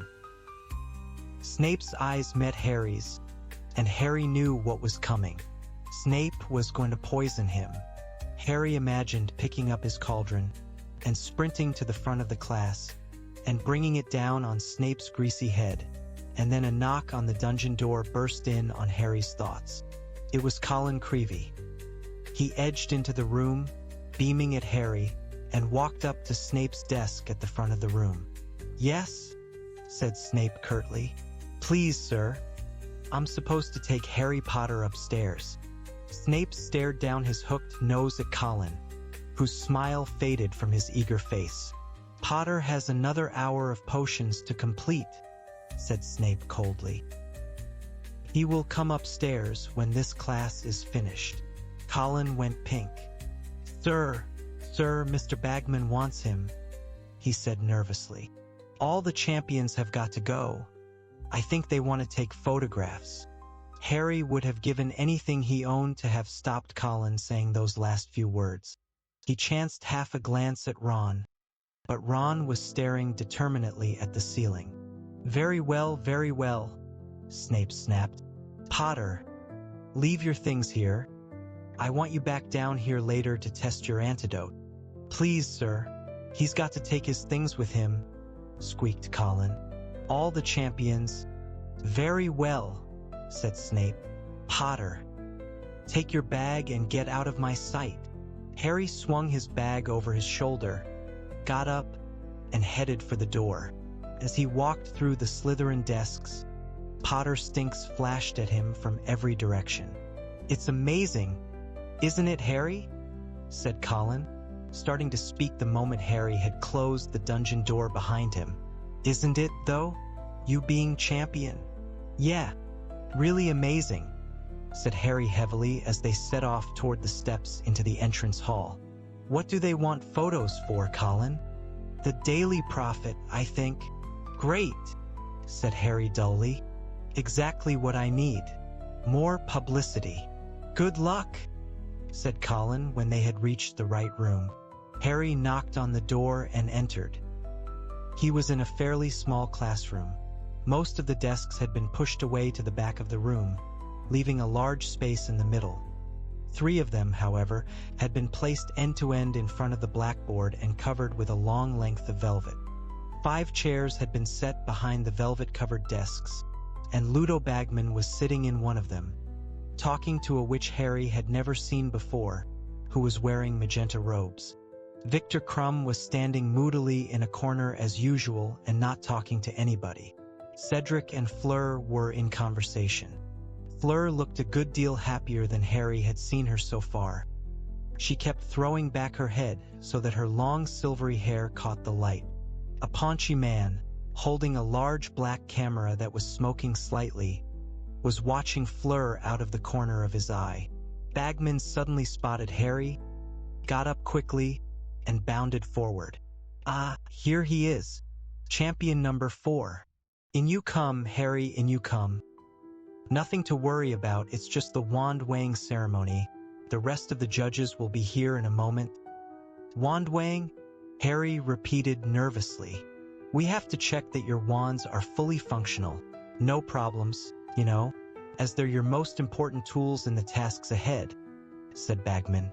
"The expert's upstairs now with Dumbledore. And then there's going to be a little photo shoot. This is Rita Skeeter," he added, gesturing toward the witch in magenta robes. "She's doing a small piece on the tournament for the Daily Prophet." "Maybe not that small, Ludo," said Rita Skeeter, her eyes on Harry. Her hair was set in elaborate and curiously rigid curls that contrasted oddly with her heavy-jawed face. She wore jeweled spectacles.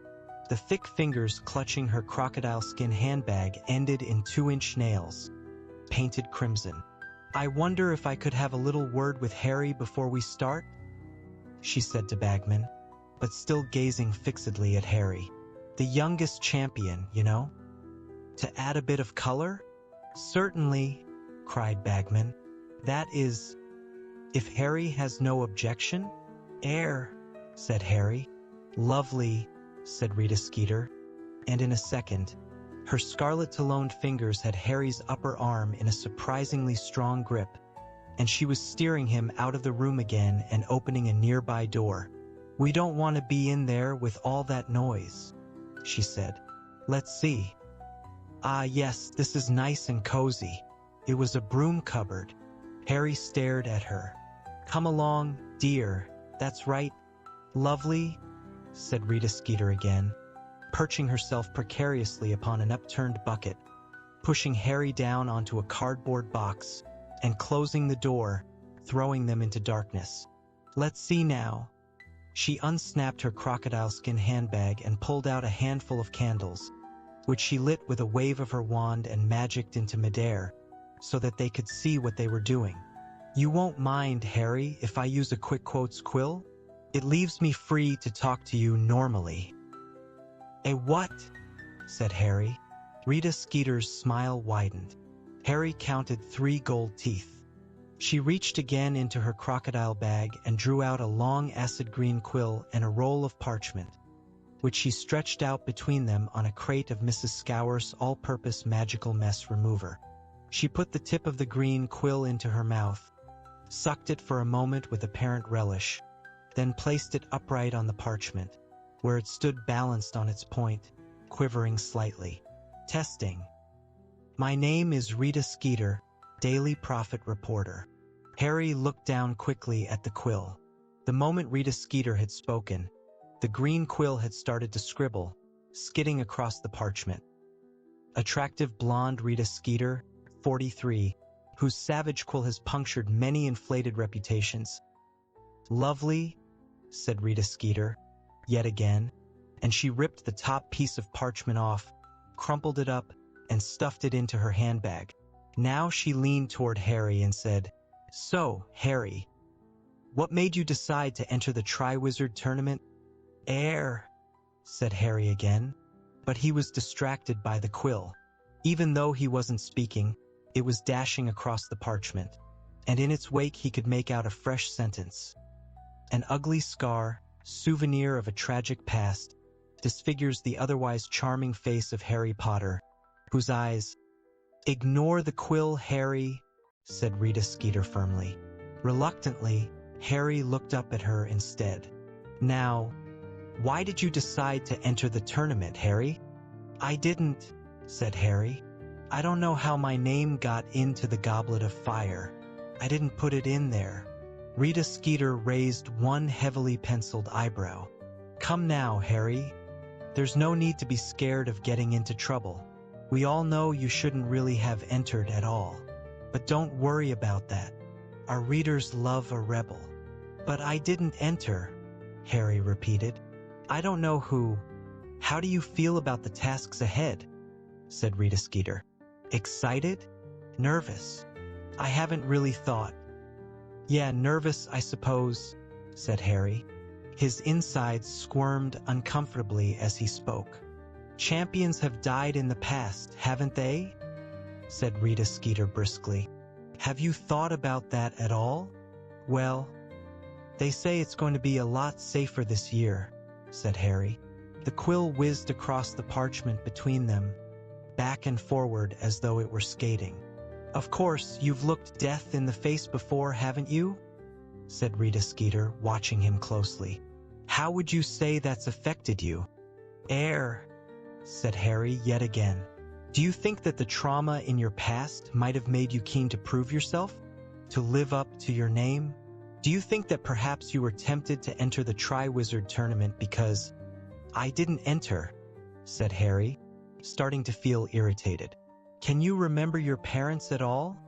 said Rita Skeeter, talking over him. "No," said Harry. "How do you think they'd feel if they knew you were competing in the Triwizard Tournament? Proud? Worried? Angry?" Harry was feeling really annoyed now. How on earth was he to know how his parents would feel if they were alive? He could feel Rita Skeeter watching him very intently. Frowning, he avoided her gaze and looked down at words the quill had just written. Tears fill those startling green eyes as our conversation turns to the parents he can barely remember. "I have not got tears in my eyes," said Harry loudly. Before Rita Skeeter could say a word, the door of the broom cupboard was pulled open. Harry looked around, blinking in the bright light. Albus Dumbledore stood there, looking down at both of them, squashed into the cupboard. "Dumbledore!" cried Rita Skeeter with every appearance of delight. But Harry noticed that her quill and the parchment had suddenly vanished from the box of magical mess remover, and Rita's clawed fingers were hastily snapping shut the clasp of her crocodile skin bag. "How are you?" she said, standing up and holding out one of her large, mannish hands to Dumbledore. "I hope you saw my piece over the summer about the International Confederation of Wizards Conference?" "Enchantingly nasty," said Dumbledore, his eyes twinkling. "I particularly enjoyed your description of me as an obsolete dingbat." Rita Skeeter didn't look remotely abashed. "I was just making the point that some of your ideas are a little old-fashioned, Dumbledore, and that many wizards in the street—" "I will be delighted to hear the reasoning behind the rudeness, Rita," said Dumbledore with a courteous bow and a smile. "But I'm afraid we will have to discuss the matter later. The weighing of the wands is about to start, and it cannot take place if one of our champions is hidden in a broom cupboard." Very glad to get away from Rita Skeeter, Harry hurried back into the room. The other champions were now sitting in chairs near the door, and he sat down quickly next to Cedric, looking up at the velvet-covered table, where 4 of the 5 judges were now sitting: Professor Karkaroff, Madame Maxime, Mr. Crouch, and Ludo Bagman. Rita Skeeter settled herself down in a corner. Harry saw her slip the parchment out of her bag again, spread it on her knee, suck the end of the quick quotes quill, and place it once more on the parchment. "May I introduce Mr. Ollivander?" said Dumbledore, taking his place at the judges' table and talking to the champions. "He will be checking your wands to ensure that they are in good condition before the tournament." Harry looked around, and with a jolt of surprise saw an old wizard with large, pale eyes standing quietly by the window. Harry had met Mr. Ollivander before. He was the wandmaker from whom Harry had bought his own wand over 3 years ago in Diagon Alley. "Mademoiselle Delacour, could we have you first, please?" said Mr. Ollivander, stepping into the empty space in the middle of the room. Fleur Delacour swept over to Mr. Ollivander and handed him her wand. He said.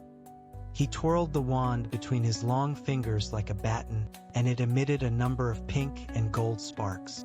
Then he held it close to his eyes and examined it carefully.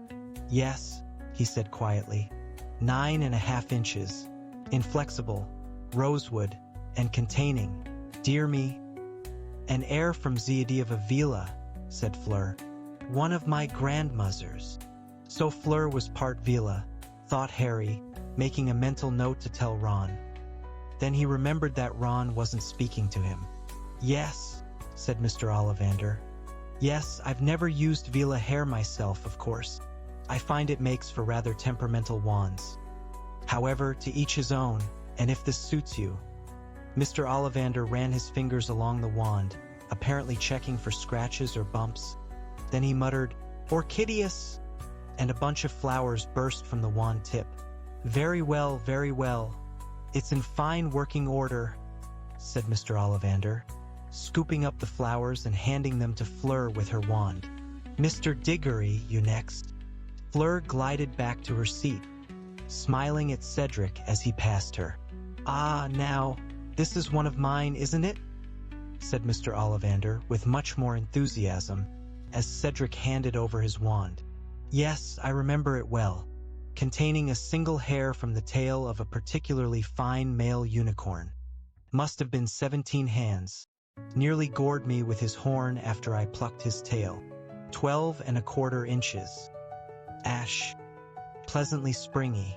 It's in fine condition." "You treat it regularly?" "Polished it last night," said Cedric, grinning. Harry looked down at his own wand. He could see finger marks all over it.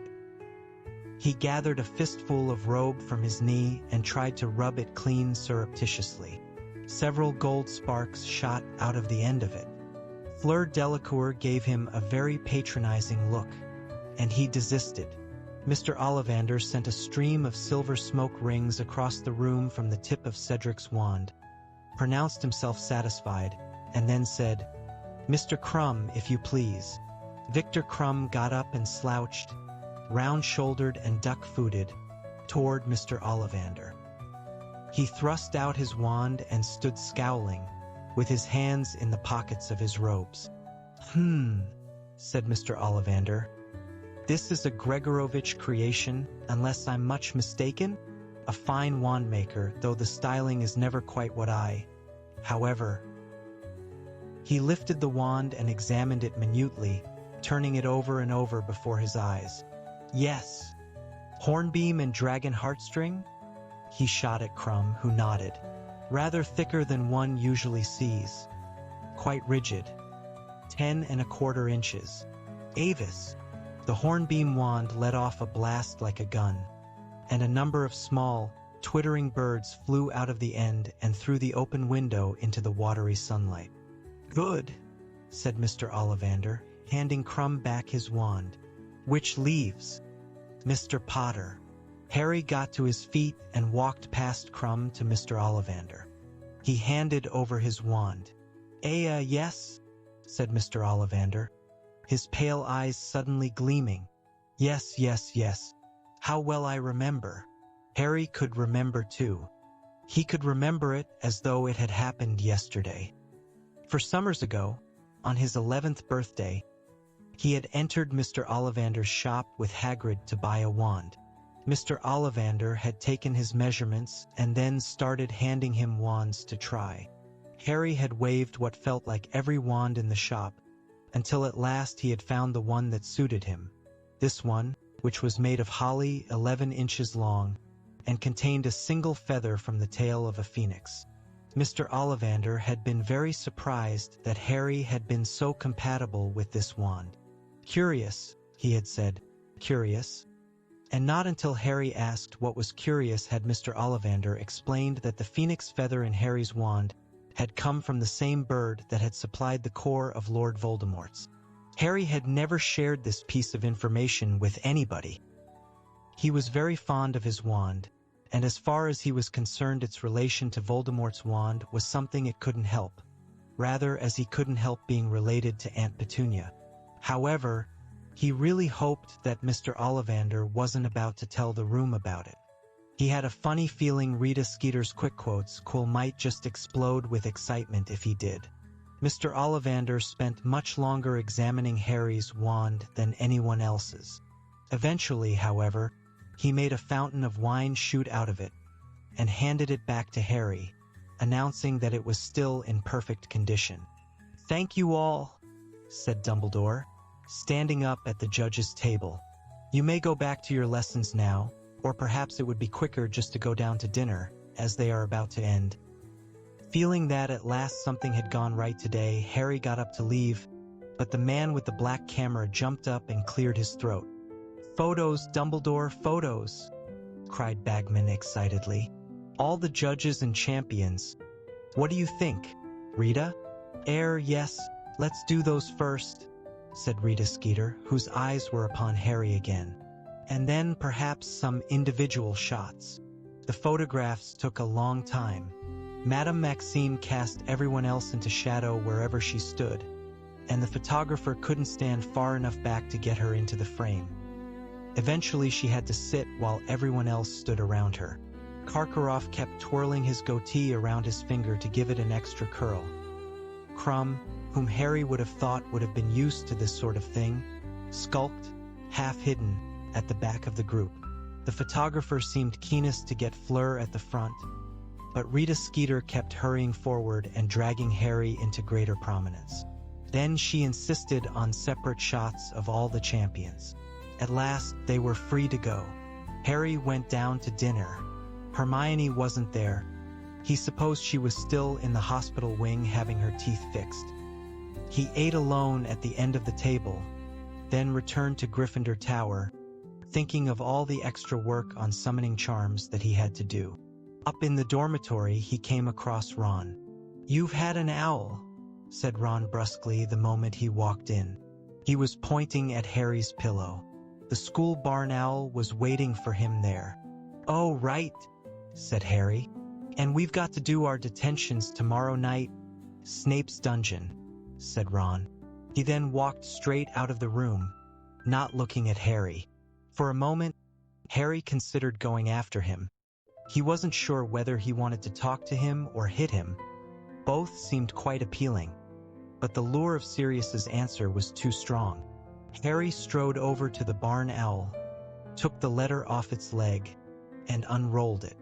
"Harry, I can't say everything I would like to in a letter. It's too risky in case the owl is intercepted. We need to talk face to face. Can you ensure that you are alone by the fire in Gryffindor Tower at 1 o'clock in the morning on the 22nd of November? I know better than anyone that you can look after yourself, and while you're around Dumbledore and Moody, I don't think anyone will be able to hurt you. However, someone seems to be having a good try. Entering you in that tournament would have been very risky, especially right under Dumbledore's nose. Be on the watch, Harry. I still want to hear about anything unusual. Let me know about the 22nd of November as quickly as you can." Chapter 19. The Hungarian Horntail. The prospect of talking face-to-face with Sirius was all that sustained Harry over the next fortnight. The only bright spot on a horizon that had never looked darker.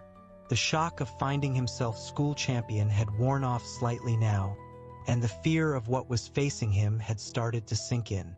The first task was drawing steadily nearer. He felt as though it were crouching ahead of him like some horrific monster, barring his path. He had never suffered nerves like these. They were way beyond anything he had experienced before a Quidditch match, not even his last one against Slytherin, which had decided who would win the Quidditch Cup. Harry was finding it hard to think about the future at all. He felt as though his whole life had been leading up to, and would finish with, the first task. Admittedly, he didn't see how Sirius was going to make him feel any better about having to perform an unknown piece of difficult and dangerous magic in front of hundreds of people. But the mere sight of a friendly face would be something at the moment. Harry wrote back to Sirius saying that he would be beside the common room fire at the time Sirius had suggested, and he and Hermione spent a long time going over plans for forcing any stragglers out of the common room on the night in question. If the worst came to the worst, they were going to drop a bag of dung bombs, but they hoped they wouldn't have to resort to that. Filch would skin them alive. In the meantime, life became even worse for Harry within the confines of the castle, for Rita Skeeter had published her piece about the Triwizard Tournament, and it had turned out to be not so much a report on the tournament as a highly colored life story of Harry. Much of the front page had been given over to a picture of Harry. The article, continuing on pages 2, 6, and 7, had been all about Harry. The names of the Beauxbatons and Durmstrang champions, misspelled, had been squashed into the last line of the article, and Cedric hadn't been mentioned at all. The article had appeared 10 days ago, and Harry still got a sick, burning feeling of shame in his stomach every time he thought about it. Rita Skeeter had reported him saying an awful lot of things that he couldn't remember ever saying in his life, let alone in that broom cupboard. I suppose I get my strength from my parents. I know they'd be very proud of me if they could see me now. Yes, sometimes at night I still cry about them. I'm not ashamed to admit it. I know nothing will hurt me during the tournament because they're watching over me. But Rita Skeeter had gone even further than transforming his ers into long, sickly sentences. She had interviewed other people about him too. Harry has at last found love at Hogwarts. His close friend, Colin Creevey, says that Harry is rarely seen out of the company of one Hermione Granger, a stunningly pretty Muggle-born girl who, like Harry, is one of the top students in the school. From the moment the article had appeared, Harry had had to endure people, Slytherins mainly, quoting it at him as he passed and making sneering comments. Want a hanky, Potter? In case you start crying in Transfiguration? Since when have you been one of the top students in the school, Potter? Or is this a school you and Longbottom have set up together? Hey, Harry. Yeah, that's right. Harry found himself shouting as he wheeled around in the corridor, having had just about enough.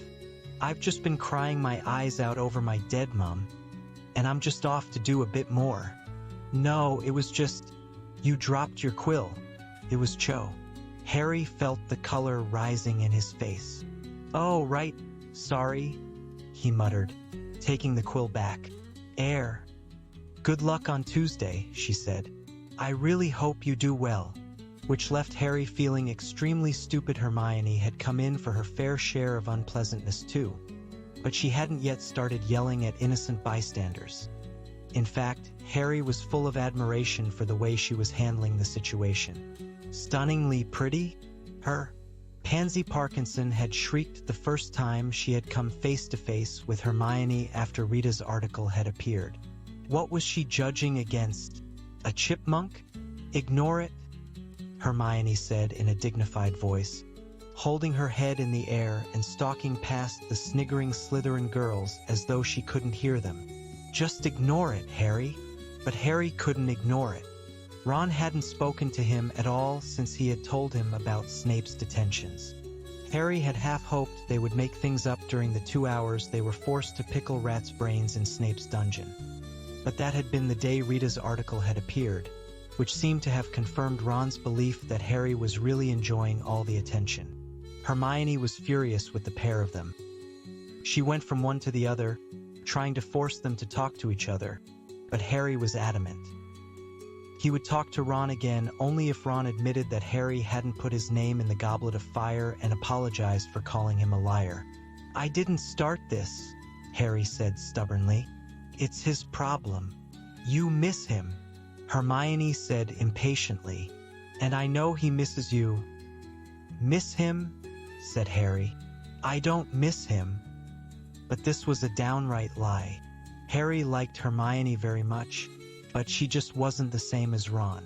There was much less laughter and a lot more hanging around in the library when Hermione was your best friend. Harry still hadn't mastered summoning charms. He seemed to have developed something of a block about them, and Hermione insisted that learning the theory would help. They consequently spent a lot of time poring over books during their lunchtimes. Victor Crumb was in the library an awful lot too, and Harry wondered what he was up to. Was he studying, or was he looking for things to help him through the first task?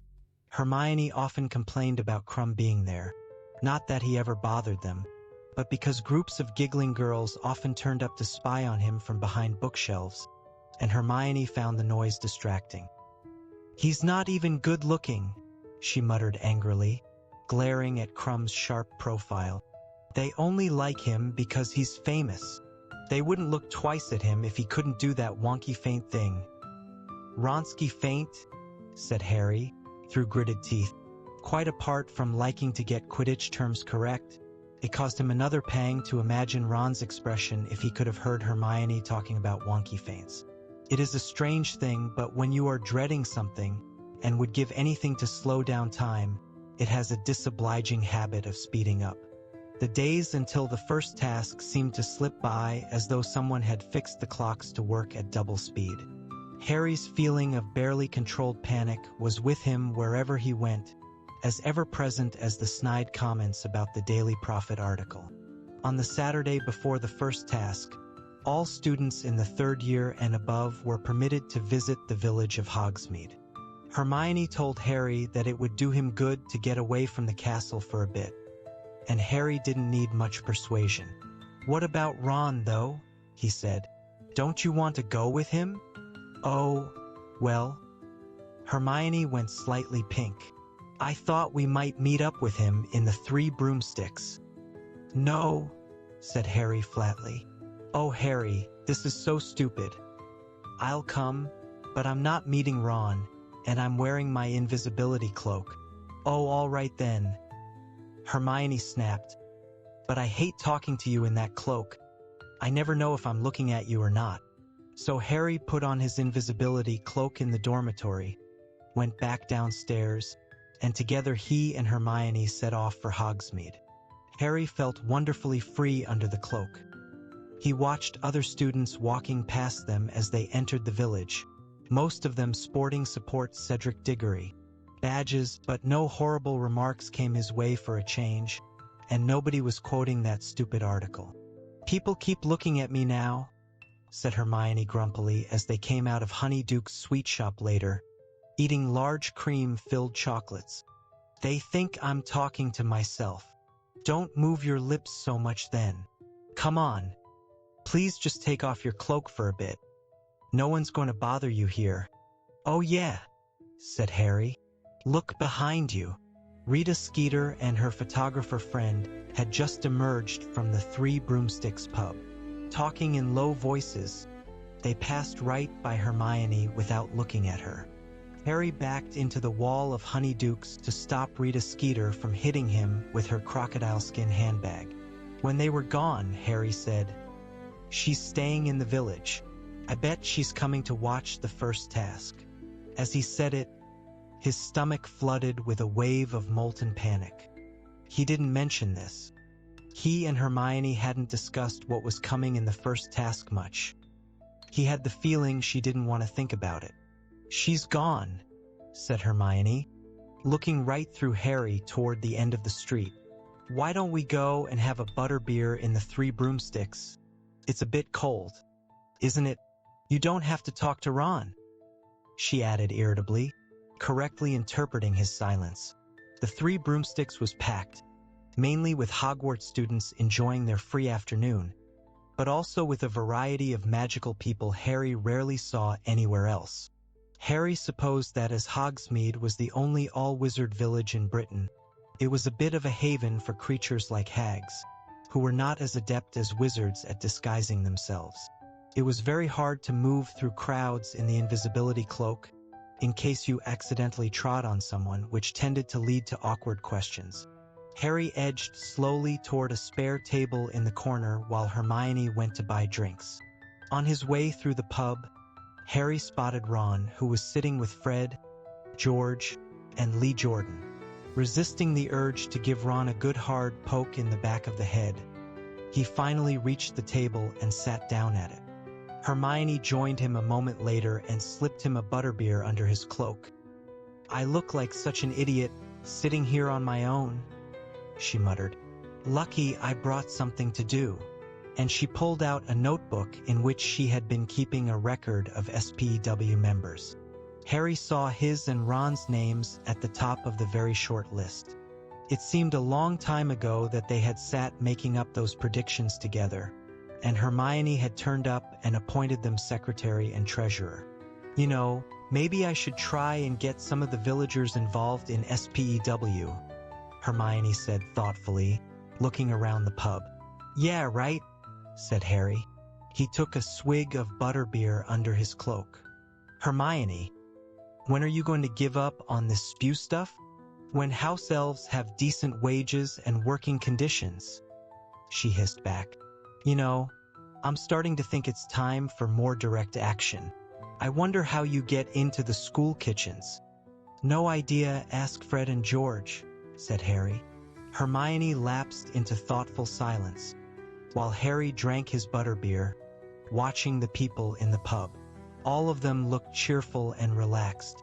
Ernie Macmillan and Hannah Abbott were swapping chocolate frog cards at a nearby table, both of them sporting support Cedric Diggory badges on their cloaks. Right over by the door, he saw Cho and a large group of her Ravenclaw friends. She wasn't wearing a Cedric badge, though. This cheered up Harry very slightly. What wouldn't he have given to be one of these people, sitting around laughing and talking, with nothing to worry about but homework?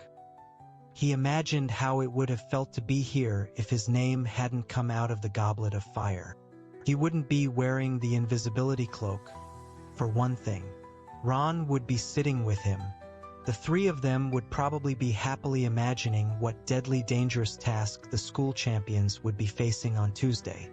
He'd have been really looking forward to it, watching them do whatever it was. Cheering on Cedric with everyone else, safe in a seat at the back of the stands. He wondered how the other champions were feeling. Every time he had seen Cedric lately, he had been surrounded by admirers and looking nervous but excited. Harry glimpsed Fleur Delacour from time to time in the corridors. She looked exactly as she always did, haughty and unruffled. And Crumb just sat in the library poring over books. Harry thought of Sirius, and the tight, tense knot in his chest seemed to ease slightly. He would be speaking to him in just over 12 hours, for tonight was the night they were meeting at the common room fire.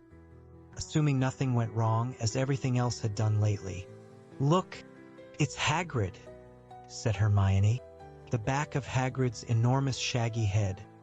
He had mercifully abandoned his bunches, emerged over the crowd. Harry wondered why he hadn't spotted him at once, as Hagrid was so large, but standing up carefully, he saw that Hagrid had been leaning low, talking to Professor Moody. Hagrid had his usual enormous tankard in front of him, but Moody was drinking from his hip flask. Madame Rosmerta, the pretty landlady, didn't seem to think much of this. She was looking askance at Moody as she collected glasses from tables around them. Perhaps she thought it was an insult to her mulled mead, but Harry knew better. Moody had told them all during their last defense against the dark arts lesson that he preferred to prepare his own food and drink at all times, as it was so easy for dark wizards to poison an unattended cup. As Harry watched, he saw Hagrid and Moody get up to leave. He waved, then remembered that Hagrid couldn't see him. Moody, however, paused, his magical eye on the corner where Harry was standing. He tapped Hagrid in the small of the back, being unable to reach his shoulder, muttered something to him, and then the pair of them made their way back across the pub toward Harry and Hermione's table. "All right, Hermione?" said Hagrid loudly. "Hello," said Hermione, smiling back. Moody limped around the table and bent down. Harry thought he was reading the SPW notebook until he muttered, "Nice cloak, Potter." Harry stared at him in amazement. The large chunk missing from Moody's nose was particularly obvious at a few inches distance. Moody grinned. Can you?" "Yeah, it can see through invisibility cloaks," Moody said quietly. "And it's come in useful at times, I can tell you." Hagrid was beaming down at Harry too. Harry knew Hagrid couldn't see him, but Moody had obviously told Hagrid he was there.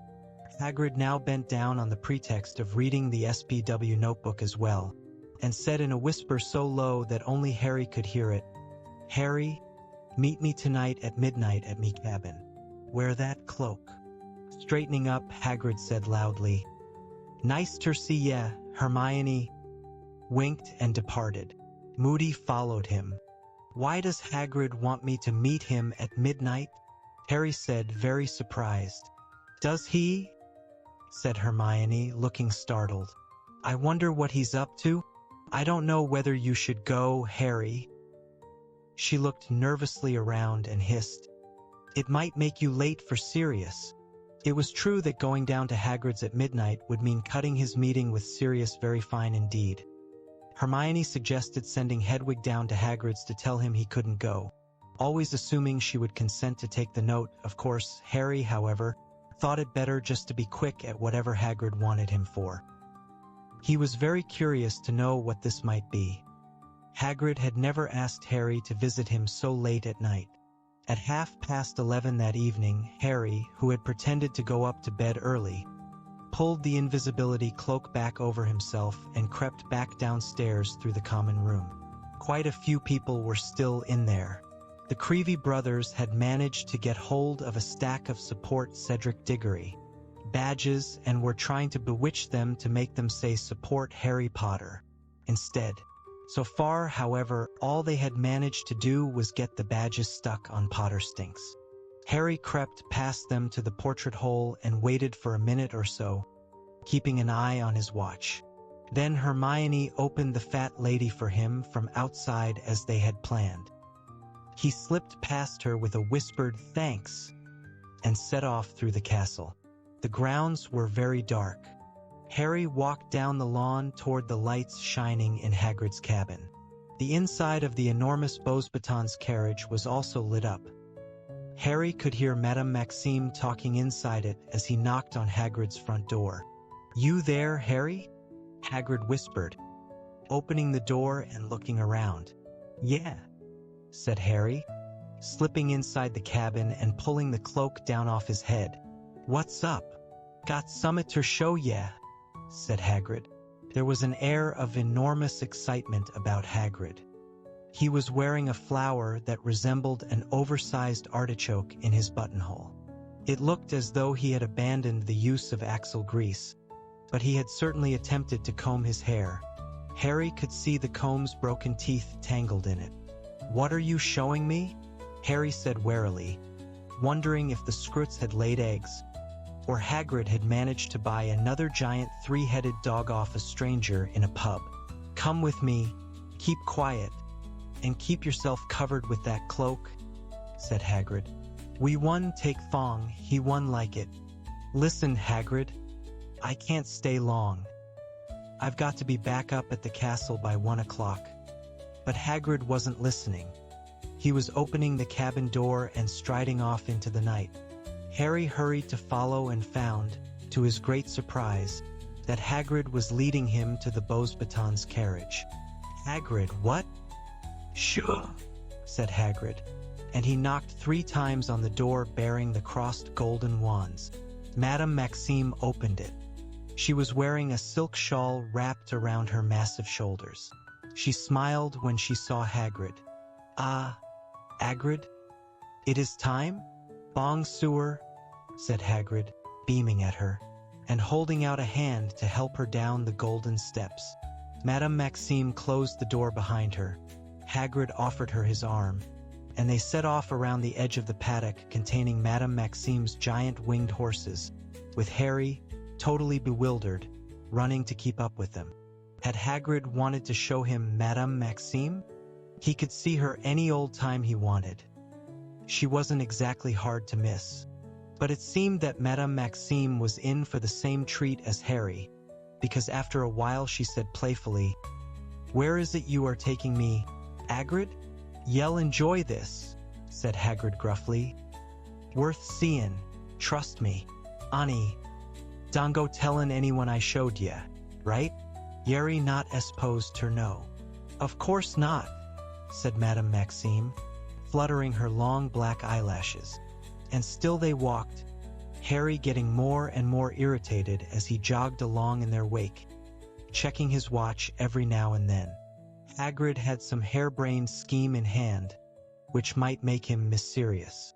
If they didn't get there soon, he was going to turn around, go straight back to the castle, and leave Hagrid to enjoy his moonlit stroll with Madame Maxime. But then, when they had walked so far around the perimeter of the forest that the castle and the lake were out of sight, Harry heard something. Men were shouting up ahead. Then came a deafening, ear-splitting roar. Hagrid led Madame Maxime around a clump of trees and came to a halt. Harry hurried up alongside them. For a split second, he thought he was seeing bonfires and men darting around them, and then his mouth fell open. Dragons. For fully grown, enormous, vicious-looking dragons were rearing onto their hind legs inside an enclosure fenced with thick planks of wood. Roaring and snorting torrents of fire were shooting into the dark sky from their open, fanged mouths, 50 feet above the ground on their outstretched necks. There was a silvery blue one with long, pointed horns, snapping and snarling at the wizards on the ground. A smooth-scaled green one, which was writhing and stamping with all its might. A red one with an odd fringe of fine gold spikes around its face, which was shooting mushroom-shaped fire clouds into the air, and a gigantic black one, more lizard-like than the others, which was nearest to them. At least 30 wizards, 7 or 8 to each dragon, were attempting to control them, pulling on the chains connected to heavy leather straps around their necks and legs. Mesmerized, Harry looked up, high above him, and saw the eyes of the black dragon, with vertical pupils like a cat's, bulging with either fear or rage. He couldn't tell which. It was making a horrible noise, a yowling, screeching scream. "Keep back there, Hagrid!" yelled a wizard near the fence, straining on the chain he was holding. "They can shoot fire at a range of 20 feet, you know. I've seen this horntail do 40. Isn't it beautiful?" said Hagrid softly. "It's no good," yelled another wizard. Stunning spells on the count of 3. Harry saw each of the dragon keepers pull out his wand. "Stupefy!" they shouted in unison, and the stunning spells shot into the darkness like fiery rockets, bursting in showers of stars on the dragon's scaly hides. Harry watched the dragon nearest to them teeter dangerously on its back legs. Its jaws stretched wide in a silent howl. Its nostrils were suddenly devoid of flame, though still smoking. Then, very slowly, it fell.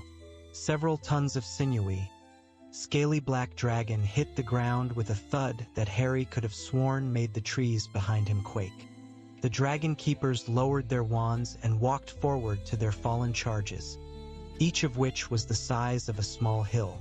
They hurried to tighten the chains and fasten them securely to iron pegs, which they forced deep into the ground with their wands. "Want a closer look?" Hagrid asked Madame Maxime excitedly. The pair of them moved right up to the fence, and Harry followed. The wizard who had warned Hagrid not to come any closer turned, and Harry realized who it was. Charlie Weasley. "All right, Hagrid?" he panted, coming over to talk. "They should be okay now. We put them out with a sleeping draft on the way here. Thought it might be better for them to wake up in the dark and the quiet. But like you saw, they weren't happy, not happy at all." "What breeds you got here, Charlie?" said Hagrid, gazing at the closest dragon, the black one, with something close to reverence. Its eyes were still just open. Harry could see a strip of gleaming yellow beneath its wrinkled black eyelid. "This is a Hungarian horntail," said Charlie. "There's a common Welsh green over there, the smaller one, a Swedish short snout, that blue-gray, and a Chinese fireball, that's the red." Charlie looked around. Madame Maxime was strolling away around the edge of the enclosure, gazing at the stunned dragons. "I didn't know you were bringing her, Hagrid," Charlie said, frowning. "The champions aren't supposed to know what's coming. She's bound to tell her student, isn't she? Just thought she'd like tertium," shrugged Hagrid, still gazing, enraptured, at the dragons. "Really romantic date, Hagrid?" said Charlie, shaking his head. "4," said Hagrid. "So it's one fair each of the champions, is it? What they gotta do? Fight 'em. Just get past them, I think," said Charlie. "We'll be on hand if it gets nasty, extinguishing spells at the ready." They wanted nesting mothers, I don't know why. "But I tell you this, I don't envy the one who gets the horntail. Vicious thing. His back end's as dangerous as its front. Look." Charlie pointed toward the horntail's tail, and Harry saw long, bronze-colored spikes protruding along it every few inches. 5 of Charlie's fellow keepers staggered up to the horntail at that moment, carrying a clutch of huge granite-gray eggs between them in a blanket. They placed them carefully at the horntail's side. Hagrid let out a moan of longing. "I've got them counted, Hagrid," said Charlie sternly. Then he said, "How's Harry?" "Fine," said Hagrid. He was still gazing at the eggs. "Just hope he's still fine after he's faced this lot," said Charlie grimly, looking out over the dragon's enclosure. "I didn't dare tell Mum what he's got to do for the first task. She's already having kittens about him." Charlie imitated his mother's anxious voice. "How could they let him enter that tournament? He's much too young. I thought they were all safe. I thought there was going to be an age limit." She was in floods after that Daily Prophet article about him. "He still cries about his parents. Oh, bless him, I never knew." Harry had had enough, trusting to the fact that Hagrid wouldn't miss him, with the attractions of 4 dragons and Madame Maxime to occupy him. He turned silently and began to walk away, back to the castle. He didn't know whether he was glad he'd seen what was coming or not. Perhaps this way was better. The first shock was over now. Maybe if he'd seen the dragons for the first time on Tuesday, he would have passed out cold in front of the whole school. But maybe he would anyway. He was going to be armed with his wand, which, just now, felt like nothing more than a narrow strip of wood against a 50-foot-high, scaly, spike-ridden, fire-breathing dragon. And he had to get past it, with everyone watching. How? Harry sped up, skirting the edge of the forest. He had just under 15 minutes to get back to the fireside and talk to Sirius, and he couldn't remember ever wanting to talk to someone more than he did right now, when, without warning, he ran into something very solid. Harry fell backward, his glasses askew, clutching the cloak around him. A voice nearby said, "Ouch! Who's there?" Harry hastily checked that the cloak was covering him and lay very still, staring up at the dark outline of the wizard he had hit. He recognized the goatee. It was Karkaroff. "Who's there?" said Karkaroff again, very suspiciously, looking around in the darkness. Harry remained still and silent. After a minute or so, Karkaroff seemed to decide that he had hit some sort of animal. He was looking around at waist height, as though expecting to see a dog. Then he crept back under the cover of the trees and started to edge forward toward the place where the dragons were. Very slowly and very carefully, Harry got to his feet and set off again as fast as he could without making too much noise, hurrying through the darkness back toward Hogwarts. He had no doubt whatsoever what Karkaroff was up to. He had sneaked off his ship to try and find out what the first task was going to be. He might even have spotted Hagrid and Madame Maxime heading off around the forest together. They were hardly difficult to spot at a distance. And now all Karkaroff had to do was follow the sound of voices, and he, like Madame Maxime, would know what was in store for the champions. By the looks of it, the only champion who would be facing the unknown on Tuesday was Cedric. Harry reached the castle, slipped in through the front doors, and began to climb the marble stairs. He was very out of breath, but he didn't dare slow down. He had less than 5 minutes to get up to the fire. "Balderdash!" he gasped at the fat lady, who was snoozing in her frame in front of the portrait hole. "If you say so," she muttered sleepily, without opening her eyes, and the picture swung forward to admit him. Harry climbed inside. The common room was deserted, and, judging by the fact that it smelled quite normal, Hermione had not needed to set off any dung bombs to ensure that he and Sirius got privacy. Harry pulled off the invisibility cloak and threw himself into an armchair in front of the fire. The room was in semi-darkness. The flames were the only source of light. Nearby, on a table, the support Cedric Diggory. Badges the Creevies had been trying to improve were glinting in the firelight. They now read Potter really stinks. Harry looked back into the flames and jumped. Sirius's head was sitting in the fire. If Harry hadn't seen Mr. Diggory do exactly this back in the Weasleys' kitchen, it would have scared him out of his wits. Instead, his face breaking into the first smile he had worn for days, he scrambled out of his chair, crouched down by the hearth, and said, "Sirius, how are you doing?" Sirius looked different from Harry's memory of him. When they had said goodbye, Sirius's face had been gaunt and sunken, surrounded by a quantity of long, black, matted hair. But the hair was short and clean now. Sirius's face was fuller, and he looked younger, much more like the only photograph Harry had of him, which had been taken at the Potter's wedding. "Never mind me. How are you?" said Sirius seriously. "I'm..." For a second, Harry tried to say fine, but he couldn't do it. Before he could stop himself, he was talking more than he'd talked in days. About how no one believed he hadn't entered the tournament of his own free will, how Rita Skeeter had lied about him in the Daily Prophet, how he couldn't walk down a corridor without being sneered at, and about Ron not believing him, Ron's jealousy. "And now Hagrid's just shown me what's coming in the first task, and it's dragons, Sirius, and I'm a goner," he finished desperately. Sirius looked at him, eyes full of concern, eyes that had not yet lost the look that Azkaban had given them. that deadened, haunted look. He had let Harry talk himself into silence without interruption, but now he said, "Dragons we can deal with, Harry, but we'll get to that in a minute. I haven't got long here. I've broken into a wizarding house to use the fire, but they could be back at any time. There are things I need to warn you about." "What?" said Harry, feeling his spirits slip a further few notches. Surely there could be nothing worse than dragons coming? "Karkaroff," said Sirius. "Harry, he was a Death Eater. You know what Death Eaters are, don't you?" "Yes, what?" "He was caught. He was in Azkaban with me, but he got released. I'd bet everything that's why Dumbledore wanted an Auror at Hogwarts this year, to keep an eye on him. Moody caught Karkaroff, put him into Azkaban in the first place."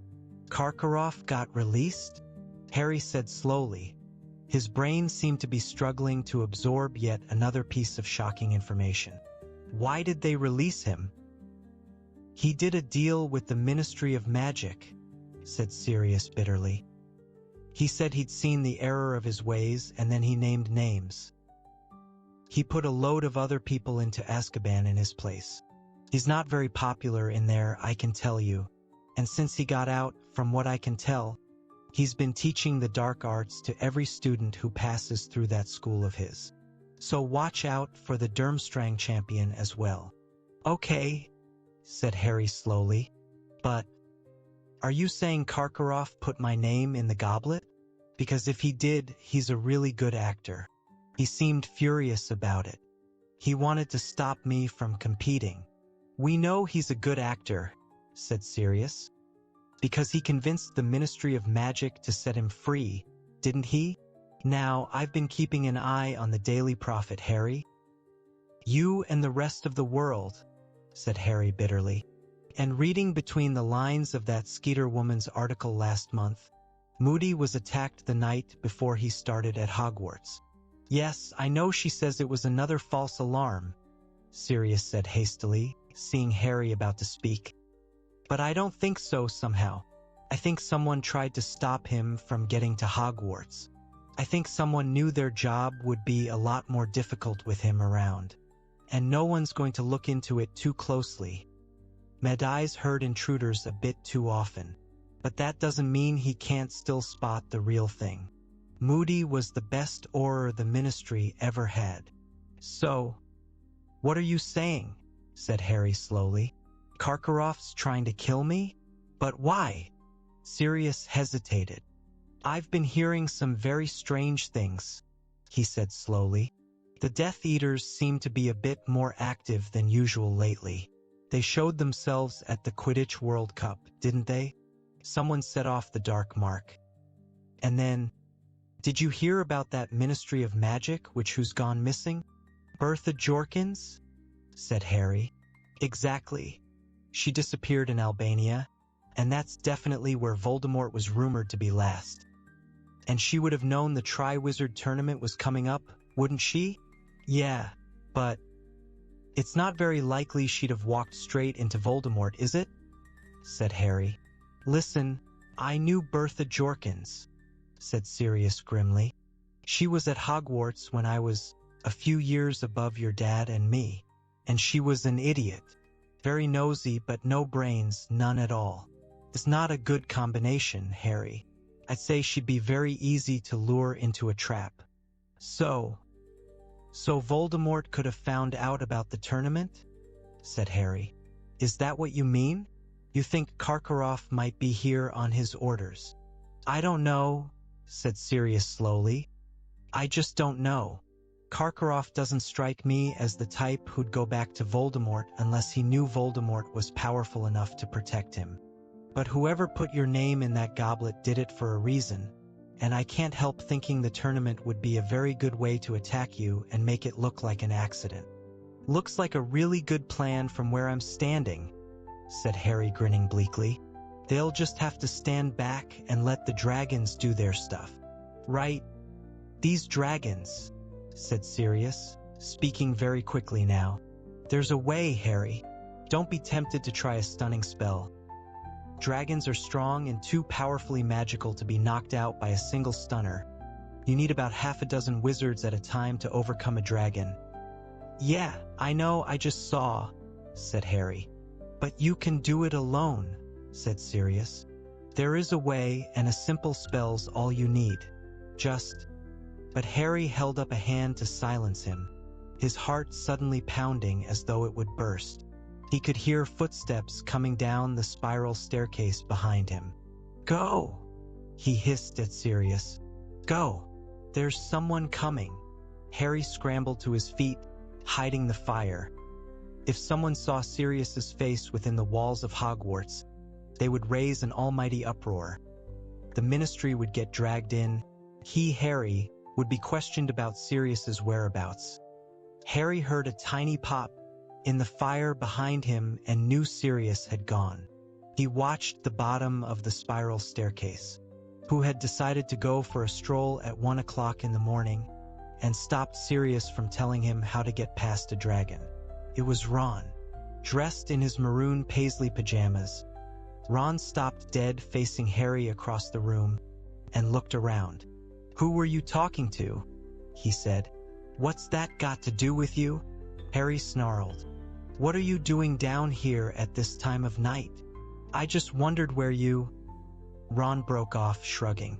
Nothing. I'm going back to bed. Just thought you'd come nosing around, did you? Harry shouted. He knew that Ron had no idea what he'd walked in on. Knew he hadn't done it on purpose, but he didn't care. At this moment he hated everything about Ron, right down to the several inches of bare ankle showing beneath his pajama trousers. Sorry about that, said Ron, his face reddening with anger. Should have realized you didn't want to be disturbed. I'll let you get on with practicing for your next interview in peace. Harry seized one of the Potter really stinks badges off the table and chucked it, as hard as he could, across the room. It hit Ron on the forehead and bounced off. There you go, Harry said. Something for you to wear on Tuesday. You might even have a scar now if you're lucky. That's what you want, isn't it? He strode across the room toward the stairs. He half expected Ron to stop him. He would even have liked Ron to throw a punch at him. But Ron just stood there in his too small pajamas, and Harry, having stormed upstairs, lay awake in bed fuming for a long time afterward and didn't hear him come up to bed. Chapter 20. The First Task. Harry got up on Sunday morning and dressed so inattentively that it was a while before he realized he was trying to pull his hat onto his foot instead of his sock. When he'd finally got all his clothes on the right parts of his body, he hurried off to find Hermione, locating her at the Gryffindor table in the Great Hall, where she was eating breakfast with Ginny. Feeling too queasy to eat, Harry waited until Hermione had swallowed her last spoonful of porridge, then dragged her out onto the grounds. There, he told her all about the dragons, and about everything Sirius had said, while they took another long walk around the lake. Alarmed as she was by Sirius's warnings about Karkaroff, Hermione still thought that the dragons were the more pressing problem. Let's just try and keep you alive until Tuesday evening, she said desperately. And then we can worry about Karkaroff. They walked 3 times around the lake, trying all the way to think of a simple spell that would subdue a dragon. Nothing whatsoever occurred to them, so they retired to the library instead. Here, Harry pulled down every book he could find on dragons, and both of them set to work searching through the large pile. Talon clipping by charms, treating scale rot. This is no good. This is for nutters like Hagrid who want to keep them healthy. Dragons are extremely difficult to slay, owing to the ancient magic that imbues their thick hides, which none but the most powerful spells can penetrate. But Sirius said a simple one would do it. Let's try some simple spell books. Then, said Harry, throwing aside men who love dragons too much. He returned to the table with a pile of spell books, set them down, and began to flick through each in turn, Hermione whispering non-stop at his elbow. Well, there are switching spells. But what's the point of switching it, unless you swapped its fangs for wine gums or something that would make it less dangerous? The trouble is, like that book said, not much is going to get through a dragon's hide. I'd say transfigure it, but something that big you really haven't got a hope. I doubt even Professor McGonagall. Unless you're supposed to put the spell on yourself? Maybe to give yourself extra powers? But they're not simple spells. I mean, we haven't done any of those in class. I only know about them because I've been doing OWL practice papers. Hermione, Harry said, through gritted teeth. Will you shut up for a bit, please? I'm trying to concentrate. But all that happened, when Hermione fell silent, was that Harry's brain filled with a sort of blank buzzing, which didn't seem to allow room for concentration. He stared hopelessly down the index of basic hexes for the busy and vexed. Instant scalping. But dragons had no hair. Pepper breath. That would probably increase a dragon's firepower. Horn tongue. Just what he needed to give it an extra weapon. Oh no, he's back again. Why can't he read on his stupid ship? Said Hermione irritably as Victor Crumb slouched in, cast a surly look over at the pair of them, and settled himself in a distant corner with a pile of books. Come on, Harry, we'll go back to the common room. His fan club will be here in a moment, twittering away, and sure enough, as they left the library, a gang of girls tiptoed past them, one of them wearing a Bulgaria scarf tied around her waist. Harry barely slept that night. When he awoke on Monday morning, he seriously considered for the first time ever just running away from Hogwarts. But as he looked around the great hall at breakfast time and thought about what leaving the castle would mean, he knew he couldn't do it. It was the only place he had ever been happy. Well, he supposed he must have been happy with his parents too, but he couldn't remember that. Somehow, the knowledge that he would rather be here and facing a dragon than back on Privet Drive with Dudley was good to know. It made him feel slightly calmer. He finished his bacon with difficulty. His throat wasn't working too well, and as he and Hermione got up, he saw Cedric Diggory leaving the Hufflepuff table. Cedric still didn't know about the dragons. The only champion who didn't, if Harry was right in thinking that Maxime and Karkaroff would have told Fleur and Crumb. Hermione, I'll see you in the greenhouses, Harry said, coming to his decision as he watched Cedric leaving the hall. Go on, I'll catch you up. Harry, you'll be late. The bell's about to ring. I'll catch you up. Okay? By the time Harry reached the bottom of the marble staircase, Cedric was at the top. He was with a load of sixth-year friends. Harry didn't want to talk to Cedric in front of them. They were among those who had been quoting Rita Skeeter's article at him every time he went near them. He followed Cedric at a distance and saw that he was heading toward the charms corridor. This gave Harry an idea. Pausing at a distance from them, he pulled out his wand and took careful aim. Diffindo! Cedric's bag split. Parchment, quills, and books spilled out of it onto the floor. Several bottles of ink smashed. Don't bother, said Cedric in an exasperated voice as his friends bent down to help him. Tell Flitwick I'm coming. Go on. This was exactly what Harry had been hoping for. He slipped his wand back into his robes, waited until Cedric's friends had disappeared into their classroom, and hurried up the corridor, which was now empty of everyone but himself and Cedric. Hi, said Cedric, picking up a copy of a guide to advanced transfiguration that was now splattered with ink.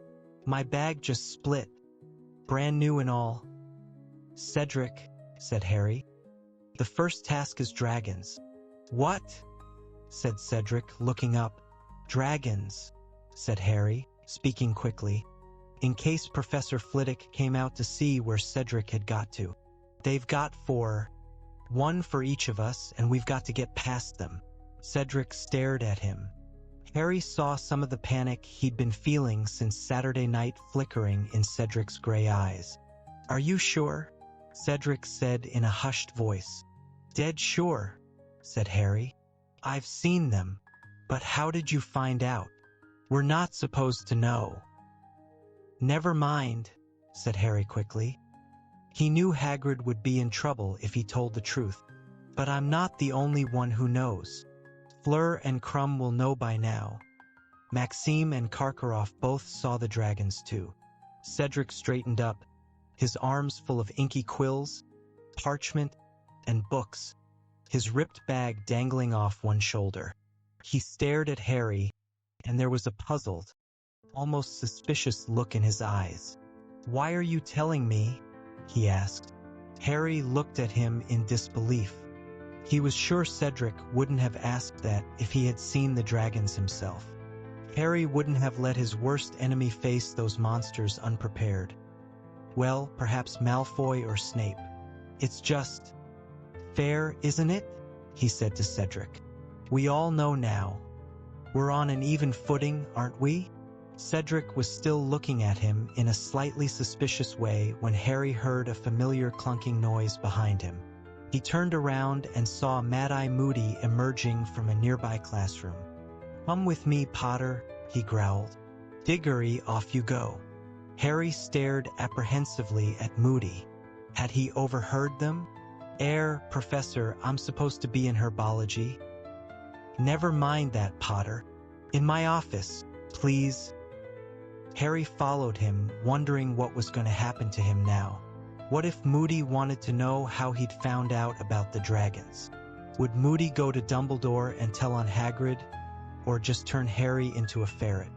Well, it might be easier to get past a dragon if he were a ferret, Harry thought dully. He'd be smaller, much less easy to see from a height of 50 feet. He followed Moody into his office. Moody closed the door behind them and turned to look at Harry, his magical eye fixed upon him as well as the normal one. "That was a very decent thing you just did, Potter," Moody said quietly. Harry didn't know what to say. This wasn't the reaction he had expected at all. "Sit down," said Moody, and Harry sat, looking around. He had visited this office under 2 of its previous occupants. In Professor Lockhart's day, the walls had been plastered with beaming, winking pictures of Professor Lockhart himself. When Lupin had lived here, you were more likely to come across a specimen of some fascinating new dark creature he had procured for them to study in class. Now, however, the office was full of a number of exceptionally odd objects that Harry supposed Moody had used in the days when he had been an Auror. On his desk stood what looked like a large, cracked, glass spinning top. Harry recognized it at once as a sneakoscope, because he owned one himself, though it was much smaller than Moody's. In the corner on a small table stood an object that looked something like an extra squiggly golden television aerial. It was humming slightly. What appeared to be a mirror hung opposite Harry on the wall, but it was not reflecting the room. Shadowy figures were moving around inside it, none of them clearly in focus. "Like my dark detectors, do you?" said Moody, who was watching Harry closely. "What's that?" Harry asked, pointing at the squiggly golden aerial. "Secrecy sensor. Vibrates when it detects concealment and lies. No use here, of course, too much interference. Students in every direction lying about why they haven't done their homework. Been humming ever since I got here. I had to disable my sneakoscope because it wouldn't stop whistling. It's extra sensitive, picks up stuff about a mile around. Of course, it could be picking up more than kid stuff," he added in a growl. "And what's the mirror for?" "Oh, that's my faux glass. See them out there, skulking around? I'm not really in trouble until I see the whites of their eyes. That's when I open my trunk." He let out a short, harsh laugh and pointed to the large trunk under the window. It had 7 keyholes in a row. Harry wondered what was in there, until Moody's next question brought him sharply back to earth. "So, found out about the dragons, have you?" Harry hesitated. He'd been afraid of this, but he hadn't told Cedric, and he certainly wasn't going to tell Moody that Hagrid had broken the rules. "It's all right," said Moody, sitting down and stretching out his wooden leg with a groan. "Cheating's a traditional part of the Triwizard Tournament and always has been." "I didn't cheat," said Harry sharply. "It was a sort of accident that I found out." Moody grinned. I wasn't accusing you, laddie. I've been telling Dumbledore from the start, he can be as high-minded as he likes. But you can bet old Karkaroff and Maxime won't be. They'll have told their champions everything they can. They want to win. They want to beat Dumbledore. They'd like to prove he's only human. Moody gave another harsh laugh, and his magical eye swiveled around so fast it made Harry feel queasy to watch it. So, got any ideas how you're going to get past your dragon yet? Said Moody. No, said Harry. Well, I'm not going to tell you, said Moody gruffly. I don't show favoritism, me. I'm just going to give you some good general advice. And the first bit is play to your strengths. I haven't got any, said Harry, before he could stop himself. Excuse me, growled Moody. You've got strengths if I say you've got them. Think now. What are you best at? Harry tried to concentrate. What was he best at? Well, that was easy. Really, Quidditch, he said dully. And a fat lot of help. That's right, said Moody, staring at him very hard, his magical eye barely moving at all. You're a damn good flyer from what I've heard. Yeah, but... Harry stared at him. I'm not allowed a broom. I've only got my wand. My second piece of general advice, said Moody loudly, interrupting him, is to use a nice, simple spell that will enable you to get what you need. Harry looked at him blankly. What did he need? Come on, boy, whispered Moody. Put them together. It's not that difficult. And it clicked. He was best at flying. He needed to pass the dragon in the air. For that, he needed his firebolt.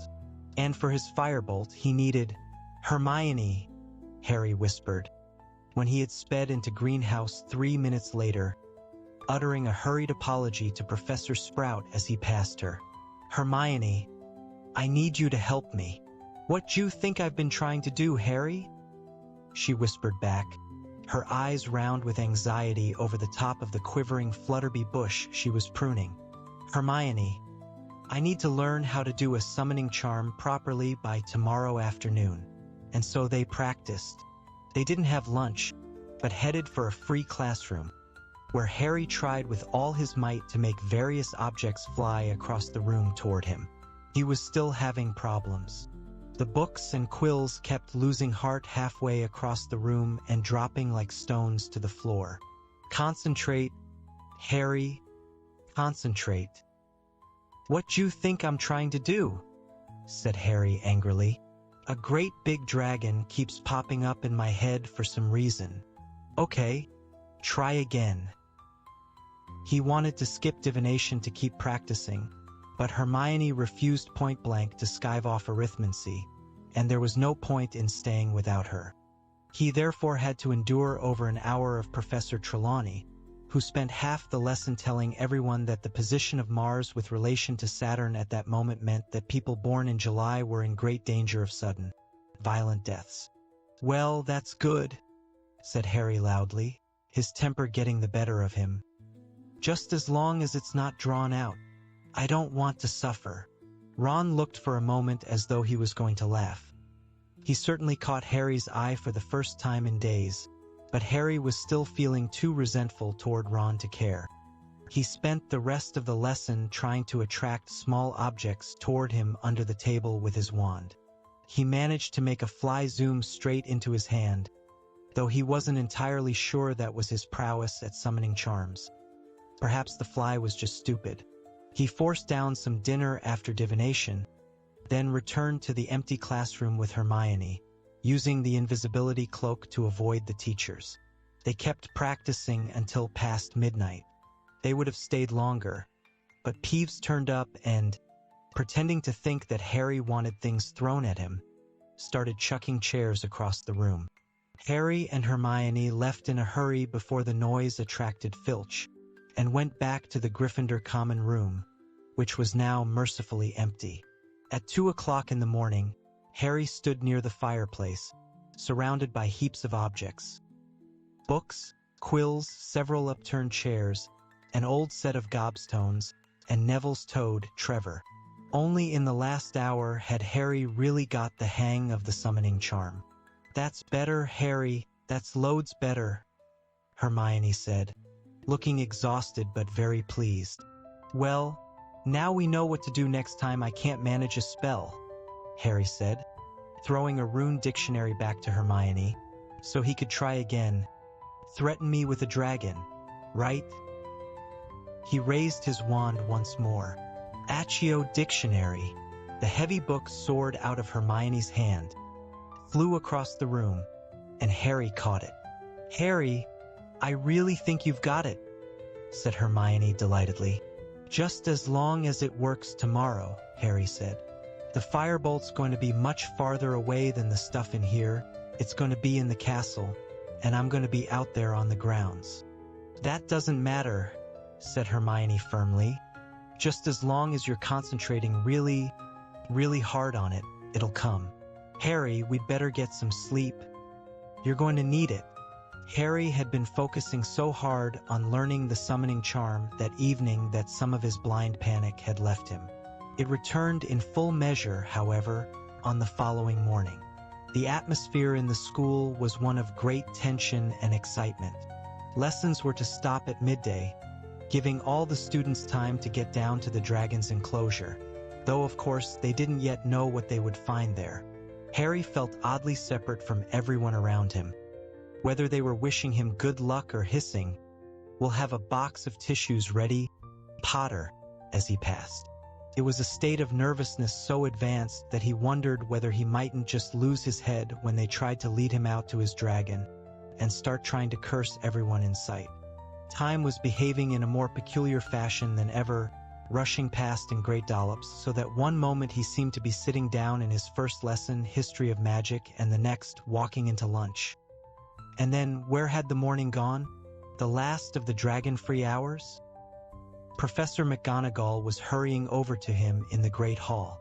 Lots of people were watching. "Potter, the champions have to come down onto the grounds now. You have to get ready for your first task." "Okay," said Harry, standing up, his fork falling onto his plate with a clatter. "Good luck, Harry," Hermione whispered. "You'll be fine."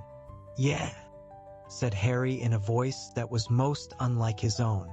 He left the Great Hall with Professor McGonagall. She didn't seem herself either. In fact, she looked nearly as anxious as Hermione. As she walked him down the stone steps and out into the cold November afternoon, she put her hand on his shoulder. "Now, don't panic," she said. "Just keep a cool head. We've got wizards standing by to control the situation if it gets out of hand. The main thing is just to do your best, and nobody will think any the worse of you. Are you all right?" "Yes," Harry heard himself say. "Yes, I'm fine." She was leading him toward the place where the dragons were, around the edge of the forest. But when they approached the clump of trees behind which the enclosure would be clearly visible, Harry saw that a tent had been erected, its entrance facing them, screening the dragons from view. "You're to go in here with the other champions," said Professor McGonagall in a rather shaky sort of voice. "And wait for your turn, Potter. Mr. Bagman is in there. He'll be telling you the procedure. Good luck." "Thanks," said Harry, in a flat, distant voice. She left him at the entrance of the tent. Harry went inside. Fleur Delacour was sitting in a corner on a low wooden stool. She didn't look nearly as composed as usual, but rather pale and clammy. Victor Crumb looked even surlier than usual, which Harry supposed was his way of showing nerves. Cedric was pacing up and down.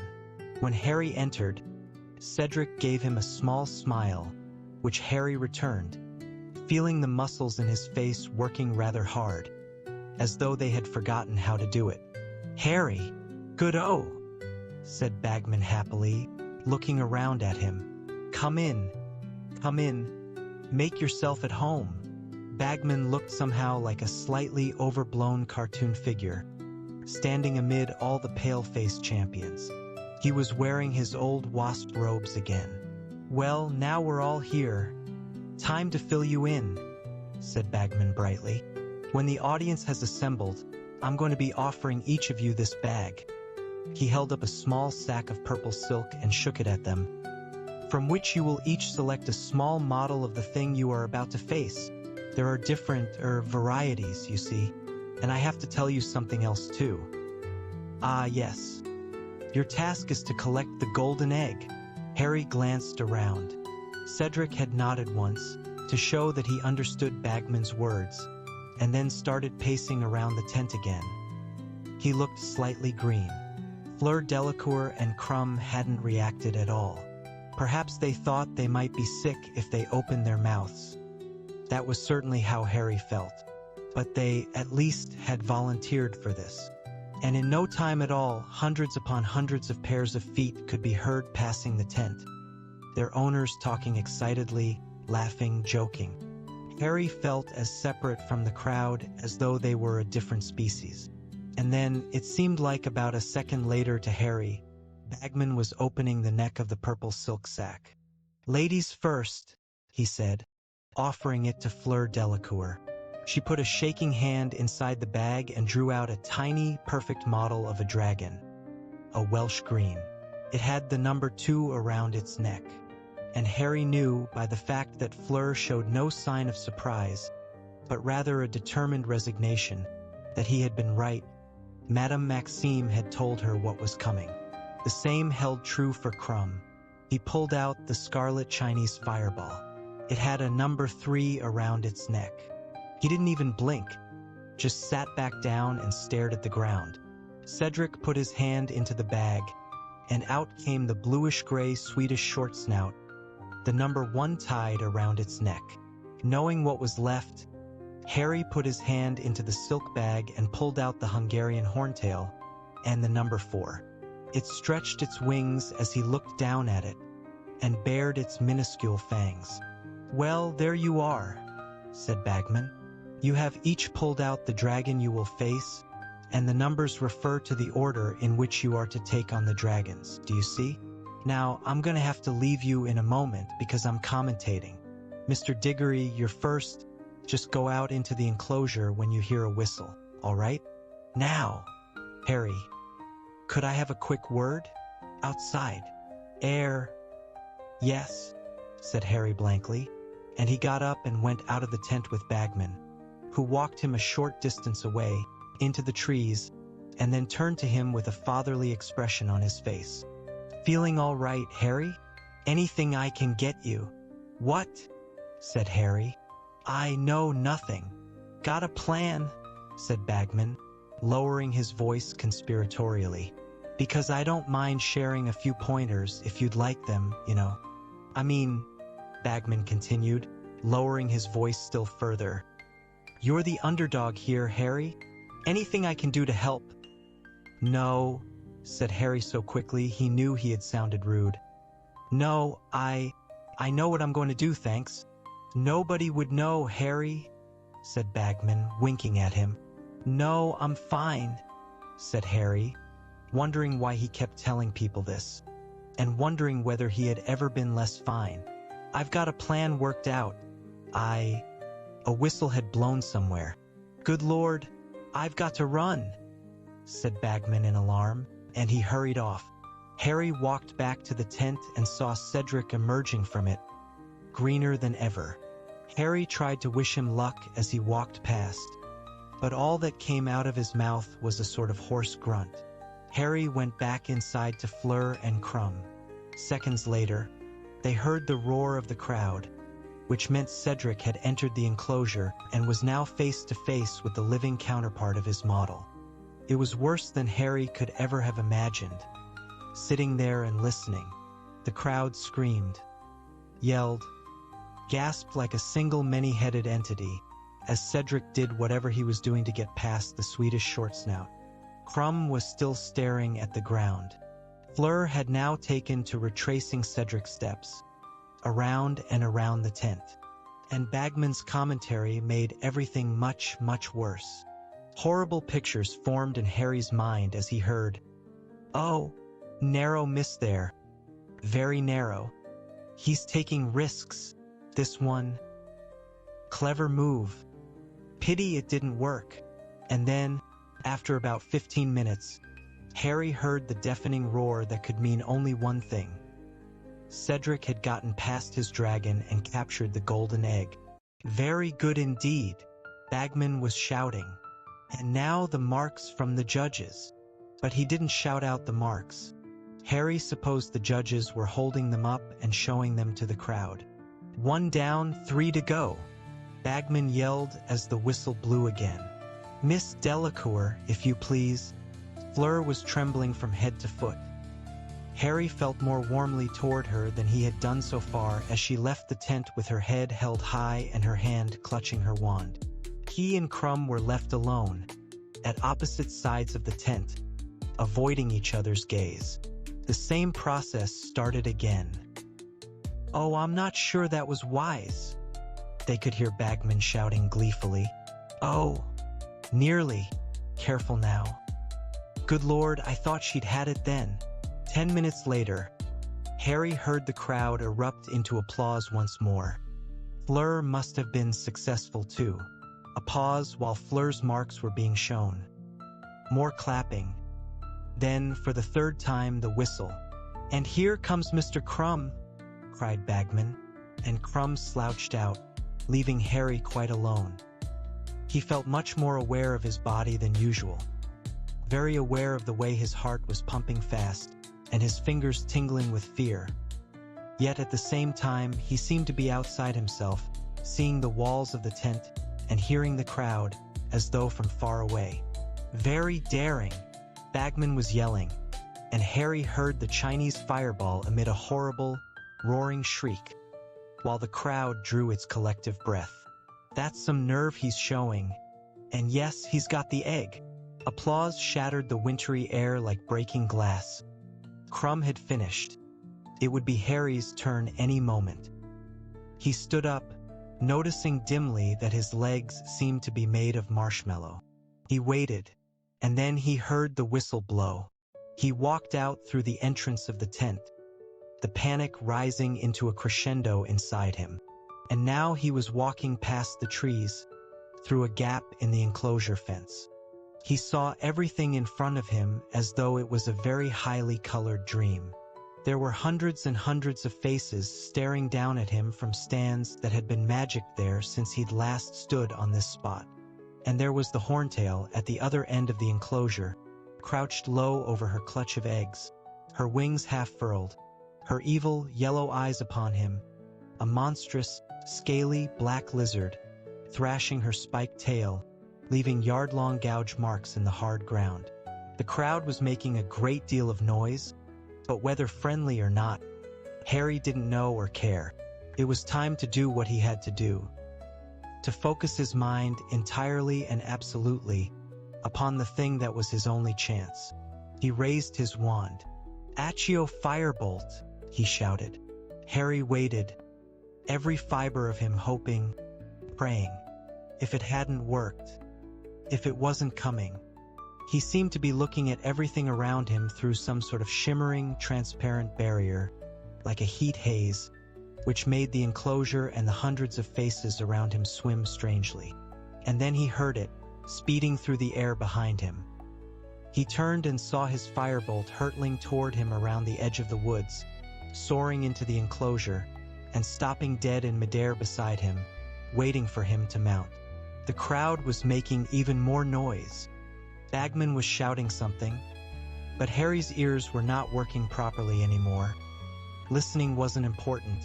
He swung his leg over the broom and kicked off from the ground. And a second later, something miraculous happened. As he soared upward, as the wind rushed through his hair, as the crowd's faces became mere flesh-colored pinpricks below, and the horntail shrank to the size of a dog, he realized that he had left not only the ground behind, but also his fear. He was back where he belonged. This was just another Quidditch match, that was all. Just another Quidditch match, and that horntail was just another ugly opposing team.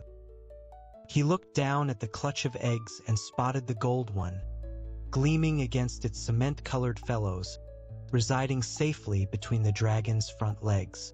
Okay. Harry told himself, diversionary tactics. Let's go. He dived. The Horntail's head followed him. He knew what it was going to do and pulled out of the dive just in time. A jet of fire had been released exactly where he would have been had he not swerved away. But Harry didn't care. That was no more than dodging a bludger. Great Scott! He can fly! Yelled Bagman as the crowd shrieked and gasped. Are you watching this, Mr. Crumb? Harry soared higher in a circle. The Horntail was still following his progress, its head revolving on its long neck. If he kept this up, it would be nicely dizzy. But better not push it too long, or it would be breathing fire again. Harry plummeted just as the Horntail opened its mouth, but this time he was less lucky. He missed the flames, but the tail came whipping up to meet him instead, and as he swerved to the left, one of the long spikes grazed his shoulder, ripping his robes. He could feel it stinging. He could hear screaming and groans from the crowd. But the cut didn't seem to be deep. Now he zoomed around the back of the Horntail, and a possibility occurred to him. The Horntail didn't seem to want to take off. She was too protective of her eggs. Though she writhed and twisted, furling and unfurling her wings and keeping those fearsome yellow eyes on Harry, she was afraid to move too far from them. But he had to persuade her to do it, or he'd never get near them. The trick was to do it carefully, gradually. He began to fly, first this way, then the other, not near enough to make her breathe fire to stave him off, but still posing a sufficient threat to ensure she kept her eyes on him. Her head swayed this way and that, watching him out of those vertical pupils, her fangs bared. He flew higher. The Horntail's head rose with him, her neck now stretched to its fullest extent, still swaying, like a snake before its charmer. Harry rose a few more feet, and she let out a roar of exasperation. He was like a fly to her, a fly she was longing to swat. Her tail thrashed again, but he was too high to reach now.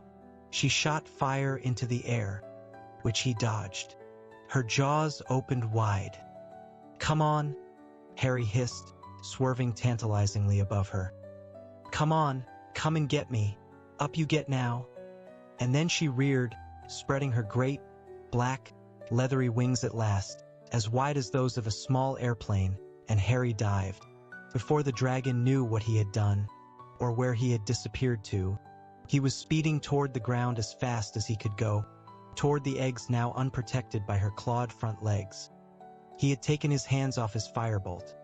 He had seized the golden egg, and with a huge spurt of speed he was off. He was soaring out over the stands, the heavy egg safely under his uninjured arm, and it was as though somebody had just turned the volume back up. For the first time, he became properly aware of the noise of the crowd, which was screaming and applauding as loudly as the Irish supporters at the World Cup. Look at that! Bagman was yelling. Will you look at that? Our youngest champion is quickest to get his egg. Well, this is going to shorten the odds on Mr. Potter. Harry saw the dragon keepers rushing forward to subdue the Horntail, and over at the entrance to the enclosure, Professor McGonagall, Professor Moody, and Hagrid hurrying to meet him, all of them waving him toward them, their smiles evident even from this distance.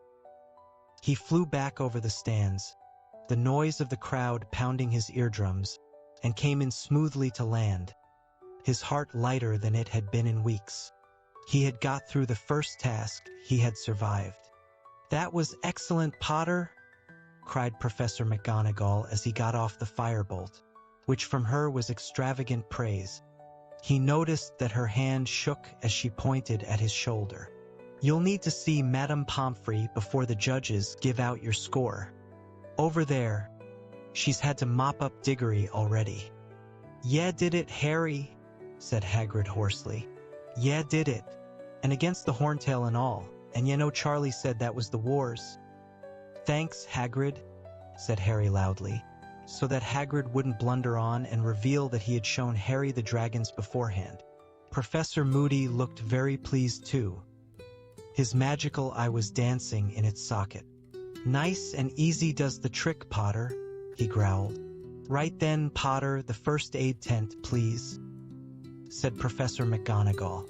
Harry walked out of the enclosure, still panting, and saw Madame Pomfrey standing at the mouth of a second tent, looking worried. "Dragons," she said, in a disgusted tone, pulling Harry inside. The tent was divided into cubicles. He could make out Cedric's shadow through the canvas, but Cedric didn't seem to be badly injured. He was sitting up, at least. Madame Pomfrey examined Harry's shoulder, talking furiously all the while. "Last year Dementors, this year dragons, what are they going to bring into this school next? You're very lucky. This is quite shallow. It'll need cleaning before I heal it up, though." She cleaned the cut with a dab of some purple liquid that smoked and stung, but then poked his shoulder with her wand, and he felt it heal instantly. "Now, just sit quietly for a minute, sit, and then you can go and get your score." She bustled out of the tent, and he heard her go next door and say, "How does it feel now, Diggory?" Harry didn't want to sit still. He was too full of adrenaline. He got to his feet, wanting to see what was going on outside. But before he'd reached the mouth of the tent, two people had come darting inside. Hermione, followed closely by Ron. "Harry, you were brilliant," Hermione said squeakily. There were fingernail marks on her face where she had been clutching it in fear. "You were amazing. You really were." But Harry was looking at Ron, who was very white and staring at Harry as though he were a ghost. "Harry," he said, very seriously, "whoever put your name in that goblet, I reckon they're trying to do you in." It was as though the last few weeks had never happened. As though Harry were meeting Ron for the first time, right after he'd been made champion. "Caught on, have you?" said Harry coldly. "Took you long enough." Hermione stood nervously between them, looking from one to the other. Ron opened his mouth uncertainly. Harry knew Ron was about to apologize, and suddenly he found he didn't need to hear it. "It's okay," he said, before Ron could get the words out. "Forget it." "No," said Ron. "I shouldn't be." "Forget it," Harry said. Ron grinned nervously at him, and Harry grinned back. Hermione burst into tears. "There's nothing to cry about," Harry told her, bewildered. "You two are so stupid," she shouted, stamping her foot on the ground, tears splashing down her front. Then, before either of them could stop her, she had given both of them a hug and dashed away, now positively howling. "Barking mad," said Ron, shaking his head. "Harry, come on. They'll be putting up your scores." Picking up the golden egg and his firebolt, feeling more elated than he would have believed possible an hour ago, Harry ducked out of the tent, Ron by his side, talking fast. "You were the best, no competition." Cedric did this weird thing where he transfigured a rock on the ground, turned it into a dog. He was trying to make the dragon go for the dog instead of him. Well, it was a pretty cool bit of transfiguration, and it sort of worked because he did get the egg, but he got burned as well. The dragon changed its mind halfway through and decided it would rather have him than the Labrador. He only just got away. And that Fleur girl tried this sort of charm. I think she was trying to put it into a trance. Well, that kind of worked too. It went all sleepy, but then it snored and this great jet of flame shot out and her skirt caught fire. She put it out with a bit of water out of her wand. And Crumb, you won't believe this, but he didn't even think of flying. He was probably the best after you, though. Hit it with some sort of spell right in the eye. Only thing is, it went trampling around in agony and squashed half the real eggs. They took marks off for that. He wasn't supposed to do any damage to them. Ron drew breath as he and Harry reached the edge of the enclosure. Now that the horntail had been taken away, Harry could see where the 5 judges were sitting, right at the other end in raised seats draped in gold. "It's marks out of 10 from each one," Ron said, and Harry, squinting up the field, saw the first judge, Madame Maxime, raise her wand in the air. What looked like a long silver ribbon shot out of it, which twisted itself into a large figure 8. "Not bad," said Ron as the crowd applauded. I suppose she took marks off for your shoulder. Mr. Crouch came next. He shot a number 9 into the air. Looking good, Ron yelled, thumping Harry on the back. Next, Dumbledore. He too put up a 9. The crowd was cheering harder than ever. Ludo Bagman 10. 10? Said Harry in disbelief. But I got hurt. What's he playing at? Harry, don't complain, Ron yelled excitedly. And now Karkaroff raised his wand. He paused for a moment and then a number shot out of his wand too. 4. What? Ron bellowed furiously. 4? You lousy, biased scumbag. You gave Crumb 10. But Harry didn't care. He wouldn't have cared if Karkaroff had given him 0. Ron's indignation on his behalf was worth about 100 points to him. He didn't tell Ron this, of course, but his heart felt lighter than air as he turned to leave the enclosure. And it wasn't just Ron. Those weren't only Gryffindors cheering in the crowd. When it had come to it, when they had seen what he was facing, most of the school had been on his side as well as Cedric's. He didn't care about the Slytherins. He could stand whatever they threw at him now. You're tied in first place, Harry. You and Crumb, said Charlie Weasley, hurrying to meet them as they set off back toward the school. Listen, I've got to run. I've got to go and send Mum an owl. I swore I'd tell her what happened, but that was unbelievable. Oh yeah, and they told me to tell you you've got to hang around for a few more minutes. Bagman wants a word. Back in the champion's tent. Ron said he would wait, so Harry re-entered the tent, which somehow looked quite different now. Friendly and welcoming. He thought back to how he'd felt while dodging the Horntail, and compared it to the long wait before he'd walked out to face it. There was no comparison. The wait had been immeasurably worse. Fleur, Cedric, and Crumb all came in together. One side of Cedric's face was covered in a thick orange paste, which was presumably mending his burn. He grinned at Harry when he saw him. Good one, Harry. And you, said Harry, grinning back. Well done, all of you, said Ludo Bagman, bouncing into the tent and looking as pleased as though he personally had just got past a dragon. Now, just a quick few words. You've got a nice long break before the second task, which will take place at 9:30 on the morning of February the 24th. But we're giving you something to think about in the meantime. If you look down at those golden eggs you're all holding, you will see that they open. See the hinges there? You need to solve the clue inside the egg, because it will tell you what the second task is, and enable you to prepare for it. All clear? Sure? Well, off you go then. Harry left the tent, rejoined Ron, and they started to walk back around the edge of the forest, talking hard. Harry wanted to hear what the other champions had done in more detail. Then, as they rounded the clump of trees behind which Harry had first heard the dragon's roar, a witch leapt out from behind them. It was Rita Skeeter. She was wearing acid green robes today. The quick quotes quill in her hand blended perfectly against them. Congratulations, Harry, she said, beaming at him. I wonder if you could give me a quick word? How you felt facing that dragon.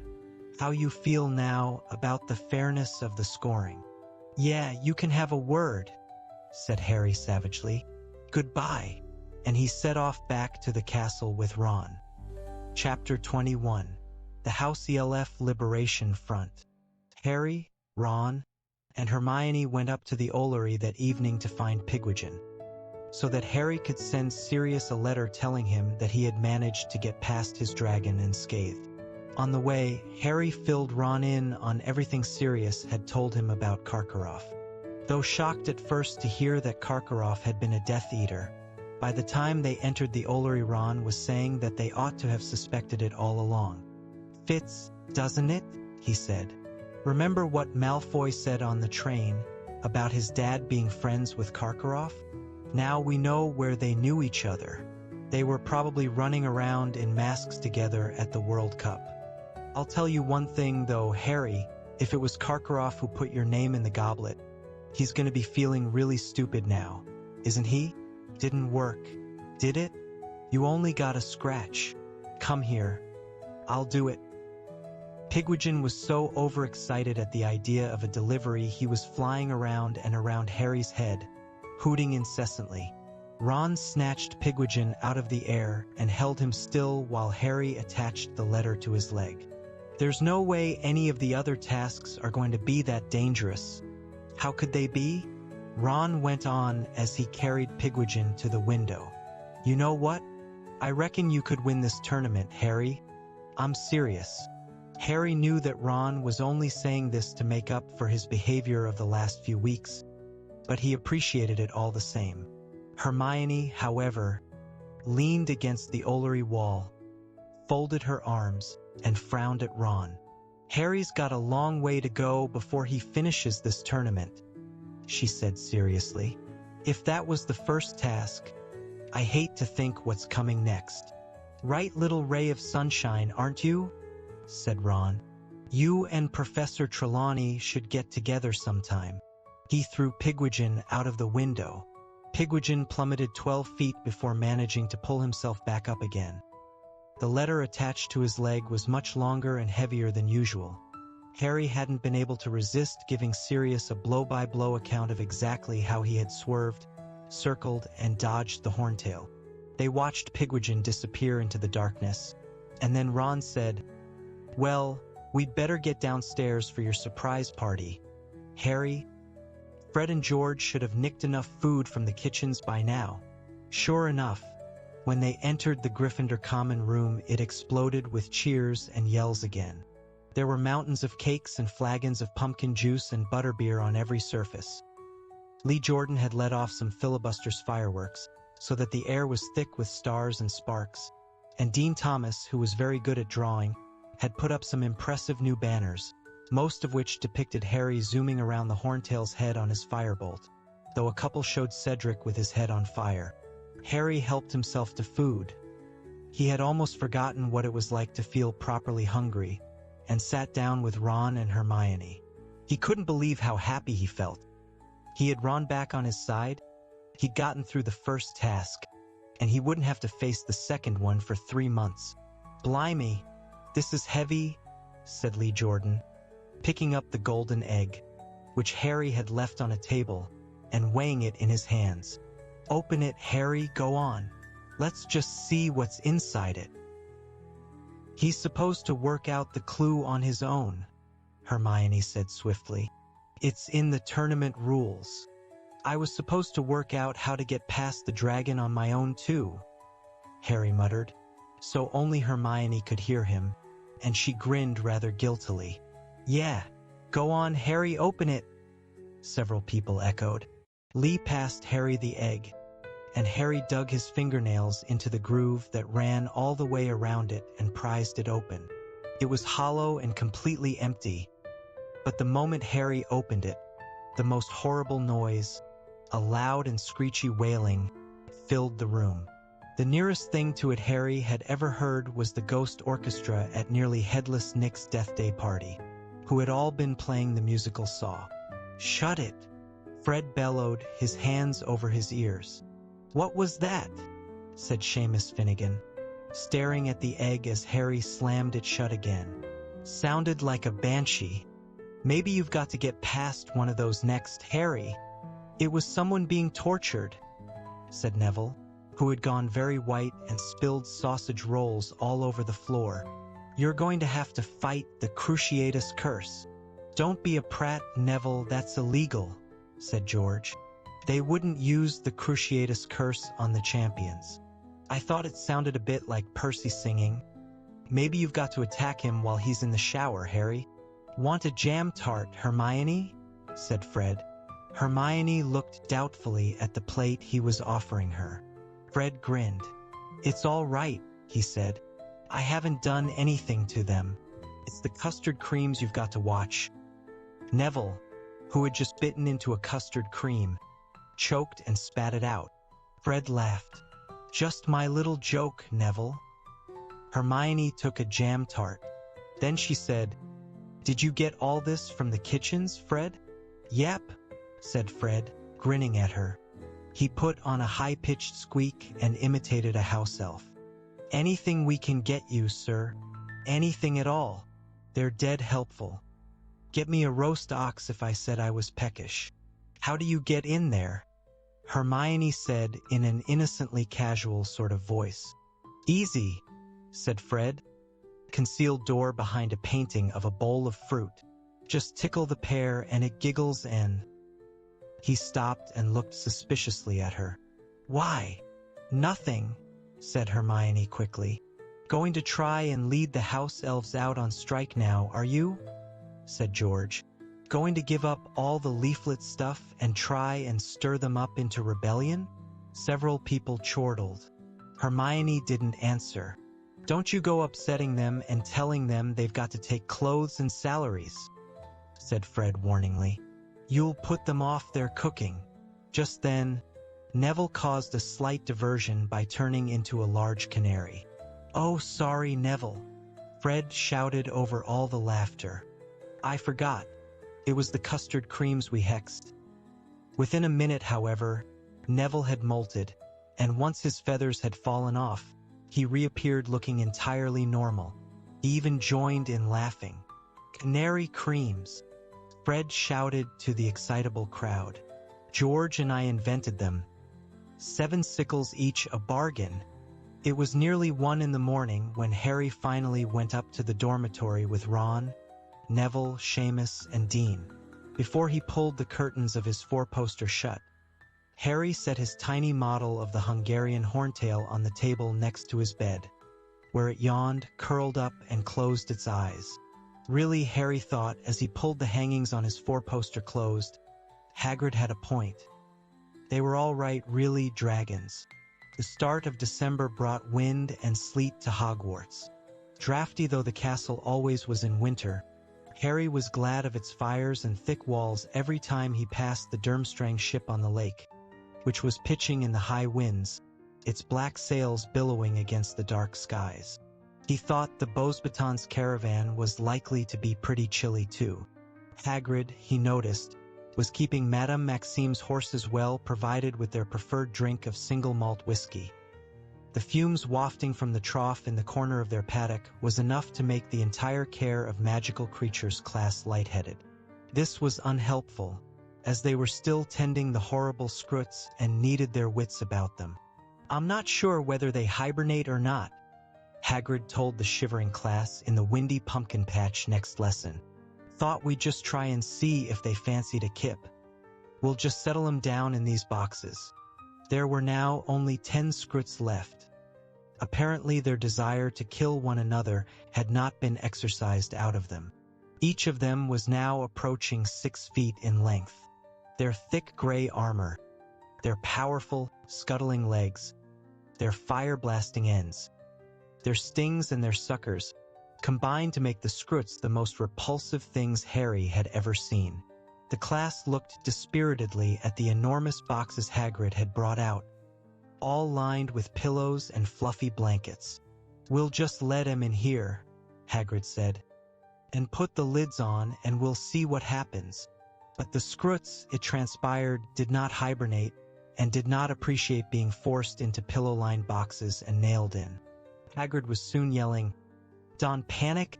Now! Don Panic!" while the Scroots rampaged around the pumpkin patch, now strewn with the smoldering wreckage of the boxes.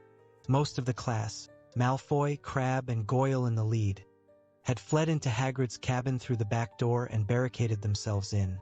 Harry, Ron, and Hermione, however, were among those who remained outside trying to help Hagrid. Together they managed to restrain and tie up 9 of the Scroots, though at the cost of numerous burns and cuts. Finally, only 1 Scroot was left. "Don, frighten him now!" Hagrid shouted as Ron and Harry used their wands to shoot jets of fiery sparks at the Scroot, which was advancing menacingly on them, its sting arched, quivering over its back. Just try and slip the rope round his sting, so he won't hurt any of the others. Yeah, we wouldn't want that. Ron shouted angrily as he and Harry backed into the wall of Hagrid's cabin. still holding the Scrut off with their sparks. Well, well, well. This does look like fun. Rita Skeeter was leaning on Hagrid's garden fence, looking in at the mayhem. She was wearing a thick magenta cloak with a furry purple collar today, and her crocodile skin handbag was over her arm. Hagrid launched himself forward on top of the Scrut that was cornering Harry and Ron and flattened it. A blast of fire shot out of its end, withering the pumpkin plants nearby. "Who are you?" Hagrid asked Rita Skeeter as he slipped a loop of rope around the Scrut's sting and tightened it. "Rita Skeeter, Daily Prophet reporter," Rita replied, beaming at him. Her gold teeth glinted. "Thought Dumbledore said you weren't allowed inside the school anymore," said Hagrid, frowning slightly as he got off the slightly squashed Scrut and started tugging it over to its fellows. Rita acted as though she hadn't heard what Hagrid had said. "What are these fascinating creatures called?" she asked, beaming still more widely. "Blast-ended Scruts," grunted Hagrid. "Really?" said Rita, apparently full of lively interest. "I've never heard of them before. Where do they come from?" Harry noticed a dull red flush rising up out of Hagrid's wild black beard, and his heart sank. Where had Hagrid got the Scruts from? Hermione, who seemed to be thinking along these lines, said quickly, "They're very interesting, aren't they? Aren't they, Harry?" "What? Oh yeah. Ouch. Interesting," said Harry as she stepped on his foot. "Ah, you're here, Harry," said Rita Skeeter as she looked around. "So you like care of magical creatures, do you? One of your favorite lessons."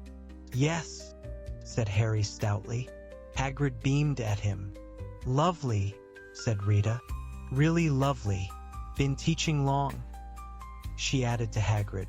Harry noticed her eyes travel over Dean, who had a nasty cut across one cheek, Lavender, whose robes were badly singed, Seamus, who was nursing several burnt fingers, and then to the cabin windows where most of the class stood, their noses pressed against the glass waiting to see if the coast was clear. "This is Annie-me's second year," said Hagrid. "Lovely. I don't suppose you'd like to give an interview, would you? Share some of your experience of magical creatures? The Prophet does a zoological column every Wednesday, as I'm sure you know. We could feature these bang-ended scoots."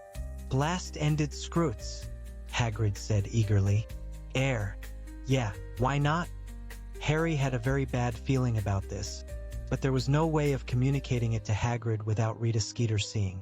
So he had to stand and watch in silence as Hagrid and Rita Skeeter made arrangements to meet in the Three Broomsticks for a good long interview later that week. Then the bell rang up at the castle, signaling the end of the lesson. "Well, goodbye, Harry," Rita Skeeter called merrily to him as he set off with Ron and Hermione. "Until Friday night. Then, Hagrid, she'll twist everything he says," Harry said under his breath. "Just as long as he didn't import those Scruts illegally or anything," said Hermione desperately. They looked at one another. It was exactly the sort of thing Hagrid might do. "Hagrid's been in loads of trouble before, and Dumbledore's never sacked him," said Ron consolingly. "Worst that can happen is Hagrid'll have to get rid of the Scruts. Sorry. Did I say worst? I meant best."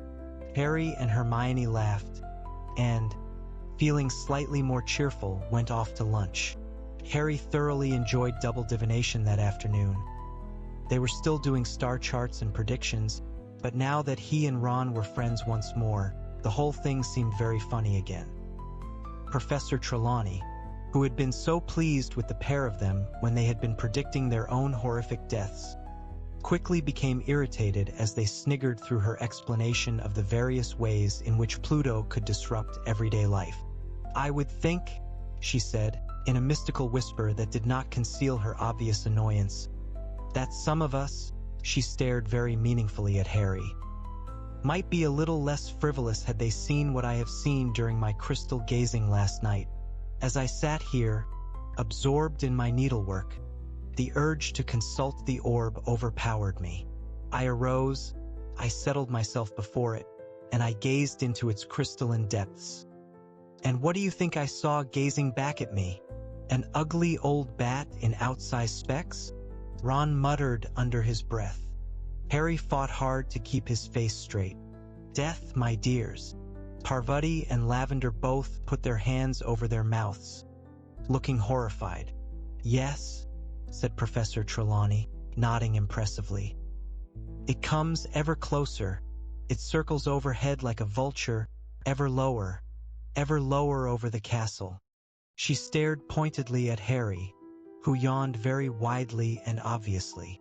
It'd be a bit more impressive if she hadn't done it about 80 times before, Harry said as they finally regained the fresh air of the staircase beneath Professor Trelawney's room. But if I'd dropped dead every time she's told me I'm going to, I'd be a medical miracle. You'd be a sort of extra concentrated ghost, said Ron, chortling, as they passed the Bloody Baron going in the opposite direction, his wide eyes staring sinisterly. At least we didn't get homework. I hope Hermione got loads off Professor Vector. I love not working when she is. But Hermione wasn't at dinner, nor was she in the library when they went to look for her afterward. The only person in there was Victor Crumb. Ron hovered behind the bookshelves for a while, watching Crumb, debating in whispers with Harry whether he should ask for an autograph. But then Ron realized that 6 or 7 girls were lurking in the next row of books, debating exactly the same thing, and he lost his enthusiasm for the idea. Wonder where she's got to? Ron said as he and Harry went back to Gryffindor Tower. Dunno. Balderdash. But the fat lady had barely begun to swing forward when the sound of racing feet behind them announced Hermione's arrival. Harry! She panted, skidding to a halt beside him. The fat lady stared down at her, eyebrows raised. Harry, you've got to come. You've got to come. The most amazing things happened, please. She seized Harry's arm and started to try to drag him back along the corridor. What's the matter? Harry said. I'll show you when we get there. Oh, come on. Quick. Harry looked around at Ron. He looked back at Harry, intrigued. Okay, Harry said, starting off back down the corridor with Hermione. Ron hurrying to keep up. Oh, don't mind me, the fat lady called irritably after them. Don't apologize for bothering me. I'll just hang here wide open until you get back, shall I? Yeah, thanks, Ron shouted over his shoulder. Hermione, where are we going? Harry asked, after she had led them down through 6 floors and started down the marble staircase into the entrance hall. You'll see in a minute, said Hermione excitedly. She turned left at the bottom of the staircase and hurried toward the door through which Cedric Diggory had gone the night after the Goblet of Fire had regurgitated his and Harry's names. Harry had never been through here before. He and Ron followed Hermione down a flight of stone steps, but instead of ending up in a gloomy underground passage like the one that led to Snape's dungeon, they found themselves in a broad stone corridor, brightly lit with torches and decorated with cheerful paintings that were mainly of food. Oh, hang on, said Harry slowly, halfway down the corridor. Wait a minute, Hermione. What? She turned around to look at him, anticipation all over her face. I know what this is about, said Harry. He nudged Ron and pointed to the painting just behind Hermione. It showed a gigantic silver fruit bowl. Hermione, said Ron, katoning on. You're trying to rope us into that spew stuff again. No, I'm not, she said hastily. And it's not spew, Ron. Changed the name, have you? Said Ron, frowning at her. What are we now, then, the House Elf Liberation Front? I'm not barging into that kitchen and trying to make them stop work. I'm not doing it.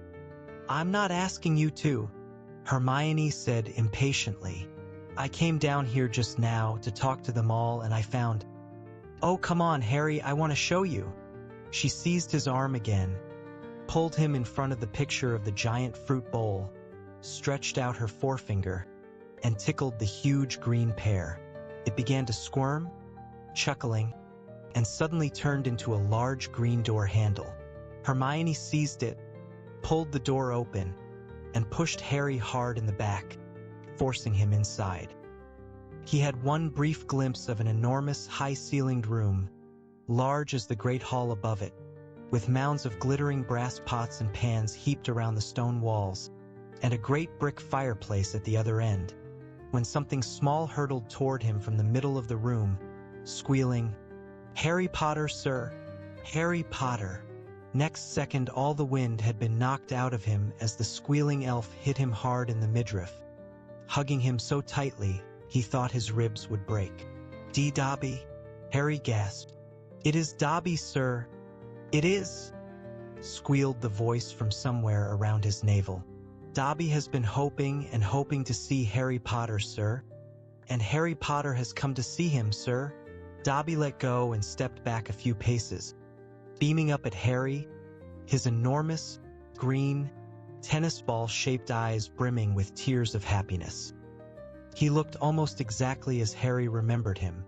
The pencil-shaped nose, the bat-like ears, the long fingers and feet, all except the clothes, which were very different. When Dobby had worked for the Malfoys, he had always worn the same filthy old pillowcase. Now, however, he was wearing the strangest assortment of garments Harry had ever seen. He had done an even worse job of dressing himself than the wizards at the World Cup. He was wearing a tea cozy for a hat, on which he had pinned a number of bright badges, a tie patterned with horseshoes over a bare chest, a pair of what looked like children's soccer shorts, and odd socks. One of these, Harry saw, was the black one Harry had removed from his own foot and tricked Mr. Malfoy into giving Dobby, thereby setting Dobby free. The other was covered in pink and orange stripes. "Dobby, what are you doing here?" Harry said in amazement. "Dobby has come to work at Hogwarts, sir." Dobby squealed excitedly. "Professor Dumbledore gave Dobby and Winky jobs, sir." "Winky?" said Harry. "She's here too." "Yes, sir, yes," said Dobby, and he seized Harry's hand and pulled him off into the kitchen between the 4 long wooden tables that stood there. Each of these tables, Harry noticed as he passed them, was positioned exactly beneath the 4 house tables above in the great hall. At the moment, they were clear of food, dinner having finished, but he supposed that an hour ago they had been laden with dishes that were then sent up through the ceiling to their counterparts above. At least 100 little elves were standing around the kitchen, beaming, bowing, and curtsying as Dobby led Harry past them. They were all wearing the same uniform, a tea towel stamped with the Hogwarts crest and tied, as Winky's had been, like a toga. Dobby stopped in front of the brick fireplace and pointed. "Winky, sir," he said. Winky was sitting on a stool by the fire. Unlike Dobby, she had obviously not foraged for clothes. She was wearing a neat little skirt and blouse with a matching blue hat, which had holes in it for her large ears. However, while every one of Dobby's strange collection of garments was so clean and well cared for that it looked brand new, Winky was plainly not taking care of her clothes at all. There were soup stains all down her blouse and a burn in her skirt. "Hello, Winky," said Harry. Winky's lip quivered. Then she burst into tears, which spilled out of her great brown eyes and splashed down her front, just as they had done at the Quidditch World Cup. "Oh dear," said Hermione. She and Ron had followed Harry and Dobby to the end of the kitchen. "Winky, don't cry, please don't." But Winky cried harder than ever. Dobby, on the other hand, beamed up at Harry. "Would Harry Potter like a cup of tea?" he squeaked loudly over Winky's sobs. Yeah, okay," said Harry. Instantly, about 6 house elves came trotting up behind him, bearing a large silver tray laden with a teapot, cups for Harry, Ron, and Hermione, a milk jug, and a large plate of biscuits. "Good service," Ron said in an impressed voice. Hermione frowned at him, but the elves all looked delighted. They bowed very low and retreated. "How long have you been here, Dobby?" Harry asked as Dobby handed around the tea. "Only a week, Harry Potter, sir," said Dobby happily. "Dobby came to see Professor Dumbledore, sir. You see, sir, it is very difficult for a house elf who has been dismissed to get a new position. Sir, very difficult indeed." At this, Winky howled even harder, her squashed tomato of a nose dribbling all down her front, though she made no effort to stem the flow. "Dobby has traveled the country for 2 whole years, sir, trying to find work," Dobby squeaked. "But Dobby hasn't found work, sir, because Dobby wants paying now." The house elves all around the kitchen, who had been listening and watching with interest, all looked away at these words, as though Dobby had said something rude and embarrassing. Hermione, however, said, "Good for you, Dobby." "Thank you, miss," said Dobby, grinning toothily at her. "But most wizards doesn't want a house elf who wants paying, miss. That's not the point of a house elf," they says, and they slammed the door in Dobby's face.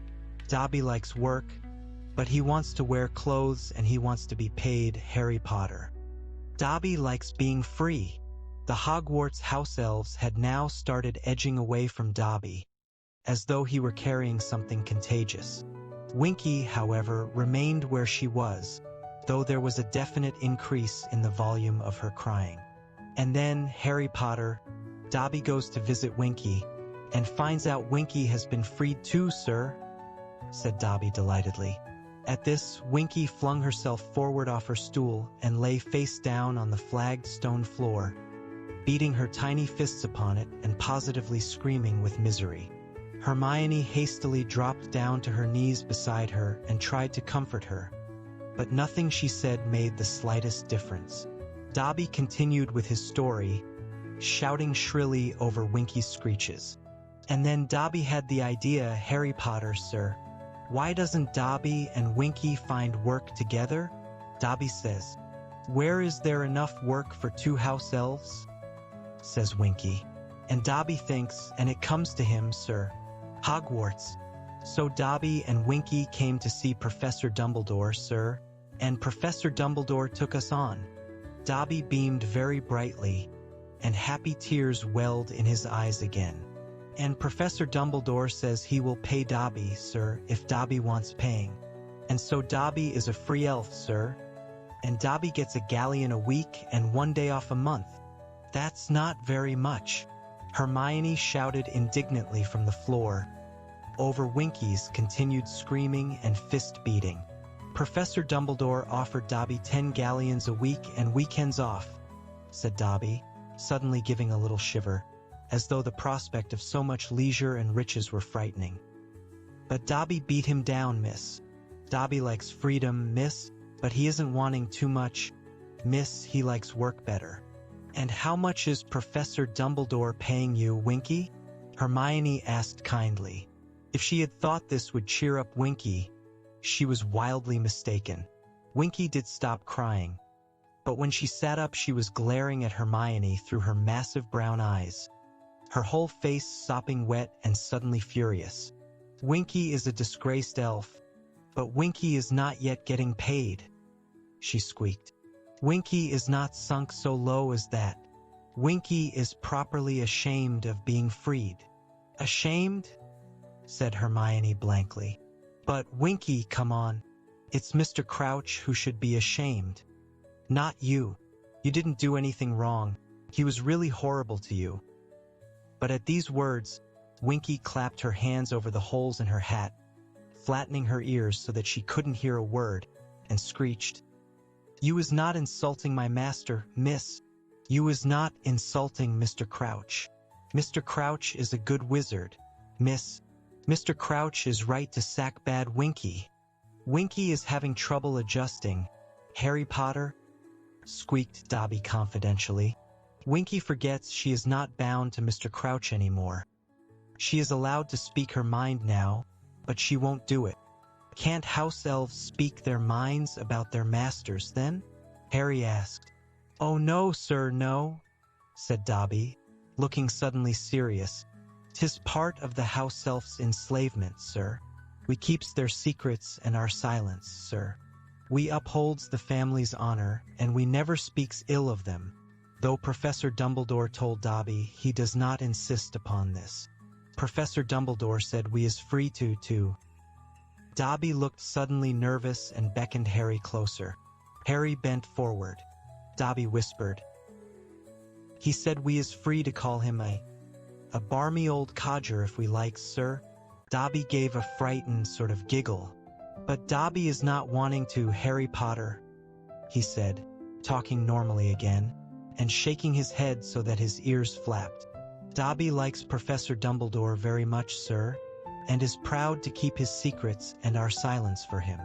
But you can say what you like about the Malfoys now? Harry asked him, grinning. A slightly fearful look came into Dobby's immense eyes. Dobby could, he said doubtfully. He squared his small shoulders. Dobby could tell Harry Potter that his old masters were bad dark wizards. Dobby stood for a moment, quivering all over, horror-struck by his own daring. Then he rushed over to the nearest table and began banging his head on it very hard, squealing, "Bad Dobby! Bad Dobby!" Harry seized Dobby by the back of his tie and pulled him away from the table. "Thank you, Harry Potter. Thank you," said Dobby breathlessly, rubbing his head. "You just need a bit of practice," Harry said. "Practice!" squealed Winky furiously. "You ought to be ashamed of yourself, Dobby, talking that way about your masters." "They isn't my masters anymore, Winky," said Dobby defiantly. "Dobby doesn't care what they think anymore." "Oh, you is a bad elf, Dobby," moaned Winky, tears leaking down her face once more. "My poor Mr. Crouch, what is he doing without Winky? He is needing me, he is needing my help. I is looking after the Crouches all my life, and my mother is doing it before me, and my grandmother is doing it before her. Oh, what is they saying if they knew Winky was freed? Oh, the shame, the shame." She buried her face in her skirt again and bawled. "Winky," said Hermione firmly, "I'm quite sure Mr. Crouch is getting along perfectly well without you. We've seen him, you know." "You is seeing my master?" said Winky breathlessly, raising her tear-stained face out of her skirt once more and goggling at Hermione. "You is seeing him here at Hogwarts?" "Yes," said Hermione. "He and Mr. Bagman are judges in the Triwizard Tournament." "Mr. Bagman comes too?" squeaked Winky, and to Harry's great surprise, and Ron's and Hermione's too, by the looks on their faces, she looked angry again. "Mr. Bagman is a bad wizard, a very bad wizard. My master isn't liking him." "Oh no, not at all. Bagman bad?" said Harry. "Oh yes," Winky said, nodding her head furiously. "My master is telling Winky some things, but Winky is not saying." Winky keeps her master's secrets." She dissolved yet again in tears. They could hear her sobbing into her skirt. Poor master, poor master. No Winky to help him no more. They couldn't get another sensible word out of Winky. They left her to her crying and finished their tea, while Dobby chatted happily about his life as a free elf and his plans for his wages. "Dobby is going to buy a sweater next, Harry Potter," he said happily, pointing at his bare chest. "Tell you what, Dobby," said Ron, who seemed to have taken a great liking to the elf. "I'll give you the one my mum knits me this Christmas. I always get one from her. You don't mind maroon, do you?" Dobby was delighted. "We might have to shrink it a bit to fit you," Ron told him, "but it'll go well with your tea cozy." As they prepared to take their leave, many of the surrounding elves pressed in upon them, offering snacks to take back upstairs.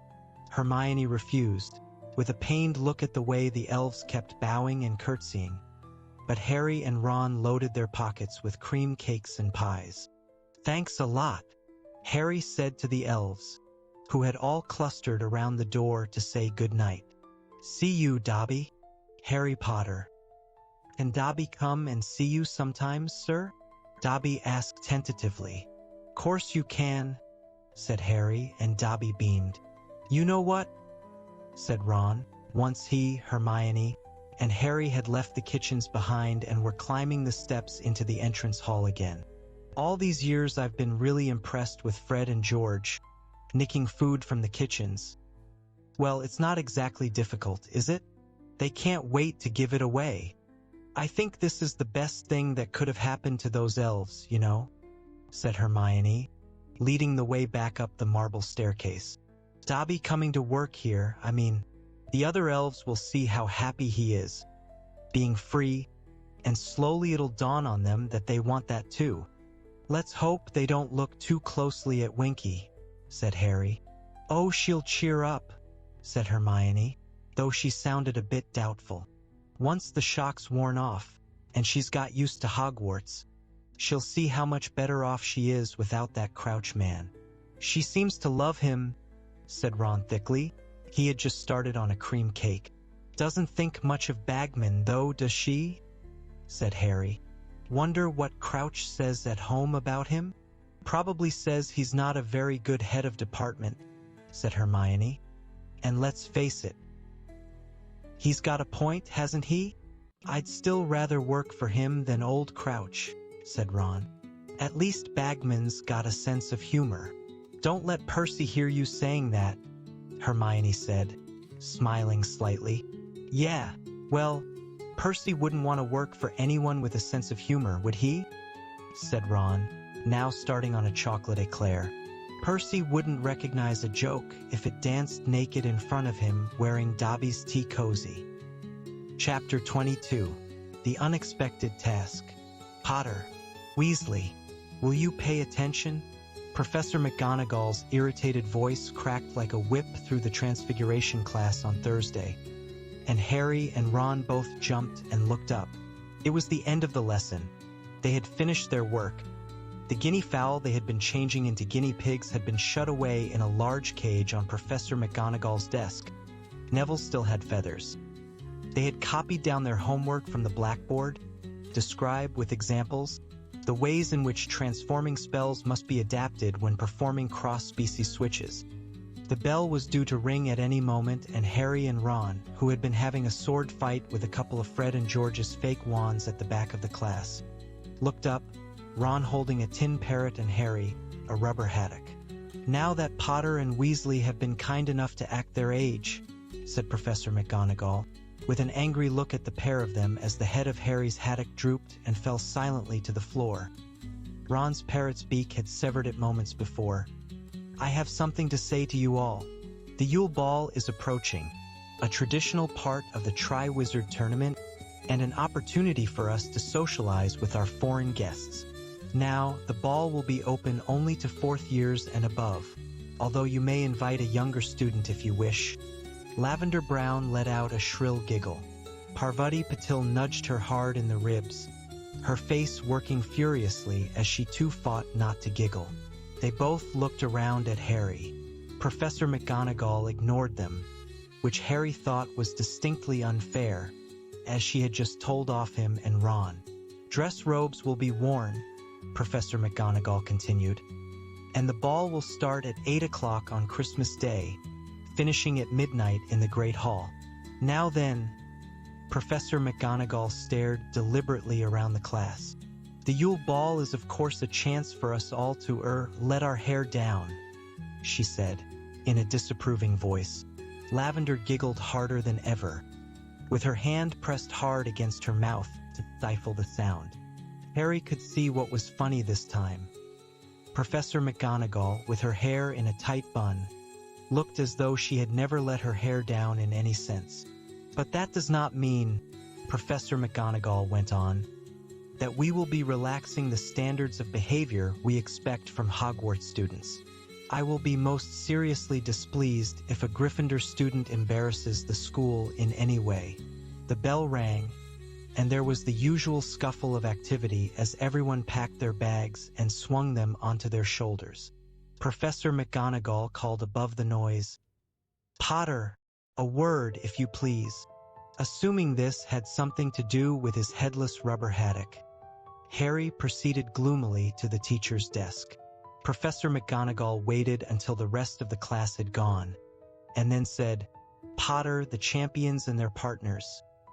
"What partners?" said Harry. Professor McGonagall looked suspiciously at him, as though she thought he was trying to be funny. "Your partners for the Yule Ball, Potter," she said coldly. "Your dance partners." Harry's insides seemed to curl up and shrivel. Dance partners. He felt himself going red. "I don't dance," he said quickly. "Oh yes, you do," said Professor McGonagall irritably. "That's what I'm telling you. Traditionally, the champions and their partners open the ball." Harry had a sudden mental image of himself in a top hat and tails, accompanied by a girl in the sort of frilly dress Aunt Petunia always wore to Uncle Vernon's work parties. "I'm not dancing," he said. "It is traditional," said Professor McGonagall firmly. "You are a Hogwarts champion, and you will do what is expected of you as a representative of the school. So make sure you get yourself a partner, Potter." "But I don't—" "You heard me, Potter," said Professor McGonagall in a very final sort of way. A week ago, Harry would have said finding a partner for a dance would be a cinch compared to taking on a Hungarian horntail. But now that he had done the latter, and was facing the prospect of asking a girl to the ball, he thought he'd rather have another round with the dragon. Harry had never known so many people to put their names down to stay at Hogwarts for Christmas. He always did, of course, because the alternative was usually going back to Privet Drive, but he had always been very much in the minority before now.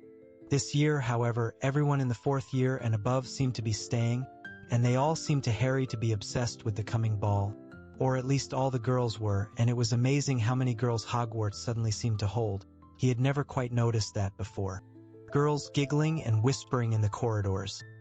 Girls shrieking with laughter as boys passed them. Girls excitedly comparing notes on what they were going to wear on Christmas night. "Why do they have to move in packs?" Harry asked Ron as a dozen or so girls walked past them, sniggering and staring at Harry. "How are you supposed to get one on their own to ask them?" "Lasso one," Ron suggested. "Got any idea who you're going to try?" Harry didn't answer. He knew perfectly well whom he'd like to ask, but working up the nerve was something else. Cho was a year older than he was. She was very pretty. She was a very good Quidditch player, and she was also very popular. Ron seemed to know what was going on inside Harry's head. "Listen, you're not going to have any trouble. You're a champion. You've just beaten a Hungarian horntail. I bet they'll be queuing up to go with you." In tribute to their recently repaired friendship, Ron had kept the bitterness in his voice to a bare minimum. Moreover, to Harry's amazement, he turned out to be quite right. A curly-haired third-year Hufflepuff girl to whom Harry had never spoken in his life asked him to go to the ball with her the very next day. Harry was so taken aback he said no before he'd even stopped to consider the matter. The girl walked off looking rather hurt, and Harry had to endure Dean's, Seamus's, and Ron's taunts about her all through History of Magic. The following day, 2 more girls asked him, a 2nd year and, to his horror, a 5th year who looked as though she might knock him out if he refused. "She was quite good-looking," said Ron fairly, after he'd stopped laughing. "She was a foot taller than me," said Harry, still unnerved. "Imagine what I'd look like trying to dance with her." Hermione's words about Krum kept coming back to him. "They only like him because he's famous." Harry doubted very much if any of the girls who had asked to be his partner so far would have wanted to go to the ball with him if he hadn't been a school champion. Then he wondered if this would bother him if Cho asked him. On the whole, Harry had to admit that, even with the embarrassing prospect of opening the ball before him, life had definitely improved since he had got through the first task. He wasn't attracting nearly as much unpleasantness in the corridors anymore, which he suspected had a lot to do with Cedric.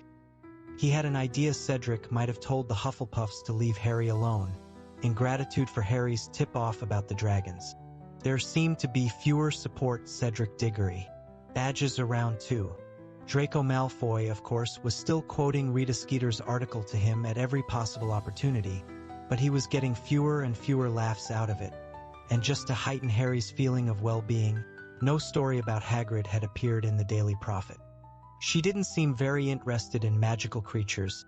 "To tell ye the truth," Hagrid said, when Harry, Ron, and Hermione asked him how his interview with Rita Skeeter had gone during the last Care of Magical Creatures lesson of the term.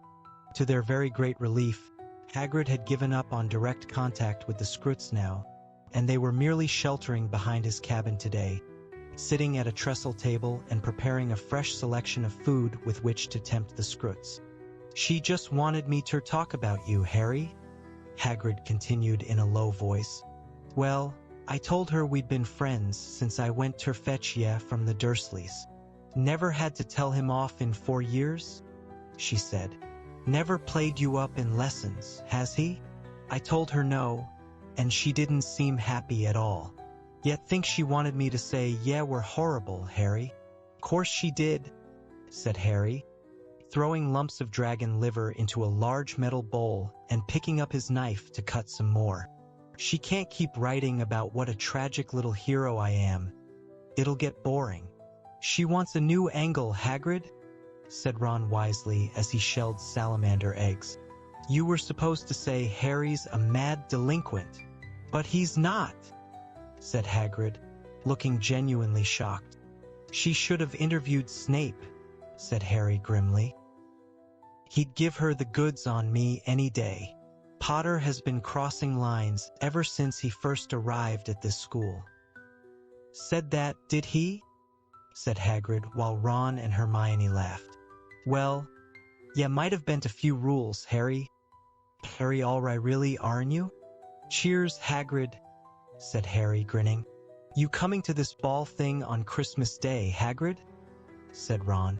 "Though I might look in on it, yeah?" said Hagrid gruffly. "Should be a good do, I reckon. You'll be opening the dancin'. One ya, Harry? Who are you talking?" "No one yet," said Harry, feeling himself going red again. Hagrid didn't pursue the subject. The last week of term became increasingly boisterous as it progressed. Rumors about the Yule Ball were flying everywhere, though Harry didn't believe half of them. For instance, that Dumbledore had bought 800 barrels of mulled mead from Madame Rosmerta. It seemed to be fact, however, that he had booked the Weird Sisters. Exactly who or what the Weird Sisters were Harry didn't know, never having had access to a wizard's wireless, but he deduced from the wild excitement of those who had grown up listening to the WWN, Wizarding Wireless Network, that they were a very famous musical group. Some of the teachers, like little Professor Flitwick, gave up trying to teach them much when their minds were so clearly elsewhere. He allowed them to play games in his lesson on Wednesday, and spent most of it talking to Harry about the perfect summoning charm Harry had used during the first task of the Triwizard Tournament. Other teachers were not so generous. Nothing would ever deflect Professor Binns, for example, from plowing on through his notes on goblin rebellions. As Binns hadn't let his own death stand in the way of continuing to teach, they supposed a small thing like Christmas wasn't going to put him off. It was amazing how he could make even bloody and vicious goblin riots sound as boring as Percy's Cauldron Bottom report. Professors McGonagall and Moody kept them working until the very last second of their classes too. And Snape, of course, would no sooner let them play games in class than adopt Harry. Staring nastily around at them all, he informed them that he would be testing them on poison antidotes during the last lesson of the term. "Evil he is," Ron said bitterly that night in the Gryffindor common room. "Springing a test on us on the last day. Ruining the last bit of term with a whole load of studying. You're not exactly straining yourself though, are you?" said Hermione, looking at him over the top of her potions notes. Ron was busy building a card castle out of his exploding snap pack, a much more interesting pastime than with Muggle cards, because of the chance that the whole thing would blow up at any second. "It's Christmas, Hermione," said Harry lazily. He was rereading Flying with the Cannons for the 10th time in an armchair near the fire. Hermione looked severely over at him too. I'd have thought you'd be doing something constructive, Harry, even if you don't want to learn your antidotes. Like what? Harry said as he watched Joey Jenkins of the Cannons belt a bludger toward a Bellicosal bat's chaser. That egg, Hermione hissed. Come on, Hermione. I've got till February the 24th, Harry said. He had put the golden egg upstairs in his trunk and hadn't opened it since the celebration party after the first task. There were still 2.5 months to go until he needed to know what all the screechy wailing meant after all. But it might take weeks to work it out, said Hermione. You're going to look a real idiot if everyone else knows what the next task is and you don't. Leave him alone, Hermione. He's earned a bit of a break, said Ron. And he placed the last 2 cards on top of the castle and the whole lot blew up, singeing his eyebrows. Nice look, Ron. Go well with your dress robes, that will. It was Fred and George. They sat down at the table with Harry, Ron, and Hermione as Ron felt how much damage had been done. Ron, can we borrow Pigwidgeon? George asked. No, he's off delivering a letter, said Ron. Why? Because George wants to invite him to the ball, said Fred sarcastically. Because we want to send a letter, you stupid great prat, said George. Who'd you two keep writing to, eh? Said Ron. Nose out, Ron, or I'll burn that for you too, said Fred, waving his wand threateningly. So, you lot got dates for the ball yet? Nope, said Ron. Well, you'd better hurry up, mate, or all the good ones will be gone, said Fred. Who are you going with then? Said Ron. Angelina, said Fred promptly, without a trace of embarrassment. What? Said Ron, taken aback. You've already asked her? Good point, said Fred. He turned his head and called across the common room. Angelina. Angelina, who had been chatting with Alicia Spinnet near the fire, looked over at him. What? She called back. Want to come to the ball with me? Angelina gave Fred an appraising sort of look. All right then, she said, and she turned back to Alicia and carried on chatting with a bit of a grin on her face. There you go, said Fred to Harry and Ron. Piece of cake. He got to his feet, yawning, and said, We'd better use a school owl then, George. Come on. They left. Ron stopped feeling his eyebrows and looked across the smoldering wreck of his card castle at Harry. We should get a move on, you know? Ask someone. He's right. We don't want to end up with a pair of trolls. Hermione let out a sputter of indignation. A pair of... What, excuse me? Well, you know, said Ron, shrugging. I'd rather go alone than with Eloise Midgen, say. Her acne's loads better lately, and she's really nice. Her nose is off-center, said Ron. Oh, I see, Hermione said, bristling. So basically, you're going to take the best-looking girl who'll have you, even if she's completely horrible? Yeah, that sounds about right, said Ron. I'm going to bed, Hermione snapped, and she swept off toward the girls' staircase without another word. The Hogwarts staff, demonstrating a continued desire to impress the visitors from Beauxbatons and Durmstrang, seemed determined to show the castle at its best this Christmas. When the decorations went up, Harry noticed that they were the most stunning he had yet seen inside the school. Everlasting icicles had been attached to the banisters of the marble staircase. The usual 12 Christmas trees in the Great Hall were bedecked with everything from luminous holly berries to real, hooting golden owls, and the suits of armor had all been bewitched to sing carols whenever anyone passed them. It was quite something to hear, "O come, all ye faithful," sung by an empty helmet that only knew half the words. Several times, Filch the caretaker had to extract Peeves from inside the armor, where he had taken to hiding, filling in the gaps in the songs with lyrics of his own invention, all of which were very rude. And still, Harry hadn't asked Cho to the ball. He and Ron were getting very nervous now, though as Harry pointed out, Ron would look much less stupid than he would without a partner. Harry was supposed to be starting the dancing with the other champions. "I suppose there's always moaning Myrtle," he said gloomily, referring to the ghost who haunted the girls' toilets on the second floor. "Harry, we've just got to grit our teeth and do it," said Ron on Friday morning, in a tone that suggested they were planning the storming of an impregnable fortress. "When we get back to the common room tonight, we'll both have partners. Agreed?"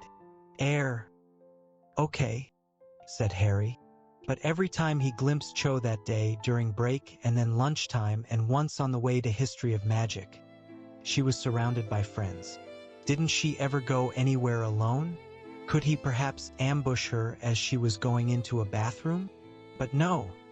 She even seemed to go there with an escort of 4 or 5 girls. Yet if he didn't do it soon, she was bound to have been asked by somebody else.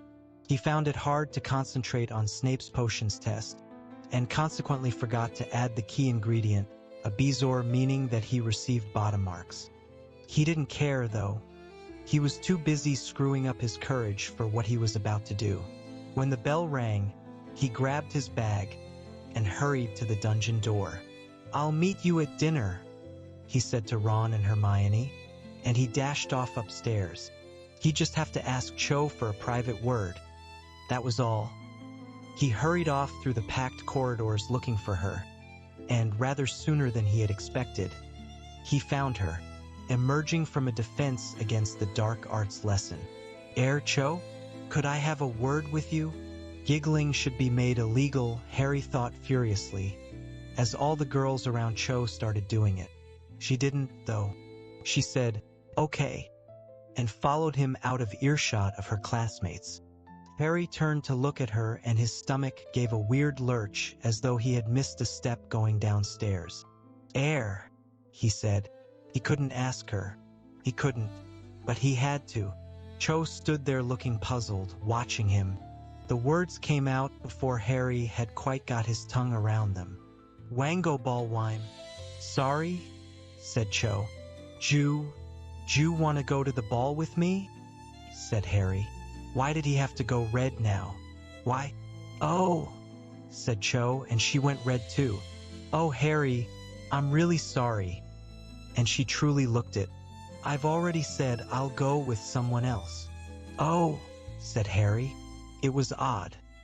A moment before his insides had been writhing like snakes, but suddenly he didn't seem to have any insides at all. "Oh, okay," he said. "No problem." "I'm really sorry," she said again. "That's okay," said Harry.